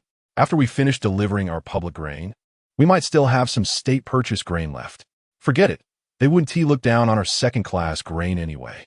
The people from the Huaishan team had just been criticized by the inspector, and now everyone felt dejected. Even when mocked, they didn't retort. Before the lunch break was over, after the Huaishan team left, the Yusher Go team came to deliver grain. After finishing the grain delivery from their cart, Qiao Yumeian quietly said to Lu Huaye, "How about we go to Qingshan County?" Chapter 48. Eating Closed Doors? The Shihizi commune is about a 2-hour walk from Qingshan town. Qiao Yumeian originally planned to go, so she informed Lu's mother before leaving that she might not return to stay tonight. After saying goodbye to Himansong, she said she wanted to head back first and push the cart away. The two of them briefly outlined a plan and bought some canned milk powder and other gifts in Qingshan County. Lu Huaye, take these items to a trusted friend's house to gauge everyone's attitude. Speak in a neutral tone. Don't inquire about your family's situation. Treat it as a normal visit, and you can mention that your family is settled and living well. Lu Huaye took the items. "You can come with me if you want." Qiao Yumeian shook her head. "I'm an outsider. Others might become wary and won't easily tell you the truth. Besides, I need to go home and tidy up. We'll stay here tonight and head back tomorrow." Lu Huaye paused with the items in hand. Stay here?" Qiao Yumeian was focused on today's plan and completely missed Lu Huaye's secretly reddened ears. "Yes, our family's supplies are almost used up, but we don't have any tickets left, so we need to go to the black market tonight." She briefly explained a few things, and they split up. Qiao Yumeian first returned to the Qiao family's courtyard. According to her memories from her previous life, this courtyard wouldn't be reclaimed by the factory until after the New Year next year. She had to make good use of this time. Upon returning to the Qiao family, she did a quick cleanup. She also took out the items belonging to the Lu family and arranged them neatly. After searching for a while, she finally found a large bed from her space. Other secondhand furniture had potential buyers, but secondhand beds were hard to sell. Those who didn't mind sleeping on a used bed couldn't afford such a solid wood-carved bed. Those who could afford this kind of bed would prefer to buy a brand new one. Anyway, since she was married to Lu Huaye and they had slept together on the Kong before, Qiao Yumeian and didn't hesitate much and set up the bed. This time, since Lu Huaye was accompanying her, she could load many items onto the cart, although she could have unloaded the items before entering the village. It would make sense for a frail woman to push a fully loaded cart along the mountain road. She rummaged through her space and took out some things she wanted to use in the countryside, then locked the door and went out again. First, she went to the state-run restaurant to pack some food for dinner. After checking the tickets she queued again to buy some meat and vegetables. And from then on, she had spent all her tickets. While it was still light, she took another round at the recycling station. This time, she wasn't as lucky as last time and didn't find anything useful. However, before leaving, she spotted a pile of goods that hadn't been organized yet, including a gift box that likely contained tea sets. The tea set she brought back last time was cherished by Lu's father, but it was broken by Lu Huayan's mischief. She thought about buying the set back. "Old man, how much for these small cups?" The old man emerged with greasy hands. "This set is 30 yuan. Qiao Yumeian immediately let go of her grip as if the box had burned her. "Don't joke around, old man. For such small bowls, I can buy one for a dime. A rice bowl costs 3 dimes. The old man clicked his tongue and leaned closer to Qiao Yumeian, whispering, "This is," silently pointing to his sleeve. "It came from there. This is an antique, quite valuable." Qiao Yumeian immediately understood. It was probably some red armband that was raiding homes, so all this junk was being sold off. Qiao Yumeian narrowed her eyes. "You already tricked me with that bicycle last time. I can't let you trick me again this time. Don't think I don't understand. Those people are sharp. If it were an antique, how could it be sold with scrap? You collected this junk for a penny a pound, and you want to sell it to me for 30? 30 yuan could buy me 10 pounds of meat. Why would I want a broken teacup?" Qiao Yumeian turned to leave, but the old man, with greasy hands, hurriedly blocked her way. "Little girl, you're quite shrewd. How much can you offer?" Qiao Yumeian held up 2 fingers. The old man grinned. 20 is fine.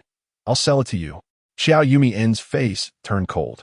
2 yuan for 4 cups. That's my limit. She really didn't want to buy it. Ever since she knew she could trade with Feng Haiping, she wanted to save every penny. No matter how the old man tried to persuade her, she continued walking forward, and in the end, the old man surrendered. "All right, 2 yuan it is." Qiao Yumeian paid the old man 2 yuan and happily picked up the box as she left. She casually tossed the tea set box into her space and returned home with the meat and vegetables she bought. Just as she reached her doorstep, she saw Lu Huaye waiting for her at the door, holding 2 cans of milk powder. Qiao Yumeian opened the door and put everything down. "I bought you 4 portions. Why are there still some left?" Lu Huaye looked displeased. "People are so cold-hearted. I had an uncle I thought was close, but he turned his back on me. I just mentioned the gifts when I knocked on the door, and when he saw it was me, he said he wasn't home and shut the door. But after the door closed, I clearly heard people talking inside. He was home." Qiao Yumeian was not surprised at all. The Lu family situation in her previous life was probably similar. In less than a month, someone had actively distanced themselves. And in 5 years, there would be even more. She arranged the meals in boxes and comforted him. "It's okay. We'll come by every so often. Even if we can't get help, we can analyze the Lu family's current situation from these people's attitudes." The two had a casual meal and lay down on the bed to rest without changing clothes. If they planned to visit several black markets in Qingshan County, it might take all night, so they decided to rest early. However, at this time, the Lu family had just finished dinner, and neither of them was sleepy. Qiao Yumeian turned to look at Lu Huaye, who was pretending to be asleep with his eyes closed. "If you can't sleep, just tell me about these people's attitudes, and I'll help you analyze." Lu Huaye opened his eyes, but didn't look at Qiao Yumeian. Instead, he stared at the ceiling. "The first place I went was Uncle Sun's house. Uncle Sun is my dad's old comrade in arms. They grew up together, so he is the closest one to our family. Uncle Sun was very firm, always helping us reach out to find connections and inquire about the reasons, but there hasn't been much progress. I followed your advice, only bringing good news and not mentioning returning to the city, just saying we're visiting.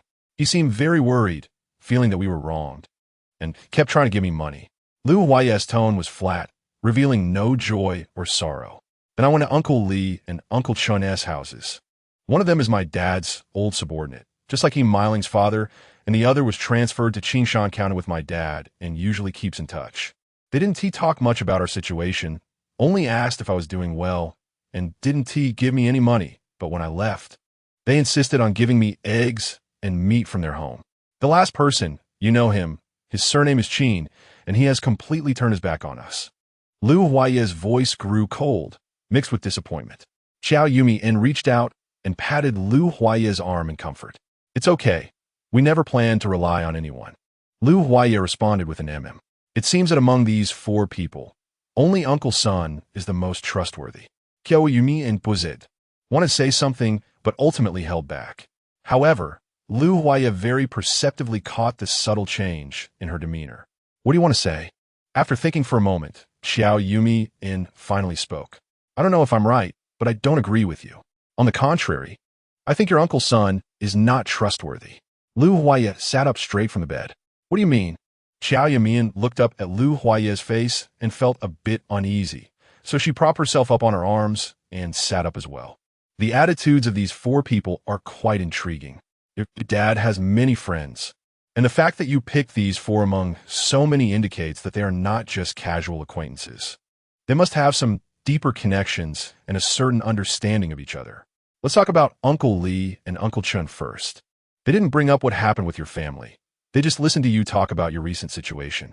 They might seem a bit indifferent, but in reality, they haven't found a breakthrough and are hesitant to say too much, fearing that you might lose hope. Bringing you meat and eggs shows that they know you're short on supplies and genuinely care about you. It has already gotten completely dark, and Qiao Yumeian lowered her voice. Now about Uncle Sunday. You didn't ask him about your family situation. Instead, he took the initiative to say how many connections he tried to leverage and how much he inquired, but he had no news.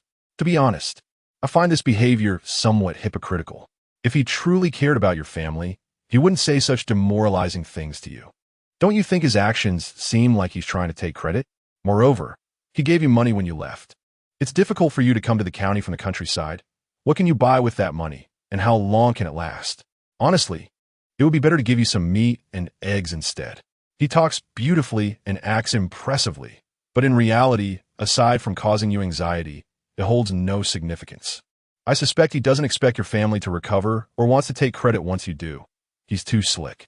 Liu Huaye lowered his head in silence, as if recalling the details of their meeting. Qiao Yumeian didn't interrupt him, allowing him to sort out his thoughts. After a long while, feeling drowsy, Qiao Yumeian noticed Liu Huaye spoke again. What about Uncle Qin? Qiao Yumeian became a bit more alert. Uncle Qin's attitude is even stranger. Logically, a leader in his position shouldn't act in such an emotionally clueless way. The normal approach would be to either wait for the right moment like the other uncles or say something nice. But it seems like he was eager to distance himself from you. He could have treated you differently, welcomed you into his home, and said some perfunctory words. It wouldn't have cost him anything. Yet, he closed the door as soon as he saw you and made a very poor excuse, claiming he wasn't home. If he truly didn't want you to know he was home, he could have waited until you walked far away to speak. But they clearly knew you were right at the door and still spoke loudly, revealing the fact that he was at home. What do you think this indicates? Chapter 49. It's not a black market, it's a ghost market. Liu Huaye swallowed and said calmly. This indicates that he is either hinting at something to me or putting on a show for someone else. He must have found the reason why our family is in trouble. Uncle Qin is intentionally keeping his distance from me. Qiao Yumeian clapped her hands. That's right. He must have sensed something or learned something, and he is acting on it, but he can't alert the snake by beating the grass. Liu Huaye stood up from the bed. I'm one of the Qin family again. Qiao Yumeian pulled Liu Huaye back. You big fool. They turned you away the first time, and they won't let you in the second time either. Maybe someone is watching their house. Now is not the right time to meet. Liu Huaye sat back down on the bed in despair. Uncle Qin's status isn't high. It will be too difficult for him to help me with my family's case. Qiao Yumeian sat down beside him. Don't be disheartened. This is just my speculation. If you want to know whether the Qin family is on our side, I have an idea. Liu Huaye held Qiao Yumeian's shoulders with both hands. What idea? What do you need me to do? I will definitely cooperate. Qiao Yumeian smiled lightly, looking down. There's no rush. We need to go to the black market first. Qiao Yumeian pretended to rummage through the closet for old clothes to dress herself up, then asked Lu Huaye to wear his father's old clothes. The clothes were outdated, and the two of them, standing together, looked like an ordinary couple. Qiao Yumeian had a small basket hanging from her arm. Let's go. As soon as she finished speaking, a brick was stuffed into her hand. What is this? In the dimly lit room, illuminated by the moonlight outside, Qiao Yumeian saw that the brick in her hand was actually money. The bills were neatly stacked together. She couldn't tell how many there were. Where did you get this? If it was given by Uncle Sun, then I would have to reconsider Uncle Sun's motives. Lu Huaye chuckled lightly. Uncle Sun only gave me $50, but I didn't take it. I didn't take anything from others either. This is my secret stash, hidden in the hollow brick at the head of my bed. A total of 3,000 exactly. Qiao Yumeian was shocked. This was 3,000 yuan. In a few years, when property transactions are allowed, this 3,000 could buy a small sihiyuan in the capital. Right now, a sihiyuan could even sell for over 10 million and in better locations. It could reach over 100 million. Holding this money in her hand felt like it was burning. Where did you get so much money? Lu Huaye scratched his head, a bit embarrassed. I've saved it up since I was a child. My grandparents and relatives give me red envelopes during the New Year and festivals. My parents also give me money, and there are many subsidies in the army. I don't spend much, so over time I saved up this much. Qiao Yumeian couldn't help but exclaim, "This is all your savings. Are you really giving it to me so easily?" Lu Huaye's eyes sparkled in the moonlight. His gaze sincere. "Yes, I'm giving it all to you. This is my dowry. Of course I have to give it to my wife." His words were ambiguous, and Qiao Yumeian felt her ears getting warm. This trust, having all his savings entrusted to her, made her feel incredibly important, as if she suddenly had value. The weakness and sense of unworthiness formed in her previous life vanished without a trace. Still immersed in this happiness, the next moment, Lu Huaye took her hand. "Let us go." Qiao Yumeian returned his grip, and the two of them walked out the door. It wasn't until they reached the entrance that Lu Huaye pushed the cart, and their hands finally parted. The ambiguous atmosphere lingered as they walked. Both of them lost in this subtle feeling, neither speaking. Upon arriving at the black market, this dizzying sense of happiness ended, and they immediately became tense. The black market was a mix of people. Those who dared to sell things were somewhat shrewd, while those who dared to buy were often left with no choice. Prices in the black market were high and not fixed. They depended on the scarcity of goods. Qiao Yumeian knew a rumor about the black market. It was said that one year there was a shortage of cotton fabric, and state-run stores limited their supplies. Even with a ticket, you couldn't buy any. With a ticket, cotton fabric was 65 cents per foot, but in the black market, it could skyrocket tenfold. This was all due to the imbalance between supply and demand. Therefore, once you entered the black market, both sellers and buyers were there out of necessity. Otherwise, who would spend high prices to buy things, and who would sell scarce items? This was Lu Huaye's first time at the black market. Just watching from the entrance felt novel. But Qiao Yumeian stopped him. "You wait for me with the cart in the alley over there. I'll have someone bring the items out after I buy them. If we go together, many people might be suspicious and unwilling to sell to us." Lu Huaye obediently pushed the cart into the alley, and Qiao Yumeian paid the entrance fee before heading inside. Winter was approaching, and there were many people in the Lu family. What they needed most right now was pork. This time, Lu Huaye came, and she could buy more. After browsing around, there was only a skinny man selling pork. "How much is your pork?" $1.60 per pound. Qiao Yumeian calculated. Pork bought with a ticket was 85 cents per pound, and $1.60 per pound was less than double, which was still normal for the black market. "I'll take all the pork you have on this stall." Not only did she have money, but Lu Huaye had just given her 3,000, so she was certainly generous. The pork seller's eyes lit up. "This young lady is quite generous. I still have some pork left. How many pounds do you want?" The man looked astute and sharp, and Qiao Yumeian became serious all of a sudden. "I want 200 pounds. Do you have that?" The man smiled. 200 pounds, that is a whole pig." The man hesitated for a moment. "Yes, but it's at another market. If you wait here for me to get it, I'll still give you the price of $1.60. If you can come with me, I can offer you $1.20. If Qiao Yumeian were alone, she would definitely not dare to follow this man. but since she was with Lu Huaye, she naturally was afraid.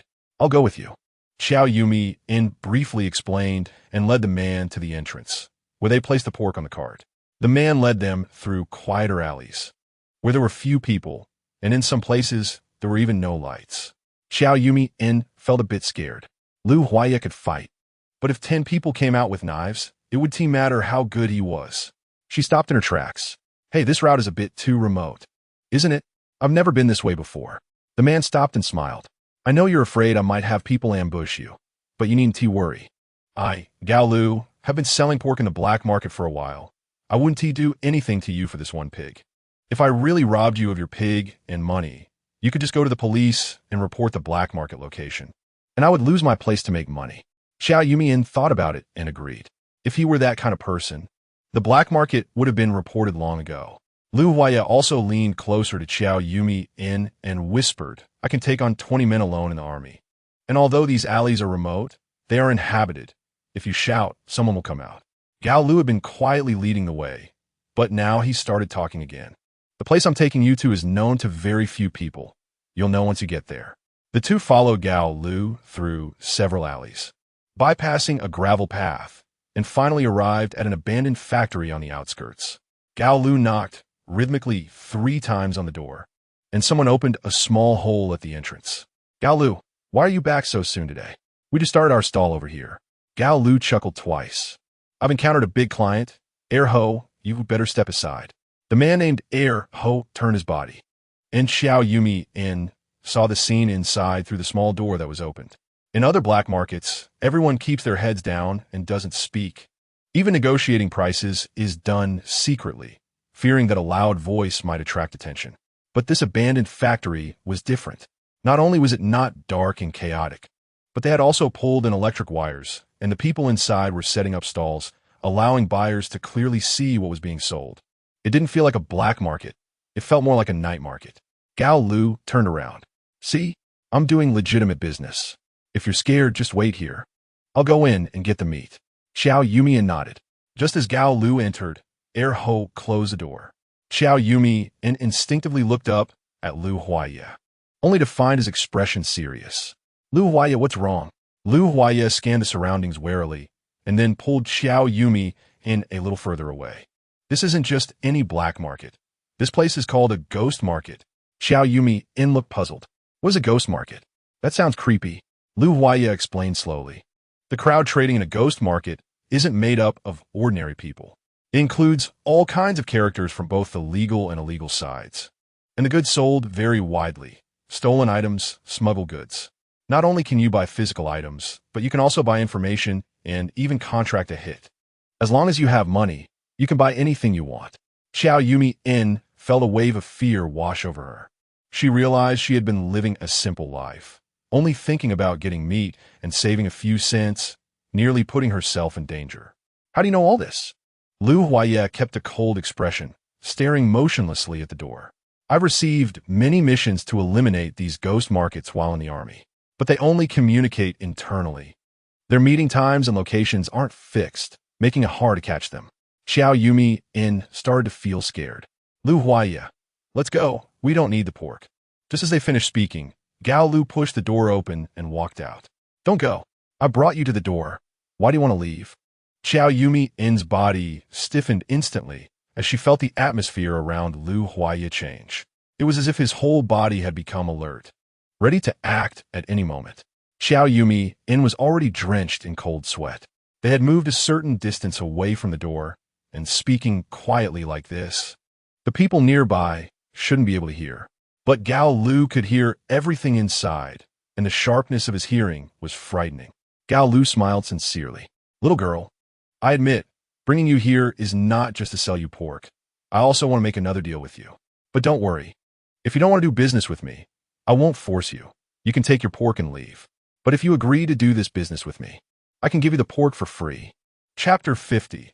Unexpected gains. Qiao Yumeian's mind was in chaos as she constantly thought about what she could use for self-defense in the space. She desperately recalled the path she had just walked, considering where to run if necessary.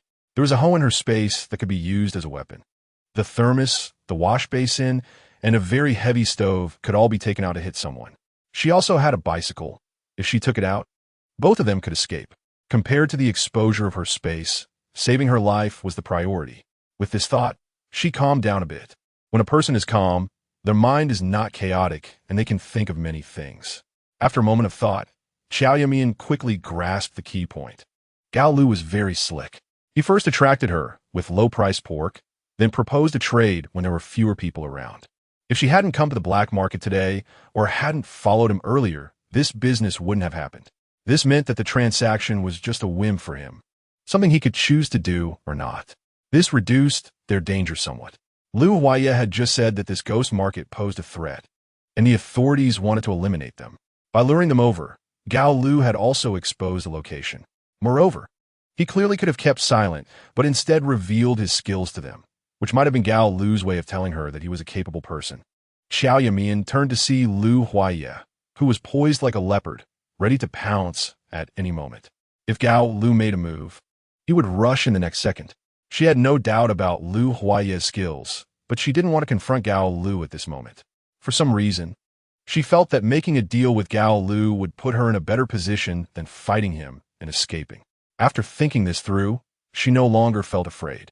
She gently patted Lu Huaye to ease his tension, then took a step forward. "Let's talk. What do you want to trade with me?" Seeing Lu Huaye relax, Gao Lu took a few steps forward and placed the pork on the cart.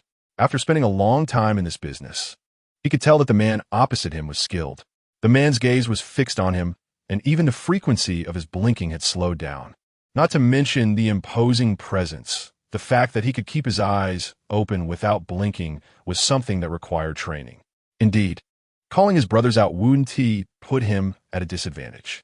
But he just wanted to do a small business and didn't want to make a big fuss. Gao Lu pressed down his trembling hands that had been holding the pork and forced a natural smile. "I want to keep you in suspense. I'll be honest. I'm Gao Lu, a drifter, usually making a little profit by flipping small items. If this business can't be completed today, let us be friends. Perhaps I can be of use to you in the future." Qiao Yumeian immediately understood that people like Gao Lu were probably the first batch of flippers. Since private businesses were not allowed yet, Gao Lu had to conduct business in the ghost market. In a few years, with the reforms, being a flipper wouldn't be anything new. It was just about buying low and selling high, taking advantage of the situation. Gao Lu rubbed his hands together. "I saw you at the recycling station today. You bought a box of tea set from old Joe, right? To be honest, I intended to pick up a bargain on that tea set, but I was delayed. By the time I got there, you had just left." Hearing Gao Lu say this, Qiao Yumeian remembered a bit. She had indeed seen two men when she left the recycling station, but she didn't pay attention to their appearances, which was why she couldn't recognize him. It seemed that the tea set wasn't just a pretty decoration. "Yes, I bought a box of tea sets from that old man. Are you very interested in it?" Gao Lu nodded. "I'm straightforward. That tea set isn't fake. It's genuinely an antique. However, it's not worth much in someone else's hands. It's only valuable in mine. How about selling it to me?" Just a second ago, Qiao Yumeian was happy that she had picked up such a bargain with the tea set. The next moment, she started to worry. Gao Lu was right. That item wasn't worth much in her hands. She didn't know what it was, didn't know its age or price. And even if she sold it, she wouldn't be able to introduce it to anyone. Besides, who would she sell it to? Lu Huaye cautiously tugged at Qiao Yumeian's sleeve.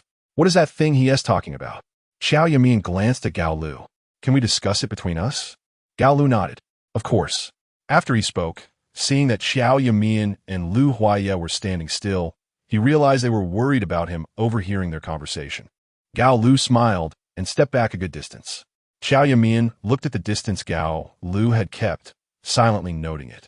She briefly explained the tea set situation to Lu Huaye and then asked, "I originally wanted to give this tea set to my dad, but since Gao Lu wants it, should I sell it to him?" Although Lu Huaye was speaking, his eyes were still fixed on Gao Lu, remaining on guard. "Yumeian, you decide what to do with what you bought. If you want to sell it, sell it. If you don't want to sell it, no one can force you." Qiao Yumeian thought for a moment. "Let us sell it to him. It's just an ordinary tea set in my hands. Produce. I want to get to know Gao Lu. We can't often come out from Yushur Ditch, and we really need someone like him to run errands for us." Lu Huaye lightly agreed. "All right, then we'll sell it." Qiao Yumeian waved at Gao Lu. He jogged over. So, have you made up your mind? Qiao Yumeian nodded. I can sell you that tea set. How much are you willing to offer? Gao Lu rubbed his hands together in delight. That piece of pork was about 120 jin, and then I brought this one, which is about 101. I want tea charge for over 200 jin of pork. How about I give you an extra 100 yuan? Qiao Yumeian blinked. Gao Lu's offer wasn't small. It was at least more than she had expected. The pork was worth over 300, and adding 100 would make it over 400, while she had only spent 2 yuan on the tea set. Deal. Gao Lu happily started pulling out money. Qiao Yumeian raised her hand to stop him. I don't have the tea set on me. I need to go back and get it. Also, I have one more request. Gao Lu was taken aback. Huh? What request? Qiao Yumeian glanced at the large black iron gate. I want to take a look inside. Upon hearing this request, a troubled look appeared on Gao Lu's face. This isn't that I don't want to let you in, but this place is a bit complicated. You can't just go in. It's all about familiar faces bringing familiar faces in. Since we're not familiar, if I take you in, others might complain. Qiao Yumeian blinked. So I can't go in? Gao Lu thought for a moment. How about this? You go home and get the item for me, and after I have it in hand, I'll discuss it with the people inside. We've done business together, so we're considered acquaintances now. Gao Lu looked at Lu Huaiya behind Qiao Yumeian. You can go in, but he can't. Before Qiao Yumeian could speak, Lu Huaiya said in a deep voice, That's impossible. Gao Lu carefully smiled. I really don't mean to keep you out. Just look at your situation. It's already difficult for me to get her in. If I let you in too, once those inside see you then, Lu Huaiya abruptly pulled Qiao Yumeian into his arms. We'll find another way to solve this. I can't let you take risks because of this. Qiao Yumeian gave Lu Huaiya a reassuring look and then spoke to Gao Lu. I'll go back to get the things first. I'll push this meat away for now. Is that okay? Gao Lu slightly raised his chin, showing no hesitation at all. All right, but you need to be back before 3 o'clock. We might disperse by then. Qiao Yumeian asked again, Aren't you afraid I might run off with the meat and not come back? Gao Lu chuckled. I don't think you're that kind of person. If you really don't come back, even if I'm blind to it, I'll accept the loss myself. Gao Lu's behavior and words improved Qiao Yumeian's impression of him quite a bit. Just wait, I'll be back soon. Qiao Yumeian didn't look at Gao Lu anymore and walked back with Lu Huaiya, pushing the cart. Lu Huaiya had a good memory. The path they walked was the same one Gao Lu had led them on earlier. Lu Huaiya said quietly, Yumeian, now that we've done business with Gao Lu, we've got to know him, but I don't think you need to go in there. You don't know, the ghost market is full of all kinds of people. They're burning, killing, robbing, and stealing. We just happened to meet Gao Lu, who is principled, but that doesn't mean everyone there is. Qiao Yumeian gently reassured him. Opportunities often coexist with danger. As the saying goes, you can't catch tiger cubs without entering the tiger's den. I want to go in and see what they sell, and hopefully get to know some capable people. Like Gao Lu, he has very sharp hearing. If I let him eavesdrop outside Feng Haiping's house, he would definitely hear something beneficial for us. But right now, Gao Lu won't do that for us, and I don't trust him enough. I can only build a deeper relationship slowly. You also said everything is sold in there, and I want to buy some information, like news about Feng Haiping or something else. I know this ghost market is considered a black market, but now that we can't walk the white road, we have to take the black road. In the future, we can walk both white and black roads. There will always be a way to reach the end. Lu Huaiya sighed. Then I'll wait for you at the door. If anything happens, just shout loudly. Okay. The two pushed the pork and some groceries home. Lu Huaiya stored the pork away, and Qiao Yumeian pretended to take out a teacup from the cabinet. Without the cart, they walked very quickly and soon arrived at the familiar black iron gate. Qiao Yumeian repeatedly assured Lu Huaiya that she wouldn't have any problems. Then she raised her hand and knocked on the big iron gate, imitating the frequency Gao Lu had used earlier. The iron gate opened, and the man who had spoken earlier poked his head out. Are you Gao Lu's person? Qiao Yumeian thought for a moment, but still didn't enter without permission. You're the little brother Erha, right? I'm looking for Gao Lu. Could you please call him for me? Erha nodded and then turned around to shout, Gao Lu. Someone is looking for you. Hearing Gao Lu's familiar voice, Erha moved aside to let them in. Come in. Qiao Yumeian licked her chapped lips, which had cracked from the wind, and stepped into the dark iron gate. Chapter 51. A first glimpse of the ghost market the scene before her was just as she had seen through the door earlier, brightly lit and bustling with activity. Gao Lu ran over from a distance. "Little girl, you're here?" Qiao Yumeian nodded. "My surname is Qiao. Just call me Xiao Qiao." Gao Lu smiled and agreed. "Hey, Xiao Qiao, you can call me Gao Lu. Let me introduce you to the rules of our ghost market." Gao Lu led Qiao Yumeian deeper into the market, and she listened to him chatter while observing the stalls on either side. "Our ghost market is not open to outsiders. You need a recommendation to enter. At first, you need someone to bring you in. Once you're familiar, you can set up a secret knock with Ho at the entrance. When Ho hears the familiar knock, he'll let you in." Qiao Yumeian silently took note. Ho must have a good memory to guard the entrance, remembering so many people and their secret knocks. It seemed this ghost market was indeed a place of hidden talents. There's no money involved in trading here, but setting up a stall requires a fee of 100 yuan. Qiao Yumeian clenched her fists, suppressing her shock. In an ordinary black market, it only costs a few dimes to set up a stall, but here it was over 100. Everything can be traded here. To put it bluntly, if your price is right, someone will steal or rob for you. If you engage in such business, don't worry. Even if you're caught, they won't identify you. Qiao Yumeian asked casually, "How much does it cost to buy information about a specific person?" Gao Lu paused, hesitating for a moment. "It depends on whose information you're looking for. It could range from a few thousand to tens of thousands. But must make it clear that we just use our own channels and skills to earn some money.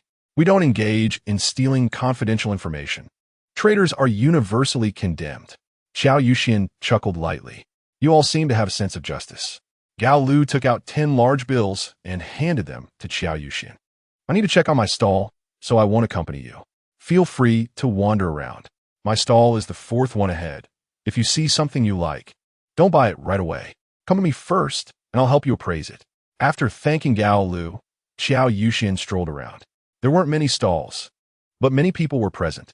During her conversation with Gao Lu, people were constantly coming in and out. The vendors were a mix of all sorts. Men, women, young and old, looking like ordinary people, not at all like the ruthless criminals described by Lu Huaiye. The name Ghost Market sounded terrifying, but the items for sale weren't that scary. There were vendors selling plasters, snacks, and mostly antiques, but Qiao Yumeian didn't recognize or need those items, so she didn't pay much attention. She came in just to broaden her horizons, get familiar with the place, and chat with Gao Lu. As the saying goes, familiarity breeds fondness. Next time, she could ask Gao Lu to help her with some small matters. Gao Lu's words earlier made her realize that he was likely the type of person who had a code of ethics, even in thievery. Lu Huaiye was still waiting outside, so she didn't dare to linger too long. She remembered what she wanted to buy and then found Gao Lu again. Gao Lu was selling antiques and calligraphy, sitting on a small stool while fiddling with a prayer bead bracelet. When he saw Qiao Yumeian, he walked out from behind the stall. "Finished browsing so soon? There's a small radio over there and some skincare product from Hong Kong. Didn't you take a look?" Qiao Yumeian didn't respond directly, but asked, "Aren't you selling pork? How did you get into selling antiques?" Gao Lu pointed to a few kids across who were selling pork. "Those kids are selling the pork. There are a few buyers for meat in our ghost market. Here, they aren't bullied, but if they sell meat in the outside black market, those Annies would pick on them. So, I help them sell a bit." Qiao Yumeian's impression of Gao Lu improved. She looked at the kids. They were dressed a bit ragged, but they all seemed spirited and not weak, which indicated they were well fed. Gao Lu noticed her looking at the children and whispered, "They're all orphans, following a Qing." A Qing was worried they'd be bored, so he got a few piglets for them to raise. Now, they finally have a pig they can sell to get some money. Qiao Yumeian had seen the pig earlier. It looked good. At that moment, there weren't many good quality pig feeds available, so raising a pig to 200 pounds was quite impressive. That pig looked so good, indicating that a lot of care had been put into it. Not looking at the kids anymore, Qiao Yumeian said, "I have my eye on something. Can you take me to see it?" Gao Lu led Qiao Yumeian forward. "Is this plaster effective?" Gao Lu nodded. "It works. The seller comes from a family of traditional Chinese medicine. I heard their ancestors used to serve in the palace. They've been in trouble because they wouldn't share their secret formula. This plaster is remarkably effective for treating injuries. It can even mend broken bones. Apply it on the belly button, and it treats diarrhea and vomiting." When she asked about the price, it was 2 yuan per patch. and Qiao Yumeian waved her hand to buy 10 patches each, although she had spiritual spring water in her space. She couldn't just tell the Lu family that drinking water could mend broken bones if she ever got hurt. Since Gao Lu brought her, he even gifted her 2 patches for treating burns. With Gao Lu accompanying her, Qiao Yumeian felt free to buy. She purchased whitening cosmetics and some prescription medications that could only be found in hospitals. A pile of bullet casings at a nearby stall caught her attention. She thought of buying some for Lu Huayan to play with and squatted down to fiddle with them. What's this? Before she could finish her sentence, she realized these weren't bullet casings at all, but solid bullets. She put the bullets down and apologized. The seller was an old man, grinning and hunched over. Just looking? It's nothing. These are box cannon bullets. They can be used. Do you want to buy some? Qiao Yumeian waved her hand. I don't have a box cannon, so buying bullets is useless. The old man squatted down and opened a box next to the bullets. I have one. You can buy it from me. Qiao Yumeian looked at the dark item in the box and stumbled back in fright. The old man looked kindly, but pulling that thing out was as simple as showcasing a vegetable. Compared to this item, those antiques seemed insignificant. This was something that could truly make people eat peanuts. No wonder they required a recommendation to enter. This place was not easy to access. Gao Lu supported Qiao Yumeian slightly. Old man, don't scare people. Quickly put your toy away. The old man closed the box, still smiling. It's a toy. Don't be afraid. Qiao Yumeian nodded. Yes, I know. It's just a child's toy. My brother has one too. Gao Lu led Qiao Yumeian out towards the entrance. When they reached the door, Qiao Yumeian saw Gao Lu's face had turned pale. After greeting Erho, they stepped out of the large black iron gate. It wasn't until they walked quite a distance that Gao Lu let out a long sigh. My heavens! Seeing Gao Lu like this, Qiao Yumeian also began to realize. That was the toy, was it? Gao Lu nodded. Where are their toys here? That old man looks unassuming, but he has the big shot in our ghost market. He is quite powerful. Qiao, just pretend you didn't see anything and forget about it. Qiao Yumeian nodded. By the way, how many pigs do those kids have left? I still want one. Gao Lu's eyes widened. How many tables are you planning for your wedding? 1 pig isn't enough? Qiao Yumeian smiled helplessly. I'm not preparing a feast. It's for my own family. Gao Lu smiled awkwardly. Few people buy a whole pig. I thought you two were getting married and needed it for a banquet. Qiao Yumeian exchanged a glance with Lu Huayan and said in a low voice. Our family has many members. We were originally in the city, but we moved to the countryside because of some issues. Winter is approaching, so we thought we should buy more meat to eat during the winter. Gao Lu's eyes shifted, and a shrewd light flashed in them. After so many years of mingling outside, how could he not understand the implication of Qiao Yumeian's words? Buying meat in such a large quantity indicates that this family has money and their status is likely not low. If they had money, they could buy meat anywhere. There was no need to negotiate with him, which meant they wanted to establish a closer relationship. Gao Lu, who believed in the idea that more friends mean more paths, had made many connections and naturally would not refuse now. You have over 200 gene of meat. Even if you eat it every day, it will last until after the new year. You can sell a pig after the new year, and I will save it for you. Qiao Yumeian asked naturally. How can I contact you? Gao Lu provided an address. Zhanshan Street Alley. Turn left when you go in. My house is the red door. Just say you're looking for me, and someone will come to tell me. Qiao Yumeian noted it down and then bid farewell to Gao Lu. Lu Huayan had not interrupted their conversation until they walked away. Then he asked, what scared him so much just now? Qiao Yumeian pursed her lips. Do you know about firecrackers? Lu Huayan nodded. Of course. Why do you bring that up? Qiao Yumeian lowered her gaze. They were selling them over there just now. Lu Huayan stopped in his tracks and stared intently at Qiao Yumeian. She tugged at him. You can come back and take care of that later when you have your recovery. For now, let's forget it.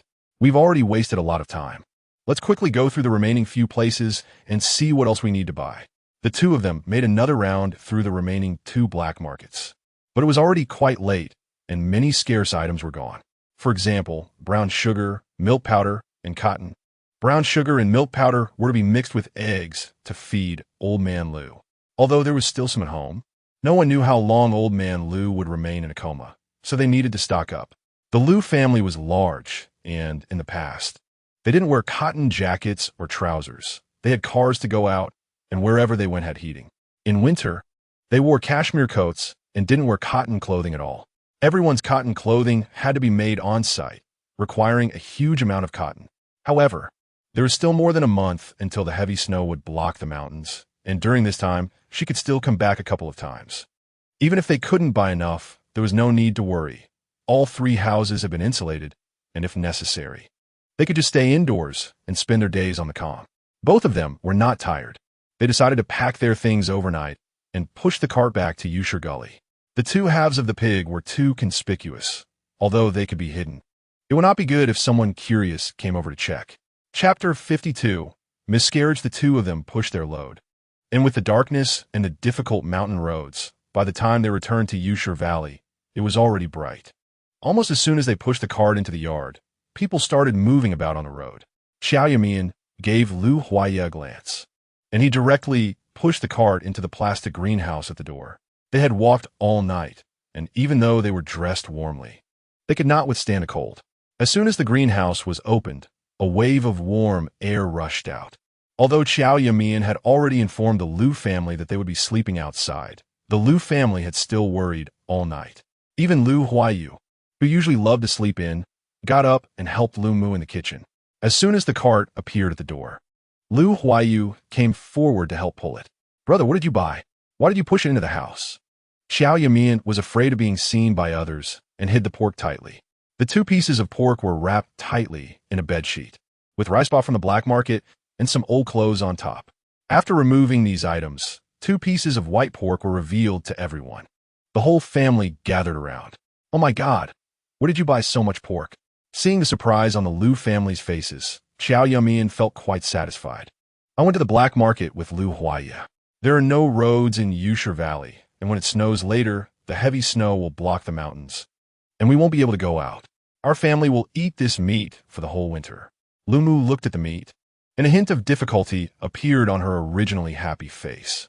"So much meat, I'm afraid it won't last and will spoil." Qiao Yumeian opened a box, which contained a lot of salt, all bought from the ghost market. The fattier meat can be used to make oil, and the ribs and pig trotters can be hung in the wood shed to dry. "I bought a lot of salt.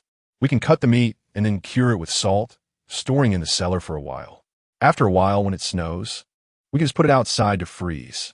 Actually, it would still be a while before the meat could freeze, but just using salt wouldn't preserve it for that long." She had already thought it through. After salting and putting into the cellar, she would directly transfer it to the space. After all, every time she needed vegetables, she would go to the cellar to get them. Once it froze, she would take the meat out of the space to freeze it. Qiao Yumeian couldn't help but thank this space in her heart. It was truly very useful. Old Lady Lu brought out breakfast. "Did you 2 walk all night?" "The grain tax has been submitted, and today the team is taking a day off with no work.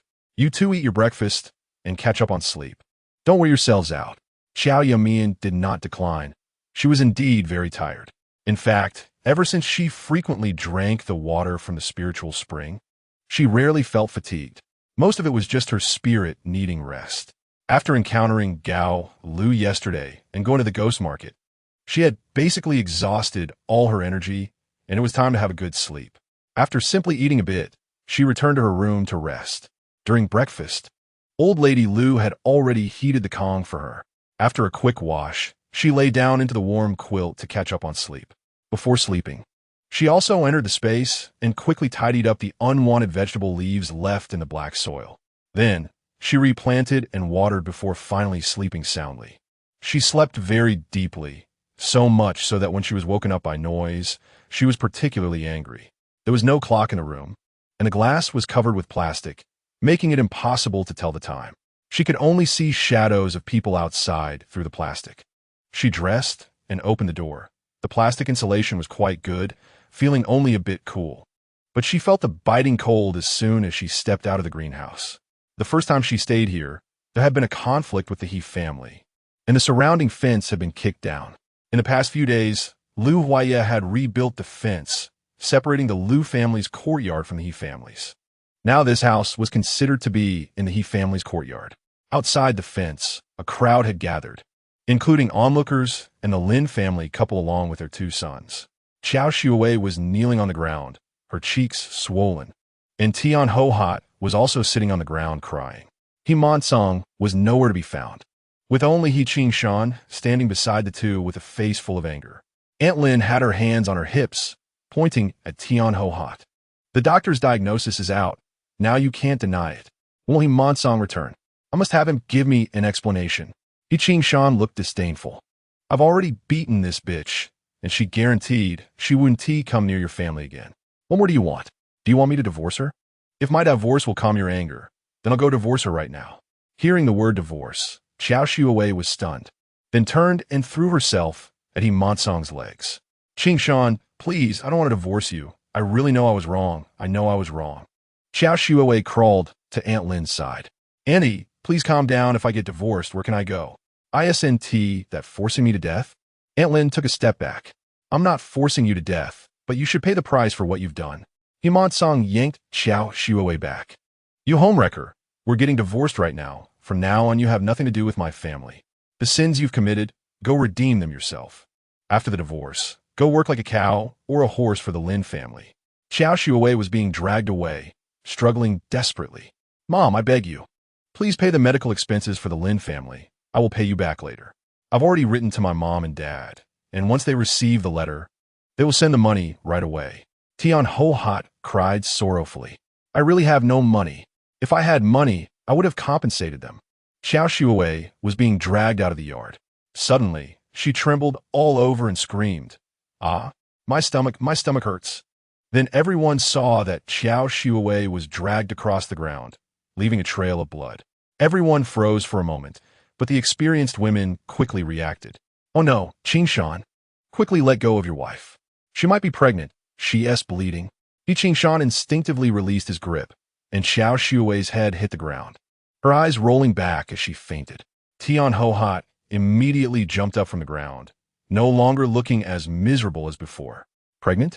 She turned Qiao Yumeian's body over and indeed saw dark stains on her pants. The blood had soaked through her cotton pants and had dripped onto the ground. Tian Ho-Hot's face turned pale. She rolled her eyes and immediately changed her expression, pointing at the Lin family and cursing. We were just trying to help your daughter-in-law with some remedies, and you repay us with ingratitude. If my grandson suffers any harm, I want to let your family off the hook. This is the daughter of a scientist. My grandson will be smart when he is born and will become a great leader in the future. If this child can't be saved, I want to live. And your Lin family want to live either. Oh, my golden grandson. Everyone's attention was focused on the snow beneath Qiao Yumeian. But Qiao Yumeian kept her eyes on the wailing Tian Ho-Hot. From her angle, she could see Tian Ho-Hot's face clearly. Tian Ho-Hot tilted her head and exchanged a knowing glance with He Qingshan. He Qingshan immediately reacted, grabbing a large stick beside him and began swinging it at the Lin family. Get out of here. You killed my child. My wife had good intentions. And even if she did wrong, you should understand. Now it's good. Your child is fine, but my child is dead. You Lin family, get out. Or if I kill one, it's deserved. If I kill two, it's worth it. You all owe my son a life.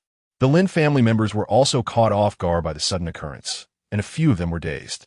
Upon seeing He Qingshan waving a large stick, their first reaction was to run. The villagers, fearing they might be accidentally hurt, followed suit and rushed outside. A group of people gathered at the gate, cautiously peering inside. Tian Ho-Hot was sitting on the ground crying, while He Qingshan stood at the door, cursing loudly with the stick in hand. Qiao Yumeian lay on the ground, her face gradually turning pale. Qiao Yumeian couldn't help but sneer. This is how family works. They weren't standing up for Qiao Yumeian, but merely using her to protect their own interests. If Tian Ho-Hot truly valued Qiao Yumeian, she wouldn't just be crying without caring for Qiao Yumeian lying on the ground. If He Qingshan really cared about Qiao Yumeian, he should have taken her to the hospital immediately instead of standing at the door with a stick, using Qiao Yumeian's miscarriage to intimidate others and prevent them from entering the yard. Qiao Yumeian was nothing more than a pawn, and no one cared about her at all. Qiao Yumeian felt a weight on her shoulders as a thick coat was draped over her. Even to watch the commotion, one needed to dress warmly. It became particularly cold once the sun set. This coat should belong to Lu Huaiya, hanging down to her calves. In an instant, it blocked all the cold, wrapping her in warmth like a thick quilt. She lowered her voice, as if talking to herself. I just lament that sometimes being too persistent isn't a good thing. Life is something you create for yourself. A pie falling from the sky might be poisoned. Lu Huaya chuckled lightly. You can glean so much insight just from watching a quarrel. This silent standoff lasted nearly 10 minutes before Uncle Lin finally spoke up. Qing Shan, we just came to seek justice. We don't mean to do anything. He continued, your wife is in this condition. Shouldn't you take her to the hospital first? Qing Shan lifted his head defiantly. Whether I take her to the hospital is my business. If you all continue to linger here, then you will just watch her die. If she really dies, it will be your fault. Each of you is a murderer. As soon as Qing Shan finished speaking, several villagers quickly turned to leave. Qing Shan was well known in the village, and everyone knew what kind of person he was. Tian Ho Hat was also someone who wouldn't let things go when in the right. Their family was still the village chief, who knew what charges could be placed on them in the future. The crowd gradually dispersed, and Uncle Lin sighed. Let's go. When Monsong returns, I'll have a private talk with him. The crowd continued to leave, and only after they had walked far away did Tian Ho Hat get up from the ground. Oh no, I'm freezing to death. Qing Shan, hurry up and get her inside. Don't let her freeze to death for real. Qing Shan put down the stick and dragged Qiao Yumeian by her arms toward the house.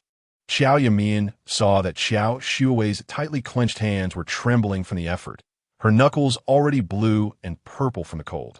Chapter 53, Everyone Must Pay the Price. Lu Huaya patted Qiao Yumeian's shoulder. Are you trying to help her? This naturally refers to Qiao Yumeian. Qiao Yumeian slightly shook her head. Everyone has their own way of living. This is her own choice. Lu Huaya sighed as well. Yes, there were clearly many opportunities to leave this place. She brought trouble upon herself. She could have stepped up to solve her problems, yet she still can't see reality and relies on a man who doesn't love her and a cruel mother-in-law. There's so many ways, but she chooses to pretend to be faint, disregarding her own health and the child in her belly. Does she love herself or not? Qiao Yumeian surprisingly turned back. You noticed that Qiao Yumeian is pretending to be faint? Lu Huaya wrapped his arm around Qiao Yumeian's shoulder and walked into the room. The breathing rate and condition of someone who has fainted are different from ordinary people. Qiao Yumeian is cold and in pain, enduring it all, and when enduring, her breathing becomes even more chaotic. Let's go. You should give some guidance. Mom and the others have already cut the meat. Qiao Yumeian suddenly stopped halfway. Did you tell Dad about visiting a few uncles? Lu Huaya lightly nodded. I did. Dad didn't say much, just told us not to look for them anymore. Qiao Yumeian slightly pursed her lips. I was planning to test the waters, but I delayed it because of going to the ghost market. Lu Huaya comfortingly patted her shoulder. There will always be opportunities. Qiao Yumeian didn't speak and followed Lu Huaya into the house. The people in that ghost market are a bit strange.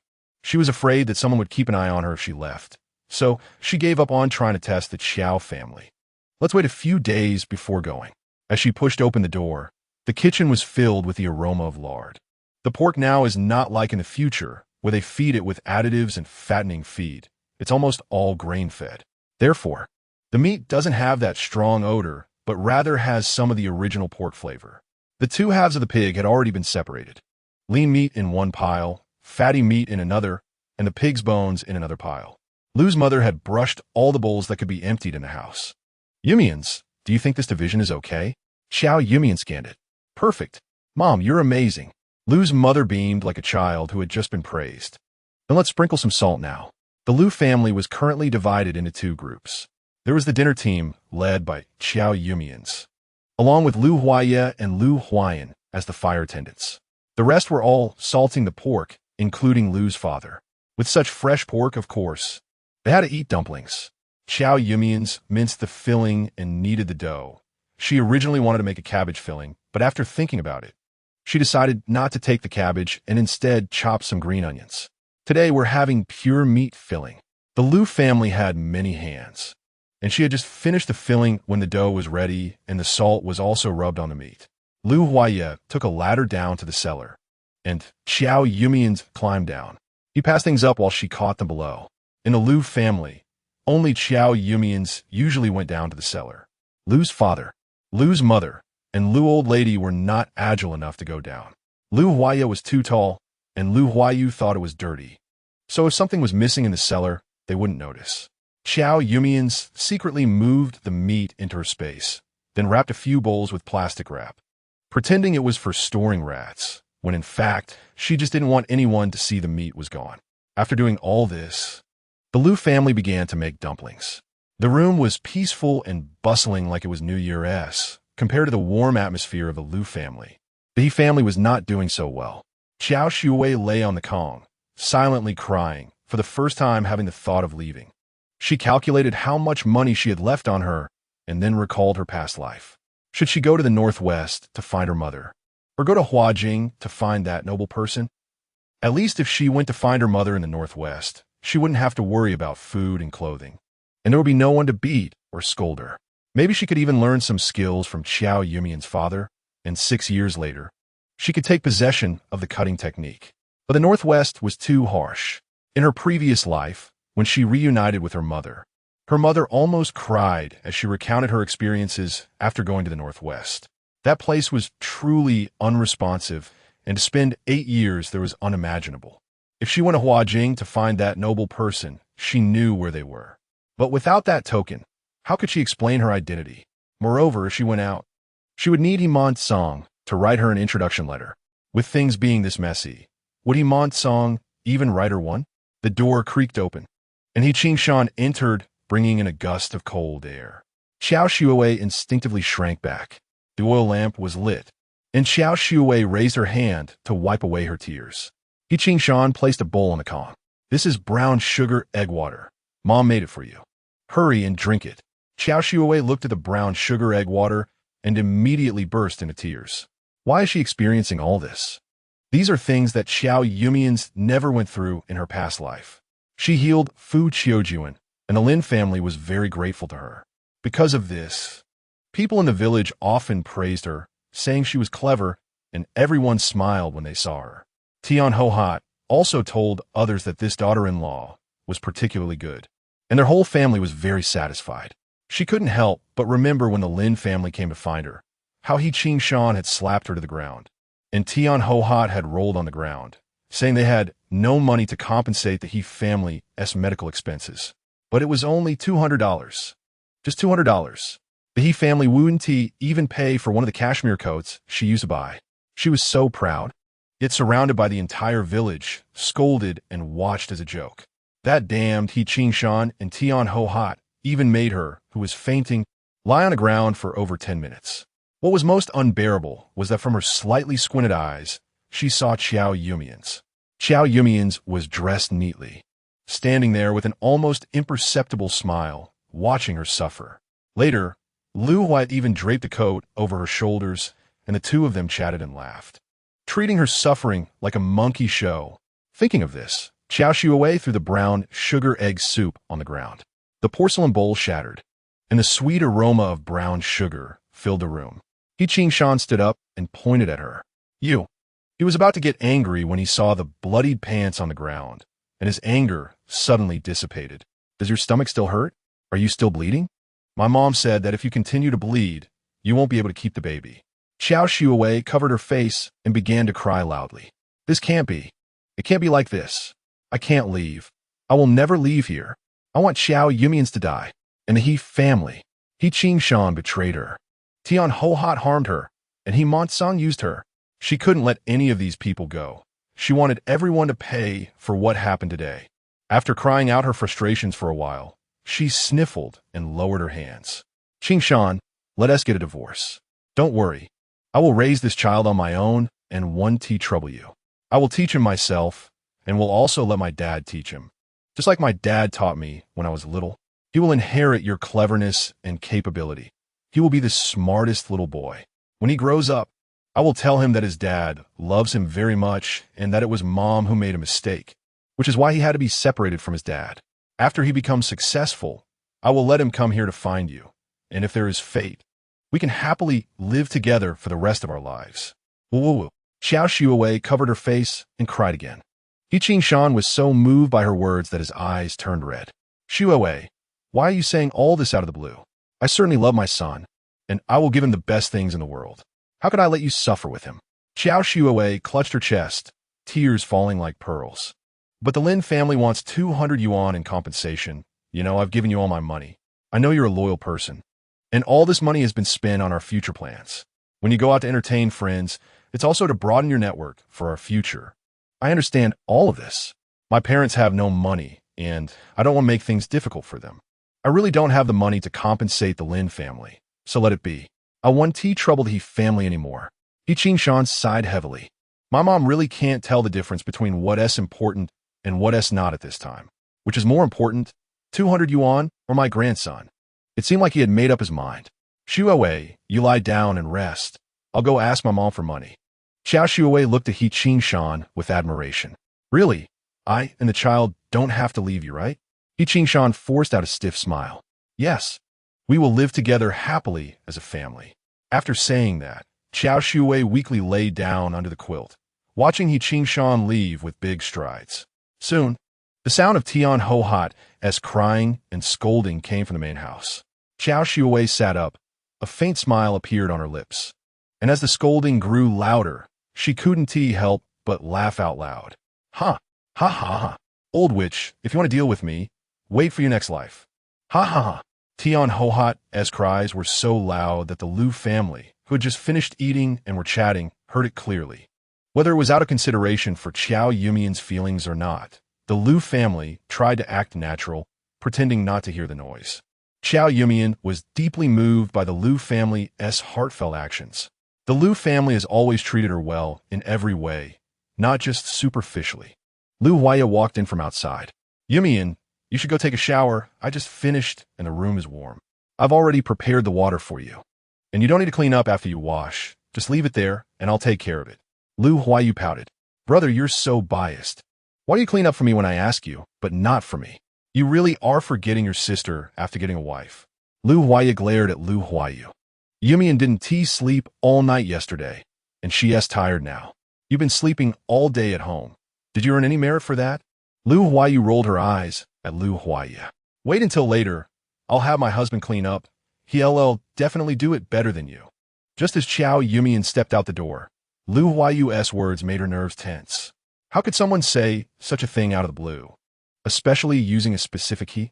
Her mouth was faster than her brain, and she almost blurted out. Who is the he you talking about? Do you already have someone in mind?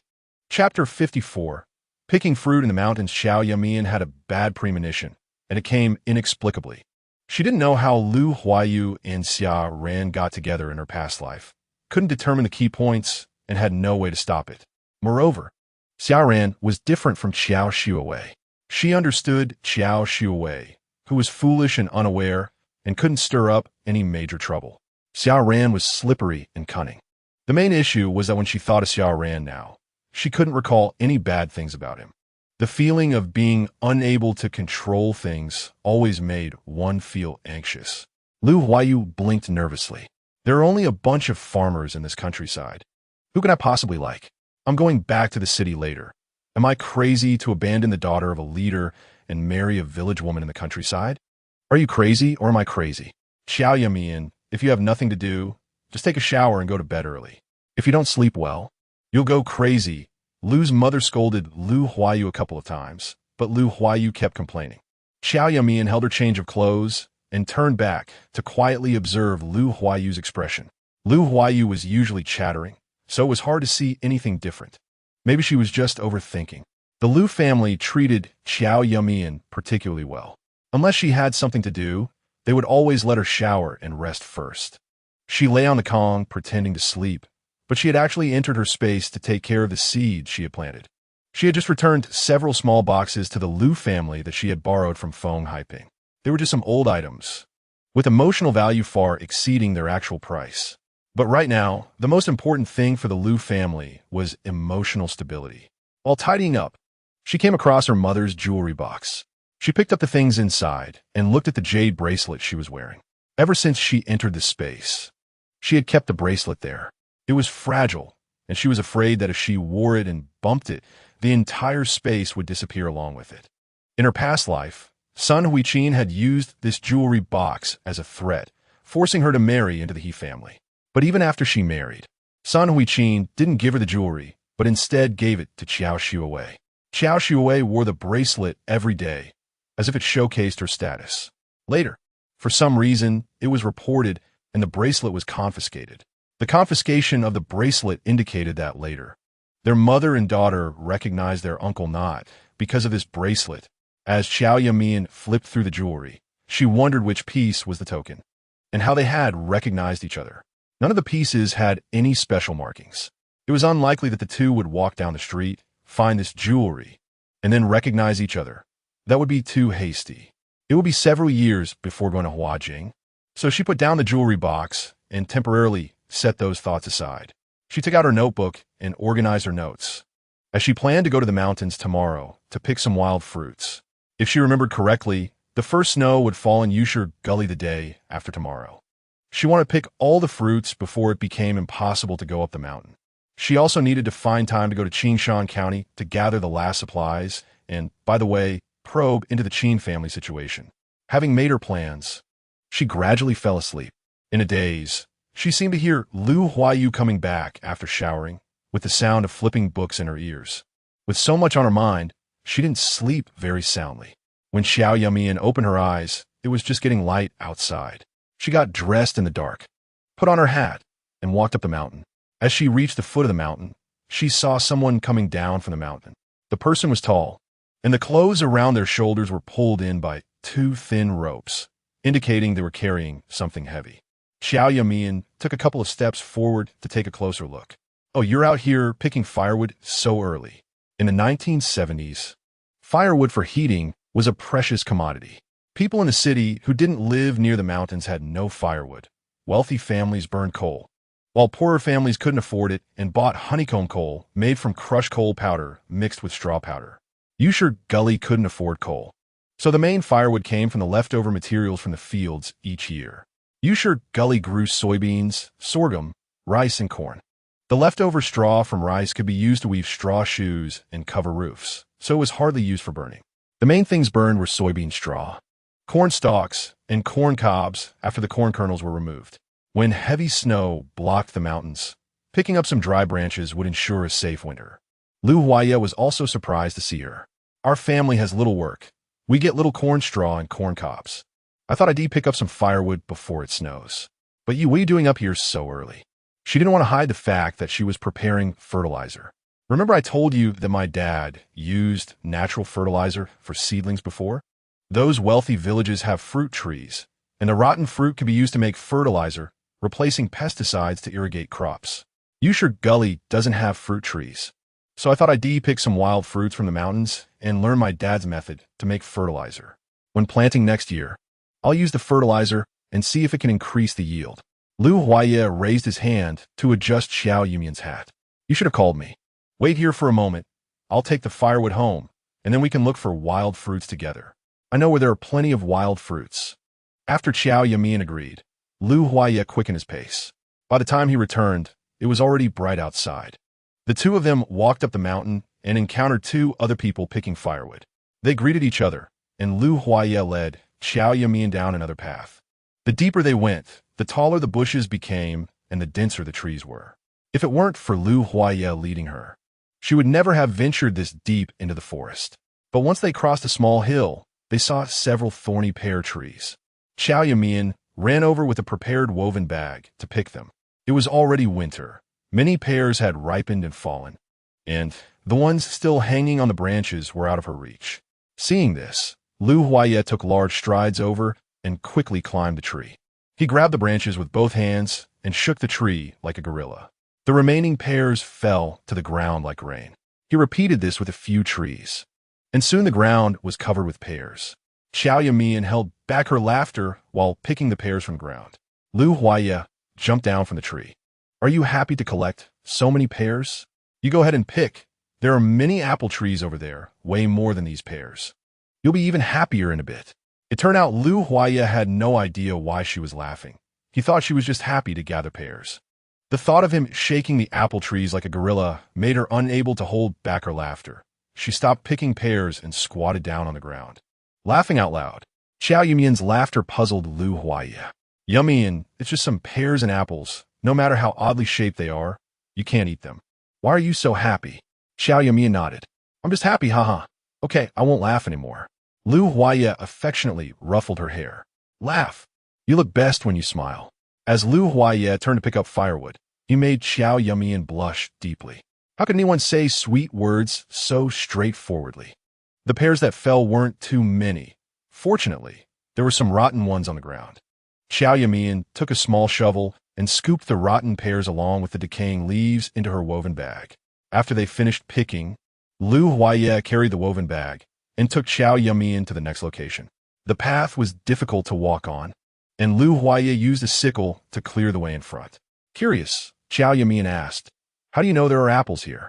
Lu Huaya didn't turn back, focusing on clearing the path. The firewood near the foot of the mountain has basically been picked clean. I always encounter people when I go to gather firewood. Afraid that the villagers would think we were encroaching on their resources, I thought about getting up a little earlier and going deeper into the forest to gather. And Lu Huaya stopped, and Qiao Yumeian hurriedly followed. And what? She looked up at Lu Huaya, only to see his eyes shining and a smile on his lips. Qiao Yumeian watched him raise his hand and then looked in the direction he was pointing. On the ground, covered with dead branches and decaying leaves, lay a colorful wild chicken. A wild chicken. Qiao Yumeian ran over and soon found a cage not far from the wild chicken. Inside the cage, a gray rabbit was bumping around. Lu Huaya strode over. This area is deeper, and the villagers rarely come this way. I saw a few cages in the firewood room. Set them up to catch rabbits and put down a few traps. Lu Huaya opened the rabbit cage and shook the rabbit by its ears. Right now, wild animals are at their fattest, preparing for winter, and they're all stocking up on fat. I have a few wild chicken traps ahead. You'll see them in a moment. Sure enough, as they walked further, they caught another wild chicken. The two of them had quite a good haul this trip into the mountains. In addition to a woven bag of apples and thorn pears, there were also 2 wild chickens and 1 rabbit. Actually, catching wild animals from the mountains to take home is not allowed, but some people do it secretly. To avoid being seen by the villagers, Lu Huaya directly broke the necks of the wild chicken and rabbit, hiding them in the firewood. Fortunately, they weren't seen in the mountains, but on the way down, they ran into quite a few people. Lu Huaya carried a bundle of firewood on his shoulder, and Qiao Yumeian, holding the woven bag with Lu Huaya, couldn't he see what was inside, naturally assuming it was firewood. Sister Lin and a few women seemed to have just returned from washing clothes. She waved her hand, letting the women go ahead, and then came over to talk to the two of them. You two are so diligent, not resting at all, going up the mountain to gather firewood so early. Qiao Yumeian replied with a smile. Yes, there are many people in the family, and if we don't prepare more, we're afraid winter will be hard. Sister Lin, is everything okay with you and Sister Lin Air? Sister Lin's eyes were full of smiles. It's good that you stopped her from drinking that bowl of medicine in time and revealed this matter. You don't know. We had just loaded the cart when she started bleeding on the way. Zhuanzi cried endlessly, saying the child definitely couldn't be saved. And I was so scared that my hands and feet went numb. But before we even reached the hospital, the bleeding stopped. And after getting some medication for preserving the fetus at the hospital, things stabilized. Yumeian, thanks to you, our whole family doesn't know how to thank you. Chapter 55. Secret Investigation. Qiao Yumeian knew in her heart that this was due to drinking the spiritual spring water. Drinking too much water brewed from aconitum could be deadly. How could it just lead to mild vomiting? Sister Lin continued speaking. Also, you had me keep giving Zhuanzi water. She drank some, but then vomited out some black stuff. By the time that pot of water was finished, what she threw up was almost just water. The doctor said the dosage was low, which is why there was no danger to life. She lowered her voice. You live next to the He family. My father-in-law said that if you go to thank them grandly at this time, it might make the He family resent you. When the opportunity arises, we will thank you. Qiao Yumeian waved her hand. No need to mention gratitude. Since I know, I can't just stand by and watch your family get into trouble. As for resentment, the He family has already held a grudge against me since I knocked over that bowl of medicine. Right now, they just feel embarrassed to come bother me openly. But I don't care. After all, a person of integrity has nothing to fear. Qiao Yumeian thought the small talk could end here, but unexpectedly, Sister Lin turned to look at Lu Huaya and smiled, showing no intention of leaving. Before she could react, Lu Huaya seemed to understand something. He threw the woven bag of fruits over his shoulder and smirked. Yumeian, you chat with Sister Lin. The firewood is quite heavy. I'll head back first. Only then did Qiao Yumeian realize that Sister Lin wanted to speak with her alone. After Lu Huaya left, Sister Lin's expression suddenly darkened. Yumeian, about what you told my father-in-law last time. He mentioned it home right after he came back. My husband and uncle said they would wait for a while until things calmed down before investigating. You're right, there aren't so many coincidences in this world. The traces of coincidence are too heavy. It must be man-made. Qiao Yumeian only speculated about the matter and could not provide the Lin family with specific directions. However, it was a good thing that they were taking it seriously. Although a long time had passed, it was still possible to investigate. If they suspected the He family was involved, they would need to inquire about the He family's movements that day. He Mont-song was going to the commune, so it couldn't be him. What about Tian Ho-hat? What was He Qing-shan doing? Even if both were present, did their relatives come to the village? Were He Qing-shan's friends? The village was large, and with a little inquiry, they would surely find some clues. Qiao Yumeian nodded lightly. Then let's wait until this matter passes before investigating. We don't want to alert the enemy. By the way, what does the He family say about this? Sister Lin sighed heavily. He Mont-song isn't home. He said he was at the brigade calculating grain. But we all know he is just hiding and doesn't dare to face us. Every year during grain collection, he is the first to come back. How is it that this year he suddenly has to calculate grain? Who would believe that? But it's okay.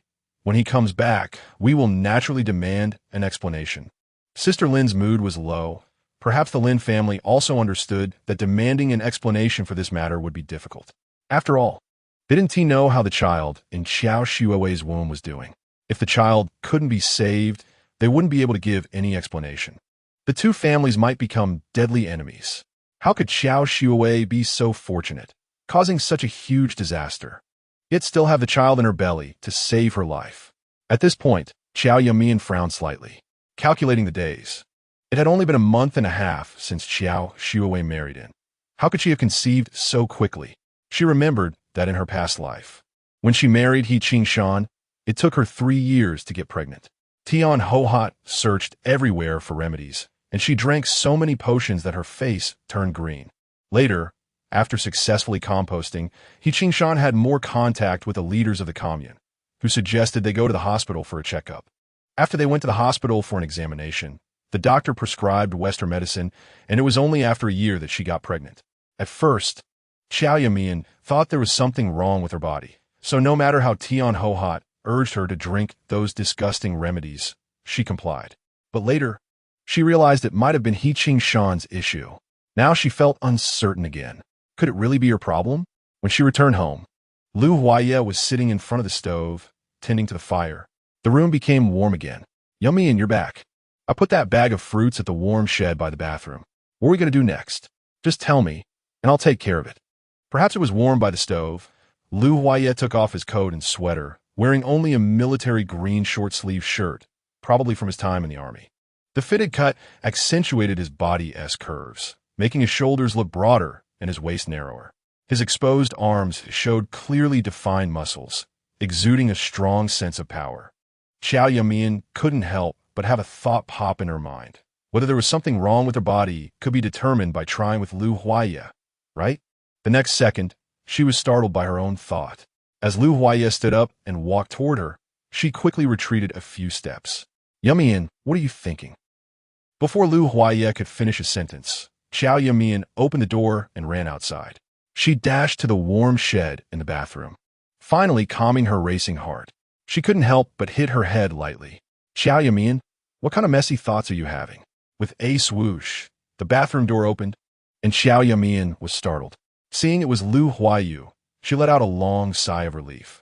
Huayu, what are you doing in the bathroom during the day? Lu Huayu's eyes wandered, and she cleared her throat. What does it matter to you what I'm doing?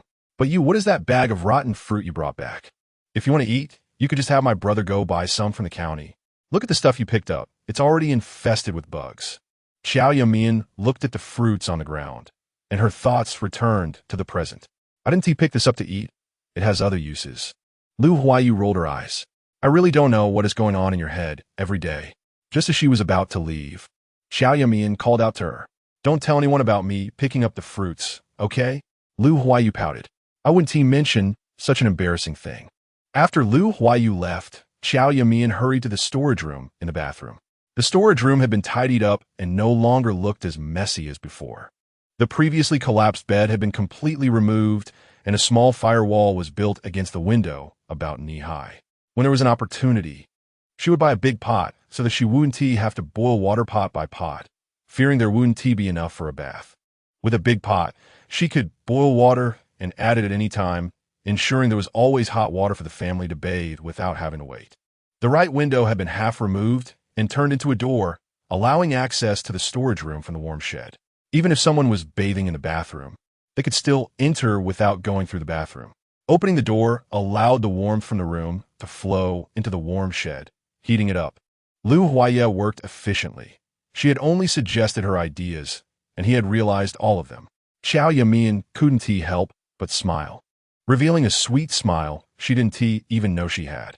The lunch at the Lu family was very lavish: spicy rabbit meat and potatoes stewed with wild chicken. The rabbit was plump, sizzling in oil and giving off delicious bubbles. A handful of chili peppers sprinkled on top filled the entire room with a meaty aroma. The wild chicken was tough and not very tasty, but it had a strong flavor. The potatoes were grown by the villagers, starchy and sandy, soaking up the chicken's aroma. Golden and shiny, making one's appetite open wide. Lu Huayan stuffed his mouth full of food. His little face flushed as he praised, "Sister-in-law, your cooking is so delicious. Since I came to the countryside, I haven't gone hungry at all. It feels like I'm eating better than before." Old Lady Lu also laughed. "Isn't that so? It seems our Huayan's face is getting chubby." Lu Mu pinched Lu Huayan's face, but Lu Huayan pulled a long face. The food cooked by his sister-in-law was so delicious. But unfortunately, Grandpa couldn't eat it. He loved smoked rabbit the most, and he used to take me to buy it, always giving me the rabbits had to eat. When it came to the old man of the Lu family, the entire dining table fell silent. The family usually didn't talk, as they were busy working in the fields. If it weren't for the support of the spiritual spring water, with the intensity of the work, they would have collapsed long ago. But even with the spiritual spring water, several people were still exhausted, and after washing up every day, they could almost fall asleep as soon as their heads hit the pillows. In the past few days, everyone took turns caring for Grandpa Lu, which naturally made them feel uncomfortable. Lu's father lightly tapped the table. "Your grandfather is already quite fortunate in this misfortune. As long as he is alive for a day, we will serve him for a day. No one is allowed to be downcast. Grandpa will wake up one day." Grandma Lu also came out to ease the atmosphere. "Yes, your grandfather is pain-free and disease-free, as if he is just asleep. I'm not just saying this to comfort you. Sometimes I can still hear him snoring.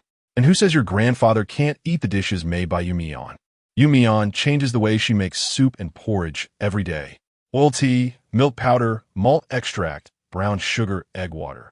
Millet pumpkin porridge. Your grandfather hasn't had so many delicious things when he was awake. He has worked hard for half his life. It's time for him to rest. You should show filial piety to him. Don't wake him up. Let him sleep a little longer." Hearing such warm words, Qiao Yumeian couldn't help but tear up. Grandma Lu was always gentle, like a warm evening breeze, softly embracing and comforting people. "Eat, eat." Grandma Lu placed rabbit meat into Qiao Yumeian's bowl. "When your grandfather wakes up, you can make him this rabbit meat to eat. Okay?" Qiao Yumeian nodded.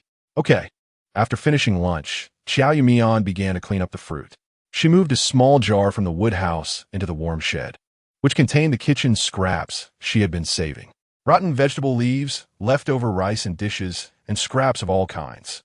Because it was cold outside, these scraps were only slightly dehydrated and had not rotted or fermented.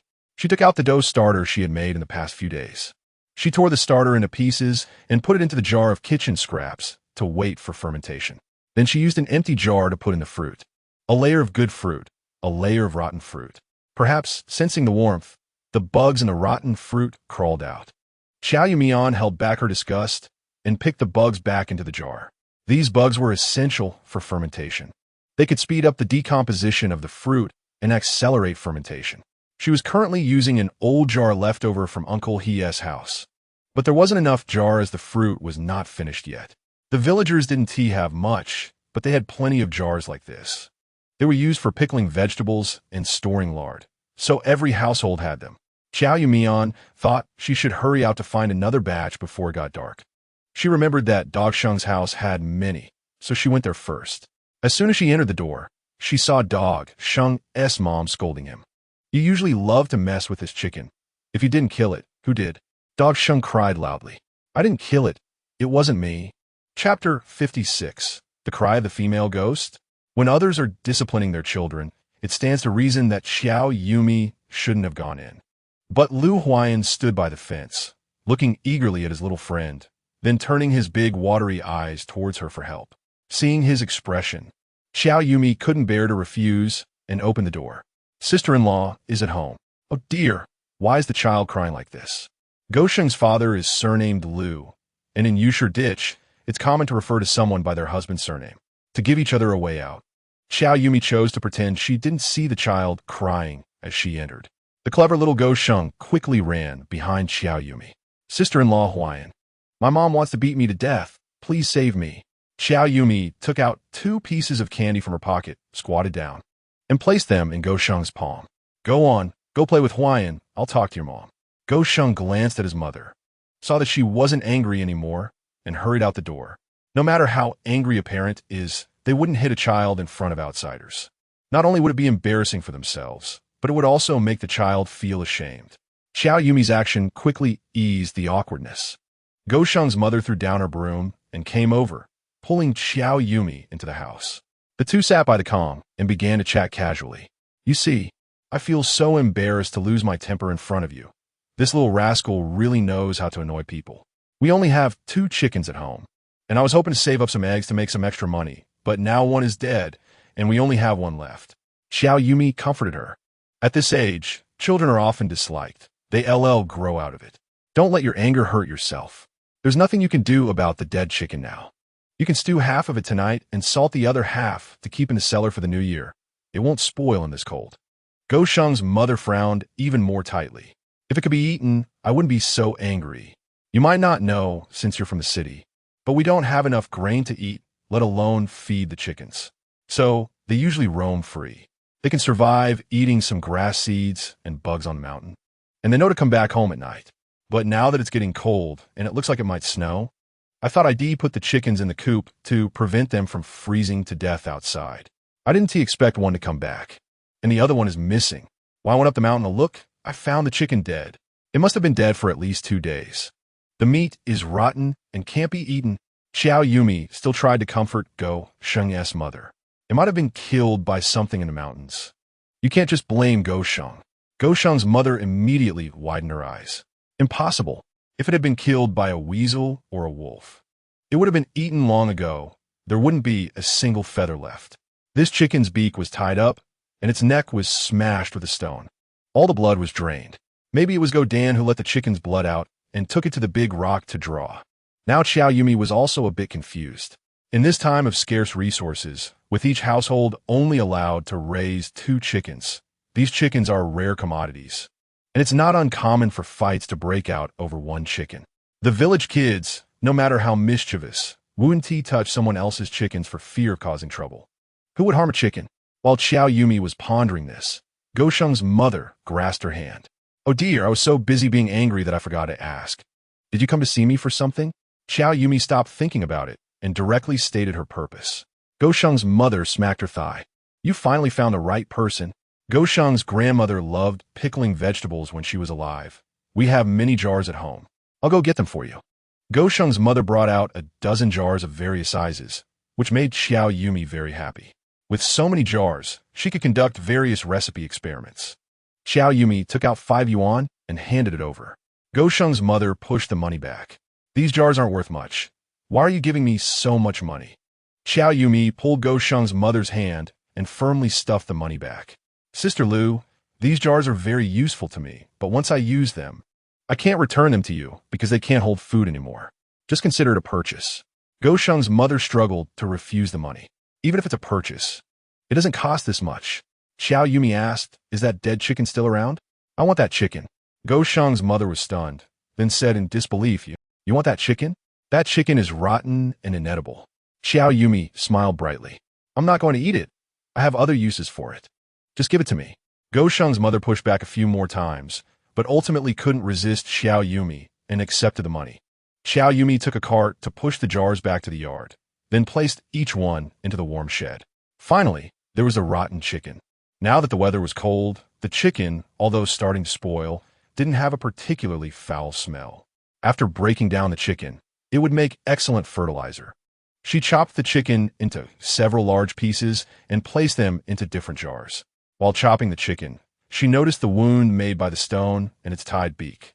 She held back her disgust and examined the rope that bound the chicken's beak. It looked like shoelaces. The people in Yusher ditch all wear homemade cloth shoes with layered soles. Where would shoelaces come from? Qiao Yumi tore off the shoelace and tossed it into her space, feeling that the chicken's death was somewhat suspicious. As night fell, Qiao Yumi heard Lu Huayu and Old Lady Lu's breathing gradually become heavy.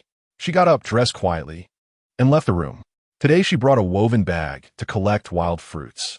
Even if these fruits fermented into fertilizer, it would only be enough for her family's fields. If she wanted to trade fertilizer with the Xinglong Mountain Brigade, she needed more than just this.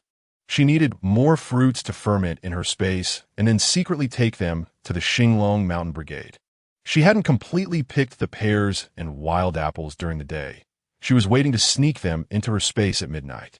The mountains were indeed dark, but she wasn't particularly afraid.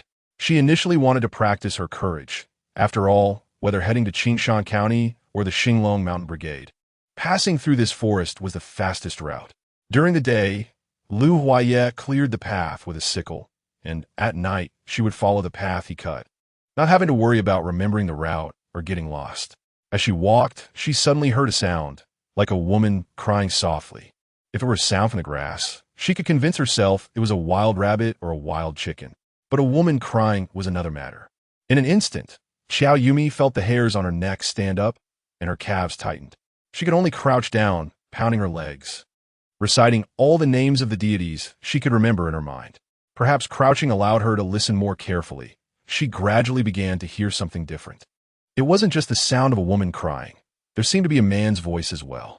Listening more closely, Qiao Yumi couldn't help but cover her face. In her previous life, she had also married and given birth. The sound was not that of a woman crying, but rather the moans of extreme pleasure. There were no female ghosts crying at night. It was highly likely she had stumbled upon a couple having an affair. During the day, she had estimated the distance. And this hollow in the mountains was roughly between the Xinglong Mountain Brigade and the Yusher Ditch Brigade. She just didn't know which brigade these two were from. Knowing there were people made her less afraid. She crouched down, slowed her pace, and moved towards her destination, trying not to make any noise that might disturb the couple. But as she got closer, the sounds became clearer, and she could even hear what the man was saying. "Good baby, don't shout so loud. If someone hears us, we're done for." The woman lowered her voice, but couldn't help but sob. "I can't help it. I want to do it again in a bit." As soon as the voice came out, Qiao Yumi's scalp exploded. Qiao Shuowei? How could it be Qiao Shuowei? Wasn't she pregnant? Why was she sneaking out in the middle of the night to have an affair? She would recognize that voice even if it turned to ashes. It was definitely Qiao Shuowei. Qiao Yumi straightened her arched back, wanting to see who the two people were. But the forest was too dense, and the moonlight couldn't penetrate. She could only vaguely see two figures intertwined, unable to make out their faces. She was still wondering why the sound had become clearer as she walked. It turned out the two were on the slope near the apple tree, where there was a large rock that could accommodate a person sitting down to rest. Qiao Yumi recalled that she had rested on that rock today. She couldn't help but think about how many times they had sneaked around here. Just the thought of that place made her shudder. Afraid that the two would walk down this path after finishing, Qiao Yumi carefully moved and hid behind a dense thicket. She really wanted to go back and not be tortured by the unbearable sounds, but it was going to snow tomorrow, and it wasn't easy to come this way. She had no time to wait. Listening to the sounds made her feel nauseous, and finally the two ended. Qiao Shuowei sighed. "Let's do it again." The man chuckled ambiguously. "You have such strong needs.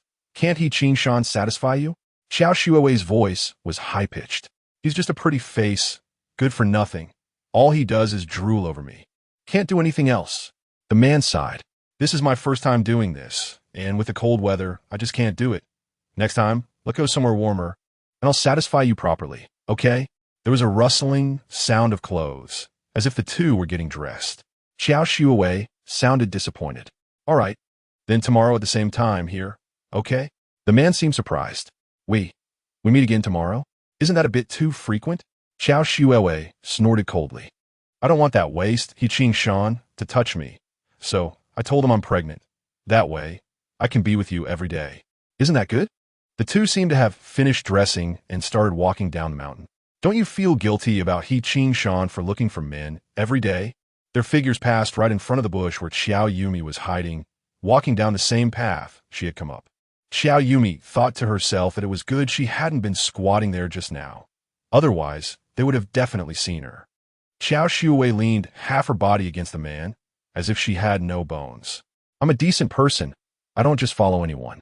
The reason I'm with you is that I found out Qing Shan has an unclear relationship with Widow Tian. He does the first day of the month, and I do the 15th. Neither of us loses out.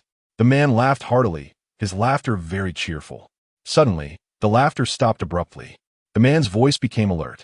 Wait, this back mountain rarely has anyone come here. How could there be a path? Did you see this path when you came up just now? Chapter 57, A Visitor Arrives. Qiao Yumeian was also scared, her voice a bit uncertain. Well, it seems there isn't anyone. Don't scare yourself. If someone comes up at night, we would definitely hear them, not to mention someone could clear a path with a sickle. The man finally felt relieved. What you said makes sense. I might be overthinking it. Let's not take this path again to avoid leaving traces. The two left the already cleared path and walked elsewhere.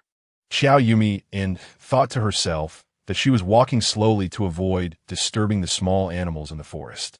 If she startled a rabbit, it would be fine, but if she startled a snake, she would be done for. She was already very light-footed, and when she approached them, she was especially careful not to make any noise. They obviously wouldn't notice her.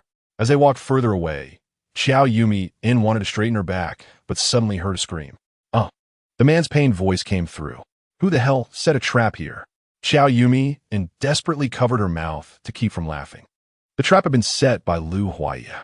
This kind of mouse trap was placed in the yard to prevent mice from stealing food. However, Lu Huaiyan was mischievous and often ran around, so Lu Huaiya, fearing the trap would catch him, had put them away. He nailed a small cabinet on the wall that mice couldn't get into. Since the mouse traps were useless, they were placed in the mountains to catch wild chickens and rabbits. Unexpectedly, they even managed to catch a wild mandarin duck. The mouse trap was small and easily opened. The two quickly dealt with it and continued down the mountain. The man was still grumbling. I was wondering how a sickle-made path appeared. It must be someone trying to catch a rabbit. But to be safe, let's not arrange to meet here again in case that person comes up at night to check if they've caught anything. Okay. As their voices faded away, Qiao Yumeian straightened up completely. She went around the large rock and collected all the apples, including the rotten ones on the ground, into her space. She then took out a shovel and dug up a few apple trees, tossing them into her space.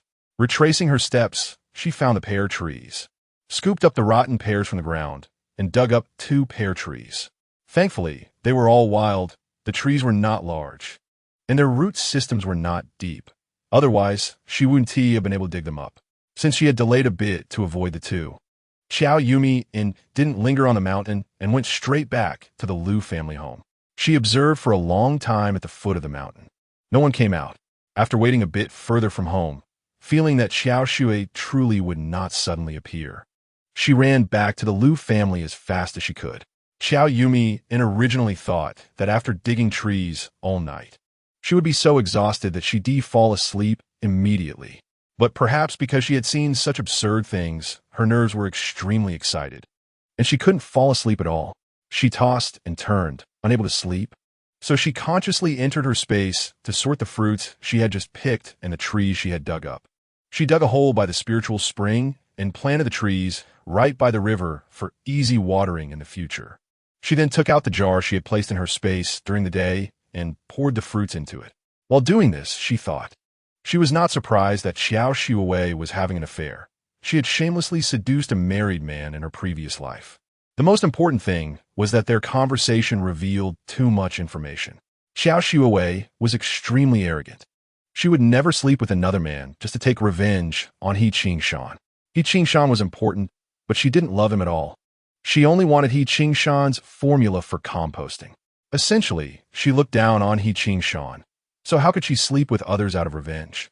Moreover, Qiao Yumeian prided herself on being the daughter of a scientist, a young lady from a family of highly educated intellectuals. How could she cheat with a countryman just for a moment's thrill? Furthermore, she had experienced something similar with He Qingshan in her previous life, which was completely about endurance without any pleasure. How could she possibly not be able to live without it every day? And then there was that sentence Qiao Yumeian said. She claimed, "I don't want He Qingshan to touch me, so I pretended to be pregnant." This was even more absurd. Being pregnant would eventually lead to giving birth. When the day came, where would she get a child to stuff in her stomach? For a moment, her mind was a mess, and she couldn't understand Qiao Yumeian's motives at all. What exactly did she want to do? Did she really go mad because the Lin family caused a stir a few days ago, resulting in her losing the child in her belly? That was impossible. Back then, when the Liu family was struggling, she didn't go insane. How could she go mad after just a couple of days of mistreatment? After finishing all her tasks, Qiao Yumeian still couldn't figure out Qiao Yumeian's motives. When she woke up again, it was already close to noon. Just as she remembered, she welcomed the first snow of Yusher Valley. Once it snowed, the entire production team would finish the last bit of work. In winter, the temperature could drop to minus 30 degrees. Not only would the ground freeze solid like stone, but even exposing a hand to the outside would instantly freeze it to numbness. When walking outside, the wind would cut across the face like a blade. At that time, everyone would begin to hibernate and would hardly go outside. When Qiao Yumeian woke up, the whole family was gone except for Grandma Liu. "Yumeian, your mom left you breakfast. Have a little." They went to the threshing ground to gather for the last bit of work and to confirm the measurements. The rest would wait until the new year to divide the goods. Qiao Yumeian opened the pot. Pumpkin millet porridge was simmering to a golden color, making one's appetite surge. After drinking a bit of millet porridge, she began to prepare the ingredients needed for lunch. As soon as she stepped outside, she could feel that the temperature had dropped significantly, and the air she breathed in was even more biting. It seemed she would have to make another trip to Qingshan County in the next couple of days. Rubbing her hands together, Qiao Yumeian jumped down into the vegetable cellar, grabbed a small basin of the previously pickled spicy cabbage, took a piece of pork belly, and then pulled out a zucchini, potatoes, green peppers, and other vegetables from her space. Returning to the house, she first warmed her hands by the Kong, a traditional heated bed, then went to the kitchen to prepare the ingredients. The temperature in the vegetable cellar was just right. The spicy cabbage had not fermented too much and was in the early stages of fermentation. She cut the spicy cabbage into sections and sliced the potatoes, preparing to make a stir-fry of spicy cabbage and potato slices for lunch. Then, for a home-style dish, she planned to stew the pork belly with cabbage. Once the ingredients were ready, she began working in the adjacent storage room. She threw today's kitchen waste into the jar and then entered the storage room. This place could no longer be called a storage room.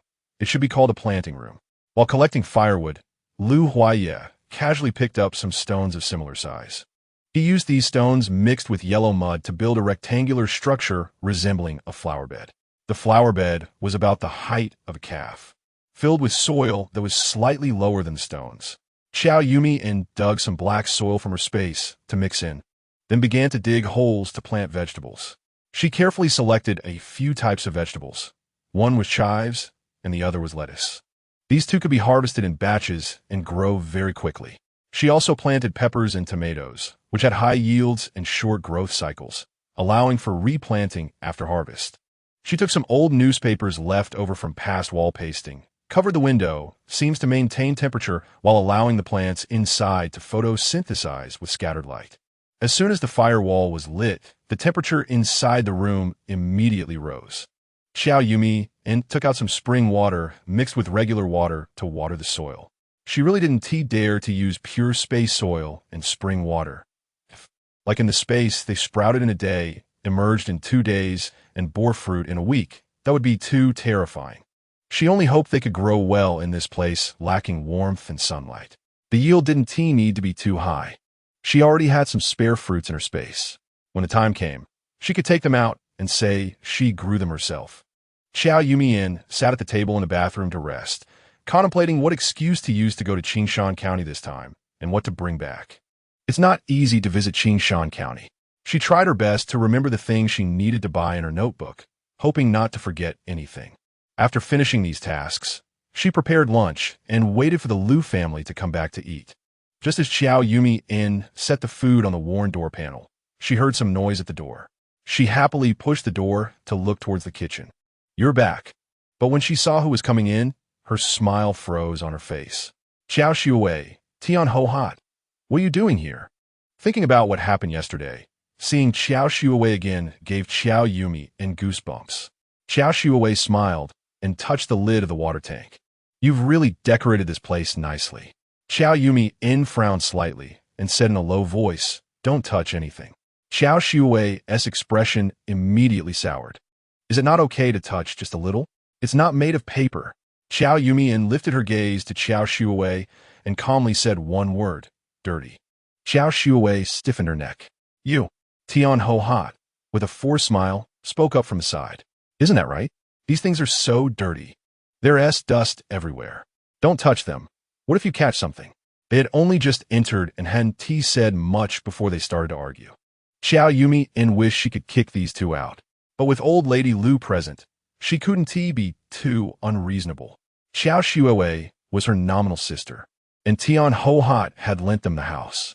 If she kicked them out just like that, and they went out to speak ill of her, it would be hard for her to explain. "What are you two really doing here?" Qiao Shuwei smiled sweetly. "Sister, we grew up together, and marrying into the same village is a kind of fate. I just want to spend more time with you." Old lady Liu smiled at Tian Ho Hot. "We should indeed spend more time together. We are practically in-laws now." Tian Ho Hot smiled helplessly and said nothing, while Qiao Shuwei took a step forward. "It looks like you're about to have lunch. It smells so good. What did you make?" Qiao Yumeian immediately stepped in front of Qiao Shuwei. "I remember Dad taught us when we were young. When visiting someone's home, if they're preparing to eat, you should go home immediately. If you stay, out of politeness, they will insist you stay for a meal. But at this time, with food being scarce, every family is struggling, and having one more person means less food for everyone. If you eat at someone else's house, you should bring a suitable gift for the host." Qiao Yumeian extended her hand. "Are you planning to go home to eat your own food, or have you prepared a gift of comparable value for me?" Chapter 58. Indeed, there is a scam. Qiao Shuwei's face turned red immediately. She didn't want to do this kind of thing at all. It was all because Tian Ho Hot was greedy.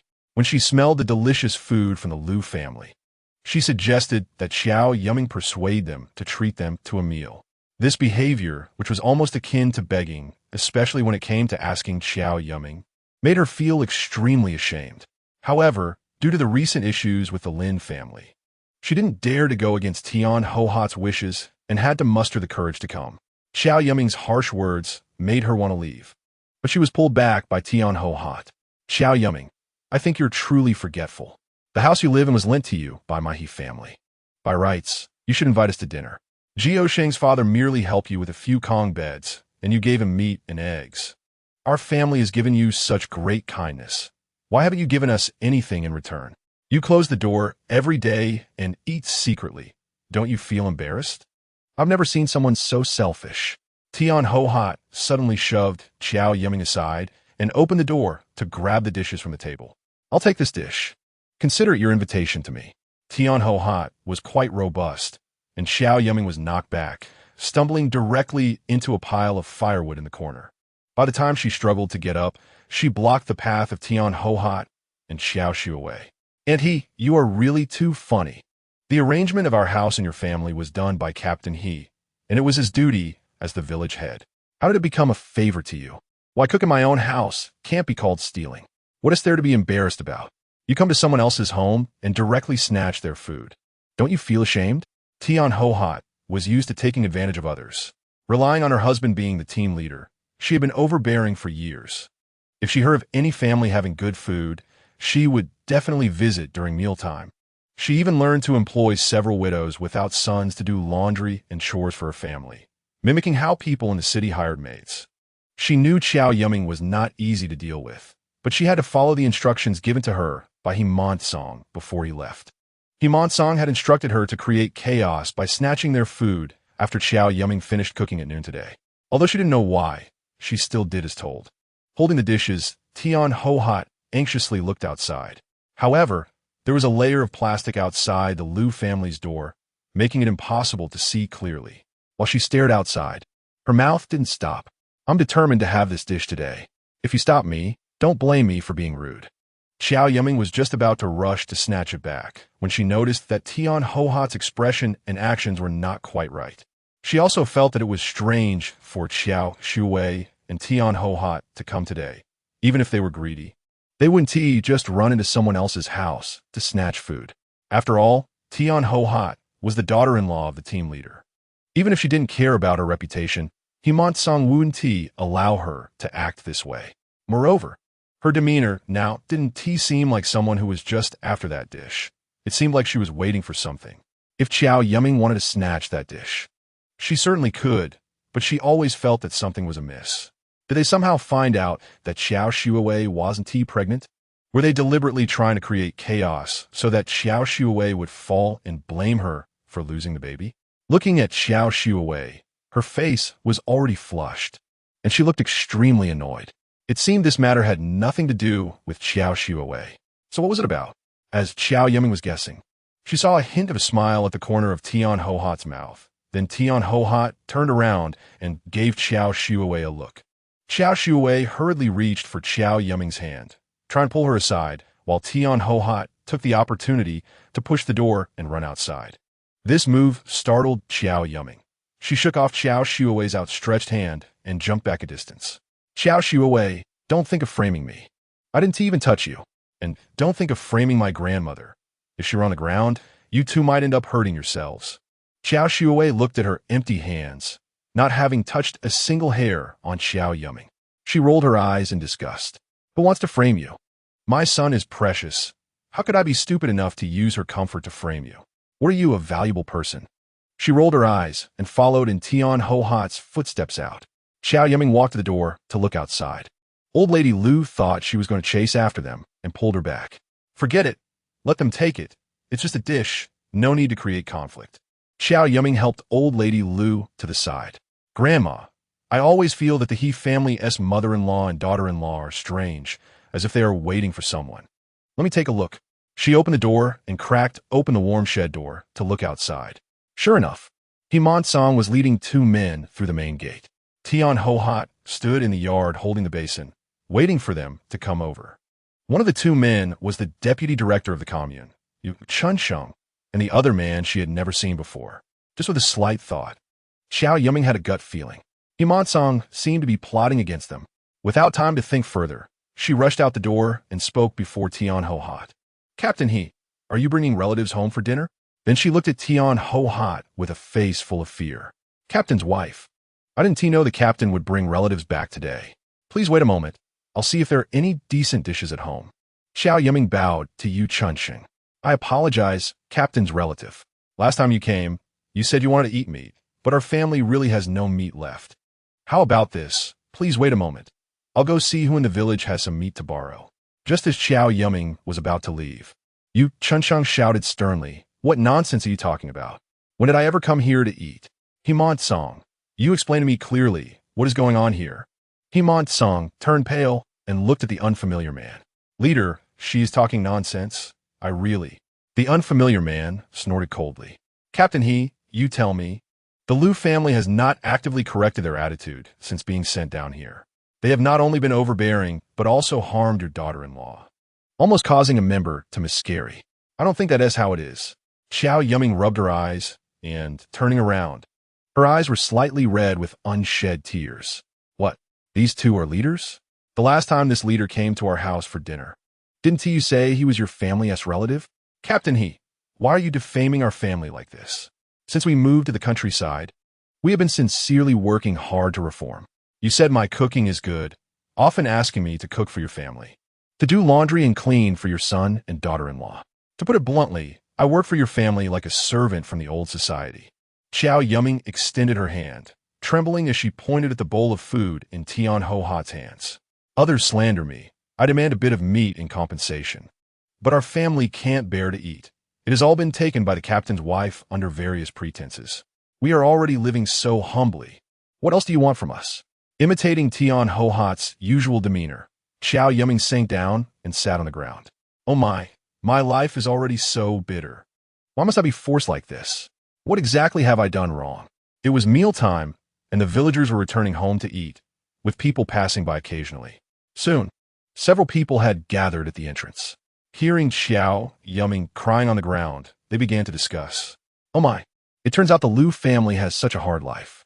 Yes, initially the captain assigned them to live in the cattle shed, and only later lent them a house to live in. I had previously complained about the captain's favoritism, giving the good houses to the Lu family while ignoring our plight as educated youth. It turns out he wanted the Lu family to live here to make use of them. The unfamiliar man wore a cold expression. Tian Ho-Hat panicked, her hand trembled, and the bowl of food fell to the ground. "Leader, please let me explain. I didn't ask her to cook anything. I took this from their house." Tian Ho-Hat was shaking. You see, their family has meat to eat. They are living quite comfortably. I never made use of them." Qiao Yumeian saw the food drop on the ground and began to cry softly. "Captain's wife, if you don't like this dish, you can't just throw it away. It's food. Oh my, since we arrived at Yushur Gully, we haven't had a full meal, and this was the last piece of meat. How could you throw it away?" The unfamiliar man turned his back and left without saying a word. Qiao Yumeian saw Lu Huaiya rushing towards the courtyard and shook her head slightly. Lu Huaiya suddenly stopped in his tracks and then blended into the crowd. After the cold-faced man left, Yu Chunxing gritted his teeth and angrily cursed at Iman Tsang, "Idiot." Then he quickly chased after the leaders ahead. Qiao Yumeian was still sobbing softly, her back turned to the onlookers outside, but she could hear their conversation. That Lu family daughter-in-law is quite pitiful. The captain's wife is going too far. It's bad enough to torment her daughter-in-law, but why is she even bothering someone else's daughter-in-law? Qiao Yumeian was sniffling, but she looked up and gave a sly smile to Iman Tsang and Tian Ho-Hat. Iman Tsang was so angry that his hands were shaking. He wanted to run out and chase the two leaders, but then he fainted with his eyes rolling back. The courtyard was instantly thrown into chaos. Qiao Shuwei crossed her arms, completely puzzled by what had just happened. Tian Ho-Hat cried and ran to Iman Tsang's side. "Child's father, what's wrong with you?" Qingshan, come out quickly, your father has fainted."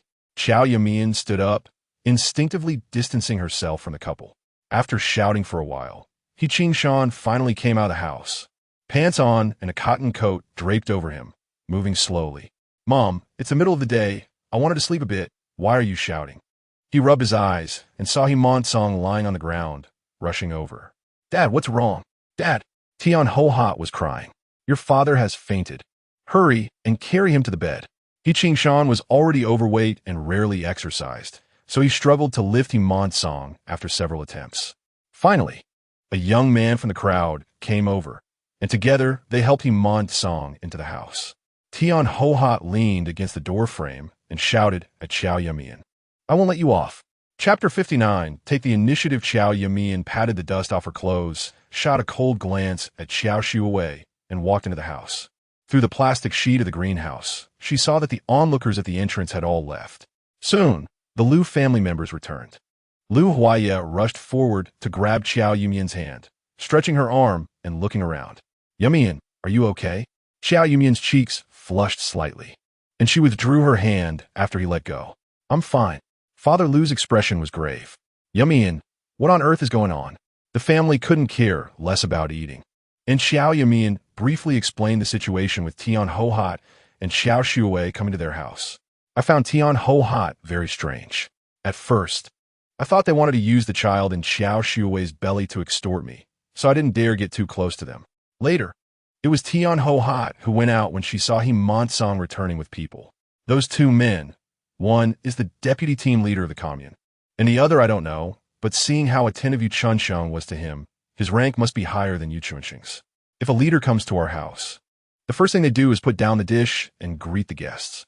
But it seemed like Tian Ho-Hat deliberately stood in the yard with that dish waiting for them. This immediately made me think that the man might be sent from above. perhaps to investigate our lives and find faults with us. As Qiao Yumeian spoke, a look of confusion appeared on her face. Later, from their conversation, it seemed more complicated than that. Himon even said something about me framing Qiao Shuiwei.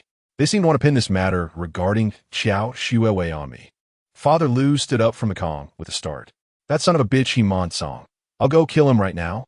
It was the first time Qiao Yumeian saw Father Lu so furious, and she was taken aback. Mother Lu didn't stop him and angrily headed outside. They have gone too far. It's one thing to bully us, but now they want to scheme against Yumeian. Qiao Yumeian was stunned by the two of them.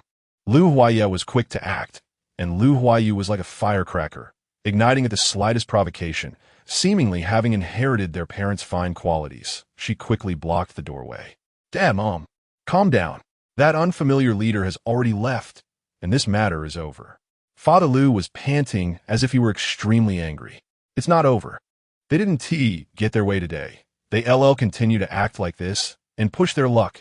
Qiao Yumeian looked to Lu Huaye for help, and he sighed softly, stepping in to stop Father Lu. Dad, calm down. Don't let everything Yumeian did just now be in vain. Lu Huayu chimed in. They want to frame you. Are they trying to blame the Lin family's matter on you? But the whole village knows that the Lin family's issues were caused by Qiao Shuiwei, and it has nothing to do with you. Lu Huaye held Father Lu back, helping him to sit back down on the Kong, and then spoke slowly. That person probably isn't from the Shahizi commune. He likely someone sent from above. They don't need evidence to convict us. They only need Himon-sang's testimony as the team leader. Qiao Yumeian continued. Exactly. They just need a pretext. For example, having Tian Ho-Hot bring food out to the yard and then tell that person that we're living well and not suffering. It would be best to provoke our family into anger, to argue with them, or even a fight, which would confirm that we haven't truly reformed and are still acting arrogantly. Qiao Yumeian sneered. To say they are shameless is an understatement. They still want to go through the motions, wanting to see us get into trouble so they can use it against us. To say they have any shame is ridiculous. They could just casually frame us without any distinction. Fortunately, I reacted quickly and spoke before Tian Ho-Hot. Thankfully, there were people on the road, so they didn't dare to casually accuse me in front of the other members. Father Lu slammed his thigh, his voice filled with helplessness. Do we have to be on guard like this in the future? Qiao Yumeian sighed. For now, it's the only way. The Lu family members all looked serious, and Qiao Yumeian clapped her hands. It's fine. When soldiers come, we will block them, and when water comes, we will cover it. We'll get through this little hurdle and be stable for a while. Eating is the priority. Let us have a meal first. Qiao Yumeian intended to go to the cellar to get some vegetables to cook again, but was stopped by Mother Lu. There is still a dish left. Let us just have a simple meal. No one has much of an appetite anyway. Earlier, Qiao Yumeian had brought up a basin of spicy cabbage, some of which she stir-fried with potato slices, while the rest she cut and served on the table. After the earlier incident, the Lu family had no mood to eat. This meal could be considered the worst they had since coming to Yeshigu, and also the fastest one. In the afternoon, the Lu family continued to work, while Qiao Yumeian tidied up the planting room next door and began preparing dinner ingredients. After dinner, when Tian Ho-Hot came out to pour water, I wanted to scold Qiao Yumeian. Lu Huaye took a couple of steps forward behind her. Tian Ho-Hot was so frightened that she hurried back into the house. Himon, who was lying on the Kong, had already woken up. He stared blankly at the ceiling, seemingly lost in thought. Tian Ho-Hot brought a bowl of millet porridge, blowing on a spoonful before bringing it to his mouth. Dad, please eat something. Himon shook his head. I really underestimated Qiao Yumeian. Tian Ho-Hot put down the bowl. Who was that leader today? What were you all planning to do? I'm not blaming you, but why didn't you tell me what you were doing? I could have helped you think of a way. Himon closed his eyes. Don't ask. If it weren't for that troublemaker Qiao Shuiwei, I wouldn't have gotten involved with the Lu family. Now I can't turn back. Tian Ho-Hot continued to ask. Just tell me who that person was. What do you mean by getting involved with the Lu family? You're scaring me. Himon opened his eyes and turned to look at Tian Ho-Hot. I won't say anything else. Knowing won't do you any good. Just remember, if the Lu family lives well, I can't be team leader. If I can bring down the Lu family and pin some crime on them, I'll be the team leader of Yeshigu for life. Don't just say me. Even Qin Shan could be the team leader for a lifetime. Before he could finish speaking, there was a loud crash from the kitchen next door. Himant Song turned pale with fright and sat up straight. Who is it? Qiao Yumeian pushed the door and walked in. Dad, Mom, I wasn't eavesdropping on you on purpose. Qin Shan sent me to check on Dad. Tian Ho Hot was about to scold her, but Qiao Yumeian spoke up first. Dad, Mom, if you want to pin a crime on the Liu family, I might have a way. Qiao Yumeian had no idea what the three members of the He family were discussing inside. She pulled Liu Huaye to the planting room. Today's events made me feel very uneasy, so I'm planning to go to Qinshan County. I want to test the Qin family. So tell me what Uncle Qin or Aunt Qin looks like. It's best if they have distinctive features that are easy to recognize. Liu Huaye looked puzzled. I can go with you. It's too dangerous for you to go alone. Qiao Yumeian shook her head. We could go together, but after today's incident, I feel like someone must be watching our family. You can't leave. You need to pretend everything is normal and work at home. Seeing Liu Huaye's furrowed brow, Qiao Yumeian couldn't help but reach up to smooth it out. Don't always frown. You'll age faster that way. Just as Liu Huaye was about to speak, Qiao Yumeian covered his mouth with her hand. I know what you want to say. What is unsafe? You need to accompany me. Qiao Yumeian licked her dry lips and said in a deep voice, Liu Huaye, I know you have various concerns, but I hope you believe that I can take care of myself. The situation at home is a bit chaotic. It hasn't been as stable as we expected. Compared to that kind of stable life, I think it's a good thing that someone is looking for trouble. This means that the Liu family still has value worth coveting. Seeing the Liu family doing well, they can't wait to take action. So now is the best time for us to strike. Qiao Yumeian noticed Liu Huaye's eyes reddening. She gathered her courage and held his hand. You have your things to do, and I have mine. We need to trust each other. We'll endure this together. Once we get through this period, everything will be fine, right? As soon as Qiao Yumeian finished speaking, the hand holding Liu Huaye's tightened suddenly. A force of inertia caused her body to uncontrollably fall forward. The next second, she fell into a solid embrace. Liu Huaye's arms were wide, enveloping her at the junction of his shoulders. Strong arms wrapped around her from behind, completely enveloping her in warmth. Liu Huaye's deep voice came through. Qiao Yumeian, thank you for everything you've done for the Liu family. If the Liu family regains its glory one day, you just have to do me a favor. Qiao Yumeian hurriedly interrupted Liu Huaye's words. She sensed what he was about to say and seemed afraid to hear those words from him. Moreover, she indeed had a request, and now was the perfect time to bring it up. Qiao Yumeian gently struggled, and Liu Huaye loosened his tight grip around her. She stepped away from his embrace, feeling a hint of reluctance in her heart. However, she immediately stood up straight and looked into Liu Huaye's eyes as she spoke. You know, my dad went to the Northwest. His health isn't very good, and I'm afraid he won't be able to handle staying there for too long. If the Liu family can return to its former position, could you help find someone to bring my dad back? Of course, if it costs a lot of money, the Qiao family will pay. If it requires a favor, Before Qiao Yumeian could finish her sentence, her arms were grasped by Liu Huaye. How do you plan to repay a favor? Qiao Yumeian stammered. I. Liu Huaye ruffled Qiao Yumeian's fluffy hair. Stop saying silly things. You married me, so your dad is my father-in-law. As a son-in-law helping his father-in-law, what is there to talk about in terms of repayment? This is what I should do. Liu Huaye lowered his gaze, looking at the young girl in his hands. He didn't know if it was too hot in the room, or if it was because of the shy embrace earlier. He couldn't help but murmur. If you really want to repay, you'll have to use your whole life to do so. Chapter 60. Selling eggs. Qiao Yumeian was still at a loss because of the first hug between the two of them. Her heart raced and her ears buzzed, and she didn't hear Liu Huaye's softly muttered words. What did you say? Liu Huaye hesitated for a moment, but chose not to repeat it. Nothing. Just be careful. Liu Huaye briefly explained the general characteristics. Uncle Qin, named Qin Yuanzheng, was not tall and had suffered from stomach issues in his early years, which had led to poor health over the years.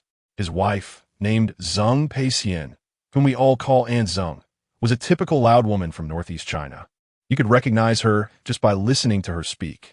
Liu Huaye glanced sideways and then walked 2 steps forward to pick up a stack of paper and a pen from the windowsill. Yumeian, is this yours? Qiao Yumeian shook her head. I don't remember. Maybe I left it here. The two didn't think much of it, and Lu Huaye started drawing on the paper. After discussing a bit more, they decided to go back and rest. In winter, it gets light late, so Qiao Yumeian set off before dawn. She needed to arrive in Qingshan County before Zheng Peixian went to work. She took a mountain path to Xinglong Mountain Brigade, and then rode her bike to Qingshan County via the newly repaired road. In summer, this journey would take about 2 hours. However, after a recent snowfall, the mountain road was very difficult to navigate. Since it was still dark, she struggled to find her way and spent nearly 2 hours wandering in the woods. Once she reached the main road, the benefits of having a bicycle became apparent. Battling against the cold wind, she rode for over an hour and finally arrived at Qingshan County before work hours. Upon reaching the address provided by Lu Huaye, she found a deserted alley, stored her bicycle in her space, and took out a basket filled with eggs. Dressing in a style reminiscent of the rural 1970s, she tied a dark blue scarf around her head and slightly hunched her back while carrying the small basket. To an outsider, she looked no different from the women in the village. The streets gradually became bustling as everyone finished their meals and prepared to go to work. Qiao Yumeian squatted downstairs, intentionally wandering nearby with her small basket whenever she saw someone. Private reselling was not allowed now. If caught, one would not only be fined but possibly detained as well. However, life was tough for everyone, and eggs were something every household needed, so when people saw someone reselling them, no one would report it. If someone needed them, they would buy a few. If not, they would pretend not to see. Qiao Yumeian's eggs were all bought from the village. Everyone knew that her family had an elderly bedridden person and children, so they would sell eggs to her. After standing there for an hour, she had sold half a basket of eggs and finally spotted the person she was looking for. It must be said that Lu Huaye's drawing was very vivid. Qiao Yumeian could recognize it immediately without needing to compare it with the drawing paper. Coincidentally, someone greeted Zheng Peixian, and her somewhat hoarse voice made Qiao Yumeian even more certain of her identity. Qiao Yumeian swayed slightly next to everyone who passed by, and also approached Zheng Peixian. To her surprise, Zheng Peixian only glanced at her and was about to leave. Qiao Yumeian directly stopped her. "Sister, would you like to buy some eggs? These are farm-fresh eggs, big and good, only 6 cents each." The eggs from the supply and marketing cooperative were 5 cents each, but there were purchase limits and long lines. Black market eggs were 8 cents each, while Qiao Yumeian was selling hers for a reasonable 6 cents. Zheng Peixian hesitated for a moment. "Forget it. We have enough at home for a while." Qiao Yumeian was not discouraged. She lifted the cloth covering the basket and continued to promote. "Sister, take a good look. My eggs are much bigger than those from the supply and marketing cooperative." Qiao Yumeian actively played the role of a rural egg seller, gesturing as she spoke. However, after saying that, she lowered her voice. "These chickens are raised in Yusher Valley. You know, we're quite poor in Yusher Valley, and no one feeds the chickens. They run around the mountains eating bugs. These eggs were collected early in the morning. And I, Lu's daughter-in-law, never lie." Upon hearing this, Zheng Peixian's eyes widened immediately. "You are?" Qiao Yumeian quickly interrupted her. "Sister, I only have half a basket of eggs left. Why don't you just buy them all? Once you buy them, I can head back early." Qiao Yumeian was very close to Zheng Peixian, and she could even hear her increasingly rapid breathing. She quickly blinked. I, with so many eggs. If I buy them, you have to give me this basket too? Or how will I take them home?" Qiao Yumeian smiled brightly. "Sister, I can't give you the basket. I'll need it for selling eggs next time. How about this? I'll go back to your house with you and deliver the eggs to you. Does that sound good?" Zheng Peixian nodded. "All right, then come with me." She turned and walked into the building, and Qiao Yumeian followed her up. The two walked in silence, one in front of the other. As soon as they entered the house, Zheng Peixian's eyes turned red. You are. Qiao Yumeian winked at Zheng Peixian. "Aunt Zheng, where do you keep the eggs?" Zheng Peixian immediately reacted and pointed to the kitchen. "Just put them over there." Qiao Yumeian walked over, placing the eggs into a small basket in the kitchen while asking, "Aunt Zheng, I'm Lu Huaye's wife. My name is Qiao Yumeian. Last time he visited your house, he was turned away, but he came back and told me that your uncle usually has a good relationship with my father-in-law. So it shouldn't be like this. So we guessed, is someone watching you, not allowing you to contact the Lu family?" Zheng Peixian nodded. "Yes, Because we were too close to the Liu family, someone is watching us, so we had to send Huayo away. Whether you believe it or not, old Qin is investigating, and he will definitely find out who is doing what. Qiao Yumeian continued placing eggs. If someone is monitoring you, then I can't bring Liu Huayo over. I'll come again before the new year. Do you have any messages for me to bring back to the Liu family? Zheng Peixian was very emotional. I don't know much about this matter. I still need to ask my husband. I only know that someone wants your Liu family to take sides when necessary. So if you're threatened to take sides, you must delay and not take sides lightly. Qiao Yumeian's hand trembled, and 2 eggs fell to the ground and broke. She hurriedly bowed. Zheng Peixian wanted to help her, but was stopped by Qiao Yumeian. Aunt, if someone is monitoring your family, they might be watching from the opposite building. We have to act the part completely. While Qiao Yumeian pretended to apologize, she started wiping the floor with a cloth. What does it mean to not take sides lightly? Zheng Peixian was anxious and stamped her feet. Old Qin is on a business trip. If he were home, he could clarify what he's found out. I'm like a loudspeaker. Old Qin rarely tells me about work matters. All of this is what I've heard by chance. There seems to be a significant change coming from the upper leadership, and your father-in-law is a very key figure. So your family cannot take sides lightly now. If it's extremely important, ask him when you go back. He will definitely know. After Qiao Yumeian finished wiping the floor, she washed the cloth clean. Aunt, tell Uncle Qin not to be difficult. Protecting oneself comes first. My father-in-law said that everyone is no longer young and should not do things that are not worth it. Zheng Peixian's eyes turned red. When you go back, tell your father-in-law that since my husband has recognized him as a friend, he won't just stand by and watch. If there's even a slight chance, we will do everything we can to help the Liu family. Qiao Yumeian knew that she couldn't persuade him, so she decided to go back and ask Father Liu before making any specific plans. The 2 of them went downstairs, with Qiao Yumeian following behind very attentively. Zheng Peixian had a smiling face. Just now, when the egg broke, I saw that the yolk looked quite good. How about this? I have a relative who is in confinement. Can you save up 100 eggs for me to bring over? Qiao Yumeian quickly nodded. Sure. When I have enough eggs, can I come find you at this time? Zheng Peixian took out some money from her crossbody bag and placed it in Qiao Yumeian's basket. This money is to settle up with you. Qiao Yumeian saw the money in the basket. Besides 3 large bills, there were some loose coins. This was probably all the money Zheng Peixian had on her. Afraid that someone might see, Qiao Yumeian didn't dare to refuse and could only watch her walk away into the distance. She had come to Qingshan County mainly to visit the Qin family, and she was prepared in case she didn't meet Zheng Peixian in the morning. She could wait until evening or stay overnight and come back tomorrow. Unexpectedly, she had managed to get everything sorted out in the morning, and now she didn't know where to go. Since Zheng Peixian had given her money, she decided to go to the supply and marketing cooperative to queue up to buy some fruit that didn't require tickets. As Qiao Yumeian walked towards the store, she felt like someone was following her. She pretended to fall, glancing back out of the corner of her eye, and sure enough, she saw someone slip into an alley. It seemed that being cautious earlier was not without reason. She pretended not to know she was being followed and continued walking towards the store. She had come several times recently and hadn't encountered any fruit. Perhaps with the new year, just over a month away, fruit had surprisingly appeared at the counter. Qiao Yumeian bought 3 pounds of apples, 3 pounds of oranges, and 2 pounds of pears, filling up the basket with eggs before leaving. Once outside the supply and marketing cooperative, the person following her had not left. Qiao Yumeian felt a bit troubled. She pretended to be tired and found a curb to sit on, taking an apple from the basket and slowly nibbling on it. In just this moment, she thought of countless ways to deal with the situation. Since they could follow others, they must have experience. It would be a bit difficult to shake them off with ordinary methods. Now that she was wearing a headscarf, the person following her probably couldn't see her face clearly. However, she could first look for a public restroom in an alley, change into a different set of clothes, and then come out. But that would mean running into these people face to face, and her face would be seen. If they waited for her and she didn't come out, it would be difficult to contact Zheng Peixian again next time.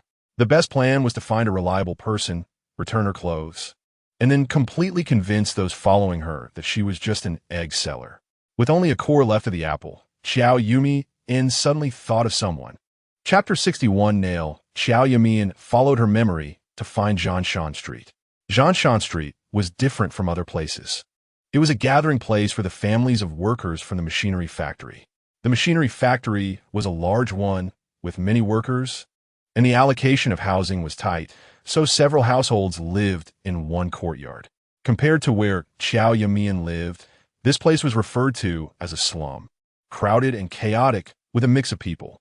As Qiao Yumeian entered Zhanshan Street, she walked forward until she saw a sign nailed to the wall that read Zhanshan Alley. She recalled the layout. Zhanshan Street, Zhanshan Alley, turn left upon entering, red gate. Since several households lived in one courtyard, the main gate was only locked at night for convenience. Each courtyard had retired elderly people, making it very safe during the day. Qiao Yumeian pushed open the red gate and walked in as if she were returning home. Just as she closed the door behind her, an older woman came out from the outer room. "Who are you looking for?" Qiao Yumeian slightly bent her body to greet her. "Hello, big sister. I'm looking for Gao Lu." The woman rolled her eyes and walked to the third room, knocking hard on the window. Liuzi, get up. Someone else looking for you." Liuzi. Qiao Yumeian was afraid that her loud calling would attract attention from outside. "Big sister, there's no need to shout. I can just go in." The woman stopped shouting, but cast a wary glance at Qiao Yumeian before returning to her room. Qiao Yumeian stood at the door and looked inside. The glass was covered with curtains, obscuring her view. She tentatively pushed the door, and to her surprise, it opened. As soon as she pushed the door open, she frowned. The roughly 10-square-meter room was cluttered with things, boxes, ancient paintings, books, and even the set of teacups she had sold to Gao Lu was lying on the floor in the corner. It was hard to tell if the odor of mildew was due to the age of the house or the clutter. She waved her hand in front of her nose symbolically and stepped inside. Gao Lu was sleeping on a peeling iron bed frame, surrounded by chaos, looking very much like a single man. He seemed to have stayed up late last night and was deep in sleep. Qiao Yumeian pulled out a roll of painting scroll from the bucket and poked it at the sleeping figure on the bed. Gao Lu stirred and flipped over, seemingly reluctant to be disturbed. Qiao Yumeian poked him harder, and only then did Gao Lu sit up groggily. "What is going on so early in the morning?" He squinted, struggling against sleep. Upon seeing Qiao Yumeian, he froze as if he had seen a ghost. Then, in disbelief, he rubbed his eyes and exclaimed, "What the hell?" "Big sister, how did you get in here?" Qiao Yumeian put the painting scroll back in the bucket and brushed the dust off the stool with her hand. "You don't have to call me big sister. Just call me Xiao Qiao. I came in after you opened the door." Gao Lu patted his chest. "You scared me to death." "Xiao Qiao, did you come here for something this early?" Qiao Yumeian smiled. "I do need your help with something." It was nearing noon, and Hudong wiped the sweat from his forehead as his stomach began to rumble. While others were watching the Qin family without any issues, he had just arrived, and a woman selling eggs appeared. Old Master Feng had given the order that anyone unfamiliar around the Qin family had to be followed to find out where they came from and why they were interacting with the Qin family. With the new year approaching, those from the countryside would finish their grain taxes and come out with the eggs they had saved up to exchange for some cash for the holiday, which was nothing unusual. But after following the woman for a morning, he felt she was just a simple egg seller. What could she possibly be up to? Just as he was about to give up, a hand suddenly slapped him on the shoulder from behind. "Brother, what size nails are you looking for?" Hudong's heart sank. This person was speaking in code. Those in this line of work were referred to as nails by the underworld, specifically meant to keep an eye on people. If someone asked what size nails, they were inquiring about who you were working for. The more chaotic the environment, the more the hidden powers liked to delineate territories. If he were to indiscriminately stalk someone in another's turf, it could lead to trouble. The safest approach was to report his background, explain his purpose, and a simple notification would suffice. But if he dared to mention Old Master Feng's name, he could forget about staying in Qingshan County.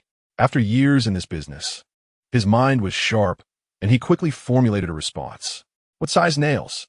"I don't have any nails." Gao Lu turned the corner of his mouth up, squinting his eyes. "I've seen you hanging around here for almost an hour. Who are you waiting for? If you don't tell the truth, I'll suspect you're a thief scouting the area, and I'll have to report you to the police." Hudong pleaded repeatedly. "You misunderstood. I'm not a thief. I saw a big sister enter your courtyard, and I saw her selling eggs to someone. My wife is about to give birth, and I wanted to buy some eggs from her." Only then did Gao Lu relax. Buying eggs? You should have said so earlier. He pulled the man into the courtyard. Zhou, someone is here to buy eggs. When Gao Lu pulled him into the courtyard, he felt a bit anxious but then saw the basket on the ground, which was the one the woman had carried earlier. Soon after, the woman walked out of the room. She was still wearing the same deep blue cotton jacket, and perhaps without a headscarf. He felt her face looked a little different from earlier. The woman spoke cautiously and flatteringly. You're here to buy eggs? What a coincidence. These are eggs I collected from the countryside, but today a big sister came and took them all away. She even ordered 100 eggs for me, and now I've run out of eggs for next month. If you want, I can ask someone else for you. Hudong's face showed a hint of embarrassment. If there are none, then there are none. It's fine. I'll look for them myself. The woman wore a fake smile, making Hudong feel uneasy. I'll be going now. Hudong walked stiffly out the door, and the red gate slammed shut behind him. With the closing of the gate, his mood also plummeted. As a nail, the worst fear was being discovered, and now that he had been found out, he wouldn't be able to operate for at least 2 years. He hadn't lied. His wife was about to give birth to their third child, and the financial burden at home was heavy. Otherwise, he wouldn't have resorted to such actions. Since he had already been noticed, there was no need to continue monitoring. He had to return and report back. Feng Haiping was reading a letter in his office when he suddenly heard a knock on the door. He used a poker to open the stove lid and tossed the letter into the flames. Watching the flames completely consume the letter, turning it to ash. He then closed the lid again. Yumeian. Hudong opened the door, and a wave of heat hit him, the air still mixed with the smell of something burning. Old Master Feng, I've been discovered. Feng Haiping tightened his grip. Was it Zheng Peishan who discovered you? He sneered. Even if they did, it doesn't matter. Just keep following them. Hudong grew even more anxious. It wasn't Zheng Peishan. I was rotating with a few brothers, watching from different places. The Qin family still doesn't know anyone is following them. It's just that today an egg seller followed Zheng Peishan upstairs. And I want to keep an eye on that egg seller and was discovered. Feng Haiping slowly walked back to his chair and sat down. An egg seller? Hudong nodded. Yes, an egg seller.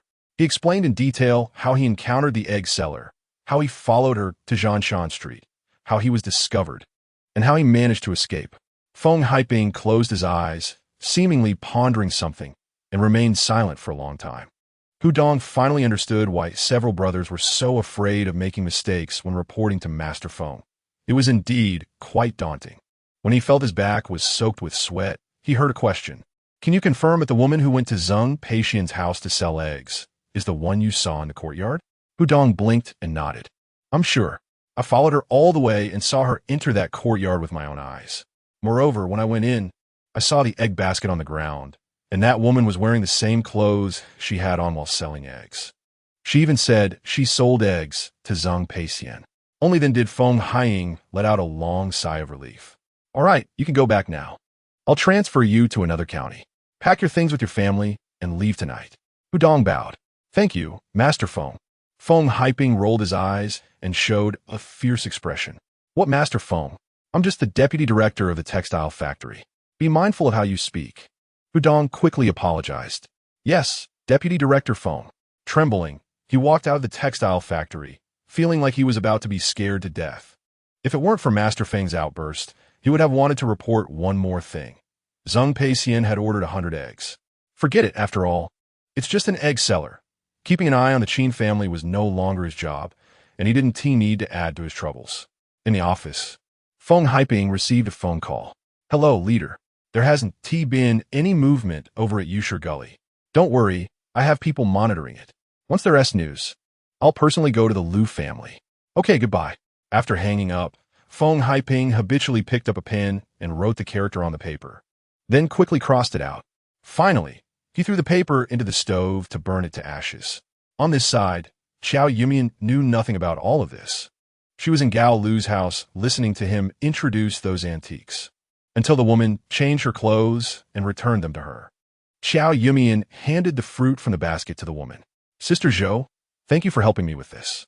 Sister Zhou still had the same expression and left after taking the fruit. Gao Lu explained, Sister Zhou is a nice person, just doesn't smile much. Qiao Yumeian sat on the stool, feeling a bit confused. In fact, she didn't fully trust Gao Lu and didn't want to seek his help so soon. There were other ways to resolve this issue, but for some reason, she thought of Gao Lu. However, this also served as a test for Gao Lu, and he performed very satisfactorily. Xiao, why did you ditch those people? I think you probably don't want to tell me. But that's just the kind of person I am. If you have difficulties, come to me, and I will definitely help. I also hope you think of me when good things happen, hee hee.